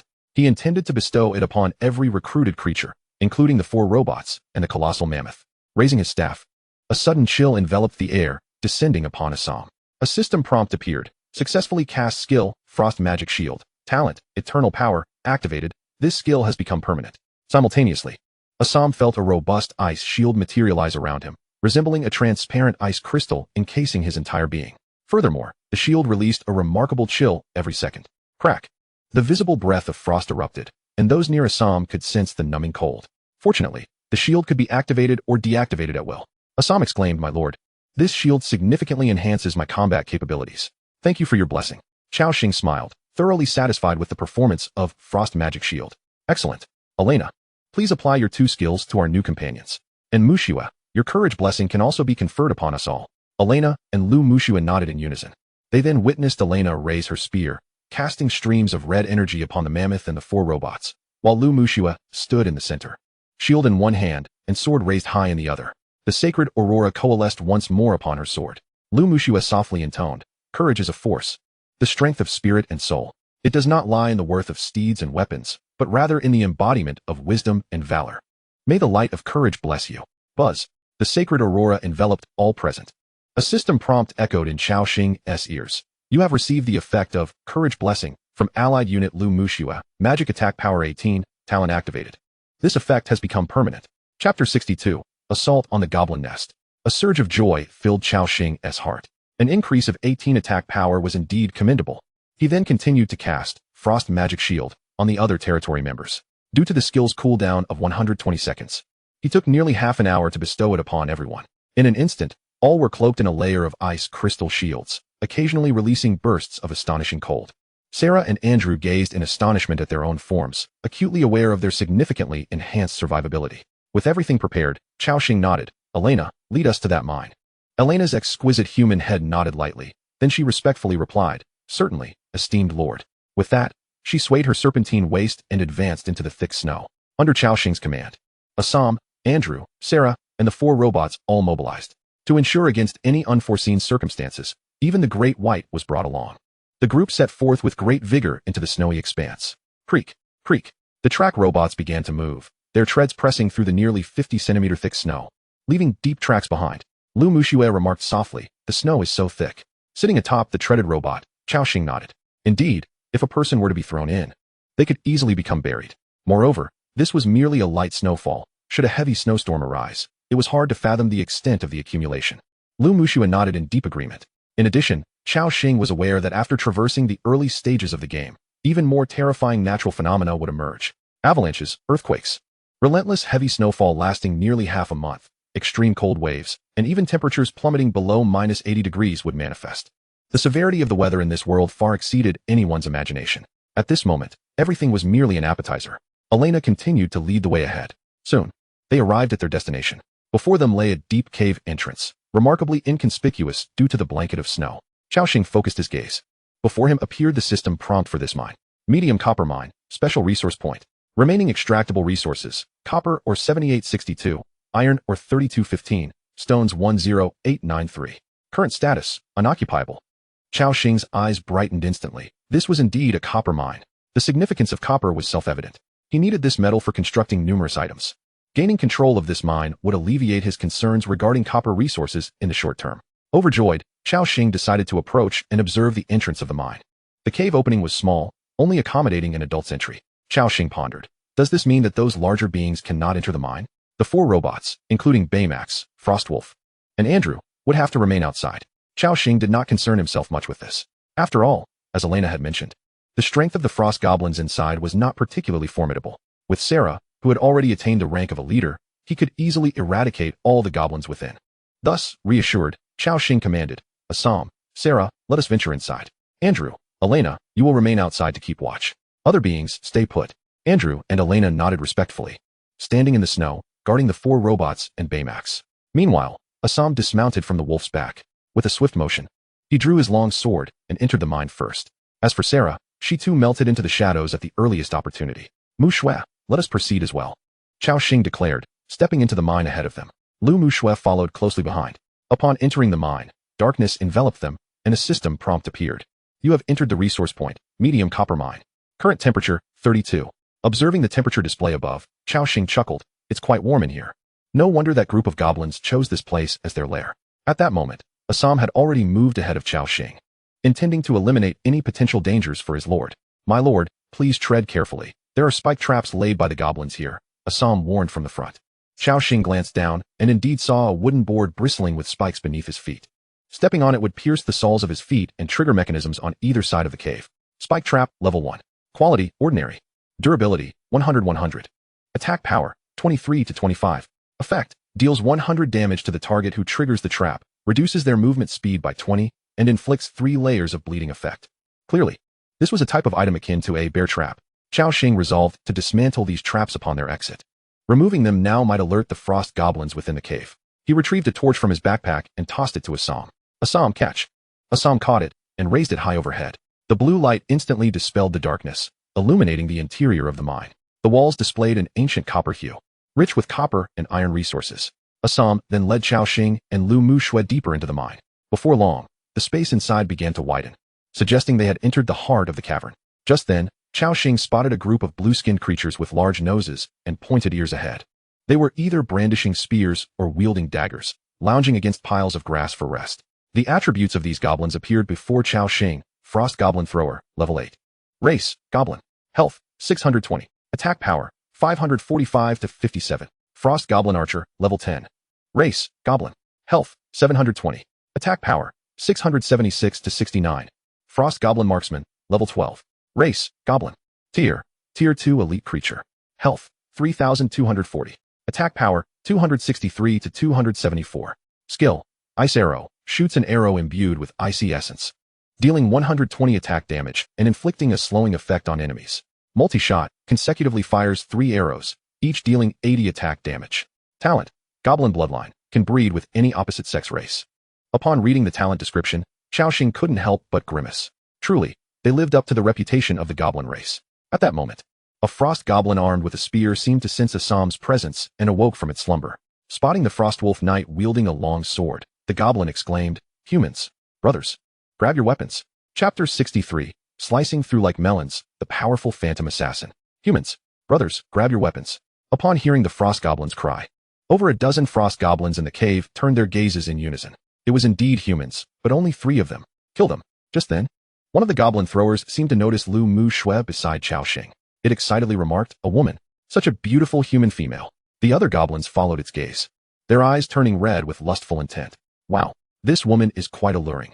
Kill the men and drag the woman into the cave to bear our children." Lu Muxue's fair face paled, instinctively tightening her grip on her shield. Cao Xing's eyes widened, and he immediately ordered, "Assam, Sarah, deal with them." Sarah, shrouded in shadows, also sensed the filthy tone of the goblins and felt her blood boiling with rage. These filthy creatures shall face the judgment of the Shadow Sanctuary. With that, Sarah and Assam charged forward in an instant. The goblins instantly entered combat mode. Whoosh, whoosh. Several arrows shot towards them. However, at that moment, both Sarah and Assam had activated their frost magic shield. The arrows struck them, producing a series of crisp clanging sounds. Clang, clang, clang, clang. Thanks to the frost magic shield, scaled armor, ice barrier, and the quadruple reduction from their equipment, the arrows fell powerless to the ground. Sarah and Assam both bore a few pitiful damage numbers above their heads. 8, 7, 9, in the grand scheme of their thousands of health points. Such damage was utterly inconsequential. The goblins looked on in bewilderment. Goodness, these humans possess remarkable armor. Boss, our attacks seem ineffective against them. Before the goblins could fully comprehend the situation, Sarah surged forward like a specter. Whoosh, a brilliant arc of light flashed. In an instant, Sarah dashed forward several meters, leaving behind a trail of crimson streaks across the bodies of several goblins. In the next moment, these streaks morphed into horrific wounds. Splatter, splatter, splatter. Terrifying damage numbers soared. 904, 857, 1874. Instantly, all 4 frost goblins were slain. Your territory member, Sarah Blade Dance, has slain Frost Goblin LV9, gaining 90 experience points. Combatants gain experience points, 45 points. Notifications of experience acquisition flooded in. The remaining goblins were filled with dread, shouting, "It's a dark elf. Everyone, attack together and capture her." Just as the goblins prepared to swarm Sarah, an intense chill suddenly erupted from her. Crack. The cold transformed into a cloud of white mist, swiftly spreading. The 4 goblins nearby felt their blood run cold, their bodies becoming rigid with fear. It was the effect of the frost magic shield. Then, Sarah's shadow blade silently glided across their necks. Whoosh, whoosh. 2 goblins were instantly dispatched. Your territory member, Sarah Blade Dance, has slain Frost Goblin LV8, gaining 80 experience points. Combatants gain experience points, 40 points. Your territory member. In less than 10 seconds since the battle commenced, Sarah, like a phantom, had dispatched 6 goblins. How formidable. Is this what it means to be a boss-level assassin? Cao Xing was filled with astonishment. Throughout the fight, he hadn't even lifted his staff. This place had entirely transformed into Sarah's personal showcase. Not only Cao Xing, but also Assam, standing nearby, found little opportunity for display. Embarrassed, Assam stood rooted to the spot, then raised his long sword and charged directly at the elite goblin. As a fellow elite creature, Assam was 1 level lower than this goblin. However, thanks to the permanent buff from Cao Xing, Assam's true combat prowess was regarded as that of a boss-level creature. Whoosh! The silver sword sliced through the air. Instantly, a gash appeared on the elite goblin's blue skin, 327 arc. The elite goblin cried out in pain, rolling away swiftly to gain distance. It drew back its bowstring, and an arrow imbued with icy energy shot forth in an instant. Clang. 102. The damage barely exceeded 100. The elite goblin's attacks were still quite formidable, but they paled in comparison to Assam's defenses. Almost immediately, numbers indicating 25 appeared above Assam's head as he regained health. Human, what kind of magical shield is this? The elite goblin exclaimed in exasperation. Assam, however, had no interest in conversing and charged forward once more. Whoosh, whoosh, whoosh. The silver light continued to flash, leaving the elite goblin with no opportunity to counterattack, forced into a constant state of passive defense. With Assam alone, he was more than capable of exerting unilateral pressure on an elite creature of the same level. At that moment, Sarah had also taken down the remaining riffraff goblins in the cave. She quickly set her sights on the elite goblin currently engaged with Assam. In the next instant, Sarah's figure vanished from her position. The elite goblin, locked in combat with Assam, sensed an ominous premonition the moment it saw Sarah disappear. Before it could react, Sarah's shadow blade silently materialized. Swoosh. 784. This strike landed directly upon the frost goblin's main artery, causing a drastic drop in its health. For such elite creatures, Sarah required merely 5 strikes to fell them. With Cao Xing's 2 champions bearing down upon it, the subsequent battle left no room for suspense. In merely 5 seconds, the frost goblin's health had plummeted. Current health, 156-3240. At this juncture, Cao Xing shouted, Assam, Sarah, cease your attacks. The 2 summoned creatures, having coordinated with Cao Xing on numerous occasions, immediately understood his intent upon hearing his voice. They promptly halted their offensive actions. The elite goblin stood there, bewildered. Just then, 3 ice spikes, each over 40 centimeters long, shot forth in an instant. Whoosh, whoosh, whoosh. All 3 ice spikes struck true. 63, 65, 66. 3 damage numbers appeared, stripping away its final sliver of health. Arc. The elite goblin wailed, collapsing to the ground. Successfully killed Frost Goblin, level 12 elite creature, defeating a higher level foe. Gaining 200,300 experience points, gaining 600 experience points. Loot obtained, 7 ice crystal stones. Obtained Ascalon Archer Recruitment Scroll, blue, X1. Obtained Dim Elite Soul, X1.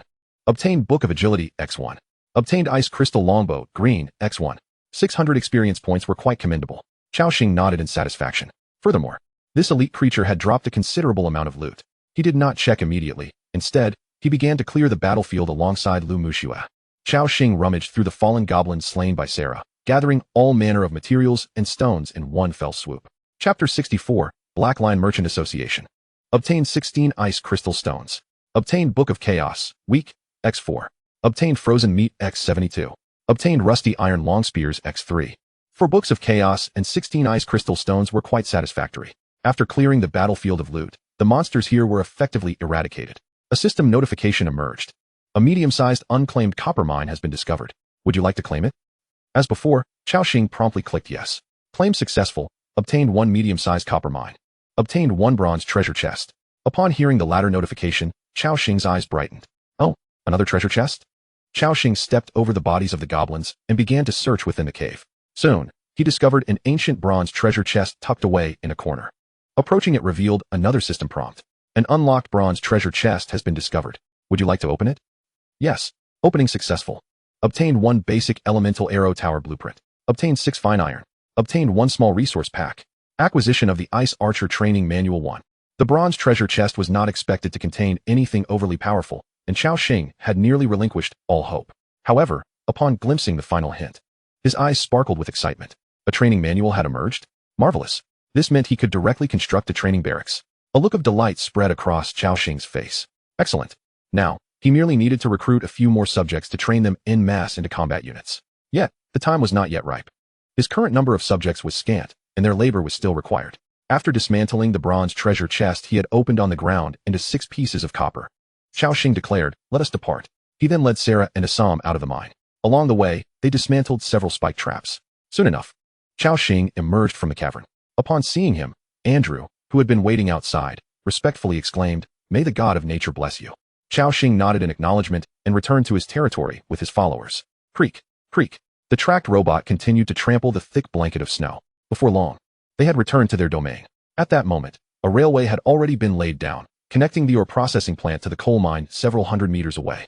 2 mine carts traversed the tracks, laden with a substantial quantity of coal, marking the embryonic stages of industrialized mining. Seated atop the robot, Cao Xing called out, Cao Yi. At that moment, Cao Yi, who had been laboring within the ore processing plant, promptly emerged upon hearing his name. My lord. Cao Xing nodded and stated, we have just captured a copper mine located 2 kilometers from our territory. I need you to lead a team to lay a railway for its extraction. Upon hearing this, the subject Cao Yi pondered, my lord, 2 kilometers is quite a distance. It seems our railway length may be insufficient. Cao Xing glanced at his storage box. Railway, 972. Although he had previously acquired over 1,000 rails from the Molman's mine, a portion had been consumed in connecting the coal mine, leaving insufficient rails to establish a connection to the copper mine 2 kilometers away. Cao Xing waved his hand dismissively. No matter, I possess a blueprint for railway construction. Shortly, you can send someone to the blacksmith to forge more rails, and then we can connect them. Upon hearing this, Cao Yi's face lit up with joy, and he respectfully replied, yes, my lord, I shall attend to it immediately. With that, he set about organizing the work. The territory resumed its fervent development. Observing his subjects laboring diligently, Cao Xing nodded in satisfaction. Naturally, the ones toiling were subjects like Cao Yi and Zhuang. Sarah and Andrew, being combat personnel, would not partake in such tasks. Nevertheless, once loyalty reached 100, Cao Xing could issue commands to them without hesitation. He mused quietly. I must find something for these fellows to do. Just then, Cao Xing's attention was drawn to a cluster of figures in the distant, white expanse of snow. Though there was still some distance separating them, it was evident that there were many. His gaze sharpened.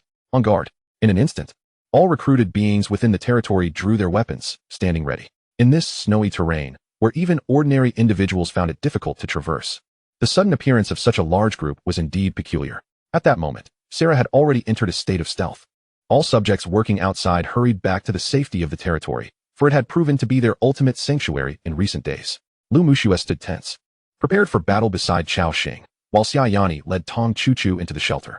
This was their first encounter with other humans encroaching upon their territory. It appeared that the group was advancing towards them. However, as they drew nearer, Cao Xing discerned that they were, in fact, a merchant caravan. A throng of individuals escorted 5 grand wagons, creating a formidable presence. Cao Xing noticed that the wagons bore the emblem of a black lion. Assam spoke up, my lord. That seems to be the convoy of the Black Lion Trading Company. The Black Lion Trading Company? Indeed, Assam affirmed. The Black Lion Trading Company is one of the 3 most powerful trading companies on the Western continent, with members spread across the land.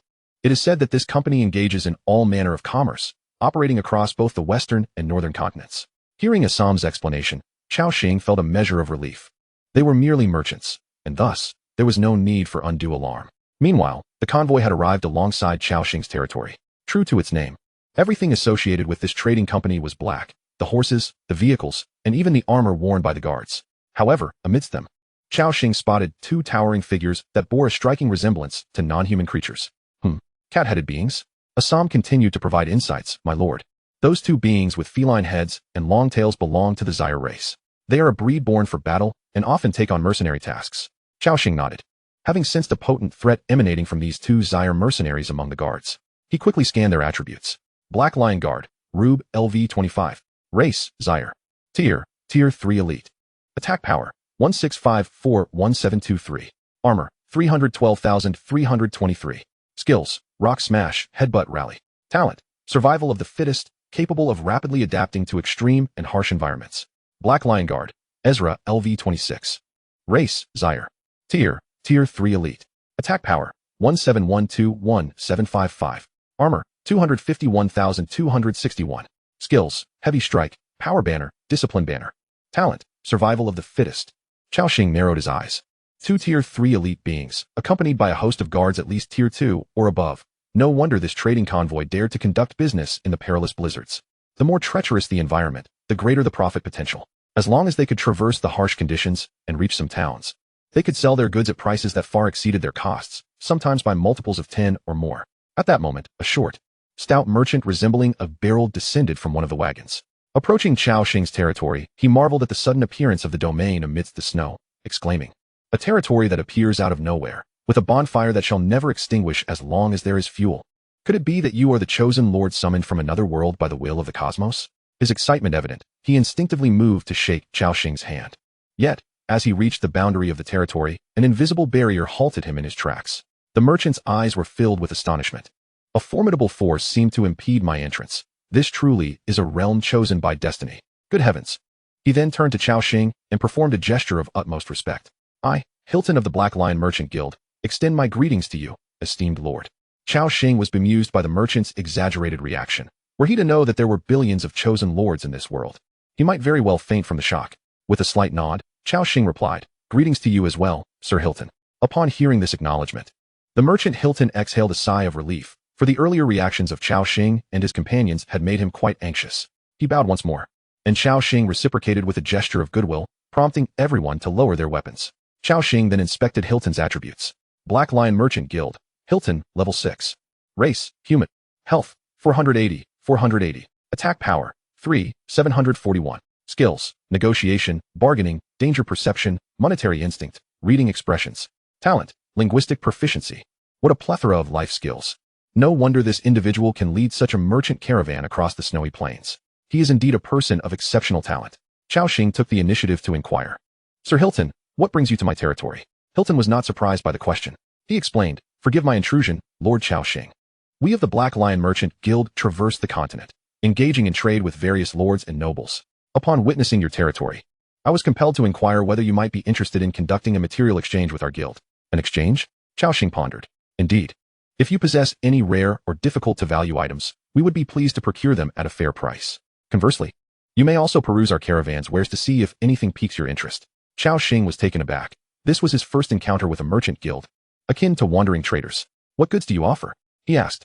Merchant Hilton smiled mysteriously. At that moment, a system prompt appeared. Black Lion Merchant Guild. Hilton is offering you his list of goods. Do you accept? Yes. In the next instant, a dazzling array of items materialized before Cao Xing. Upon glimpsing the names of these items, his eyes sparkled with excitement. Elixir of Vitality, blue, priced at 30,000 crowns. Polar Ice Crystal Flower, purple, priced at 50,000 crowns. Ancient Weapon, Peacekeeper, purple, priced at 400,000 crowns.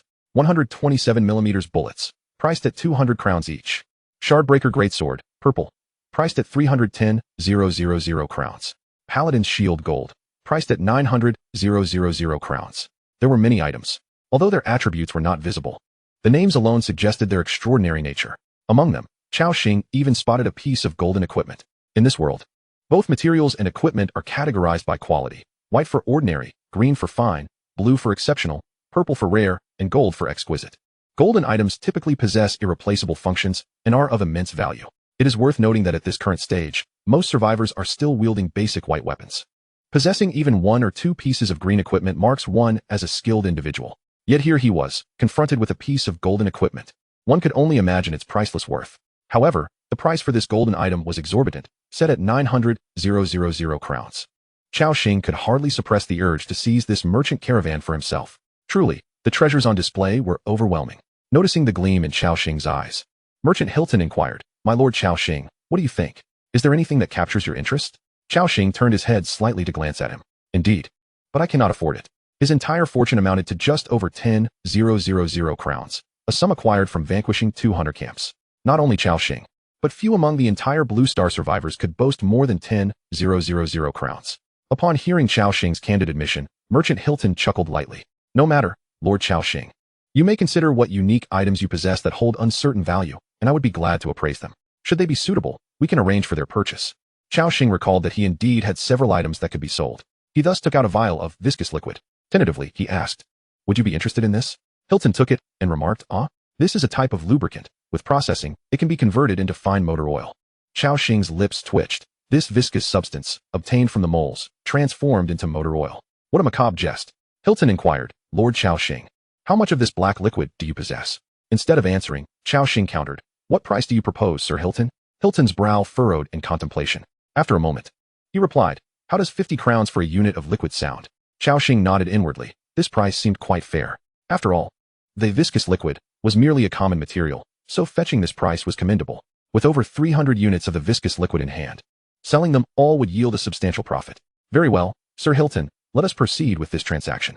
Hilton beamed with joy as they swiftly executed the exchange. Transaction successful. You have lost 346 units of viscous liquid and gained 17,300 crowns. Cao Xing glanced at his newfound wealth. Total crowns, 31,063. Over 30,000 crowns amounted to a significant sum. According to Hilton's pricing, it was sufficient to purchase a piece of blue-quality equipment. At that moment, Cao Xing remembered another item he could sell. Found in the hunter camp, it was a black diamond. The system had rated this diamond highly valuable. but its exact worth remained uncertain to Cao Xing. He tentatively produced it. As the black diamond rested in his palm, it refracted a stunning array of colorful light. Before Cao Xing could speak, Merchant Hilton's eyes widened in astonishment. This is a black diamond. In 100 crystal mines, one might not find even a single black diamond. Good heavens, what am I witnessing?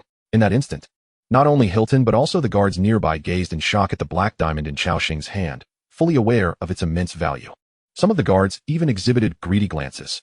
Sensing their stares, Assam swiftly drew his sword, positioning himself protectively beside Cao Xing. Andrew also entered a combat stance.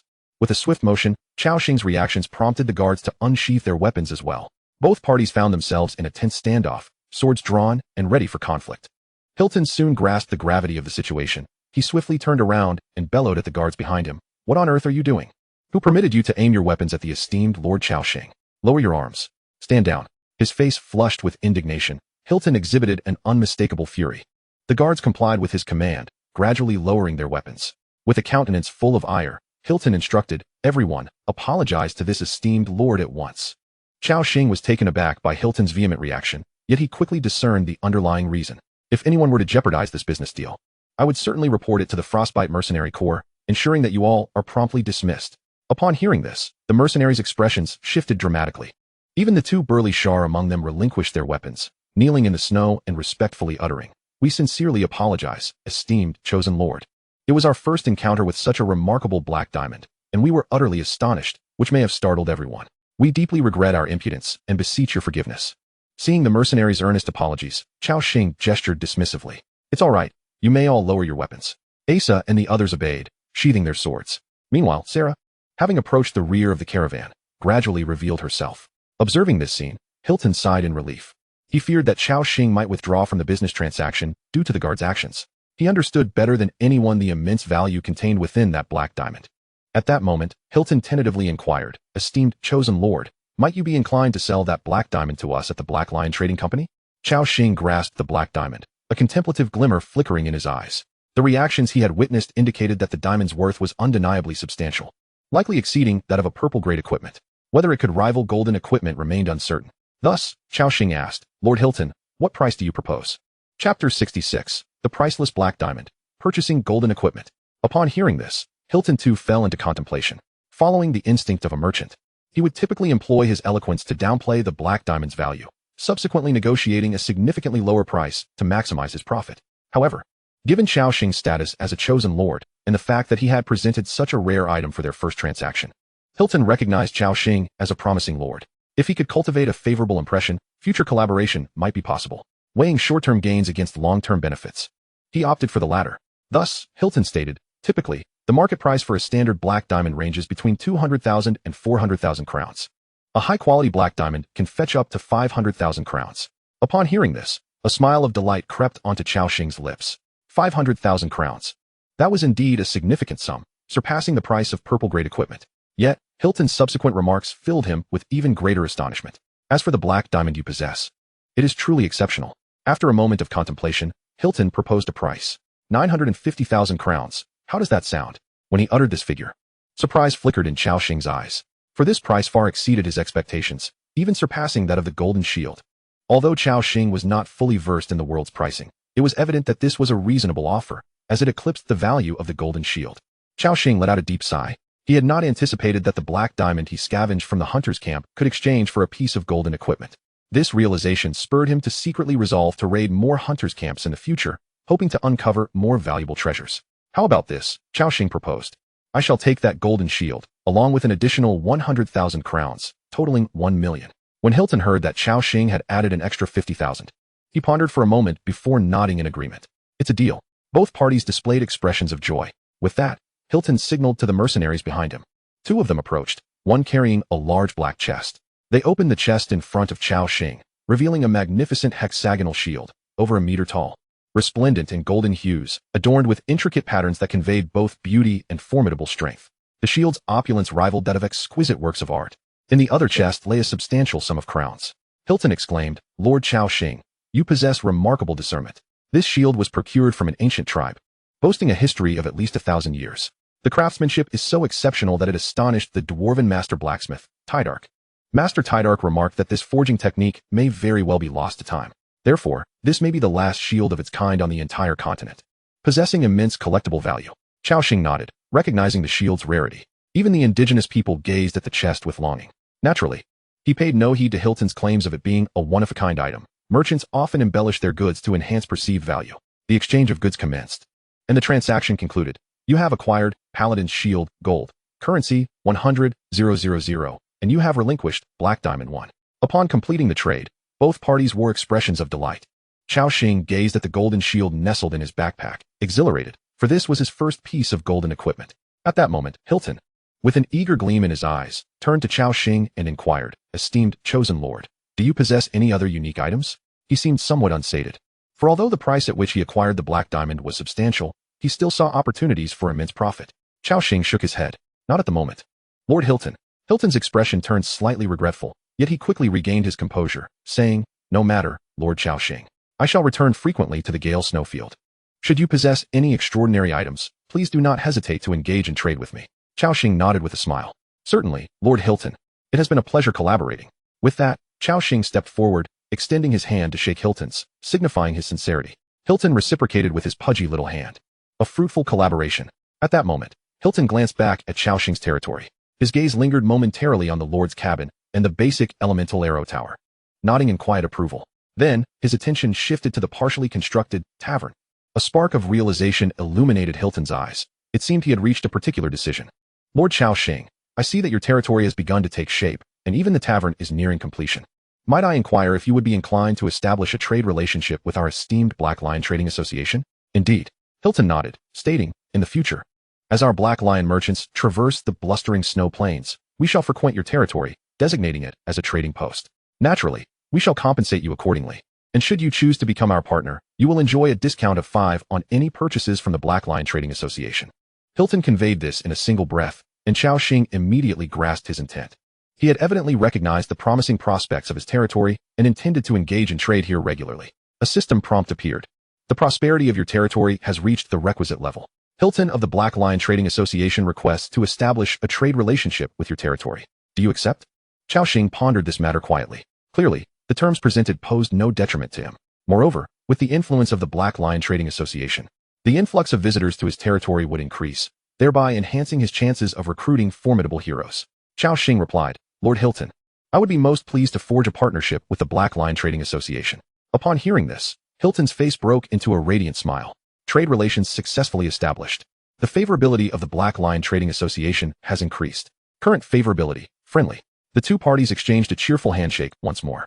At this juncture, Cao Xing added, "Lord Hilton, my territory is still under construction, and it will require some time to perfect the facilities." Hilton waved his hand dismissively and replied, "No hurry, Lord Cao Xing. We are not pressed for time." At this moment, a glint sparked in Hilton's rotund visage, as if a thought had occurred to him. "Lord Cao Xing, the development of your territory necessitates additional manpower. Might you be interested in recruiting a new batch of inhabitants?" Cao Xing furrowed his brow slightly. "Lord Hilton, what do you imply?" Hilton grinned mysteriously and then gestured for his men to unveil the final 2 carriages draped in black cloth.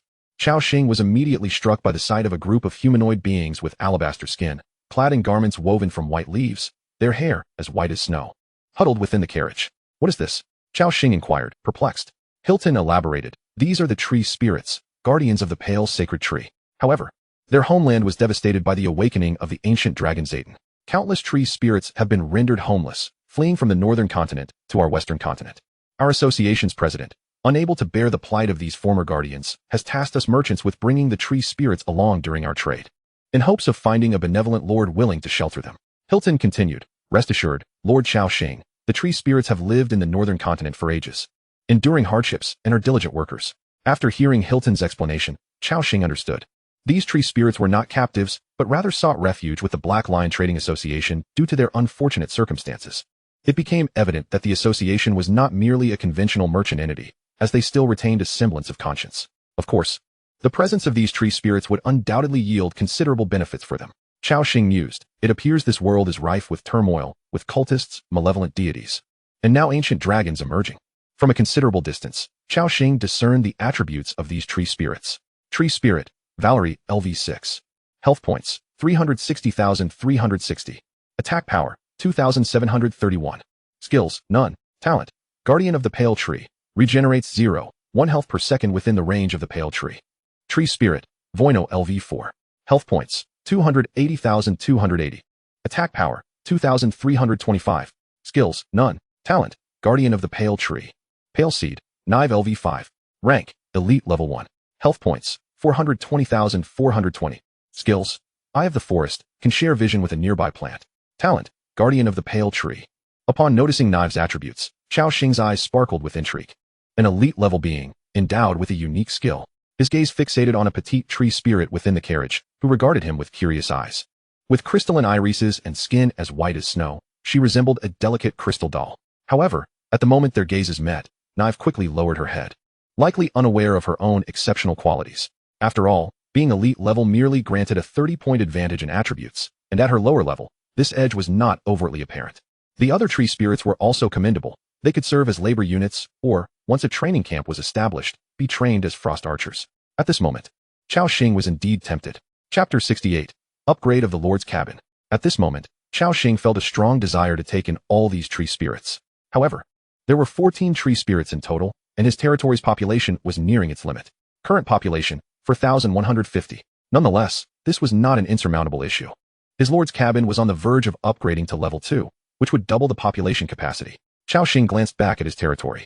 With the labor of 4 inhabitants, the Lord's Cabin had gradually transformed from a single-story wooden house into a 2-story stone dwelling, complete with ventilated windows. He noted, Level 1 Lord's Cabin. Construction progress 87. It would likely be completed in half an hour. Therefore, Cao Xing inquired, I can accept these tree spirits. Upon hearing this, not only did Merchant Hilton display delight, but the faces of the tree spirits also lit up with joy. Lord Hilton, what price do you propose for these tree spirits? Hilton pondered briefly, acknowledging the formidable nature of the tree spirits and their commendable combat potential. There are 14 tree spirits in total. The market price is approximately 5,000 crowns per individual. Thus, for 14 tree spirits, the total would be 70,000 crowns. However, as a gesture of goodwill, I can offer them to you for 65,000 crowns. What do you think, Lord Cao Xing? Cao Xing inwardly grumbled, how exorbitant. It was worth noting that even in the city, the cost of purchasing ordinary human slaves was only around 1 or 2,000 crowns. This price was inflated 3 to 4 times. Indeed, the Black Lion Trading Association was willing to take in the tree spirits, yet still profited immensely from their plight. However, considering the tree spirits' unique circumstances, Cao Xing nodded in agreement. That is acceptable. Additionally, I require 100 rounds of 12.7mm ammunition, as well as a vial of vitality elixir. His ammunition was nearly depleted, and this was a fortuitous opportunity to restock. Hilton's smile widened upon hearing this, and he squinted, replying, the ammunition and elixir combined will amount to 50,000 crowns, but with the discount, it will be 45,000 crowns. In total, you only need to pay me 110,000 crowns. Cao Xing nodded and then retrieved the sum, feeling a profound sense of incredulity within. It was rather absurd. He had just earned over 100,000 from the Black Lion Trading Company, and in the blink of an eye, he had traded it away. Truly, wherever there was profit, there was expenditure, and he wished to bring some back home. The two parties completed yet another round of transactions. Hilton was grinning widely, his eyes nearly squinting shut with delight. He realized that this Cao Xing was indeed his lucky star. Not only had he acquired precious black diamonds from him, but he had also offloaded a batch of tree spirits, earning a significant amount of crowns in the process. The more he looked at Cao Xing, the more agreeable he found him. Meanwhile, the tree spirits were being escorted over by the guards. Hilton gazed at this pale-skinned clan of tree spirits and declared, from this day forth, you belong to Lord Cao Xing. He is an important partner of our Black Lion Trading Company, and you must heed his commands without exception. Upon hearing this, the tree spirits all knelt down and expressed their gratitude, saying, thank you, esteemed Lord. Cao Xing nodded in acknowledgement. At that moment, Hilton, sensing that the transaction had concluded, tactfully remarked, Lord Cao Xing, the trade is complete. I shall not impose any further. Cao Xing replied, thank you, Sir Hilton. I wish you a safe journey. Hilton made a gesture of prayer. May the Father of the Gods bless you. With that, Hilton, along with the merchant caravan, vanished into the vast expanse of snow, leaving behind the 14 tree spirits still kneeling on the ground. As guardians of the pale trees, they were naturally well suited to withstand the cold, able to endure frigid temperatures for extended periods even while clad in garments made of leaves. Cao Xing did not immediately extend an invitation for recruitment. Rather, he said, please rise and follow me into my territory. Although it was currently the novice protection period, the Lord had the authority to open his territory to other NPCs. The tree spirits obediently stood up and cautiously stepped into Cao Xing's domain. Among them, the elite potential tree spirit, Knife, appeared rather inconspicuous amidst the crowd. Da Zhuang and Cao Yi observed the newly joined subjects with curiosity. Cao Xing directly instructed Cao Yi, expedite the upgrade of the Lord's cabin. The subject, Cao Yi, promptly responded, as you command, my lord. Da Zhuang, upgrade more shelters so our new members have a place to reside. At your service, my master. Da Hua, prepare food for our new members. Da Hua acknowledged the command and began gathering personnel to enter the cafeteria, preparing for the second meal of the day. The Tree Spirit clan, with trepidation, watched as this man issued commands. They stood silently by the campfire, awaiting further instructions.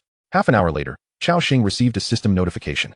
Your lord's cabin has been successfully upgraded. Current level, 2. Population limit, 50. Reputation value, 200. Current population, 41, 100. Buildings in your territory, including the blacksmith shop, or processing plant, sewing workshop, and cafeteria, can now be upgraded to level 2.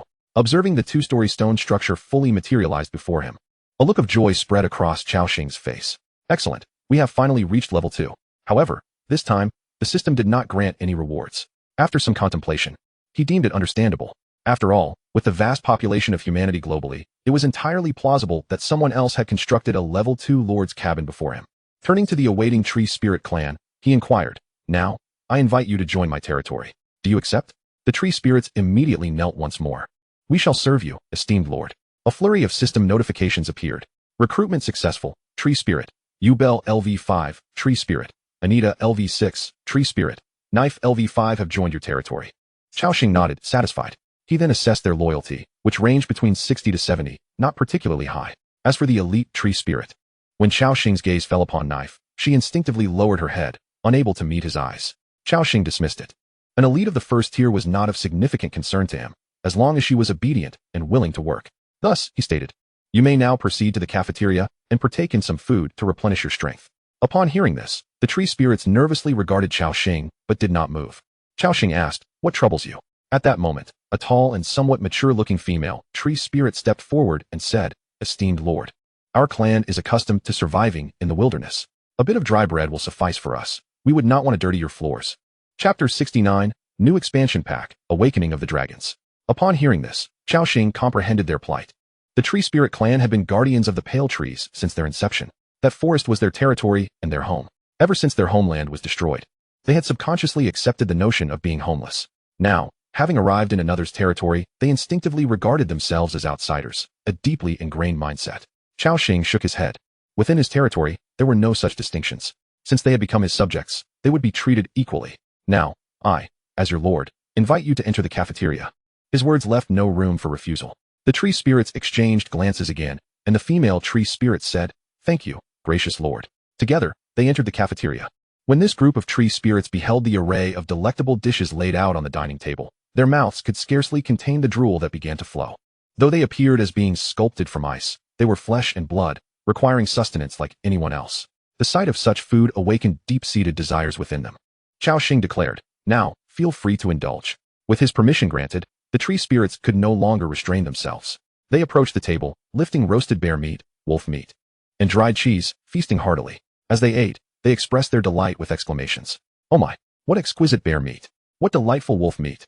My tongue is nearly melting.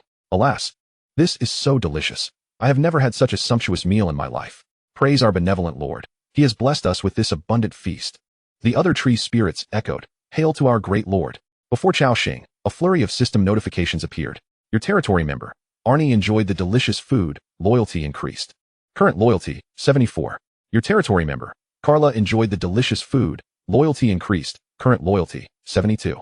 Your territory member, Knife, enjoyed the delicious food, loyalty increased. Current loyalty, 71.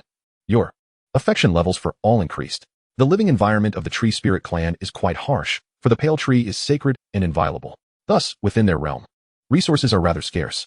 At this moment, the petite Knife was voraciously devouring the food on the table while casting her gaze towards Cao Xing, seemingly wishing to say something. However, she ultimately mustered no courage. While this group of Tree Spirits was engaged in their meal, Cao Xing turned and stepped outside, his eagerness compelling him to examine the attributes of several items he had traded for with Hilton. In particular, he was eager to inspect the golden shield. Paladin Shield Gold LV10. Quality, Rare. Armor, 123,129. Additional effects, Constitution 20, Spirit 20. Additional effect, Intermediate damage reduction when receiving physical attacks. Reduces 20 points of the opponent's strength damage. Additional effect. Intermediate magic resistance. When receiving magical attacks, reduces 25 points of the opponent's spirit damage. Additional effect. Knight's Blessing. Grants all allies a protective shield with durability equal to 20 of their current health, lasting for 120 seconds, cooldown time of 20 minutes. Such formidable attributes. With over 100 in armor, coupled with several effects enhancing the shield user's survivability, one could easily imagine how astonishingly resilient Lu Muxue would be while wielding the Paladin's shield. Most impressive of all, of course, was the final effect, Knight's Blessing. When combined with her innate abilities, it effectively grants a permanent increase of 20 to the maximum health of all allies. This is a significant enhancement. For a mammoth, it would directly augment its health by 300 points. Unfortunately, this equipment comes with a level requirement. One must reach level 10 to equip it. However, for Cao Xing, achieving level 10 is not a daunting task. With a gleam of joy in his eyes, Cao Xing began to examine the second item, which was a potion. Vitality Elixir, blue upon consumption, increases constitution by 10 points for 180 minutes. Curious about the secret behind Lord Count's nightly revelries? Indeed, it is this. Indeed, it was a potion that enhances vitality. Although Cao Xing could not see the attributes, he deduced its effects from his prior experiences with the tablet. An increase of 10 points in constitution is no trivial matter. It rivals the boost he would receive from leveling up 3 or 4 times. Of course, this is only applicable before reaching the second tier. After transitioning to the second tier, the attribute gains per level up would also increase. Without hesitation, Cao Xing downed the potion, for as a fragile mage, he naturally sought to bolster his survivability. Consumption of the Vitality Elixir was successful, and his constitution was enhanced. The talent, Eternal Strength, activated, rendering this state permanently sustained. Indeed, potions can also benefit from talent enhancements. An additional 10 points in constitution has granted me an impressive 200 points to my health, quite satisfactory. Nodding in approval, Cao Xing tossed the Paladin's shield to Lu Muxue. Lu Muxue, astonished, gazed at the resplendent golden shield in her hands. Having remained beside Cao Xing during his transaction with Hilton, she was acutely aware of the immense value of this golden shield. Should it be placed on the trading market, it would undoubtedly astonish the survivors across Zone 174. However, Lu Muxue had already quietly resolved to develop their territory alongside Cao Xing. There was no need for excessive expressions of gratitude. Instead, she silently stowed the shield into her backpack. After all, she was entirely devoted to Cao Xing. What significance does a piece of golden equipment hold? At that moment, both Cao Xing and Lu Muxue suddenly felt a violent tremor beneath their feet. Boom! The shaking came unexpectedly, causing the structures of the territory to sway slightly. Lu Muxue instinctively grasped Cao Xing's shoulder, while the citizens halted their tasks in alarm. The group of polar people were in a frenzy. Their expressions exaggerated as they shouted in panic. Oh heavens! What is happening? Is the earth moving? No, it is the Earth Mother who is hungry. She seeks to devour the tainted polar people. Please, Mother, forgive us. The polar people all fell to their knees, repeatedly bowing in prayer. Having lived underground for countless years, earthquakes were the most terrifying of natural disasters for them, often claiming the lives of many. Thankfully, the tremor was brief, coming swiftly and departing just as quickly. However, both Cao Xing and Lu Muxue exchanged looks of astonishment. The recent tremor was not localized to their area. The entire Gale Snow Plains, and indeed, the entirety of the Western continent, had felt this disturbance. The world channel erupted in chaos, with numerous survivors engaging in frenzied discourse. Is this truly an earthquake? Cao Xing pondered. Perplexed. Before they could fully comprehend the situation, a system notification appeared. All survivors, please note. Time remaining in the novice protection period, 39 hours and 17 minutes. After the novice protection period concludes, certain changes will occur within the game. New expansion, the Awakening of Dragons, is about to commence. The ancient sleeping dragon, Zhuma, is gradually awakening, its draconic power manifesting in the form of ice nests appearing frequently throughout the world. Within these ice nests, numerous creatures such as ice nest beasts, Eye of the Ice Nest, and Zhuma's minions will emerge. As time progresses, the dragon's power will continue to revive, and the monsters appearing from the ice nests will grow increasingly formidable. Your objective is to protect your respective territories against the onslaught of these ice nest beasts and to destroy more ice nests. Attention! Ice nests will appear randomly. To facilitate survivors' adaptation, small-scale ice nests will emerge during the novice protection period. As the notification concluded, all survivors witnessed what appeared to be a meteor shower raining down from the sky. These meteors struck various locations, creating massive craters. Boom, boom. The tremors continued to intensify. The world chat channel was thrown into disarray. Li Zheng exclaimed, "What in the world? What is happening? The system says a dragon is about to awaken?" Leonardo replied, "A new expansion is set to launch. This is the system's way of preparing us." Murata Kenichi chimed in, "A dragon? It seems this brave hero shall finally become a dragon-slaying warrior." Mohammed interjected, "You are all mistaken. This is divine retribution, a punishment for us. We should have perished long ago, arriving in this world merely to atone for our sins. All shall perish. Ha ha, all shall perish. Wang Zhuang retorted, you up there? Stop acting deranged. The chat in Zone 174 surged with numerous messages in an instant. Among them, a survivor named Jiang Na exclaimed, oh my goodness. A meteor has fallen near my territory. It has transformed into an ice nest, and many monsters covered in ice spikes are emerging. Other survivors in Zone 174 were taken aback. So these meteors are indeed the ice nests the system mentioned. Jiang Na, how strong are those monsters? Jiang Na hesitated for a moment before responding. They seem manageable. They're only level 4 or 5 monsters. I can handle them. Upon hearing these words, the other survivors exhaled in relief.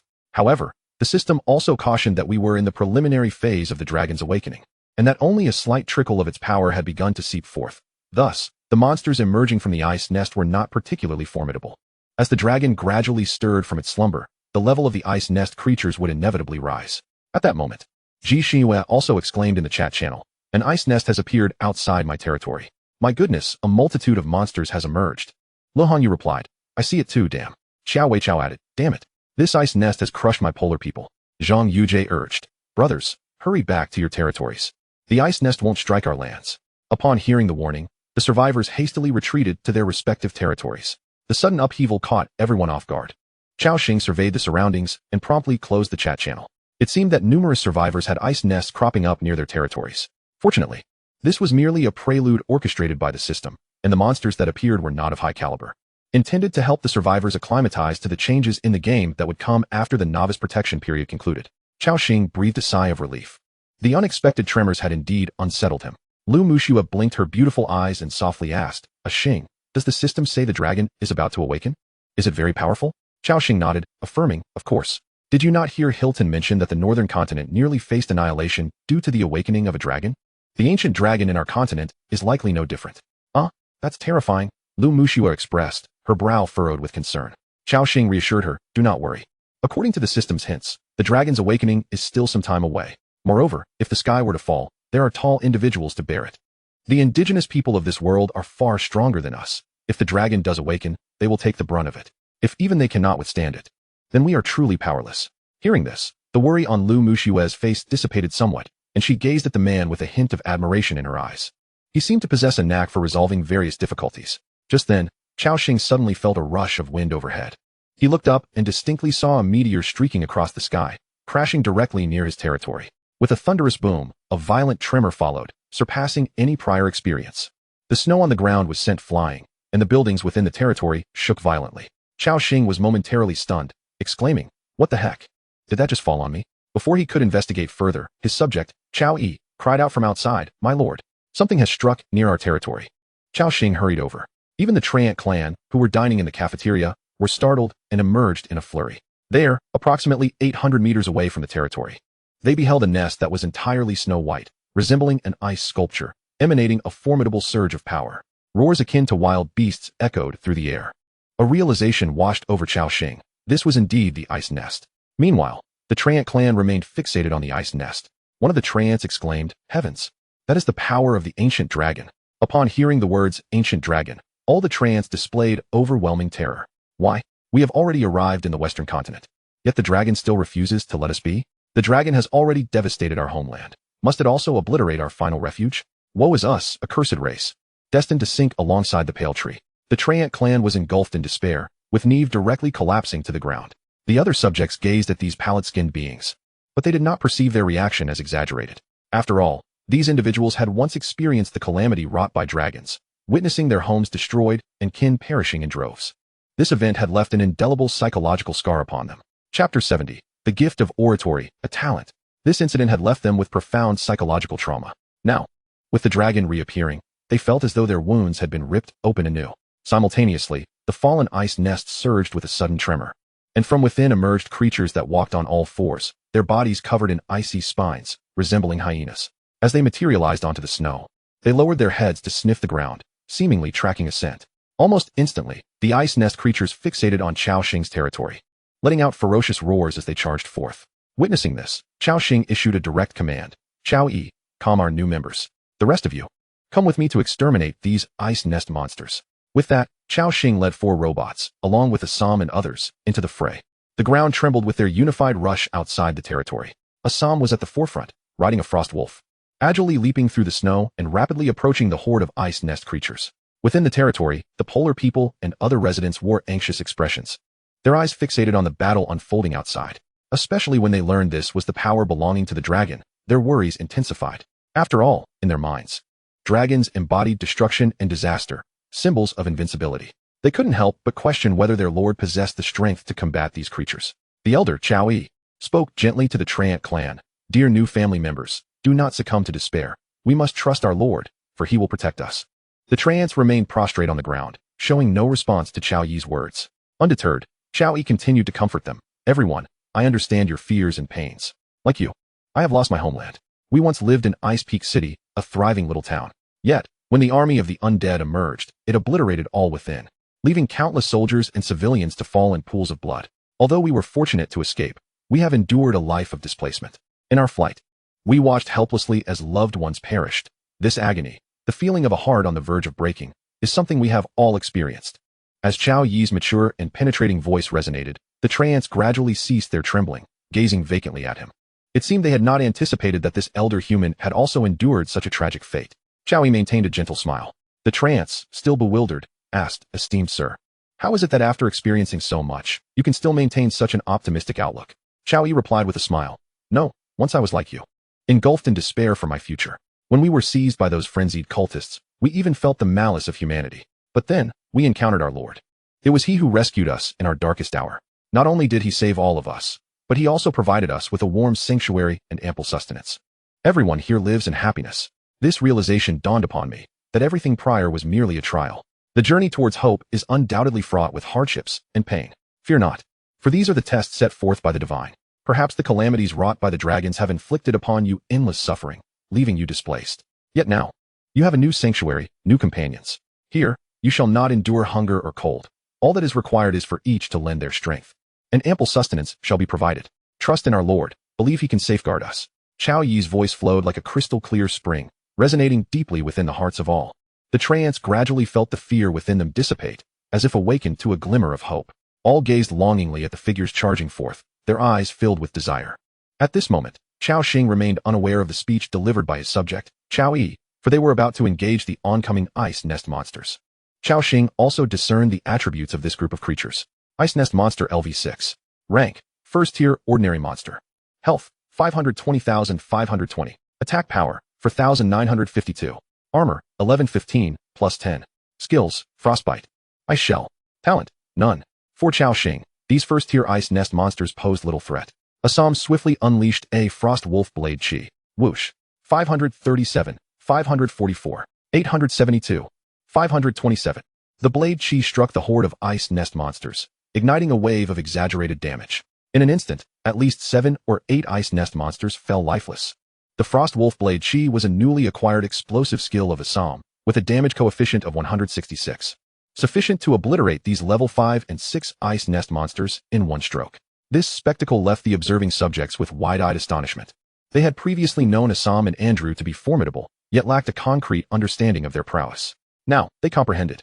These monsters, birthed from the power of dragons, could be vanquished by Assam's single strike. De Zhuang's face flushed red, excitedly raising his hammer, exclaiming, "The valiant Assam knight." The other polar folk echoed, "With such a powerful Assam knight, our lord shall surely triumph over them." Even the nearby Treant clan gazed on with astonished eyes.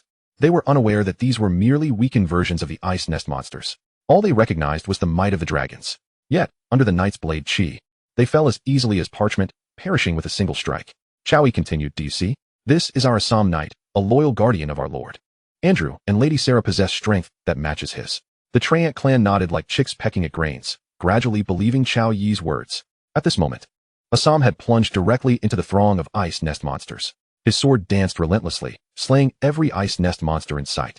Meanwhile, Sarah, Andrew, and 4 robotic companions hastened to join the fray. Though the ice nest monsters were numerous, Andrew dispatched them with a single blow each. The 4 robotic beings hummed as they harvested the lives of the ice nest monsters. Even Cao Xing, standing at the rear, raised his staff repeatedly, unleashing a barrage of ice shards. Whoosh, whoosh, 85, 87, 88. 3 ice shards severed half the life of an ice nest monster. Simultaneously, a bulldozer robot smashed an ice nest monster's skull with a single scoop. 274. The bulldozer robot killed ice nest monster LV6, gaining experience, 0. Combatants gained 30 experience points. These mechanical constructs lacked experience bars. Thus, they could not level up through slaying monsters, only enhancing their components to improve performance. On Sarah's side, she effortlessly dispatched these ice nest monsters one by one. Killed ice nest monster LV7, gained 70 experience points. Killed ice nest monster LV6, gained 60 experience points. System notifications flooded in, within less than 2 minutes of battle commencing. The 30 to 40 ice nest monsters that emerged from the lair had all been eradicated by Assam and his companions. The newly joined Treant clan stood in stunned silence, watching the combatants outside their territory. Cao Xing raised his voice. Ladies and gentlemen, this is the power of our Lord. The Lord's might is magnificent. The other polar folk and various subjects joined in the chant. The Lord's might is magnificent. The Treant clan exchanged glances, each seeing astonishment and shock reflected in the other's eyes. Within their hearts, hope seemed to rekindle. Even the petite Nive gripped her clothing tightly, her eyes ablaze with fervor. They were wholly convinced of Cao Yi's assertions. The strength of this territory was formidable enough to ensure their safety. Meanwhile, Cao Xing suddenly noticed system notifications appearing incessantly. Territory member, Valina, has been swayed by your territory's power. Loyalty increased. Current loyalty, 81. Territory member, Nive, has been swayed by your territory's power. Loyalty increased. Current loyalty, 82. Territory member. Cao Xing gazed in surprise at Cao Yi, who stood beside the Treant clan. He surmised that these changes among the Treants might be influenced by Cao Yi. After all, he possessed elementary speech mastery. Cao Xing mused. Cao Yi is truly a talent. I must see if I can find him a class change book, so he may acquire combat abilities. Such talent deserves nurturing. He then commenced the task of cleaning the battlefield alongside Lu Mushua. Beneath the bodies of the ice nest monsters, he discovered various fragments and white stones. Acquired ice crystal stone green 1. Acquired glacier flake 1. Acquired ice dragon mark 1. What are the glacier flake and ice dragon mark? Cao Xing took a glance. Glacier flake, special material. A thin sheet imbued with a faint dragon's power. Usable for crafting the Droma series of equipment and items. Ice dragon mark, special item. Collect a certain quantity, and upon the release of the new expansion, it can be exchanged for precious items, including Droma series equipment blueprints and items. After perusing these materials, Cao Xing nodded in realization. It appears these two materials are related to the forthcoming expansion, capable of being exchanged for valuable goods. At that moment, he seemed to recall something. These items might be tradable in the market. If so, should I stockpile a few? Once the new version updates, I can directly exchange them. Although I am unsure what these ice dragon marks can be exchanged for. However, considering the connection with dragons, it must be something extraordinary. Cao Xing's mind instantly flourished with ideas. Naturally, the other survivors were not foolish. Upon reading the descriptions of the items above, they would realize the preciousness of these materials. Unless they could present something that truly captivated their interest, something they urgently desired. At present, what the survivors were most in need of remained food and various cold-resistant garments. Of course, weapons and equipment were also in short supply. For the moment, Cao Xing had nothing of significant trade value. Never mind, he thought. There was still ample time before the day's end, and exploration in the afternoon was likely on the agenda. Shaking his head, he cast these thoughts aside and resumed his looting. From the ice nest monsters, he managed to collect the following. Ice crystal, green, 17. Glacier sheet, 24. Ice dragon mark 14. Weak book of magic 3. The harvest was quite satisfactory, considering these were merely first-tier miscellaneous creatures. Meanwhile, Cao Xing noticed that the ice nest continued to pulsate. Thump, thump. It resembled an active heart, leading his territory members to the front of the ice nest. The properties of this entity were instantly revealed. Power of Zhuoma. Ice nest LV10. Rank, first tier. Armor, 200. Durability, 2000-2000. Effect, periodically absorbs the power of dragons. Hatching first-tier ice nest monsters, with a certain probability of producing elite-level ice nest creatures. Hatching limit for ice nest monsters, 45,500. If you encounter such an ice nest in the wild, please destroy it as soon as possible, or it will quickly hatch a multitude of ice nest monsters. Cao Xing was taken aback. It turned out this was how it operated. Fortunately, the number of monsters hatching from these ice nests was capped. Otherwise, if it could endlessly spawn ice nest creatures, a single ice nest, given enough time to persist, could produce an overwhelming number of ice nest monsters, wreaking havoc across the entire continent. Sarah, destroy this ice nest, Cao Xing commanded decisively. Obeying the order, Sarah unleashed a shadow blade. 734. Sarah's attack was quite formidable. 3 strikes were sufficient to obliterate the ice nest. Just then, her assault seemed to have provoked the awakening of the ice nest. Boom. The ice nest trembled violently. Then, a creature resembling a rhinoceros, clad in ice armor and towering at 3 meters, emerged from within. Fall back. Cautiously, Cao Xing quickly ordered everyone to retreat. He then began to examine the attributes of this creature. Ice Nest Hoof LV10. Rank, first tier elite creature. Health, 1340. Attack power, 167,172. Armor, 3,437, 20. Skills, Death Charge, enters charging state. Attack power increases by 30, movement speed increases by 50. Frost Tread, immediately raises its front hoof, dealing 178 stomp damage to enemies and causing a 12-second stun. Ice Shell, adds an additional 20 points of armor. Talent, none. The moment this Ice Nest Hoof appeared, it let out a deep, bovine roar. Moo. The terrifying sound wave reverberated through the snow-covered ground, reaching distant camps. The polar inhabitants and treants turned pale with fear, knowing this was a creature far more dreadful than the Ice Nest monsters. However, Cao Xing merely rolled his eyes. He had expected this rhinoceros creature to be a terrifying beast, yet it was merely a first-tier elite monster. Seeing the Ice Nest Hoof still gaping its mouth, Cao Xing ordered, "Big White, make it shut up." Chapter 71, Commission Task, The Pale Seed. Upon hearing this, Big White charged forward. Thud, thud. The heavy footsteps approached like a war machine. The Ice Nest Hoof, seeing Big White charging, showed no signs of retreat, lowering its head for a contest of strength. Thud, thud. The two massive creatures collided. However, the moment its horns clashed with Big White's tusks, the rhinoceros creature was sent flying. At that moment, Big White surged forward. With a flick of its tusk followed by a stomp, 934, 877, crack. Big White's robust foreleg crushed the rhinoceros creature's head, ensuring it was dead beyond recovery. A system prompt appeared before Cao Xing. Your pet. Big White has killed Ice Nest Hoof LV10, gaining experience, 180. Combat personnel gained experience, 90. At this point, Big White remained atop the rhinoceros creature's corpse, gazing at Cao Xing with hopeful eyes. Cao Xing patted its elephantine foot, praising, "Well done, Big White." Big White shook its head, seemingly pleased by its master's commendation. Meanwhile, the territory members looked on in bewilderment. They had anticipated a fierce battle, yet the outcome was decided in an instant. Such a powerful mammoth. They were once again awed by the formidable strength of Cao Xing's territory. Beneath the corpse of the Ice Nest Hoof, Cao Xing collected 4 ice dragon marks and 3 glacier sheets. The harvest was quite commendable. Unfortunately, creatures hatched from the ice nest did not drop equipment. Cao Xing then continued to issue orders. Sarah, destroy this ice nest. Nodding, Sarah swung her shadow blade. 745, 777. Your territory member, Sarah successfully destroyed the ice nest, gaining experience, 100 points. Combat personnel gained experience, 50 points. Gained 20 ice dragon marks. Oh, it directly yielded 20 ice dragon marks? Cao Xing's eyes brightened. Destroying an ice nest was equivalent to defeating dozens of monsters, quite impressive. Nodding in satisfaction, he remarked, "Let us head back." Leading the team, Cao Xing marched back towards the territory.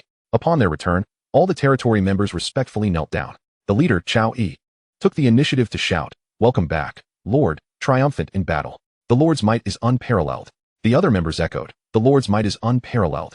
They all raised their heads, their eyes ablaze with excitement as they gazed at the powerful warriors. Cao Xing was taken aback, shook his head, and chose not to elaborate. However, he regarded Cao Yi with newfound respect. This fellow truly knew how to play the game. He was quite the adept at rallying support. Cao Xing nodded slightly. "Rise. My subjects." Following the command, the members stood up in succession. Yet, their gazes remained fervent towards the warriors. Even the treants felt an immense sense of belonging towards this territory. Nif, encircled by the crowd, appeared exceedingly inconspicuous. She continuously lifted her head only to lower it again, her small hands nervously clutching the hem of her garment, as if grappling with a difficult decision. Cao Xing noticed this girl, reminiscent of a snow princess, and discerned that she seemed troubled. Thus, he spoke up. "Neve, do you have something you wish to report to me?" Upon being addressed by Cao Xing, little Neve shuddered. All eyes turned toward her. Under the scrutiny of the crowd, Neve appeared to muster her courage. With a hesitant expression, she slowly approached Cao Xing and then respectfully knelt before him. "My lord, Neve has a matter for which she seeks your assistance." Behind her, a mature-looking treant hesitated, uncertain whether to speak, but ultimately refrained. The other subjects also cast their gazes in her direction. Cao Xing understood that it was time for him to take action. "Neve, you are one of my subjects. If you have a problem, feel free to confide in me. Now, tell me, what difficulties have you encountered?" Neve, kneeling on the ground, took a deep breath and solemnly stated, "My lord, my sister, Juliet, and I have become separated on our journey. I implore you to help me find her. If you can bring my sister back, I am willing to offer you everything, including the pale seed within me." Upon hearing the words pale seed, the treants widened their eyes in astonishment. They gazed at Neve, seemingly shocked that she would divulge such information. Among them, the mature treant instinctively considered intervening to stop Neve. But upon realizing this was their lord, she sighed instead. Cao Xing, however, inquired with curiosity, "What is the pale seed?" At that moment, Andrew, standing nearby, was equally taken aback. He explained, "My lord, the pale sacred tree is the most revered giant tree on the northern continent. It is said to be as tall as the heavens, possessing boundless power, and even the ability to foresee the future. Periodically, the guardians may pose a question to this sacred tree, and it will provide an answer, regardless of the inquiry. In addition to the singular pale sacred tree, there are seeds sown by it, which will grow into new pale trees. While not as extraordinary as the sacred tree, they still possess remarkable power. It is said that territories where pale trees are planted receive a wondrous blessing." Upon hearing Andrew's explanation, Cao Xing's eyes widened. As he comprehended the significance of the pale seed Neve had mentioned. "You mean, within you lies a pale seed?" Neve gently nodded, a look of hope gracing her exquisitely carved features. Cao Xing acknowledged with a thoughtful nod. "Undoubtedly, the pale sacred tree is both sacred and powerful. Its ability to foresee the future is exceptionally extraordinary. Regrettably, such a divine entity has also been destroyed in the calamity of the dragon's resurgence. Even if this seed cannot predict the future, it must possess extraordinary powers." Did Andrew not mention that territories cultivating the pale tree would be blessed? Noticing Cao Xing deep in contemplation, Neve's voice trembled as she implored, "My lord, I beg you, if you can bring back my sister, I will agree to anything you ask of me." Neve gazed at him with a desperate longing. Cao Xing refrained from hastily agreeing, choosing instead to gather more information. "Neve, do you remember where you and your sister became separated?" Neve quickly replied, "It was in the Borealis Mountains. We were camping in a grove with Uncle Hilton when we were attacked by a mountain troll. The entire camp descended into chaos. During the scuffle, one troll targeted our tent. My sister, in an effort to protect me, drew the troll away. By the time the guard squad repelled the trolls, my sister had vanished. We searched for her for a long time, but there was no trace of her. Uncle Hilton said she had perished. Woo-woo. My lord, I can sense that my sister is still alive. She must be alone in that frigid mountain, feeling utterly helpless. Please, I beseech you, save my sister." Upon finishing her plea, Neve buried her head in the ground. A system prompt appeared. "Your territory member, Neve seeks your help to venture to the Borealis Mountains and find her lost sister. Quest reward, 1 pale seed. Will you accept?" Cao Xing fell into deep thought once more, primarily because he was unsure of the distance to the Borealis Mountains and the dangers that lay within. Therefore, he opened the Howling Blizzard map and located the Borealis Mountains on it. Upon glancing at it, he noted that the mountain range was vast, composed of numerous towering peaks, spanning several dozen kilometers. It was also over 30 kilometers away from the camp. At this moment, a cautious subject, Dahua, spoke up, "My lord, the Borealis Mountains are a particularly perilous range nearby. Many merchant convoys pass through there. It is inhabited by numerous formidable monsters, and even the most seasoned merchant groups may encounter unexpected dangers." Upon hearing Dahua's explanation, everyone understood the treacherous nature of the mountains. It was evident that attempting to rescue Neve's sister would entail considerable risk. All were awaiting Cao Xing's decision. As he noted the coordinates of the Borealis Mountains, his eyes suddenly lit up. These coordinates seem remarkably similar to those inscribed on the key to the Goblin Treasure Vault I obtained. Cao Xing paused, quickly checking the description of the key in his backpack. Holding this key allows access to coordinates 32141, 23513, 3521 to unlock the Goblin Treasure Vault. Indeed, he realized that this might mean he could first search for Juliet and simultaneously complete the task associated with the key. With this thought, he promptly resolved to accept the quest. 1 endeavor, 2 rewards. What could be more advantageous? Even if there were risks, he would embrace them. Cao Xing bent down and gently grasped Neve's arm. It was his first physical contact with the Treant race, and it felt surprisingly warm rather than the cold he had anticipated. Neve was startled by Cao Xing's gesture, momentarily silencing her sobs, a hint of shyness flickering in her eyes.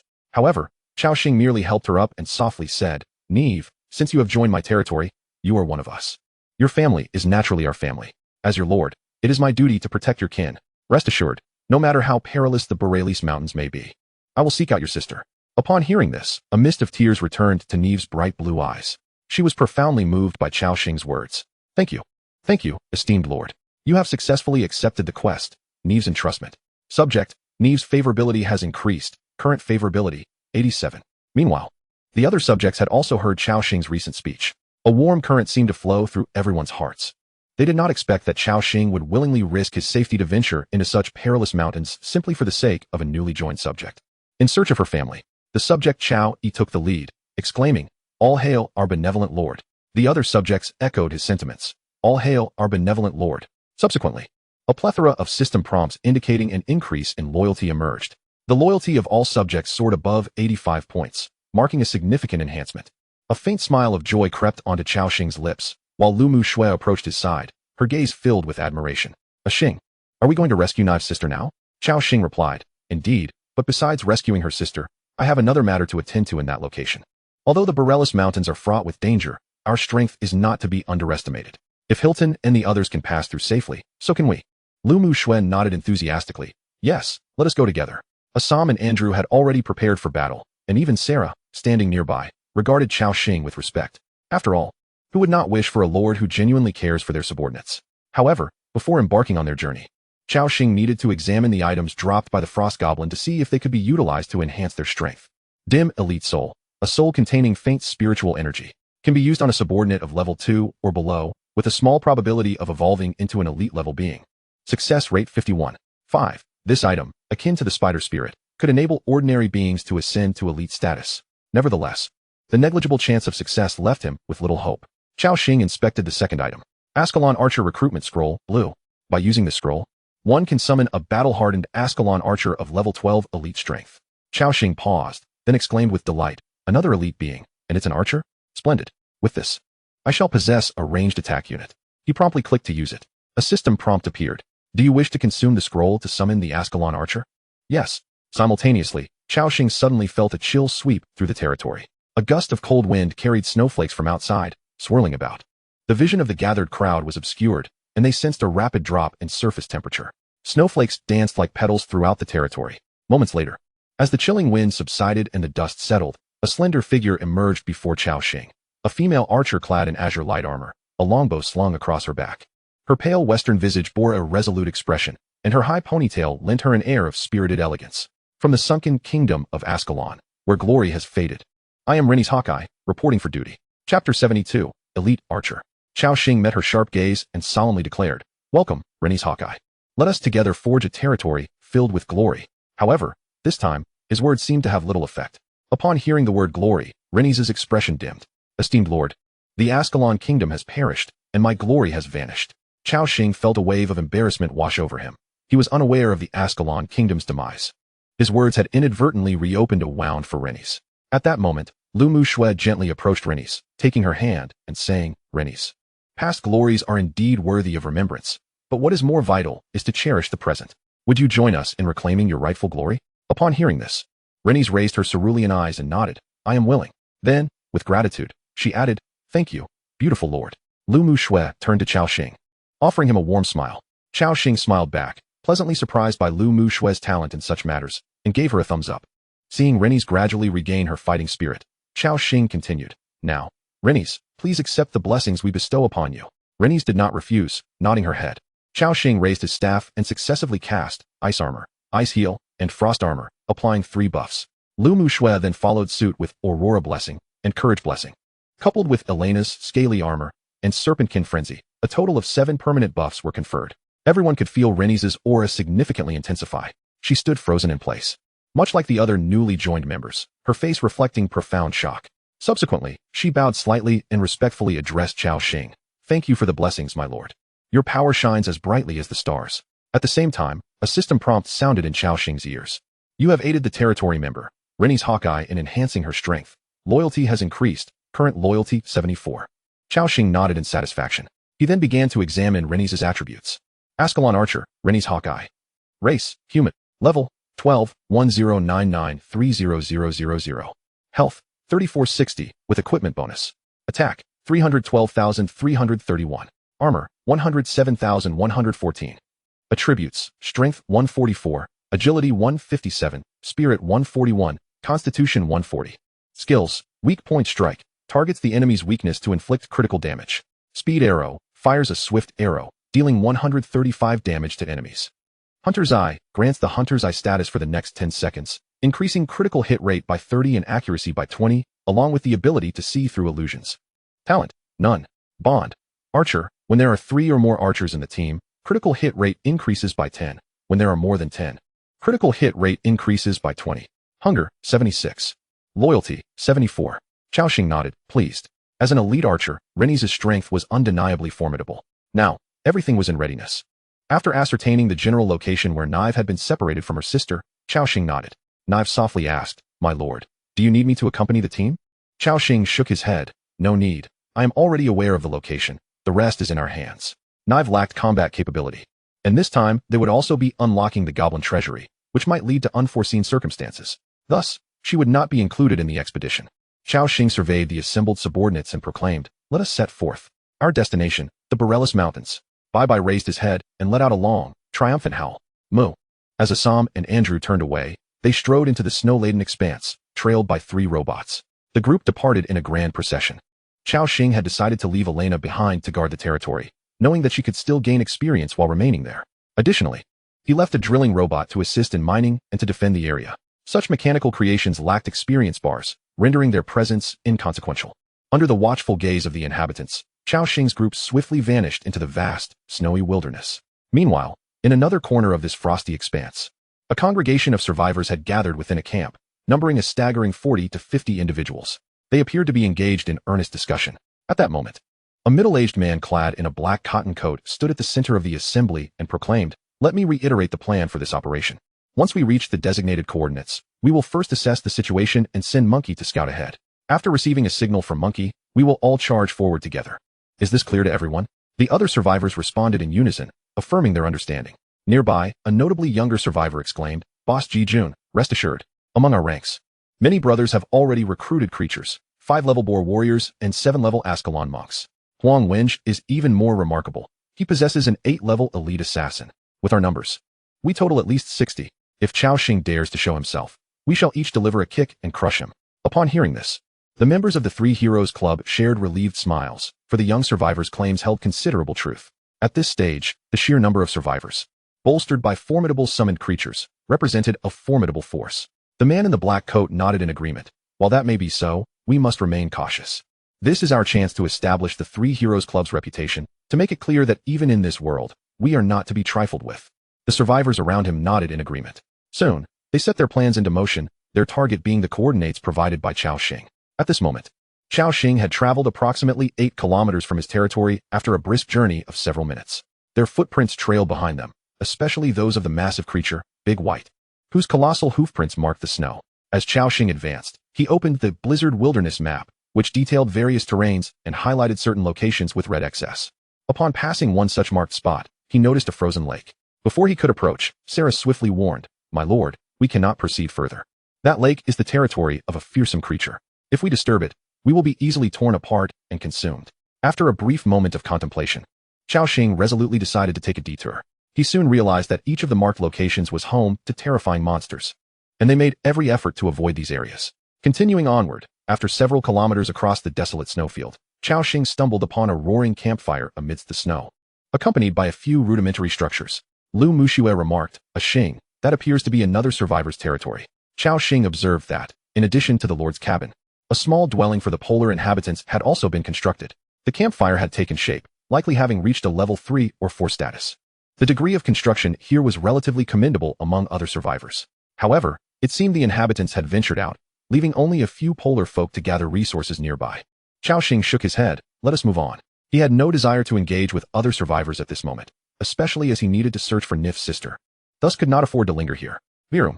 The tracked robot surged forward, while the rest of the entourage moved at a brisk pace, either on foot or in a wild gallop. Rumble. They navigated around several towering mountains and dense forests.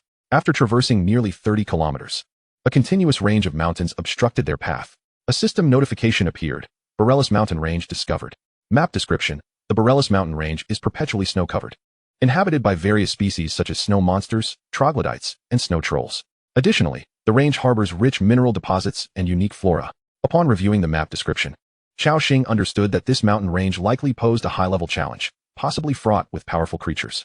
Thus, he needed to proceed with caution. Suddenly, Sarah materialized, reporting once more. "My lord, approximately 1 kilometer to the right, there is a small path leading into the mountains. We can enter from there." Cao Xing nodded and guided the team to the location Sarah indicated. Within a thicket of dense silver firs, a path approximately 2 to 3 meters wide emerged, marked with traces of wagon wheels, indicating that other caravans had passed through recently. Assam mounted his frost wolf and bravely ventured first into the mountains, with Cao Xing and the others following closely behind. As they stepped into the forest, eerie, monkey-like cries echoed around them. Oh, oh, murmuring nervously. Lu Muxue grasped Cao Xing's sleeve. Assam turned to explain, "My lord, those are the calls of the troglodytes, a group of creatures of low intelligence. As long as we do not encroach upon their territory, they will not attack us." Cao Xing nodded. "Very well, let us proceed." His objective was to reach a location within the mountains known as Troll Mountain, to search for Nif's sister, Juliet. and subsequently delved deeper into the mountains to access the goblin treasury. Creak, creak. The tracked robot continued its steady advance. Chapter 73, Picking Up Money on the Way. The tracked robot resumed its motion, covering the traces left by the wagon wheels. Shortly thereafter, they had fully entered the mountain range. As the path ascended, the terrain gradually elevated. Fortunately, the tracked robot was an all-terrain machine, undeterred by the conditions. Cao Xing and Lu Muxue relaxed upon the robot's back, and Cao Xing retrieved a handful of nuts from his backpack, sharing half with Lu Muxue. As they munched on the nuts, they reveled in the breathtaking scenery of the snow-capped mountains. In that moment, they appeared less like adventurers and more like tourists. Not far along, Cao Xing suddenly noticed signs of a recent battle ahead. 2 or 3 overturned wagons lay scattered, creating a scene of chaos. Pools of blood starkly contrasted against the icy ground. Swish! Assam swiftly drew his sword, assuming a defensive stance. Cao Xing instructed, Assam, investigate what transpired ahead. At once. My lord, Assam acknowledged, immediately directing his frost wolf forward in haste. Before long, he returned and reported, My lord, there was a human merchant caravan ahead of us. It appears they were ambushed and annihilated. Cao Xing furrowed his brow in perplexity. A merchant caravan? Could it be Hilton and his group? Assam shook his head. No. It is the card of the Giant Merchant Association. I spotted a fist emblem on it. Realization dawned on Cao Xing. The Giant Merchant Association is one of the 3 prominent merchant guilds, alongside the Black Lion Guild and the Moon Goddess Guild, which Hilton had previously mentioned. Do you know who was responsible for the attack? Cao Xing inquired. Assam nodded, stating, based on the battle remnants and footprints at the scene, they likely encountered the forest yetis. These are ferocious and violent creatures that, when unable to find food in the snow, will turn their aggression towards humans. Cao Xing frowned. What is the strength of the forest yetis? Assam contemplated. The strength of these beings varies. However, most yetis are not particularly powerful. It is said they are guardians of the mountain deities. Cao Xing nodded.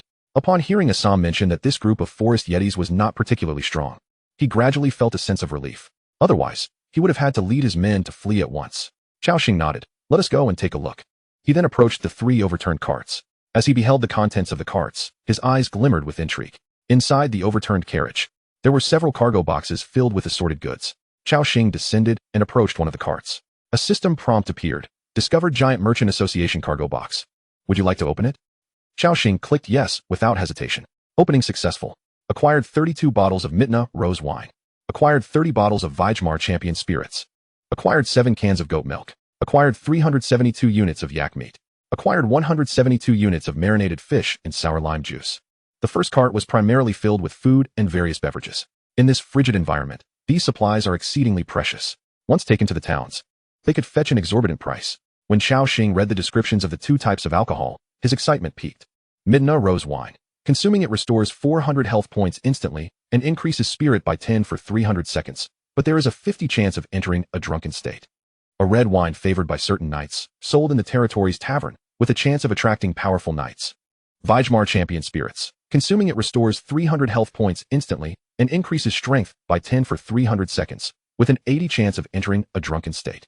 A strong spirit cherished by polar warriors, sold in the territory's tavern, with a chance of drawing powerful warriors. It can actually enhance attributes and attract formidable knights and warriors? Cao Xing was overjoyed, for these 2 factors alone highlighted the rarity of these beverages. Moreover, with his SSS level talent, consuming them might permanently augment his attributes. He even contemplated indulging in a couple of bottles right then and there. However, as consuming these drinks would lead to intoxication, he decided to wait until he returned to his territory to experiment. The first cart had already yielded a bountiful reward. Beside it, 2 more overturned carts awaited. Cao Xing's anticipation heightened. He approached the second cart, and another system prompt appeared. Discovered Giant Merchant Association cargo box. Would you like to open it? Yes. Opening successful. Acquired 7 complete snow wolf pelts. Acquired 8 complete deer hides. Acquired 12 rolls of white wool fabric. Acquired 15 rolls of white linen fabric. Acquired 13 rolls of green silk fabric. Once again, Cao Xing was filled with delight. Remarkably, this cart contained various textiles. With these materials, he could mass-produce warm clothing at the tailor's shop. At this stage, the value of a single piece of cold-weather attire is immeasurable. Many survivors are willing to trade weapons and equipment for clothing, and it is not guaranteed they will find it. Cao Xing could certainly use these textiles to craft garments and exchange them for precious resources with other survivors. Furthermore, it even contained green-grade fabric rolls. Could they possess some special effect? Cao Xing examined it. Green silk fabric roll, a fabric beloved by nobles, lightweight and highly effective in warmth retention. When crafted into clothing, it has a greater chance of bestowing additional charm attributes. Nodding in approval after reading the description, he collected it. He then moved on to the third cart and clicked to open it. Opening successful. Acquired 47,203 coins. Acquired 172 mana stones. Acquired 17 units of special pet food, green. Acquired 72 units of fine iron, blue. Acquired 12 units of amber pebbles, green. Another substantial haul of precious materials, along with a staggering sum of over 40,000 coins. One must admit, the thrill of finding money is exhilarating. Cao Xing was nearly enamored with this sensation. No wonder those hunters enjoy robbing merchant guilds. The profits are remarkable. However, it was regrettable that this caravan's resources paled in comparison to Hilton's. After all, Hilton had spotted 2 pieces of purple equipment and several 100,000 crowns, potions, and more. Reflecting on it, Cao Xing found it reasonable. After all, Hilton was accompanied by a substantial escort, including 2 elite guards of the 3rd tier. With such formidable protective forces, they would not easily fall to a horde of yetis. Subsequently, Cao Xing examined the attributes of the 2 new materials. Special pet food, green, a specially formulated food enriched with animal entrails and eyeballs, favored by various pets. Feeding it increases loyalty by 1 point, with a maximum feeding limit of 5 times per individual pet. Amber pebble, green, can be embedded in weapons to increase weapon attack power by 5 points. Buried deep underground, the amber seemingly harbors a faint power. Oh, this pet food can also enhance loyalty? Cao Xing chuckled, then casually tossed a piece towards Dabai. Dabai instinctively opened his mouth. In the next moment, Dabai's pupils widened in astonishment, as if encountering a divine delicacy, and he devoured it ravenously.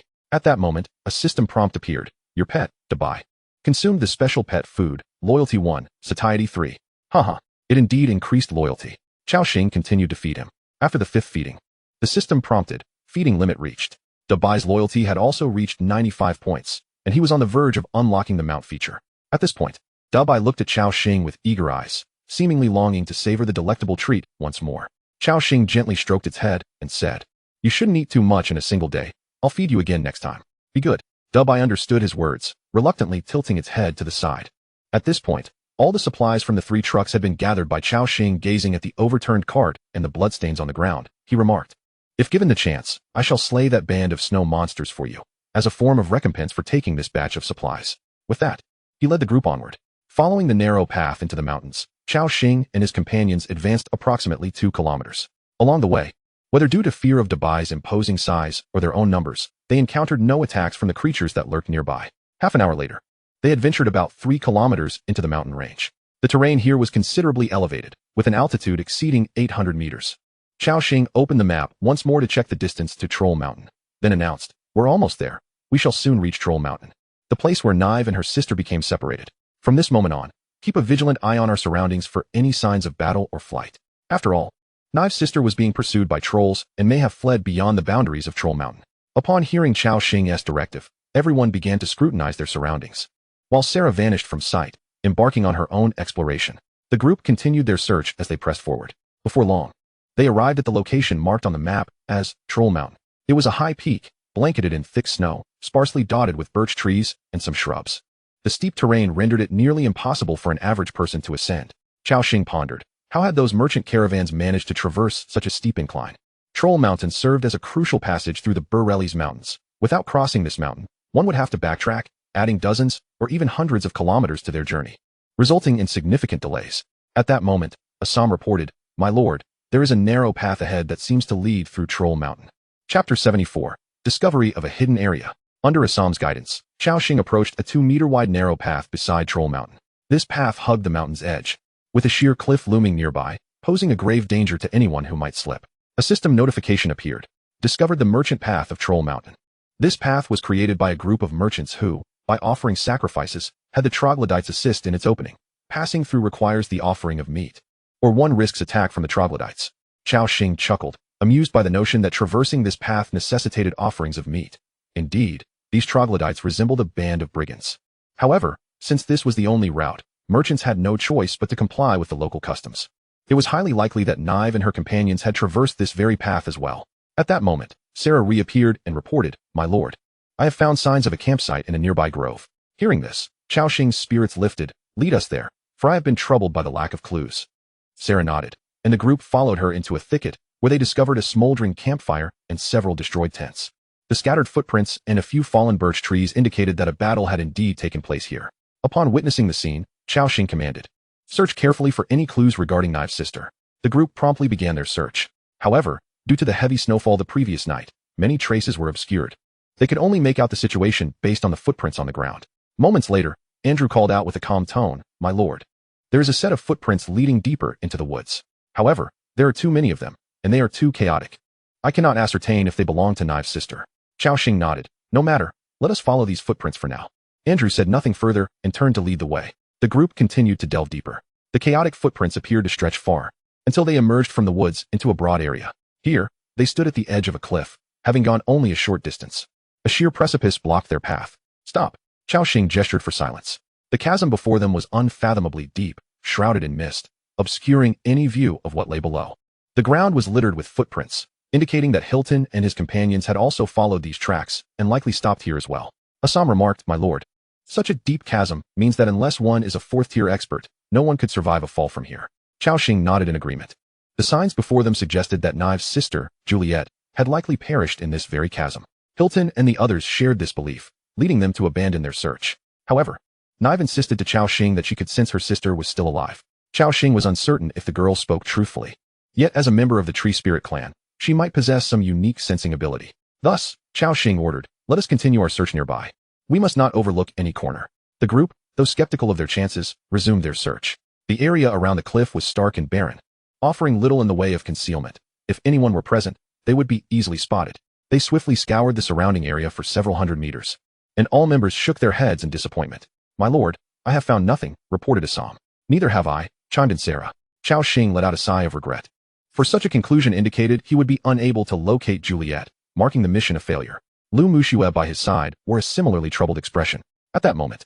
However, the newly recruited archer, Renice, detected an unusual presence. "I sense a faint magical fluctuation nearby," Cao Xing inquired. "A magical fluctuation?"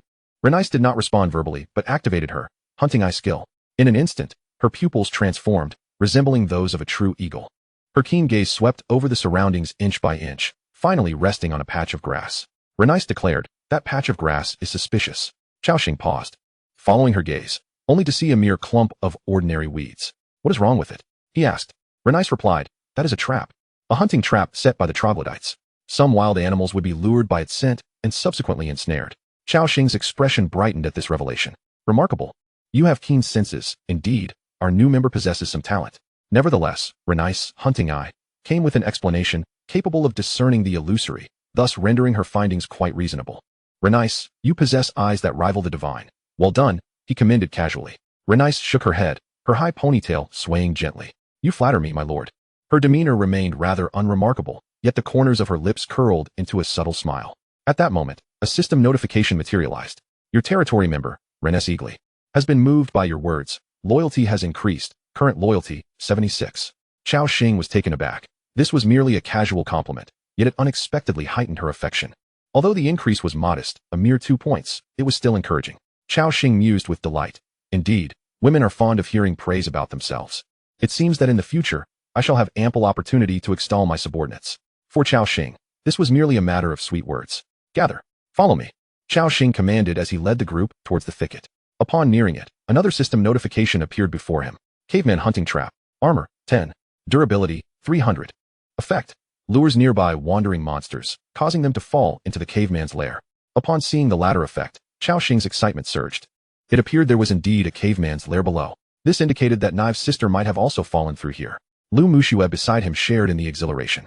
"Sarah, dismantle this trap." Sarah immediately set to work. With swift and efficient movements, she disassembled the hunting trap.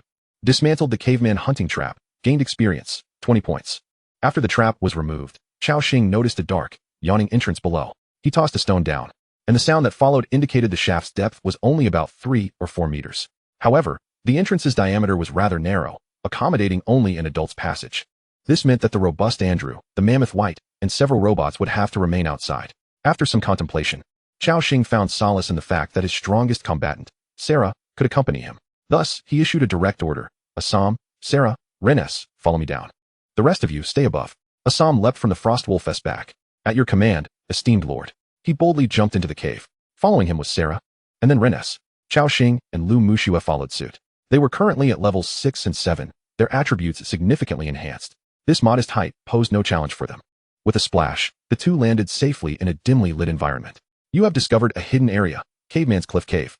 Upon seeing the system prompt, Cao Xing's eyes sparkled with excitement. "Ah, This is indeed a hidden area. Based on his prior experiences, hidden areas often contained unique items, each possessing unforeseen effects. Lu Mushue's face radiated with joy. That's wonderful. A Xing, Knive's sister, is likely inside. Cao Xing nodded in agreement.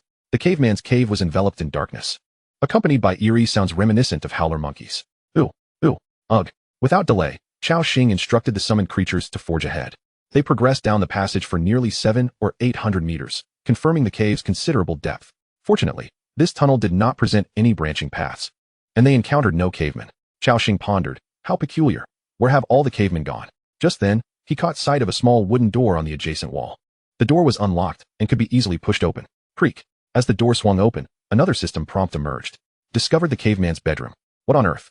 Have we stumbled into the caveman's sleeping quarters? Cao Xing entered and rummaged through the space, discovering several materials in the cave's corner, which he collected. Gained 5 rations. Gained 3 viscous liquids. Gained 7 wool scraps. Gained 1 caveman totem. Cao Xing nodded. Although these were mere trinkets, the viscous liquids held promise for a good sale. Additionally, he found a wooden totem, intricately carved with the skull of a beast. Caveman totem, accessory, item attributes, increases strength by 2 points when worn. This totem bears the mark of the mountain god, granting a slight blessing from the mountain god. An increase of 2 points in strength was indeed commendable. Cao Xing already possessed 1 accessory, the emblem of the Carlot family, and survivors could equip a maximum of 4 accessories. He promptly adorned himself with the totem. With that, Cao Xing exited the caveman's bedroom and continued deeper into the passage. It seemed there were numerous small wooden doors, likely leading to the sleeping quarters of other cavemen, which could yield further rewards. However, time was of the essence. He needed to locate Juliet and could not afford to linger. Thus, he suppressed his urge to scavenge and pressed onward into the cave. After advancing approximately 200 to 300 meters, Cao Xing caught a glimpse of 3 hunched, tall, and slender figures with elongated arms ahead. They were cloaked in gray fur, resembling mutated gorillas. Caveman Warrior LV-13. Race, Caveman. Health, 21402140. Attack power, 243,257. Skills, Giant Strength, increases strength by 20. Rock Throw, throws stones, inflicting 60 attack damage on enemies. Talent, none. The 3 caveman warriors noticed Cao Xing and his companions. They immediately opened their mouths wide. Ooh, humans. We cannot allow them to disrupt the mountain god's ritual. Seize them. The cavemen raised their weapons and began to hop toward them. Witnessing this spectacle, Cao Xing couldn't help but smirk. The cavemen's mode of movement was peculiar, relying solely on their leaps rather than conventional running. Cao Xing commanded, let us finish this swiftly. In the next instant, Sarah, Reness, and Assam unleashed their attacks. Reness stood tall and poised, much like a resilient pine tree, her already ample bosom appearing even more pronounced. She fully drew her bowstring and released an arrow. Whoosh! With a piercing sound, an arrow shot forth and struck one of the leaping cavemen squarely in the chest. Thud! 574. This arrow triggered a critical hit. Ow! The caveman howled in agony. At that very moment, a shadow blade was silently unleashed. Whoosh! Whoosh! Sarah activated her combo mode. 874, 853. 2 ominous damage numbers floated into view. The cave dweller warrior's health was instantly reduced to 0, causing it to collapse. Your territory member, Sarah Blade Dance, has slain the cave dweller LV-13, earning 140 experience points. Combatants have gained 70 experience points. The 2 remaining cave dwellers, witnessing the demise of their comrade, exhibited a flicker of alarm in their eyes. Panama has fallen. Vengeance shall be ours. Yet before they could charge forward, Assam had already taken the initiative to advance. The Frost Wolf sword technique unleashed a cascade of chilling brilliance as he single-handedly engaged the 2 cave dwellers. The cave dwellers brandished their spears, thrusting fiercely towards Assam. Clang, clang, 46, 44. Following 2 resounding clashes, 2 negligible damage numbers appeared above Assam's head. At that moment, a sudden surge of frigid air erupted from Assam, and with a swift motion, 2 damage numbers of 7 materialized above the cave dwellers. However, the damage was not the primary concern. Rather, the cave dwellers became enveloped in a layer of frost, significantly impairing their mobility, thus making it far easier for Assam to contend with them. This was the formidable effect of the frost magic shield. Renice, positioned in the rear, continually drew her bowstring, inflicting substantial damage with each shot. Meanwhile, Sarah silently wielded her deadly shadow blade with lethal precision. In less than 10 seconds, the remaining 2 cave dwellers were swiftly dispatched. Bolstered by a plethora of status enhancements, they had attained the combat prowess to contend with creatures of the same tier as a boss. Thus, this battle posed no pressure whatsoever for them. Well done, you are all exceptional warriors. Cao Xing casually praised them. Gazing at the corpses of the 3 cave dwellers strewn upon the ground, the next order of business was to reap the rewards of their conquest. His eyes gleaming with anticipation.